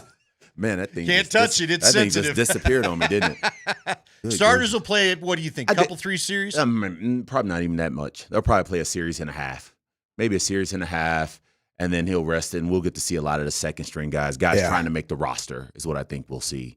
What I'd love to see from the offense, who's frankly had a hard time just getting a look at functional football, right? because of the defense they've been playing against. Defense has been putting it on them. I'd love to see Bo Nix get, and the offensive starters, 2 series. 2 series. That'd be nice. And if you score a touchdown on your opening series, shut it down. Yeah, shut it down.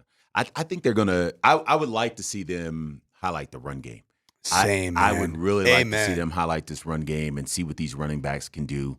And – once the starters are out and you get those 2v2s going, or what? Well, in San Francisco's place is going to be their 2s versus our 1s, whatever. I really like to see what these running backs can do because I think that's a big part of it. Yeah, and I think that's probably the position battle that will be maybe determined solely by the preseason games. I believe so. Yeah. J.K. Dobbins is going to be your starter. Yeah, you know that. That's good. Veteran. R.J. Harvey, do you have something really special or do you have something special? Right. And I can't wait to see. He's going to be special, but if he goes out in this preseason games, he probably played 2 of the 3. Yeah. If he goes out and shows, what does that look like, right? God, what does that look like in a preseason game? Really, even special, because your second string line might not really be that good, right? But you're probably not going to see starting defenses either. Yeah. So it's a little bit all relative. I would say this can R.J. Harvey break tackles? You know what I've seen and that I'd like to see? Hold on. Oh, no. You got to. As soon as that's why Audric Estime has been in the position he has been, where he just hasn't broken through. Yeah. He's not yet completely earned the trust of Sean Payton because he put the B on the G, man. Yeah. Put the ball on the ground in last year's preseason game. Sean Payton can't. It seems like Sean Payton can't get over it. Well, he's old school like that, right? I mean, Mike Shanahan, do you remember? You guys are probably too young. There was a running back. It was something Howard out of Michigan that the Broncos picked up in 1998. He was like a 2nd or 3rd round pick. High hopes for the kid. And he could run the football. There's no doubt about it.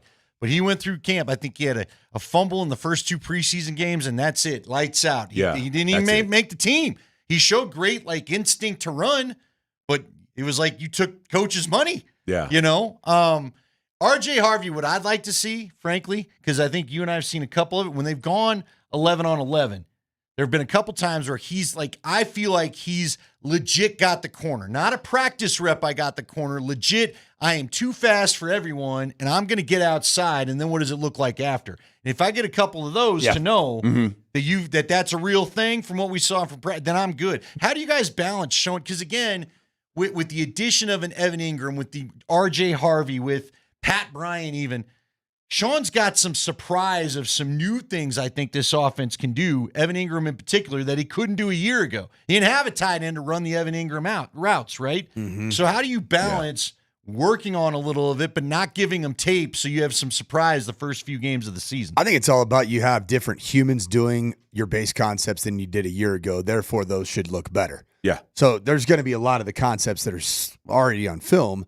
You just a year ago were running that same concept with Lucas Kroll as opposed to Evan Ingram. And so that like Evan Ingram's a one series guy for me in the preseason. You one gotta series. keep that guy healthy. Yeah, you got to keep him healthy. You got to keep him healthy. And then he's done. J.K. Dobbins, I would play him. I'd play him too because Dobbins, even though he's a veteran, he's still, I think he's had some injury problems as well. So I think he still needs to kind of get his nose dirty just a little bit more. Just to feel of it. Just to get the feel of it again because he's always he's been nicked up here and there. Yep. You know what I mean? Because he's looked great at training camp. Has he? Okay. Great. Oh, I'm telling you, I think. And I didn't. And it hasn't looked great as in he's dominating and ripping off 80-yard runs or pass block. Just everything, man. He just looks like a pro. Yeah. He looks like a feature back in the National Football League, which this team did not have last year. Okay. Not only that, and I think each team needs this. You need a guy that's not like he's shown us. I ain't afraid to talk. Like the other day, you probably heard about the Malcolm Roach thing where Malcolm it was funny. But what I loved about it was the next play, they ran a wide zone play where he had a cutback, and I mean, he'd have been in the open field, and he came back, and he let the whole defensive line know it for like 5 minutes. Yeah. And I think the defensive line were like, dude, are you done? You're still talking over there? You know what I mean? But I like that. They don't have that guy. You've got to have a dog on offense. There really hadn't been one. And they haven't had anybody. Yeah, they haven't. You've got to have a guy on offense who will hit you in the mouth, who will fight a linebacker, who will fight a DB, who will talk crap the entire time. Because if you don't have that kind of when you've got a guy like that, it sets the tone for your offense. What's interesting is the old quote that you hear is that bad teams, no one leads. Yeah. Average teams, coaches lead. Good teams. Great teams, players lead. Exactly. And it's almost like the offense has taken on this whole persona. Sean Payton has had a bit of a stranglehold on the leadership part of the offense. And rightfully so. He was year two and with a brand new rookie quarterback. Yeah. I feel like this year the addition of J.K. Dobbins is bringing to the offense what I hope. The opportunity for a player to lead. I hope on that side of the rock because he's been in a couple other systems like with the Ravens and whatever. He's been in some other systems where it is smash mouth, hit you in the Jim face. Harbaugh football, last year, like starting the Harbaugh. season last year too. And I think he could be the guy who could be the leader of that offense. Like kind of the emotional spark plug. You need that, and we haven't had that. All of our guys have been kind of like. They do their job really well. Yeah. Like, but they're pros. They're pros, but I don't want to call them soft, but they're just kind of like fluffy. They're like fluffy. They do their job, but ain't nobody talking crap. You know what I'm saying? He's the only guy. Up. At training camp, has he been probably with consistency? Yeah, none of the other guys talk, which is fine. I mean, they do whatever, their job, but and they're pros about their craft. Yeah. I mean, we know that Bo's a highly serious quarterback. He doesn't have that kind of Patrick Mahomes playfulness and John and all that stuff. I mean, that's not really his game. But you've got to have that dog on. You got to find it somewhere. You got to find it. And that's why I think his health is going to be of paramount importance as well. Yeah. Quarterbacks like Bo Nix are leaders, right? We know that. We know he leads by actions. He probably leads in the film room and all those things. But who's doing that, right? Mm-hmm. Who's on the field letting on the offensive side, letting guys know, finger in your face. You've been at camp, Coach. Has there been any scuffles? No, but it's been like I'd say the appropriate level of intensity, physical, yeah. A little extra, but not.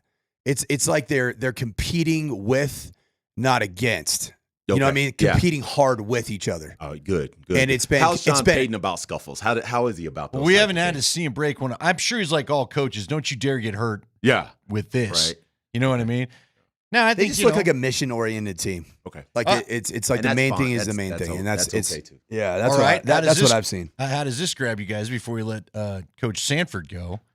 There was a tweet about they were doing a special teams exercise, and a couple of San Francisco Gunners got into it with one of the Bronco Gunners on the sideline, and all of a sudden, as it was written, it was 25-2. So there's the right amount, like the whole Broncos sideline. If you're gonna start this over here. They all showed up for the party. I love that. Yeah, so, that's how it's supposed to be. Sounds I don't think it turned anything big, but again, they figured out you're on the wrong sideline, bro. So listen, you never want to be on the wrong sideline when something like that happens. It's a bad world to live in. Get out quick. Yeah, get out of there quick. All right, Coach, we appreciate it as always. We'll talk to Coach Sanford again tomorrow. Man. It's great to have Marcus Washington in here. Now, coming up 420, we got a lot going on. We're going to try to connect with Romy Bean, who is out there, but she's got a lot of TV commitments. So we're going to try to make this work as best we can. We're also going to go out to Cleveland and talk to Daryl Ryder And he's going to tell us what we're seeing out of Shedeur as he gets ready to get this first start with the Browns. And we'll just see from a guy who I probably don't think has a dog in the hunt, as they like to say, how he feels this is going to go. That's all ahead here on Kreckman and Lindahl.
All right, it is Kreckman and Lindahl. Uh-oh. Not uh-oh for us. Uh-oh for someone else. It frankly is low-key good news for the Broncos, although you don't want to celebrate anybody's injuries because everybody's susceptible to it. Anyway, Nick Kreckman will be back next week. I'm Andy Lindahl, Marcus Washington, sitting in with me here the rest of the time. So this is some of the big news because, again, as we talk about things, as we get towards the rest of the regular season, or the start of the regular season, we're going to break down what is going on inside the division. And the division has already sustained a major injury in Rashawn Slater, the tackle for the Chargers. Now, he went down without contact today, so you knew it was bad, but the Chargers are reporting that Rashawn Slater sustained a torn patellar tendon in today's practice and will undergo surgery to fix that. So that's rough. Now, the patella, and I've got everybody tweeting at once, and bad Wi-Fi and the whole thing. Let's see. He will miss the 2025 season, is going to be placed on injured reserve. So that's a tough deal for them. So never want anybody to be injured, man. That's a tough deal. No, you don't. Now, tough again, deal. You know, the Broncos, maybe that makes the division whatever, more attainable. I don't know. I think we got a lot of audio to get to today. A lot of stuff being said. But again, you don't want to see great players go down. It's not good for the game. Frankly, I'm sure the Broncos will tell you we'd rather take guys good on good. That's right. And Rashawn Slater's just one of those great young tackles. Another reason why you don't root for it is everybody in this league is one play away from the same thing happening to your guy. Oh, so that's all it takes. It's terrible news out of Chargers camp for them. But again, I guess if it's going to happen, you'd rather it happen at the beginning and no games being played, and I guess you got time to coach up the next man up. So that's right, yeah. You're only as good as your backups, what I always say. You're only as good as your second string. Yeah, although, gosh, if you ever a torn patellar, I guess I saw the video of it, and when he went down, I thought that might be the Achilles because, again, there was no contact. Yeah. So he just was doing his normal setback, and then boom. It just and was he on grass, turf? They were on grass. They were on grass. So just get that cleat caught in the ground the wrong way and twist it, That's all it takes. It's just all it takes, man. All right, you guys had an interesting comment. I want to play something. This is something Mark Springer had earlier in the week on the High Five. It might even been yesterday. It's been a wild week. So Aaron Rodgers, new to Pittsburgh, trying to do his thing, trying to figure out what he's going to do. Is he going to play or not? We all know he didn't want to play with the Jets, and that kind of became a little bit of an issue and was even featured on Hard Knocks. Should he play? Should he not play? But he broke down, I think, reasoning for why not to maybe play in the first game if the preseason at all. I wanted you to hear this and tell me if you agree with his assessment as to why maybe he doesn't want to play in the first game.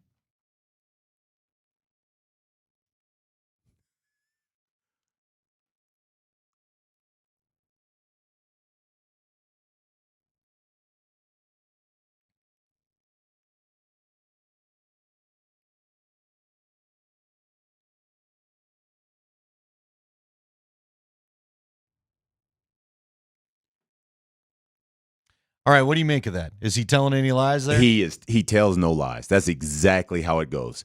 There's exactly what he said. One high man, two high man, no pressure, at least no blitzes.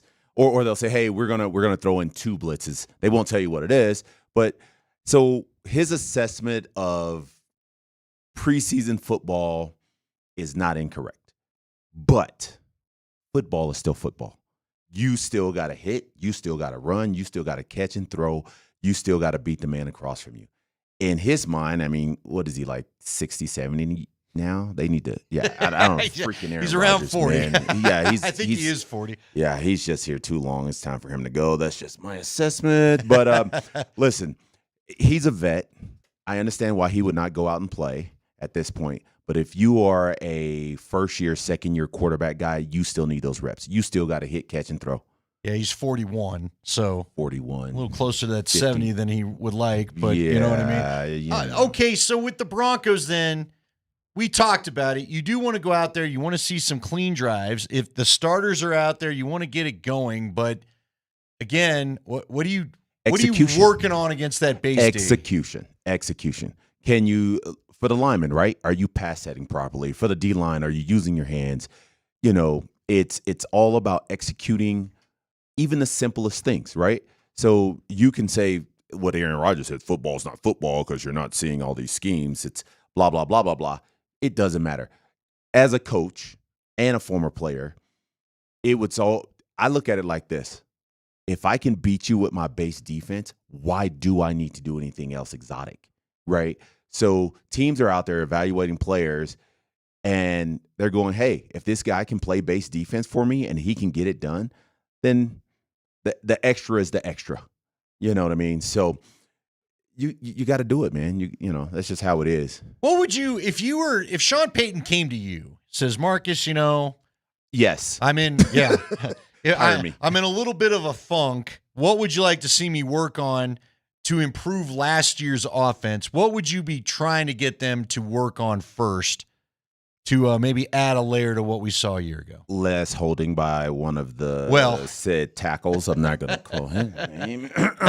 But I'd say run game. Same thing I said earlier, man. You've got to get the run game going. Okay, let me ask you this though, because I think we're all in agreement there. Okay. Doesn't Sean have to work on staying committed to the run game, though? I feel like the reason why the run game is what the run game is because he goes away from it. He's got commitment issues, is what you're saying? I would say so. I don't think he wants to marry the run game. He doesn't I think want to he's marry happy it, just living with them. Well, he did have Drew Brees when he was in New Orleans. He did, but he also had Alvin Kamara, and remember he had Deuce McAllister once upon a time, if I'm not mistaken, way at the beginning of his career, didn't he? Yeah, he did. Yeah, the deuce is loose. I remember that. He had Ingram, right? I mean, he's had some really good backs. But most of those backs caught the ball out the backfield probably more than they actually ran the football. Commitment issues. He's got to stay committed to it. But, today's NFL is sling it around, right? But see, that's just it. See, here's what I think is wild. I understand, let's take a Ben Johnson who gets hired in Detroit. Okay? Or gets hired from Detroit in Chicago. And, Leggy says it all the time when we ask him, why don't offensive guys run the ball? And then he says, because you don't get praised for that. Running the football is running the football. It's not sexy. You don't get called the genius. Yeah. You don't get called, your 5-yard consistent runs don't end up on Sports Center or on the highlight shows or whatever. But it's how you win football games. Sean, though, is an established head coach. No one's going to think less of him as an offensive guy if he commits to running the football. I don't understand why he doesn't just run it more. And you know what sucks? What they're doing now in the NFL is they're throwing those little 2-yard hitches, and they're calling that a run play. Exactly. You know what I mean? And that's not it. You could get that same 2 yards between the tackles, and they want to throw it out to these old soft wide receivers. And I'm a DB. Yeah, they're soft. Wide receivers, I'm calling you soft because I was a DB and I'm a dog at what I did. And hey, forget those little dink routes, man. Hand the ball off to you. Pay that big back for something. You know what I mean? So and you establish wearing people down. I mean, I remember I always tell the story of riding. I was riding. I guess we were going up the elevator. Happened to run in Terrell Davis, and I'd done some work on NFL Network. This is the 2013 season. Broncos are getting whooped by the Giants. I'm going up there at halftime to just let them have the field for that concert. And I see Terrell, and of course, Terrell's fuming, right? This is his team. And, that was back when they had the shotgun handoff, was what they kept doing with no Sean and no fullback or anything. And Terrell just told me, he goes, that run game ain't it. That's not it. You're never going to wear a defense down running the football that way. You're never going to tire someone out and take their soul that way. We've got a fullback on the roster. We do. Michael Burton. Michael Burton. His guy. That's one of Sean's guys. Michael Burton. So maybe, just maybe, he changes his commitment level. And if we've got a fullback on the roster, maybe they put him in and say, let's wear it down. I mean, let's see.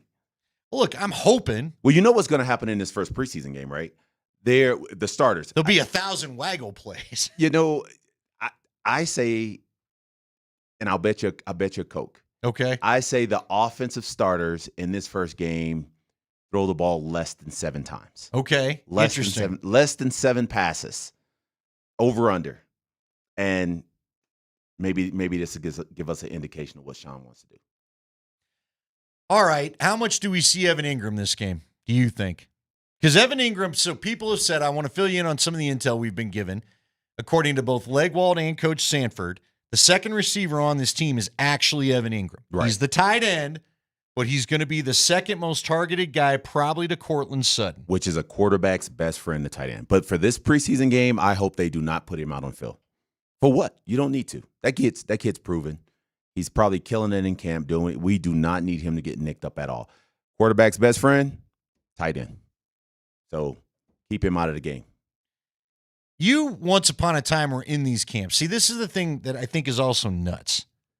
This is a team that wasn't very good a couple years ago. It just wasn't. Sean's first year, it felt like he hated half the roster, quite honestly. And now all of a sudden, it's a team, as you said, they retained 86% of the roster. They got to the playoffs last year. And all of a sudden, it feels like they're stable, they're stacked up. Sean's got his guys. Like, I cannot believe it's only 2 years later, and we're talking about not a lot of jobs to be had, but it just doesn't feel like there's a lot of jobs to be had because Sean knows what he wants to do with all his guys that he had a year ago. I think he's got roles in mind for Pat Bryant, for R.J. Harvey, for Evan Ingram. I just don't see a lot of places. And we talked about the defense already. Chris Abrams-Drain, I think he's a hell of a player. Yeah. I think that kid in some of the lesser teams could compete for a starting spot. Completely agree about that. So you've been there. I mean, what do you do? Especially in the modern NFL, what do you do to catch someone's eye? You've got to pop on film. It's, you know what the NFL is. What have you done for me now? Not lately, right now. What have you done for me right now? And you have to pop on film. And these preseason games, to make this team based on what Sean Payton has coming back, 86% of his roster, you have got to be a guy who, when the play is there to be made, you make it. You've got to be a lineman when the block is there to be made. You are pancaking a guy and laying on top of him and humping him. And when I say humping him, if you know in football terms, you watch these linemen, when they hit the ground, the fat guys just fall on top of you and they sprawl out, like you throw their hands and legs out so the ref doesn't, but you've got to pop on film. And that's, I think maybe there's 3 spots, maybe 4 on this roster for a guy to have an opportunity to make the roster. And defense, I'm gonna tell you right now, defense is one of them. Their linebacking core, as good as they are on paper, they've got a bunch of guys that have been nicked up, and they've got some opportunity there. Yeah, Singleton's out with the thumb. Greenlaw didn't practice today. I think they're keeping him out. They didn't want him to get too involved maybe with some of the old teammates. I believe I saw Funga. I think they held him out too just to keep the weirdness away. Q Robinson, what is he doing? I haven't been able to go. I'll tell you what, he's been great, but he's got a bone bruise. We're going to get to our break. I want to do this. I gave you homework looking at the roster. You've come up with 3 or 4 spots that we'll break it down at 4:45. Okay. Where you think there's some jobs to be won. But Q Robinson's a guy we're going to talk about. Matter of fact, one of the tweets coming out of that camp was, man, they're so deep on the defensive line and front 7, it could be tough there, but they've got a lot of good players. I don't know. Sometimes we feel this early on in camp, and then maybe I do believe they've got a very deep front 7, but sometimes it's not always as deep as you think, especially if you start losing guys. But when we come back, we're going to try to connect with Romy Bean and get a more personal look at least get a report on what camp looked like today. She's out there in San Francisco, although she's got a million TV hits. So we're going to talk to Romy. We're also definitely going to go on out to Cleveland and talk with Daryl Ryder. And he's going to talk to us. He's a talk show host out there. What's going on with Shedeur and the Browns? What does he expect tomorrow night? And what is the town like as Shedeur is set to get the first start tomorrow? Maybe the most watched preseason game of the weekend all of a sudden is going to be Cleveland, Carolina. You kidding me? At least for everybody in Colorado anyway. Well, I promise you, every Shedeur Sanders, the Sanders family fans are going to be tuning into this game to see what's going on. So we've got a lot of that ahead here on Kreckman and Lindahl.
It is Kreckman and Lindahl. Andy Lindahl here with Marcus Washington, former Buff today. Also spent a little time with the Patriots and then was also a member of a couple of Canadian Football League teams. So 303-504-0925 is the number if you want to give us a holler. We now go off to San Francisco as we're going to double up here on our interview segment. We're going to talk with our pal Romy Bean about what went on out there in San Francisco today, and then we're off to Cleveland to get a report on what's going on with Shedeur. But Rome, appreciate the time. I know it was a crazy day. Judging by all the tweets flying that I saw, especially from your account, sounded like it was a good day for the Broncos. Yeah, you know what? It was a great day, guys. It started just on the very first period, just 1v1s.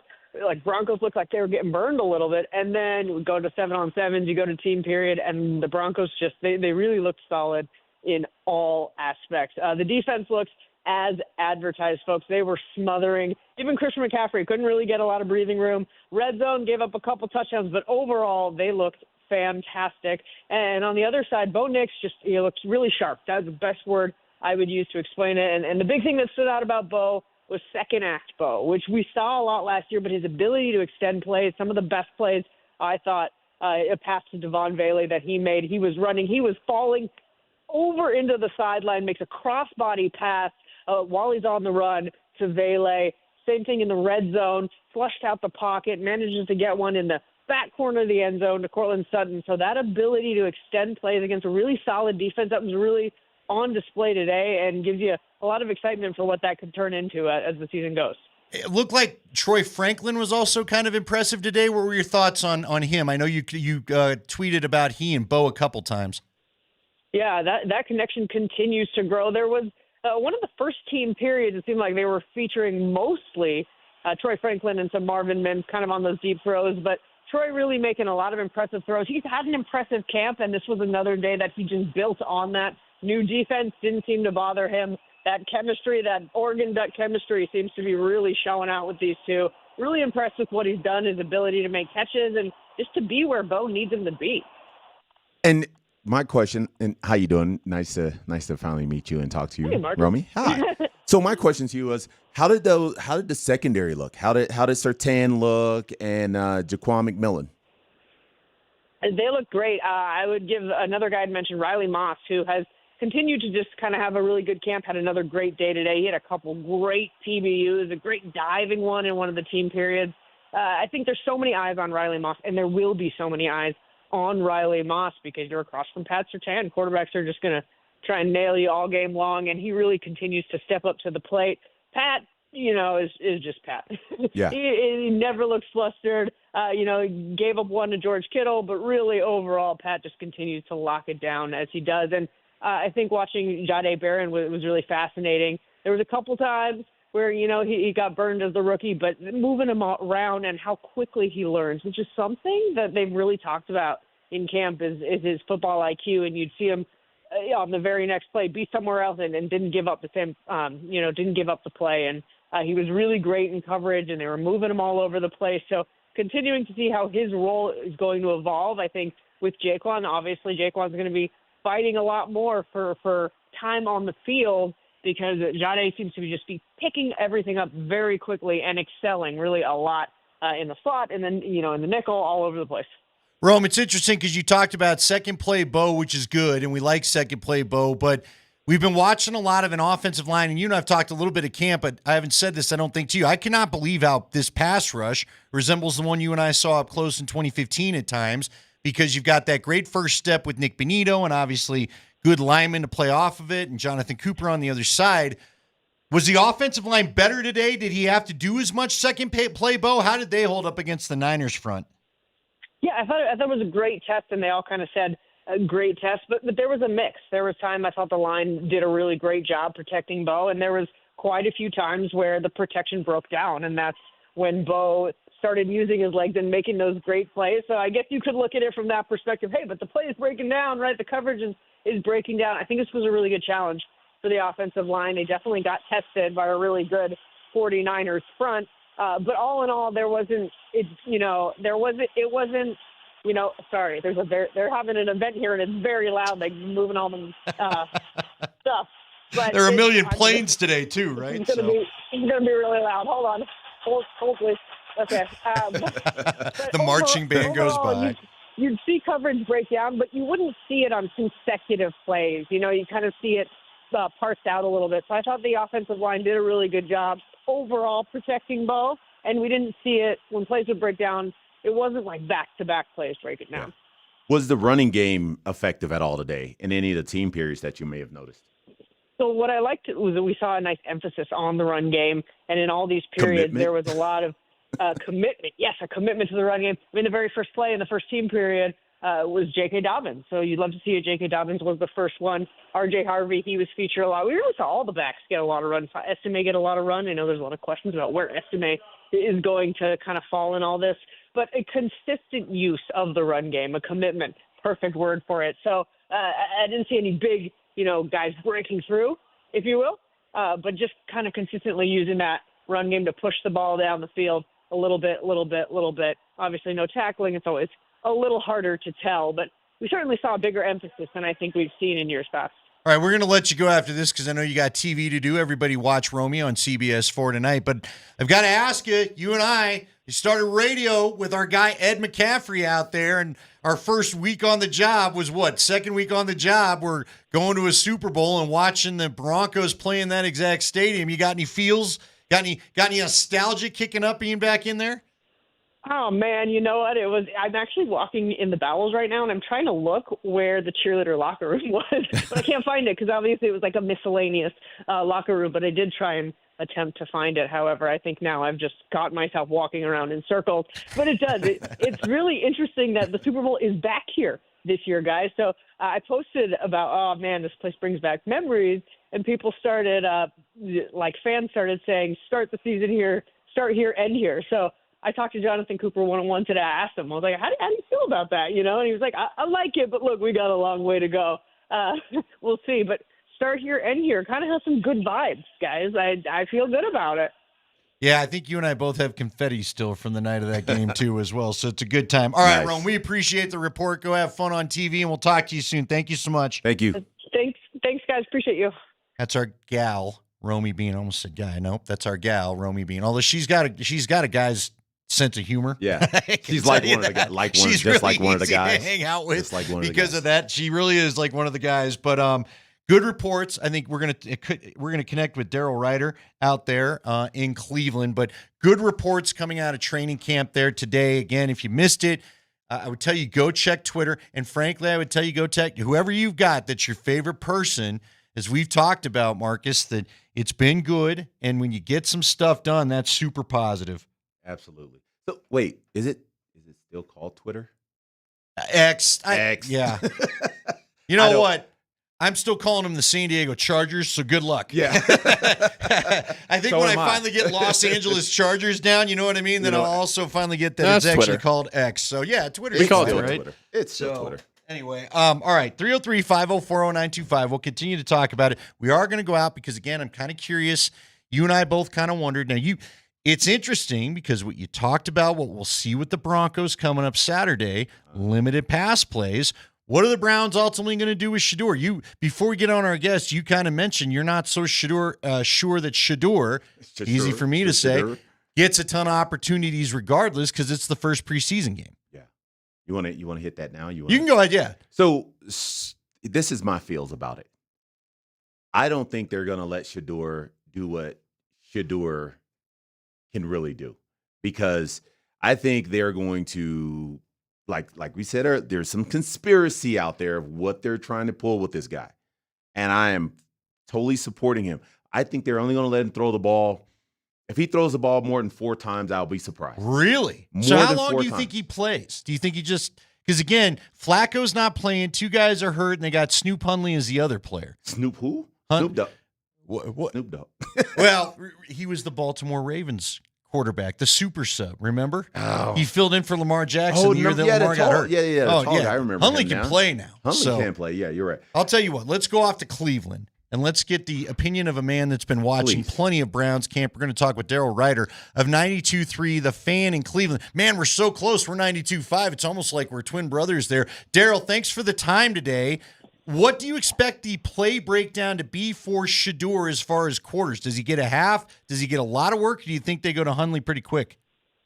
No, I think that because Tyler Huntley just got here and the situation being what it is, I could see Shedeur Sanders getting the first half and maybe even into the second half a little bit before they have Tyler come in and kind of mop things up at the end. But this is certainly an opportunity for Sanders to show the organization how far he has come, because right now he is clearly buried on the depth chart as the number 4 quarterback. Now, the rumors are he hasn't had any run with the number 1s. Is that true? Yeah, but he did get 4 reps against, or the equivalent of a series, against the first-team defense while working with the second-team offense during one of the camps. I think it was session 7. But, yeah, he's not received any first-team reps. Those have all gone to Joe Flacco, Kenny Pickett, and Dylan Gabriel, their third-round pick. And are they expected to play their starters, in the beginning of this game? The Panthers will start their players. The Browns will not. Okay, so we're going to get second-team offense versus a first-team defense. Correct. Okay. And, so that is why in the joint practice in Carolina this week, you did not see Shedeur Sanders run with the first-team offense. I know that there was a little bit of a hubbub locally about that, and the reality is he wasn't going to play with them anyway on Friday night, so there was no reason to put him with the ones. He got to work with the folks that he will be playing with on Friday night, and that is the 2s and the 3s. All right, so Daryl, I am curious. I will let you know that I did the Broncos sidelines when Tim Tebow was here, and there was a ton of hoopla. There was a lot of public opinion. He was the favorite of the fan base, but wasn't always the best guy in practice. Honestly, by the end of 2010, when they started Orton over him, I understood the decision after watching all the training camp practices. He just was not a practice guy. Now, his skill set was very different from Shedeur, who I covered at CU and watched all his games the last 2 years. I think Shedeur is a good football player, and I think there's a good starting quarterback in there. But what has it been like covering this guy? Are there camps forming? Do the fans want him? Or is this just something that feels bigger because ESPN talks about it on the daily? Well, I think it's more of an ESPN and fan phenom than him being ready to step in and start. He's got to, the Browns view him as a development player. Obviously, they recognize that there's some talent there because they traded up with Philadelphia to move up in the 5th round to go ahead and finally end his wait and take him off the board. But the reality is the Browns also feel that there's a lot of development and maturing that he needs to do from a football standpoint and a football performance standpoint to, go ahead and be ready. And for an organization that has ruined many a quarterback over the years, they have. I have to give the Browns some credit here. It's not that they're handling him with kid gloves, but they are taking their time with him. He's a 5th-round pick. If he works out, great. They hit the lottery. If he doesn't work out, he's not a bust. He's a 5th-round pick. Right. A lot of 5th-round picks wash out. So you can see the talent there, but the organization's taking a very measured approach. They're not watching ESPN. They are not listening to fans. They're not listening to people like me or you or anyone else. They are sticking to their plan as far as developing him and preparing him to play. Could we see him at some point this season? Yeah, absolutely. This is a franchise that has needed 3 and 4 quarterbacks to get through seasons since the team came back in 1999. I mean, they've started 40 of these guys since coming back. And so, yeah, they're taking their time with him. Yes, no question, he's a hot button here in Cleveland. There was a practice the other day I was watching, and I've been real tough on Dylan Gabriel, their 3rd-round pick recently, but that's because they're giving him reps with the first-team offense like he's a first-round pick. And this goes back to minicamp and OTAs. Like, first guy getting 11-on-11 was Dylan Gabriel, not Joe Flacco or Kenny Pickett. And so I have been evaluating him as such. And my thing is they better not put that guy on the field or they're going to have no chance to win, because he does not look like an NFL-ready quarterback right now. That's not to say that he can't turn into that. Same thing with Shedeur, but he's not ready. And if the Browns recognize Shedor's not ready, they kind of need to recognize that Dylan Gabriel's not ready either. So in your assessment of those two quarterbacks that you just from what you just said, out of those two quarterbacks, Shedeur and Dylan, who's closer as far as being NFL ready? If you were going to put a guy on the field, obviously Shedeur's going to play due to whatever injuries, whatever. Right. Who do you assess from being, boots on the ground? Who do you assess is more NFL ready right now? Well, the organization believes it's Dylan. I believe neither one of them. Okay. I just don't think either one's ready yet. Right. And again, that's not to say that they can't grow into that. But as we have the conversation right now, and you're asking me who do I start on, Friday or Sunday afternoon at 1:00 if the regular season were here, I'd say neither one. But because they're not ready. They're young and they have to develop. And there's a reason they're 3rd and 5th round picks.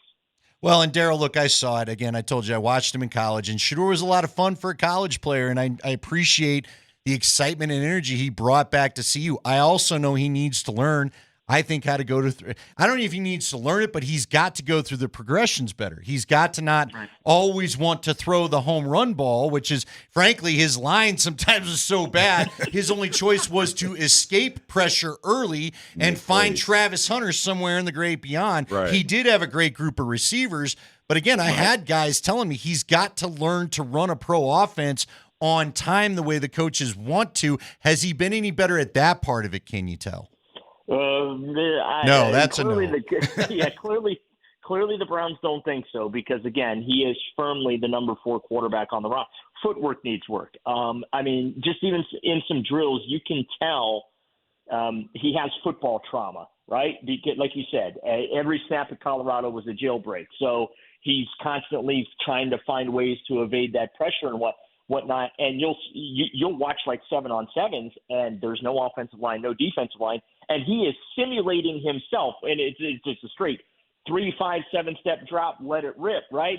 Well, while he's going through that, he's simulating that he's under siege, and that's not what that's not what PTSD. The Browns coaches right. That's not what the Browns coaches are looking for right now, right?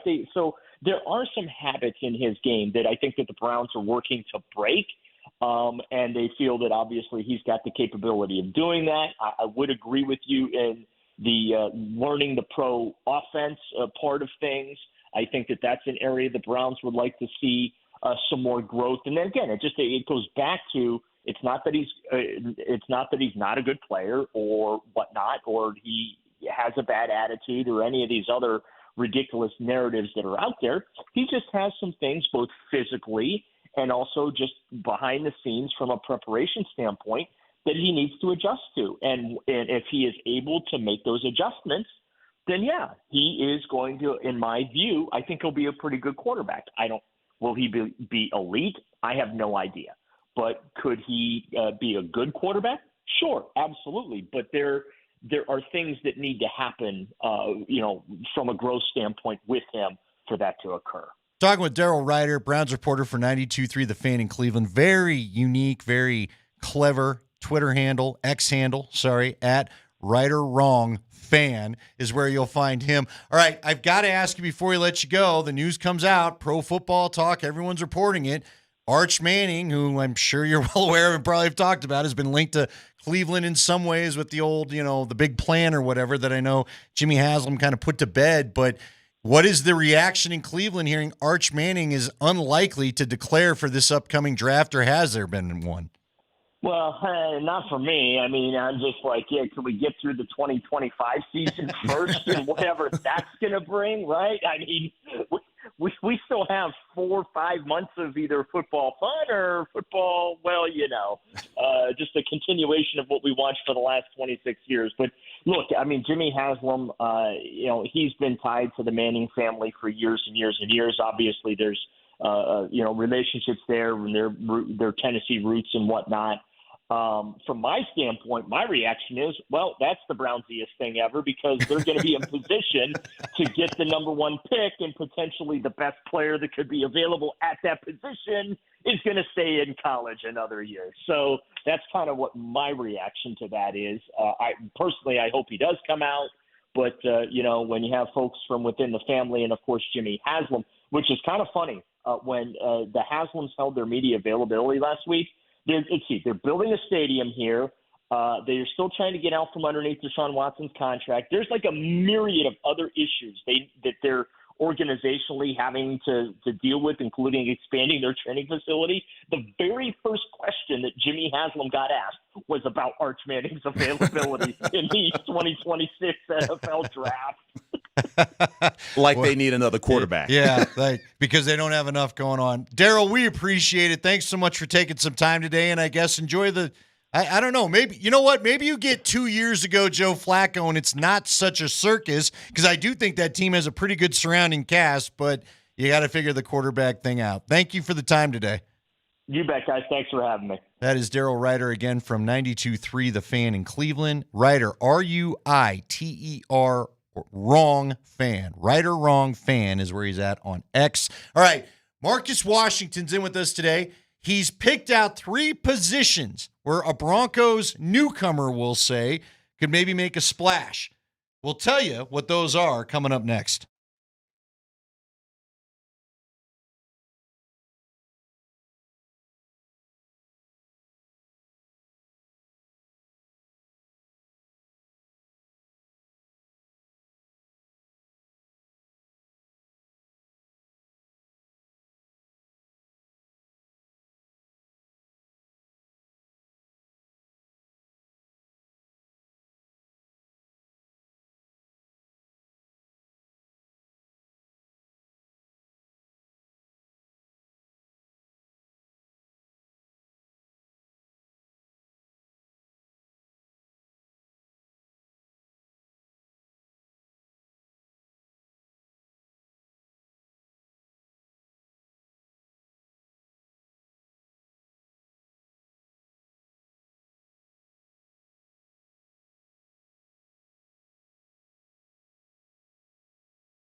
And we welcome you back. Altitude Sports Radio 92.5. Sitting in with me is Marcus Washington, former Buff DC coordinator.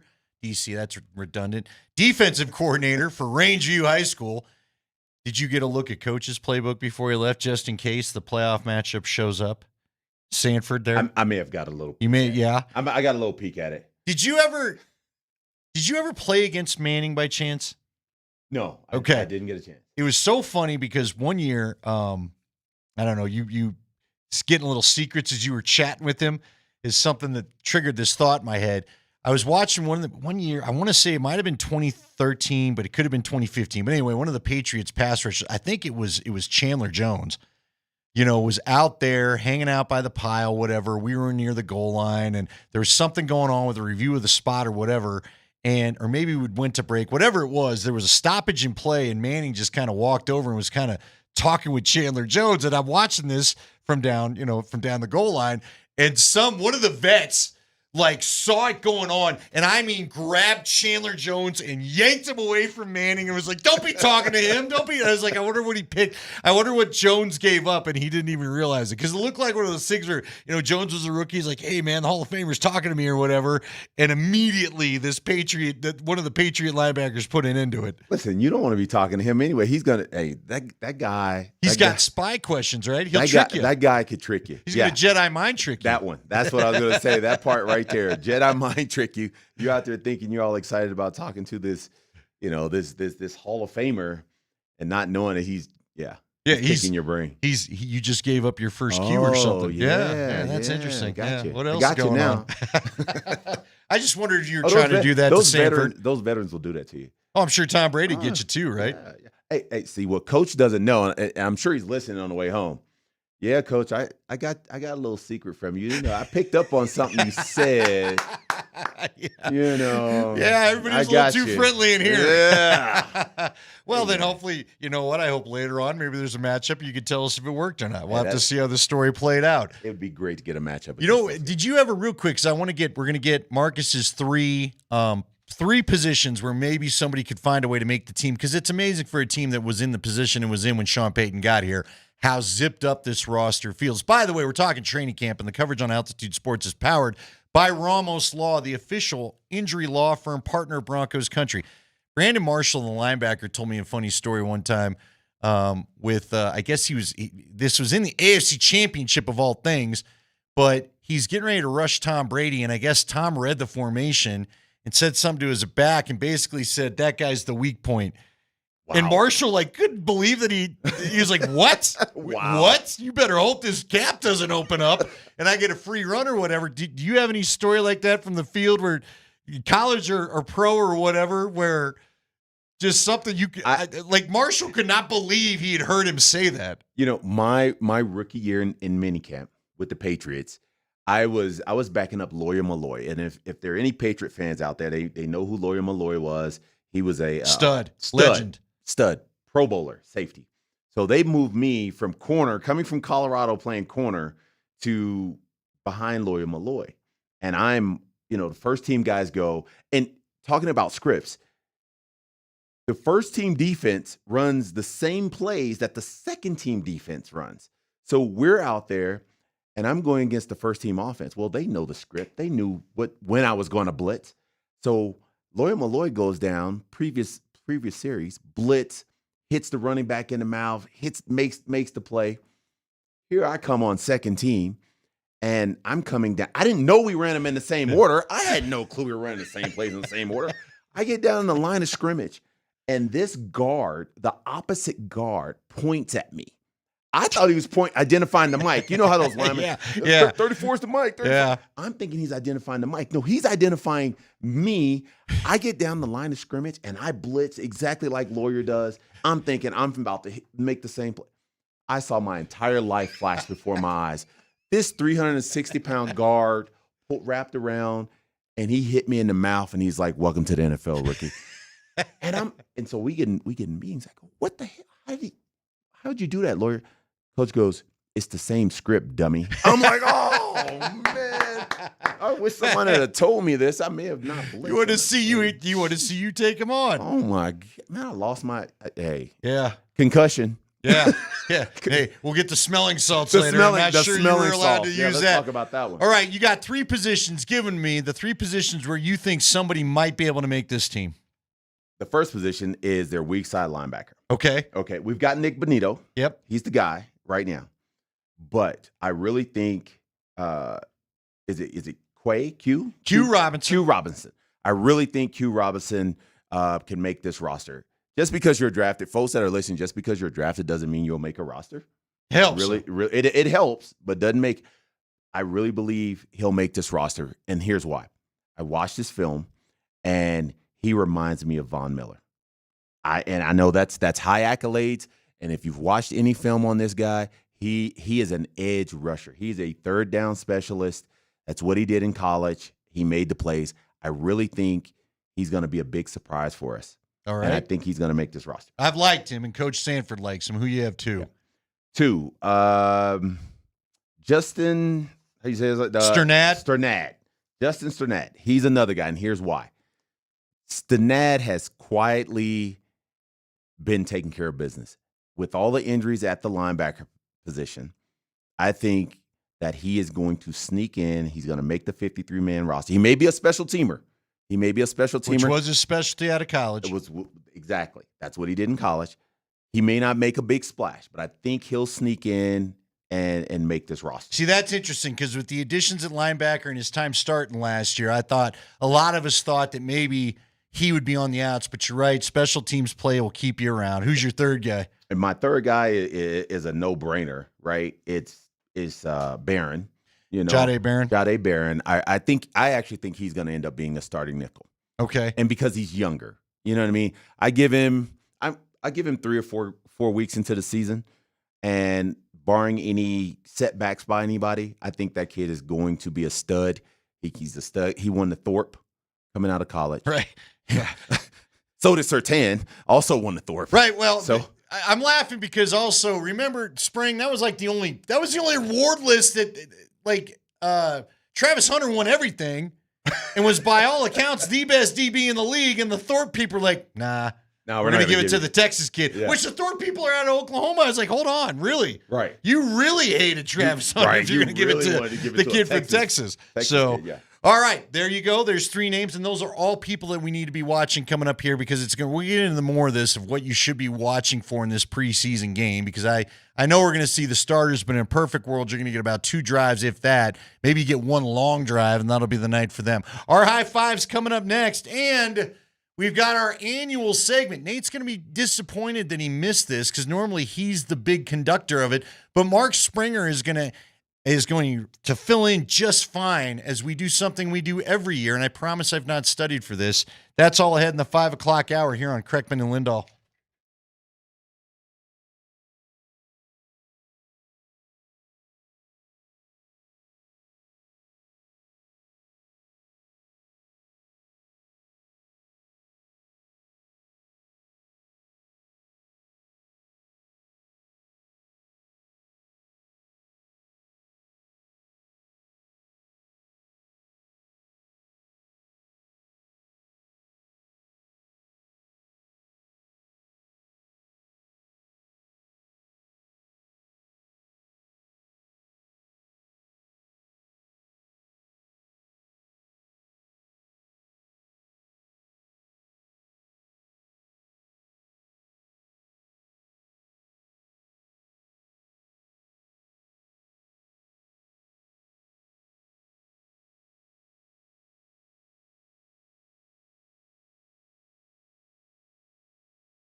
It is Kreckman and Lindahl, 5 o'clock hour underway. Marcus Washington hanging with us today. We are going to have Jeff Legwald in tomorrow as he was out there in San Fran as well. They're not going to have him stay for the preseason game, so Jeff is going to go ahead. He's going to jump on a plane, get back here, and we'll get more intel as to what was seen for the Broncos and Niners. And really, for a lot of people, they'll tell you because all the starters were involved, or at least as many that were healthy too, which for the Broncos was most of them. For all the fact that all the starters were going in practice today, probably the bigger moment today than what we could see play out on Saturday when the Niners, according to Kyle Shanahan, not going to play as starters as some coaches choose to do. So be interesting to talk to Jeff about that. It's 5 o'clock on Kreckman and Lindahl. You know what that means. It's the high five. Here's Mark Springer. Hey, the Broncos and Niners had that joint practice out in California today, and by all accounts, the Broncos won this practice. Let's hear from an assortment of folks following this practice. Let's start with Sean Payton, his opening comments after practice. So obviously a lot of good film for us to get on here in the next day and a half. Anytime, and you guys know this, you get to work against a different team, different cadence, different defense alignments, offensively the same way, route concepts. You're solving maybe some problems on the fly. I spent the bulk of most of the practice on the offensive field. Of course, Kyle was on their offensive field. So I said to the players, there's a lot when we get back to the hotel that we're going to want to look at, clean up. Overall, I was pleased with the work we got, and both sides I thought handled themselves well. It was competitive, and yet we got a ton of situational work, 2-minute red zone, third down, a lot of teamwork. So a lot of players getting a lot of work. Is that what's the best part about these joint practices is nobody has to wait their turn anymore? You're not maybe rotating quickly as much? Yeah, definitely, because you got multiple fields going, ones versus twos versus ones on each side. And like he said, the film work, everybody gets work, and then you go back and see where you can get better at on film. Yeah, again, by all accounts, it was a good day for the Broncos, and you can hear right there, Sean Payton seems pleased. High five. Yeah, how did Bo Nix look today from Sean Payton's perspective? Here's Sean. Overall, listen, I think we had good tempo. I thought we did some good things in the running game. You get a chance in a situation like that. It's not tackle, but you get a chance to see some of the spontaneous plays that, he's able to make. And so, we'll go back and look, with a little bit tighter lens at everything. It is interesting because, again, I was seeing tweets of a couple of touchdowns tossed to Cortland Sutton, one in team, I believe, one in red zone. They did miss a chance, but I guess Bo and R.J. Harvey weren't quite on the same page at the end of red zone where they could have had one, but that's just how it goes sometimes. Romy was on with us. Romy Bean from CBS 4 came on and said Bo made a number of plays, what she called second play Bo, getting things to happen, had a long pass to Franklin, to Troy Franklin. So it sounds to me like he had a pretty good day, and I think Bo probably needed it. I think he was getting a little sick of the Broncos defense. Yeah. I heard they were putting a lot of pressure on him, and you know what? We're all hoping that there's no sophomore slump. Well, and that's the one thing you wonder about. I do have to ask you as a defensive guy, how do you determine a sack in preseason? Well, Sean Payton said it. There's no tackle football. Right? There's no tackle. This is not tackle football anymore. If you get two hands, do you guys consider that down? Because we always see the after always down. Defensively, that's a sack. But you can't smell the quarterback these days. You got to put a flag on those guys. Pull the flag. Pull the flag for the quarterbacks these days. High five. Speaking of not being able to tackle dudes, tough to get a gauge on the running backs. Broncos have quite the stable. They have 6 running backs with R.J. Harvey just at the very bottom of that depth chart. Sean Payton, how did the running backs look against the Niners? Yeah, I want to see the film. I thought they all, they got a lot of reps. We had a lot of team reps. So, look, some schemes are more inside where your valuation or average per is going to be different than other schemes. But we'll see on the tape. Dude, they had a lot of planes going over. I don't know if Spring heard that and all the cuts he was trying to pick out. I was like, man, is it like rush hour at the airport? All we had like going was one plane after another while he was talking. All right, I asked you this last night when you and I had our initial chat about the show today, but how do you evaluate a running back in modern times like this? How do you even do it in high school? Do you do a lot of hitting still in high school, or how do you go about it? They have limited us a little bit with the hitting in high school, mostly because of the heat these days, especially what we're having right now. But to evaluate a running back, it's can he does he have a second gear, right? You're always looking for a back that has that extra gear, and with it in today's NFL, like you said, this is not tackle football anymore. These guys have got to be able to hit that second gear and get between the tackles or get outside and do that thing. I'm looking for RJ. I was impressed with him in college. So, yeah, and he's had some moments, in these practices. But again, you want a back that can maybe break contact, right? Coaches have always told me, we'll block it up for 3 yards. I want you to get 4 or 5. I need you to do a little something extra, bare minimum, right? Right. Get by at least one guy for me, or what are you doing one after extra contact? Play, right? Right after contact, those yards. It goes back to why this is going to be, I guess, if nothing else, hopefully you can see how these running backs handle the contact as they get in there tomorrow or Saturday. High five. All right, let's hear from Bo Nix, who had a good day, it appears, today out in California. I'll read this tweet, and you referenced this, Andy. Sean Payton even alluded to this. This tweet from Luke Evans of the Denver Post. He tweeted at 1:08 Mountain Time. Bo Nix with one of the plays of the day so far. Chase to the right sideline, falling out of bounds, flings a ball cross body with lower arm slot to Devon Vele over the middle. Nasty stuff. Here's Bo Nix on what makes him so good at the second play when the initial play breaks down. It's something that's, happens naturally, but it's definitely something you got to work at and, take time working at it. It can be a strength if you allow it to be. So those plays are always, can be good, can be bad, and I just want to go out there and make the best play in that time, whether it's running, whether it's finding a person to throw it to. And so we've been practicing that really this offseason, this training camp. It's hard to kind of really do them because they're so, abrupt. They just, they're out of nowhere. And so you just go out there and try to make a play and don't make, something bad worse.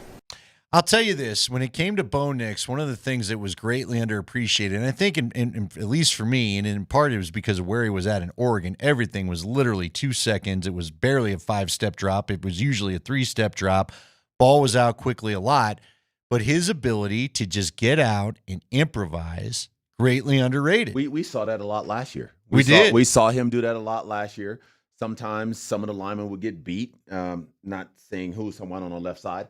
Guys would get beat coming around the corner sometimes, and he had to make that improvised play, and he did a really good job at it. He would throw it away, or the guy's got good legs too.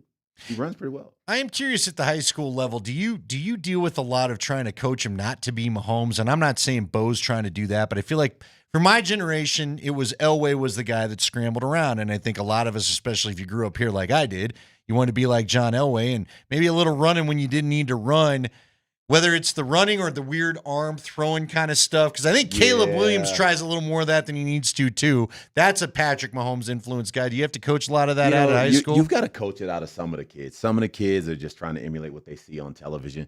But then if the kid is good at it, which we have a kid over at Rangeview who's very good at it, you just let it go. If he's good at it, you let him do it, And I know one of the kids we've got at quarterback right now, he's dangerous with his legs. And if you keep him in the pocket, he'll give you the business. So, kids are doing what they see on TV these days. But if they're good at it, let them go. Well, some guys don't want to let him go. Sometimes I don't think Sean Payton wants to let him go, but he certainly trusts Bo to let him go more than he trusted Russ to do it. High five.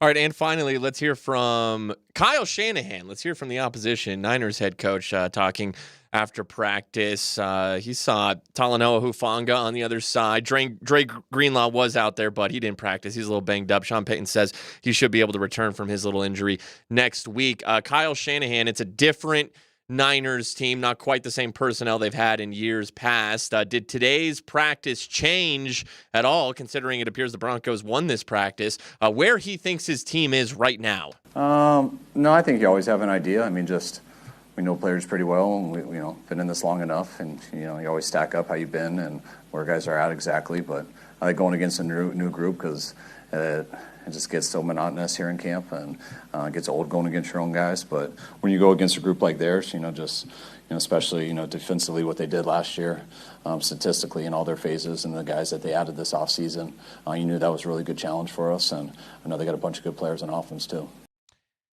All right. Do the Niners have to worry? Because I think, from afar, at least for me, I'll root for Kyle Shanahan because he's the son of the greatest coach in Bronco history. I don't love the Niners necessarily because they got the Broncos one time in a Super Bowl. That was just brutal to watch as a child, and it broke my heart. But I'll root for Kyle. But do you have to worry about that window closing? I mean, this is a team that went to 2 Super Bowls. I think they got to another NFC championship. Feels like injuries are starting to beset the roster a little bit. You lost a couple good players like a Hufanga and a Dre Greenlaw. Now you had to pay your quarterback. We'll see how that limits some stuff. I mean, they literally had an all-star team, it felt like, put together, top of the position in most of the positions out there, especially on offense. Now all of a sudden you don't have Deebo Samuel anymore. Let's not forget that. He's in Washington. And I'm forget who was the other guy? The other receiver. The other receiver that got hurt blew his knee out. Brandon Ayuk. So there's, do they got to worry about this window shutting on them? Well, you know what? I'm going to root for that kid from Valor too. That's over there. Okay, that great running back in the backfield over there. Yeah, Christian McCaffrey. Is he the great equalizer for them, or if he stays healthy, he is the great equalizer because that guy, he's a triple threat all the way around. See, that's a joker, by the way. Yeah, that's a joker. He's a joker. You know what I mean? But, I think the window is closing on them. I got a couple of San Francisco 49er friends out there that may be listening to the show right now. And I'm going to tell you right now, I hate to say it, but I think the window's closing on those guys. They've gotten rid of a lot of guys who are playmakers like Deebo Samuels. They've got to keep McCaffrey injury-free. And they've lost some receivers. So I think that window is kind of shutting on Kyle, and I'm a fan of his as well, so. It'll be interesting. I don't know. Maybe they'll come out and they'll show us the proper personnel, and they'll remind us that they're still one of the big teams in the NFC. But, I mean, you had those two. Listen, they should have won. They should have won both the Super Bowls against the Chiefs. Absolutely. And if you're here in Denver, I remember the first time I was sitting with some buddies, and, of course, I'm rooting hard against the Chiefs. And the minute he hit that big pass to Tyreek Hill, I was like, they just did it. They just did it to themselves. Yeah. You can't let them have the one play. You didn't let them have the one play. And then they almost came back, and that's when Garoppolo overthrows Emmanuel Sanders. And then I don't know what was going on in the one how you didn't win that one a couple of years ago. That's the one I think it's really going to sting you for a while. Yeah. So there's some other teams out there that are making big pushes. And I'm going to tell you right now, I'm not a big fan of this team, but the Detroit Lions look really good, and I think their window, they have a bigger window than the 49ers have right now. How much do you think losing Ben Johnson will hurt?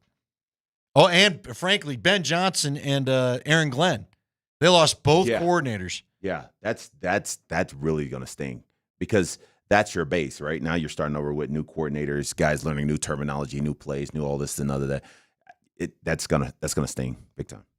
Yeah, especially when you got Jared Goff. Remember, Jared Goff had something special going a little bit with the Rams in the early going. Or no, it was McVay. It wasn't with Fisher, but it was with McVay. With McVay, yeah. Then he leaves, and it took him a year to get going with Ben Johnson. But, I don't know. I'll be curious to see if Goff can keep going this time, or is he hit some bumps in the roads after he it was really the first year with McVay he was good, and then they started cutting off remember they cut off the quarterback helmet early. Oh, yeah. The communication went out. And I think that hurt Jared a little bit too. And I think that's when Sean was like, all right, man, I might have to go get me someone else. All right, we've got our annual event planned and ready to go. Annual event. Now we're going to keep an eye on Marcus Washington because when we come back, Mark Springer, this is why we're doing it. We've got a full slate of preseason action coming up this year, or this weekend, I should say.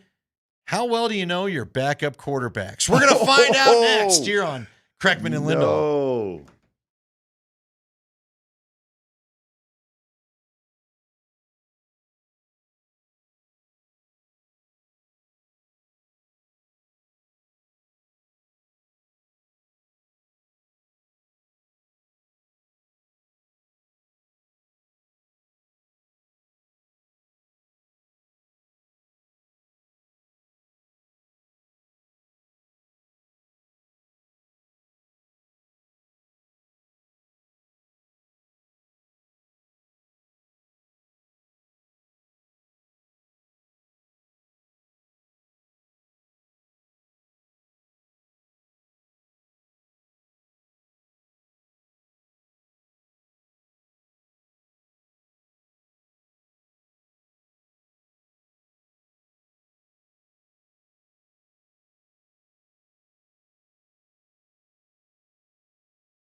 It is Kreckman and Lindahl. Pleased to have you along. Marcus Washington filling in today. Again, Nate Kreckman back on Monday, and we'll have a Bronco game to break down. Spring, are we doing the fantasy draft tomorrow? We got a fantasy draft tomorrow, Yeah, we got too. a fantasy draft. That's early. No, you got a fantasy draft your preseason team. What? We pick what do we pick? 3-4 players? Yeah, 3. Let's go 3 offensive players, 1 defensive player. That's what We'll you do. that. It's how you make preseason football interesting when you okay. don't know who people are. You know what I mean? That's what you got to do. Like I'm telling you right now, Okay. unless Spring jumps on it, I'm taking Joaquin Davis. I like the young guy. I think he's made some plays. That's what we're talking about. You can't take the guys you know aren't going to play very long. You know what? That does make it interesting. So give you something to watch, right? And you root for your guy. Give you a reason. And when you get one of your 10 plays that the guy's in and it doesn't go your way, you can find again, it just makes you care about preseason football because it's not the way that it used to be. Now, another one of our traditions. I don't know. Will we have a drinking game, by the way, tomorrow, Spring? I'm down. Maybe. Yeah, see, Nate's real good at the drinking game props. There we go, Vic. What are we doing? Tequila, whiskey? No, you know what? Some of these things, like if you get a Mike McGlinchey false start during the regular season, we just tell you water because that could put you under the table pretty quickly with the way sometimes those things go, although hopefully it'll all be better this year. What we like to do every year, Nate Kreckman likes to surprise me. Now, I promise I've not looked this up. I called Spring. I had a bunch of stuff to do today. I said, do you want to put the list together and serve as Nate? Because once we've had a weekend of preseason action, and everybody knows I watch way too much preseason football, we can't do this anymore. So, Spring, are you ready to game show host? Here we go. Do you know your backup quarterback? We're going to find out. You know, Andy, you got a little bit of a primer when we went through that against the spread list. You're right. But your memory is terrible. Trash. So is mine. Really is. Too many blows to the head. Mark had a real interesting list of against the spread, if the starter goes out, the backup, and how well they think it would affect the spread, right? Oh, okay. Like who was the top one? Mahomes wasn't the top one. It was Josh Allen. Josh Allen, yeah, when his backup comes in, but we won't spoil anything. Yes. All right, let's start in the division. Let's start in this should be a layup. Should be a layup for you guys. Who is the Chiefs' backup quarterback? Andy, you're up first. The Chiefs' backup quarterback. They just signed a new one, if I'm not mistaken. Gosh, I knew this and I already forgot. They signed a guy that actually was a starter for a while. I can't remember though. I think I go ahead. Yeah, take a guess if you know it. You could steal. He's got the ridiculous mustache. Yep. Gardner Minshew. Gardner Minshew. No, that's me. That's me. Gardner Minshew. You had it. That is you. The Minchie. The Minshew man. The Minshew man. Because when did Blaine Gabbert or something like a year ago, Spring, he decided he'd move on from all those rings? Sure, the Chad Henne era is over. The Chad Henne, that's right, too. And now we got Gardner Minshew. Is this? Can we get multiple choice here? No, we can't. See, that's not how this works. The game. Oh. Okay. I got one. Now you get first guest here. Come on, Marcus, you're up first here. Who is this should be a layup. Who is the Raiders' backup quarterback? The Raiders' backup quarterback. One of them moved to L.A., and he's playing a lot because Stafford's hurt. So that guy's gone. Can't think of his name. Aiden O'Connell. All right, Andy Steele. Aiden O'Connell. Aiden O'Connell. Come on, baby. O'Connell. Good call. Yep. Well, he was the only one left, right, Spring? Because we can't say the other guy. Now, Spring probably doesn't want to ask about the Rams because we already gave a hint that we know it. But, yeah, the other guy's getting a lot of work. Spring, I'm going to ruin the Rams just because of it. The other guy played with Davante Adams, and it made the room awkward because he's out there. Do you know who that is now? He played with Davante Adams in Oakland or in Las Vegas. He's very handsome. Oh, stepped out of bounds when the end zone when the Broncos played him. What's his name? Pretty boy. Jimmy Garoppolo. Jimmy Garoppolo, the guy with the beautiful. My wife thinks he's got beautiful eyes. Well, Jimmy Garoppolo. Unfortunately, I think a lot of wives think that, but yeah, a lot of people like his grandma on the Subway commercial or whatever it was too. But yeah, Jimmy Garoppolo's out there, and everyone's claiming that Garoppolo's made the Rams comfortable. So even if Stafford isn't quite ready beginning of the year, that Sean McVay thinks he'll be fine. Davante Adams is like, no, I really didn't hate Jimmy Garoppolo's throws. It was just we were in Vegas, and Vegas sucked. We just didn't like the Raiders. We're all good now. Yeah, right. Yeah, right is right. You never thought you'd see that dude again. It's a lesson in life, kids. You never know what coworker may show up in your life again, so always be careful. Don't burn those bridges. All right, I got the Chargers unofficial depth chart up here. We have an or situation. Oh, for okay. back. We got an or situation, so I'll accept one of two names, Andy.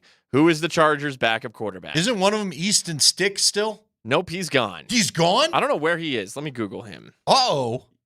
He was not very good. No, he wasn't very good, but now I'm worried. I don't know. Well, he's on another. I actually haven't gone to this team yet, so he might be this team's backup quarterback. He's in the NFC. I'll tell you that. Okay. Easton Stick's now in the NFC.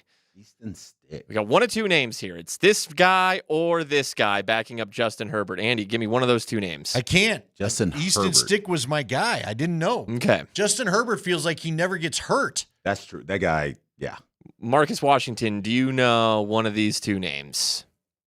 Tyler Heineke? Correct. Oh, look at you. Look at you. Coming off the top rope.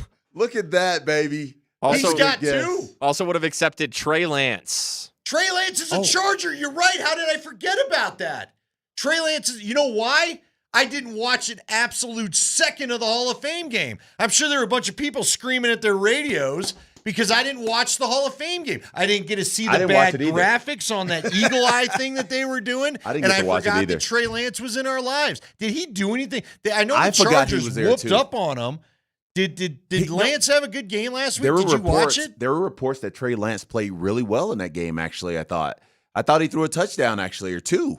You know, I was in San Diego. Oh, and that's right. I wasn't tuned in You at didn't all. do any action even though you were No, in San because Diego? I can't. There's no books. There's no apps. Oh, in I forgot. California. You're it's right. not You're legal. blocked. It's not legal there. Yeah, I forgot. Okay. So I was, I didn't care. I'll go look it up. Yeah, you know what? I still don't care, frankly. I mean, it's the Hall of Fame game. Yeah. I've had to cover that game. It's like the worst game ever. The worst. The players don't want to be there. It's 50-50 whether the turf is going to be good enough for you to even play on it. And it's a glorified. Now, it's a sweet high school stadium. Trust me. It's a sweet high school stadium, but it's still a high school stadium.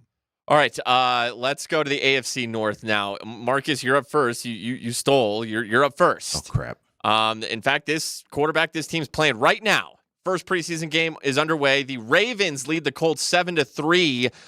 This quarterback, Lamar's not playing, so his backup is starting. He is 2 of 3 for 16 yards with an interception. The Ravens have scored despite that, though. Who is that quarterback, Marcus? Who's starting for the Ravens tonight? Who is Lamar Jackson's backup? I'm going to get smacked for not knowing this answer. It's his first year with this team. This is a little tricky. Oh, this is the first year with them? First year backing up Lamar. Okay, Because so it's not remember, who we I'm told you thinking about. Snoop Huntley is with Huntley Cleveland. is who I was so he's thinking gone. about. So he's gone. My son's a big Ravens fan, and he's going to smack me for not knowing this. But is his first year? Was he drafted by him, or is he? Nope, he came over via free agency. He is a recognizable backup with another team for the past several years. That doesn't help. He's trying to help. Can't be Justin Fields. He's starting with the Jets. Andy, you got a steal? I don't have a steal. I don't know who their guy is. Neither do I. Go ahead. All right, it's Cooper Rush. Cooper Rush. Oh, he's still going. Yep. He's still in the league. By the way, Trey Lance was 13 of 20 for 120 yards passing and 2 touchdowns versus the Lions last week. What'd you say we got out of Cooper Rush so far? 2 of 3 for 16 yards and a pick. Oh, they're really tearing it up. And a pick. Oh, great. But the Ravens are up 7-3 because Keaton Mitchell has ran the ball 5 times for 53 yards and has a touchdown. Well, and so they're running the ball well. Yeah, what did Marcus Washington tell us? They're going to feature the run most of these games. Yeah. Okay, that's what they're going to do. Cincinnati Bengals. Andy, who is their backup Jake quarterback? Browning, baby. Yep. Come on all day. That's your guy. We don't even have to debate that. Well, his wife or his girlfriend's she made quite the impression on everybody. Sure the did. way Jimmy Garoppolo's eyes made an impression on some of our lady friends. Okay, Marcus Washington, who is listed as QB2 on the Cleveland Browns depth chart? Well, I know it's not Shedeur Sanders. Do they even have a QB2? They do. Yep, they do. Think about it. Pickett. Yep. It is Kenny Pickett. It's Kenny Pickett. He's listed as QB2 behind Joe But they're Flacco. just handing out hamstring injuries in Cleveland for some reason because both Gabriel and Pickett have them. Hey, this is for my Launchpad guys, and the Vector Cup champions. Cleveland is where dreams go to die. Thank you. God, I hate that city. All right, I got Marcus up 3-2 here in terms of hits. Andy, who is the Pittsburgh Steelers backup quarterback behind Aaron Rodgers? isn't it Mason Rudolph It still? is. It is. Is he officially number 2? Who was the other guy that was there because they were worried they wouldn't have anybody if they didn't get Rodgers? They got Skylar Thompson. They drafted Will Howard out of Ohio State. I've heard Will Howard's actually been pretty good. But has a broken pinky.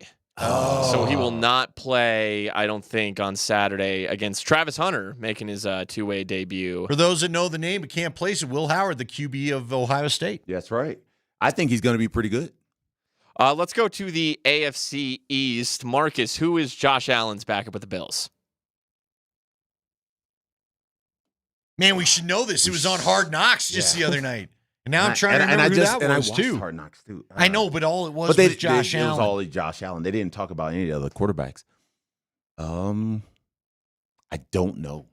Yeah, I don't know either. Who is it? It is Trubisky. Oh, Mitch Trubisky. God, I forget that. You know why he's totally forgettable? That's why. I forgot he went back there. You know what? And he was featured about a guy they talked about. He was a starter once, and they just kind of mentioned Mitch Trubisky's been here a while, and they showed the quarterback room. By the way, Spring, I sent you the article. I got to ask, did you watch Hard Knocks, Spring? No. You didn't care? We had said yesterday it was boring, and apparently that's been the thought. Thing, yeah. But Pro Football Talk said it's not going to get any better. Do you still like Hard Knocks? I look forward to it. I do too, but not if it's going to be this dry. I hope it. I hope it gets better. You got to have some personality. You've got to have some drama in there somewhere. We got to have that crazy old line coach from Cleveland comparing everybody to an animal. So are they no longer showing guys get cut on Hard Knocks? No, like they it's did? not allowed. See, they thought it was insensitive. You know what? That really gives the fans an insight to really how things really work. That's what I want to see. That's you how used it really to give goes. me a taste of what this was. I don't need the hype video for it. I will say it does get better once they played a game, though. Yeah. I do find it interesting. Sometimes I will specifically watch the Hard Knocks team's preseason game to see what they take from that and then put on the show. All right, Andy. It's all about timing. This should be you right here. Who is Tua's backup with the Dolphins? Oh, it's Zach Allen. Come on, baby. Zach Allen? Oh, Zach Wilson. Sorry. Zach Wilson. Zach Allen plays for us. Zach Wilson was here, wasn't he? He was. And honestly, Tua, I don't trust Tua's going to stay healthy. And I saw a couple highlights of Zach Wilson where it looks like he's throwing the ball well. Again, it's not about his physical talent. The guy's got a great arm. The problem is, will his head get right? And will he not, can he pull a Sam Darnold and wash the stink of the Jets off him and what they do to the quarterbacks and become a viable option for teams in this league after being the number 2 overall pick behind Trevor Lawrence? Like you said, he's got a great arm. It's all upstairs with him. It really is. He's seeing ghosts. I would have been fascinated to see Zach Allen with 3 years of Sean Payton, and could Sean have repaired him? I'm telling you, he might have. I don't know. Sean's a miracle worker, but I don't know if he's that good. Hey, Zach had some moments last year. Remember, people kind of liked what they saw. There were people that wanted Zach over Stiddy after the last game, the preseason game of the year. Yeah, but again, it's preseason. Fair enough. It's preseason. He was a starter. They're showing you basic looks. You should probably do pretty well against Should do pretty well, yeah. All right, this is a tough one, Marcus Washington. Who is Drake May's backup with the Patriots? Drake May, draft pick. God, nobody pays attention to the Patriots anymore. Isn't it the old guy? Except for Patriots fans. Who's the dude that's been there? He might have played with you. He had a couple moments in the past few years. I know who this is. Sexy for like a few weeks, or like reliable with the Vikings. I'll give you a hint. He was the Vikings starting quarterback when the Vikings needed to turn to a dude off the street or off someone else's team. Is it Mullins? Nick Mullins? No, it is not. You're not going to get this. Who you got? It's Josh Dobbs. Josh Dobbs. The Pastronaut. Isn't he the Pastronaut? Yes. Good call on the nickname. You know who he looks like? He looks like the guy from Reading Rainbow. Yeah. You ever see if those people, anyone who knows those old TV, that old like TV show where the guy would read books, he looks like the guy from Reading Rainbow. Well, he kind of looks like Charlie Villanueva. I think they got like that alopecia thing or whatever going. Yeah. Anyways, Andy Lindahl, who is Justin Fields' backup with the Jets? Oh, this is a good one because basically I don't think like they did anything, did they? Who is there? No, I believe that this guy's new, and he's got a similar skill set to Justin. Should Justin go out? Yeah. It's someone who plays like Justin Fields. Oh, man. Go ahead. You got Take it? it. Is it Tyrod Taylor? It is. Oh, good That's call. That's a full guess. Good call. There's your steal right there. We're tied at 4.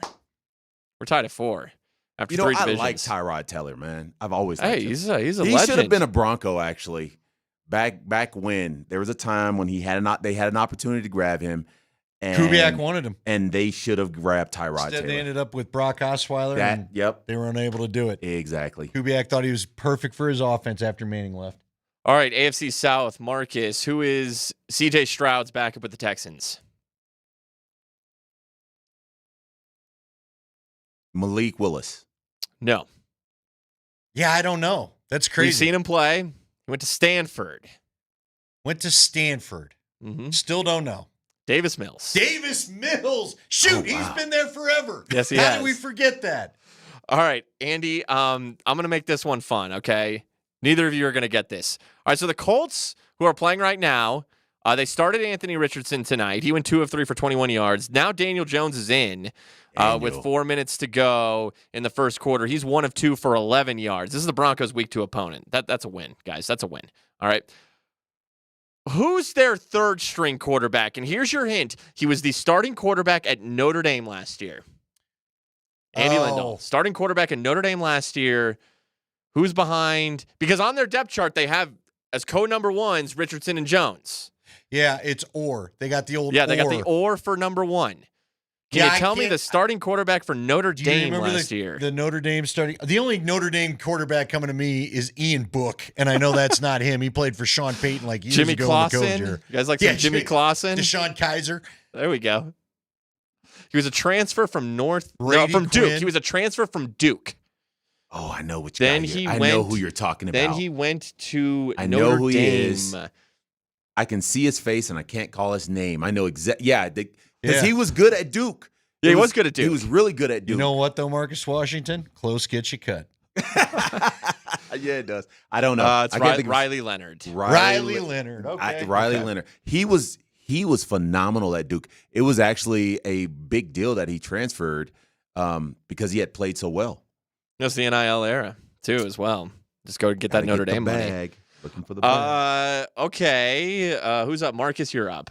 Oh, crap. Jaguars back up behind Trevor Lawrence. Come on, baby. This guy's name was mentioned like 3 minutes ago. Oh, is it someone different? If you're thinking like C.J. Beathard, it's not him. Nick Mullins. It is Nick Mullins. That was my call. I was going to say Nick Mullins. Okay, Sure maybe you not. were. Maybe But you not. didn't. No, you know what happened? Now we got to figure out where Mac Jones went because I forgot. Remember, Mac Jones was there last year. We might have to take a commercial break before we get to the NFC. There's your hint. That's where Mac is. Mac's over in the NFC now. Mac Jones.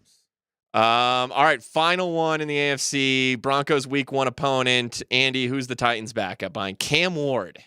Cam Ward is there. You're right. You've mentioned this guy when we talked about the Titans. Yeah, I barely can remember it, though, because the other guy, Mayonnaise guy, got hurt. Will Levis. Will Levis is hurt. Former Broncos backup quarterback. Go ahead. Nate likes him. Brandon Allen. That's only a half point. You gave me too many hints. Brandon Allen, do you remember him? He was with the Broncos, ended up starting he started against Baker Mayfield and the Browns, and they actually won the game. Yeah. And he's famous because in Arkansas, the fans got so mad at him after a loss, they burned his Chevy Avalanche. That's right. I remember this. Now, yep, that came back to me. I shouldn't be laughing because it's not funny. But That's what they do funny. in Arkansas. Yeah. All right, I got Andy up 6-4. All right, we'll do a couple more when we come back. We'll do a couple more, and then we got to wrap it up on the other side. By the way, we do want to thank everybody that's watching us on Twitch because it's presented to you by Safeway. You should thank Safeway. At Safeway, you can order online, and Safeway does the rest. Get easy delivery or free pickup with the same great deals. Get started at Safeway.com or the Safeway app. Safeway, fresh food, local flavors.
All right, wrapping it up here on Kreckman and Lindahl for a Thursday. Pleased to have you along. Ooh, nice text from Chris Menard, one of my favorite people from covering the team last year. LeJonte Wester, former Buff, just caught a pass.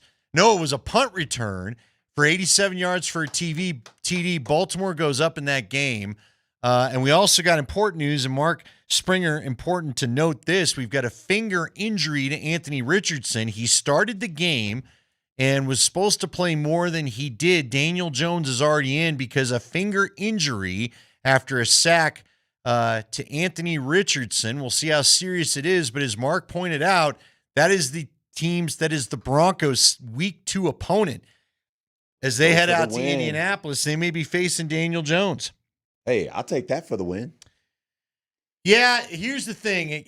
It just, the Colts, it's always a weird game out there. Frankly, look, if we're being honest, if it wasn't for, who was the running back, their big stud running back, tossed the football last year? Jonathan Taylor. Jonathan Taylor. They were about to go up a couple of scores. They were about to put the Broncos in a position we hadn't seen for a while. Instead, Taylor decides he does the old, that's got to drive you nuts. Yeah, drop the ball before you cross the end zone. Get through the end zone, man. Oh, I don't understand these guys. It's all right, though. It worked in the Broncos' favor, so we'll take it. We'll take it. But the Colts game, it's always like Joe Flacco. I remember Joe Flacco as a Bronco. Like, what are we doing here? As he got hurt, now is the end of it anyway, but he just decided to take the time to go off. The Broncos just have had some weird luck in Indy. Even Manning struggled there. From what I was told, Manning hated playing there because he loved the fans. He never really wanted to leave Indy, thought he was going to be there. And so he didn't take any great pleasure in making their lives tough. I think it's one of the reasons why I was told he was kind of interested in Houston. I don't know that Houston was fully interested in him, but I don't think he wanted to go to Tennessee because I don't think he wanted to deal with going back there, quite honestly. And dealing with those fans, because he did have a lot of love for him in his heart. By the way, we're in the Backus and Schenker studios. Their passion is justice. You want to give us a couple more here? I know that Marcus is at his friends wondering why he doesn't know every single backup quarterback in the league so far. I play defense. Come on, guys. Give me a break on my text here. And people move around a lot. So let's go to Springs getting back into his talk show host suit. He had to put his suit and tie back on. Let's go to the NFC West. All right. Marcus, we'll start with you. Who is Sam Darnold's backup with the Seahawks? Oh, you better get this. Oh, I know this. Oh, my God. I know who this is. Talk it out. Former Broncos quarterback. Oh, we just said his name. Did the Buzz Lightyear celebration. Drew Lock. Thank you. Lock. Yeah, that's yours. I couldn't think of his name. He went to New York, remember? I knew who he was. He went for a year, and now he's just back in Seattle, and he's going to play behind Sam Darnold, I guess. Yeah. I didn't think that goes for Sam. Do you believe in Sam? He had a good year for the Vikings last year. I don't believe in Sam. All right. Neither did the Vikings. I do not. Andy, here we go. Who is Brock Purdy's backup? Broncos, Niners, joint practice today. Who's backing up Brock Purdy? Who is backing up Brock Purdy? I should know this one because I feel like it's fairly notable. It is. His name was referenced in the last segment. Yeah, I forgot already. Go ahead. Mac Jones. Oh, Mac Jones. Mac Jones finally made his way out to the Niners. The guy that, remember Kyle Shanahan, kind of initially, it was either him or Trey Lance, but he went with Trey Lance. That's crazy, right? Now they've had both. We'll see if either work out for Kyle. We'll skip over the Rams since we... Yeah, it's Jimmy Garoppolo for those that don't know. Yep. Although technically he's the starter right now. I think Stetson Bennett is the guy after that. Marcus, who is Kyler Murray's backup with the Cardinals? It's a tough one. His first year there. I don't know. I'll give you a hint, Andy. You referenced the Flacco Colts game. Oh, is it? Oh, it's Jacoby Brissett. It sure is. Yeah. But there you go. He left New England and now he's there. Remember, he was in New England and then the Drake May thing happened and now he's we're going to see him next week, matter of fact, when the Cardinals and Broncos get together. Let me go ahead, actually. I'm curious what they have on their official depth chart here because this is an easy one. Okay. This is an extremely easy one. Okay, yep. There is no or situation. Marcus Washington, who is Michael Penix Jr.'s backup quarterback with the Atlanta Falcons? Oh, if you don't get this, your boys are really going to weigh in. You better get this. Atlanta. Yep. And who's the starter out there right now? Michael Penix Jr. They drafted Michael Penix. Yeah. Have you watched the series quarterback? I haven't finished watching it. Kirk Cousins is very mad at you right now. Oh. Kurt's my cousin. He doesn't want to be there. That's right. But he's there. He was the starter. He was. Kurt was the starter, and they drafted. All right. Game over. Andy, who is Bryce Young's backup with the Panthers? Ooh, Bryce Young. That's interesting because I forgot. Who is Bryce Young? They've all moved around, and I don't care about the Panthers. There's a couple NFC teams that I'm waiting for you to ask me because I know it, but I don't know that one. We've seen him. We've seen him play with the Panthers. It is Andy Dalton. Oh, that's right. You forget all these guys are there. Man. Andy Dalton kind of got Kirk Cousins. Yeah. He got Kirk Bryce Cousins. Young. Do you think Bryce Young is back? Do you think they've unlocked what he was? I think so. He's got a big upside. I kind of root for the kid. I just feel like sometimes they're just so quick to determine yes or no on somebody. What do you do when you've got a veteran like Kirk Cousins sitting behind you? You hope somebody trades for him. You hope somebody needs a quarterback so bad they take that big salary off your hands and trades for him. All right, Marcus, here's what we're going to do for the New Orleans Saints because they have all three of their quarterbacks in an or situation for QB1. Name one of those three quarterbacks on the Saints roster. Name one of the Saints' three quarterbacks. One of them was drafted over Shador, and nobody could believe it. And then a lot of people were drafted over Shador. I know one of the guys out there is Spencer Rattler. There you go. It is. And then who's the kid who they take over Shador? Tyler Shuck. I mean, are you kidding me? Tyler Shuck. The guy that can't throw, like he's been terrible. He can't throw passes in 7-on-7. That's right. Tyler Shuck. Like he's just not accurate. Where was he out of? You remember Louisville. Louisville. Tyler Like Shuck of all out the guys. I knew Spencer Rattler was. He's an older guy, too. He's an older quarterback. Andy, who is Baker Mayfield's backup? Baker Mayfield in Tampa Bay. Who is the backup there? It's not. Didn't they just? Oh, wait. They just signed. It's Teddy Bridgewater. Their depth chart is not updated. Teddy Bridgewater just signed there, and he's going to be the guy because the old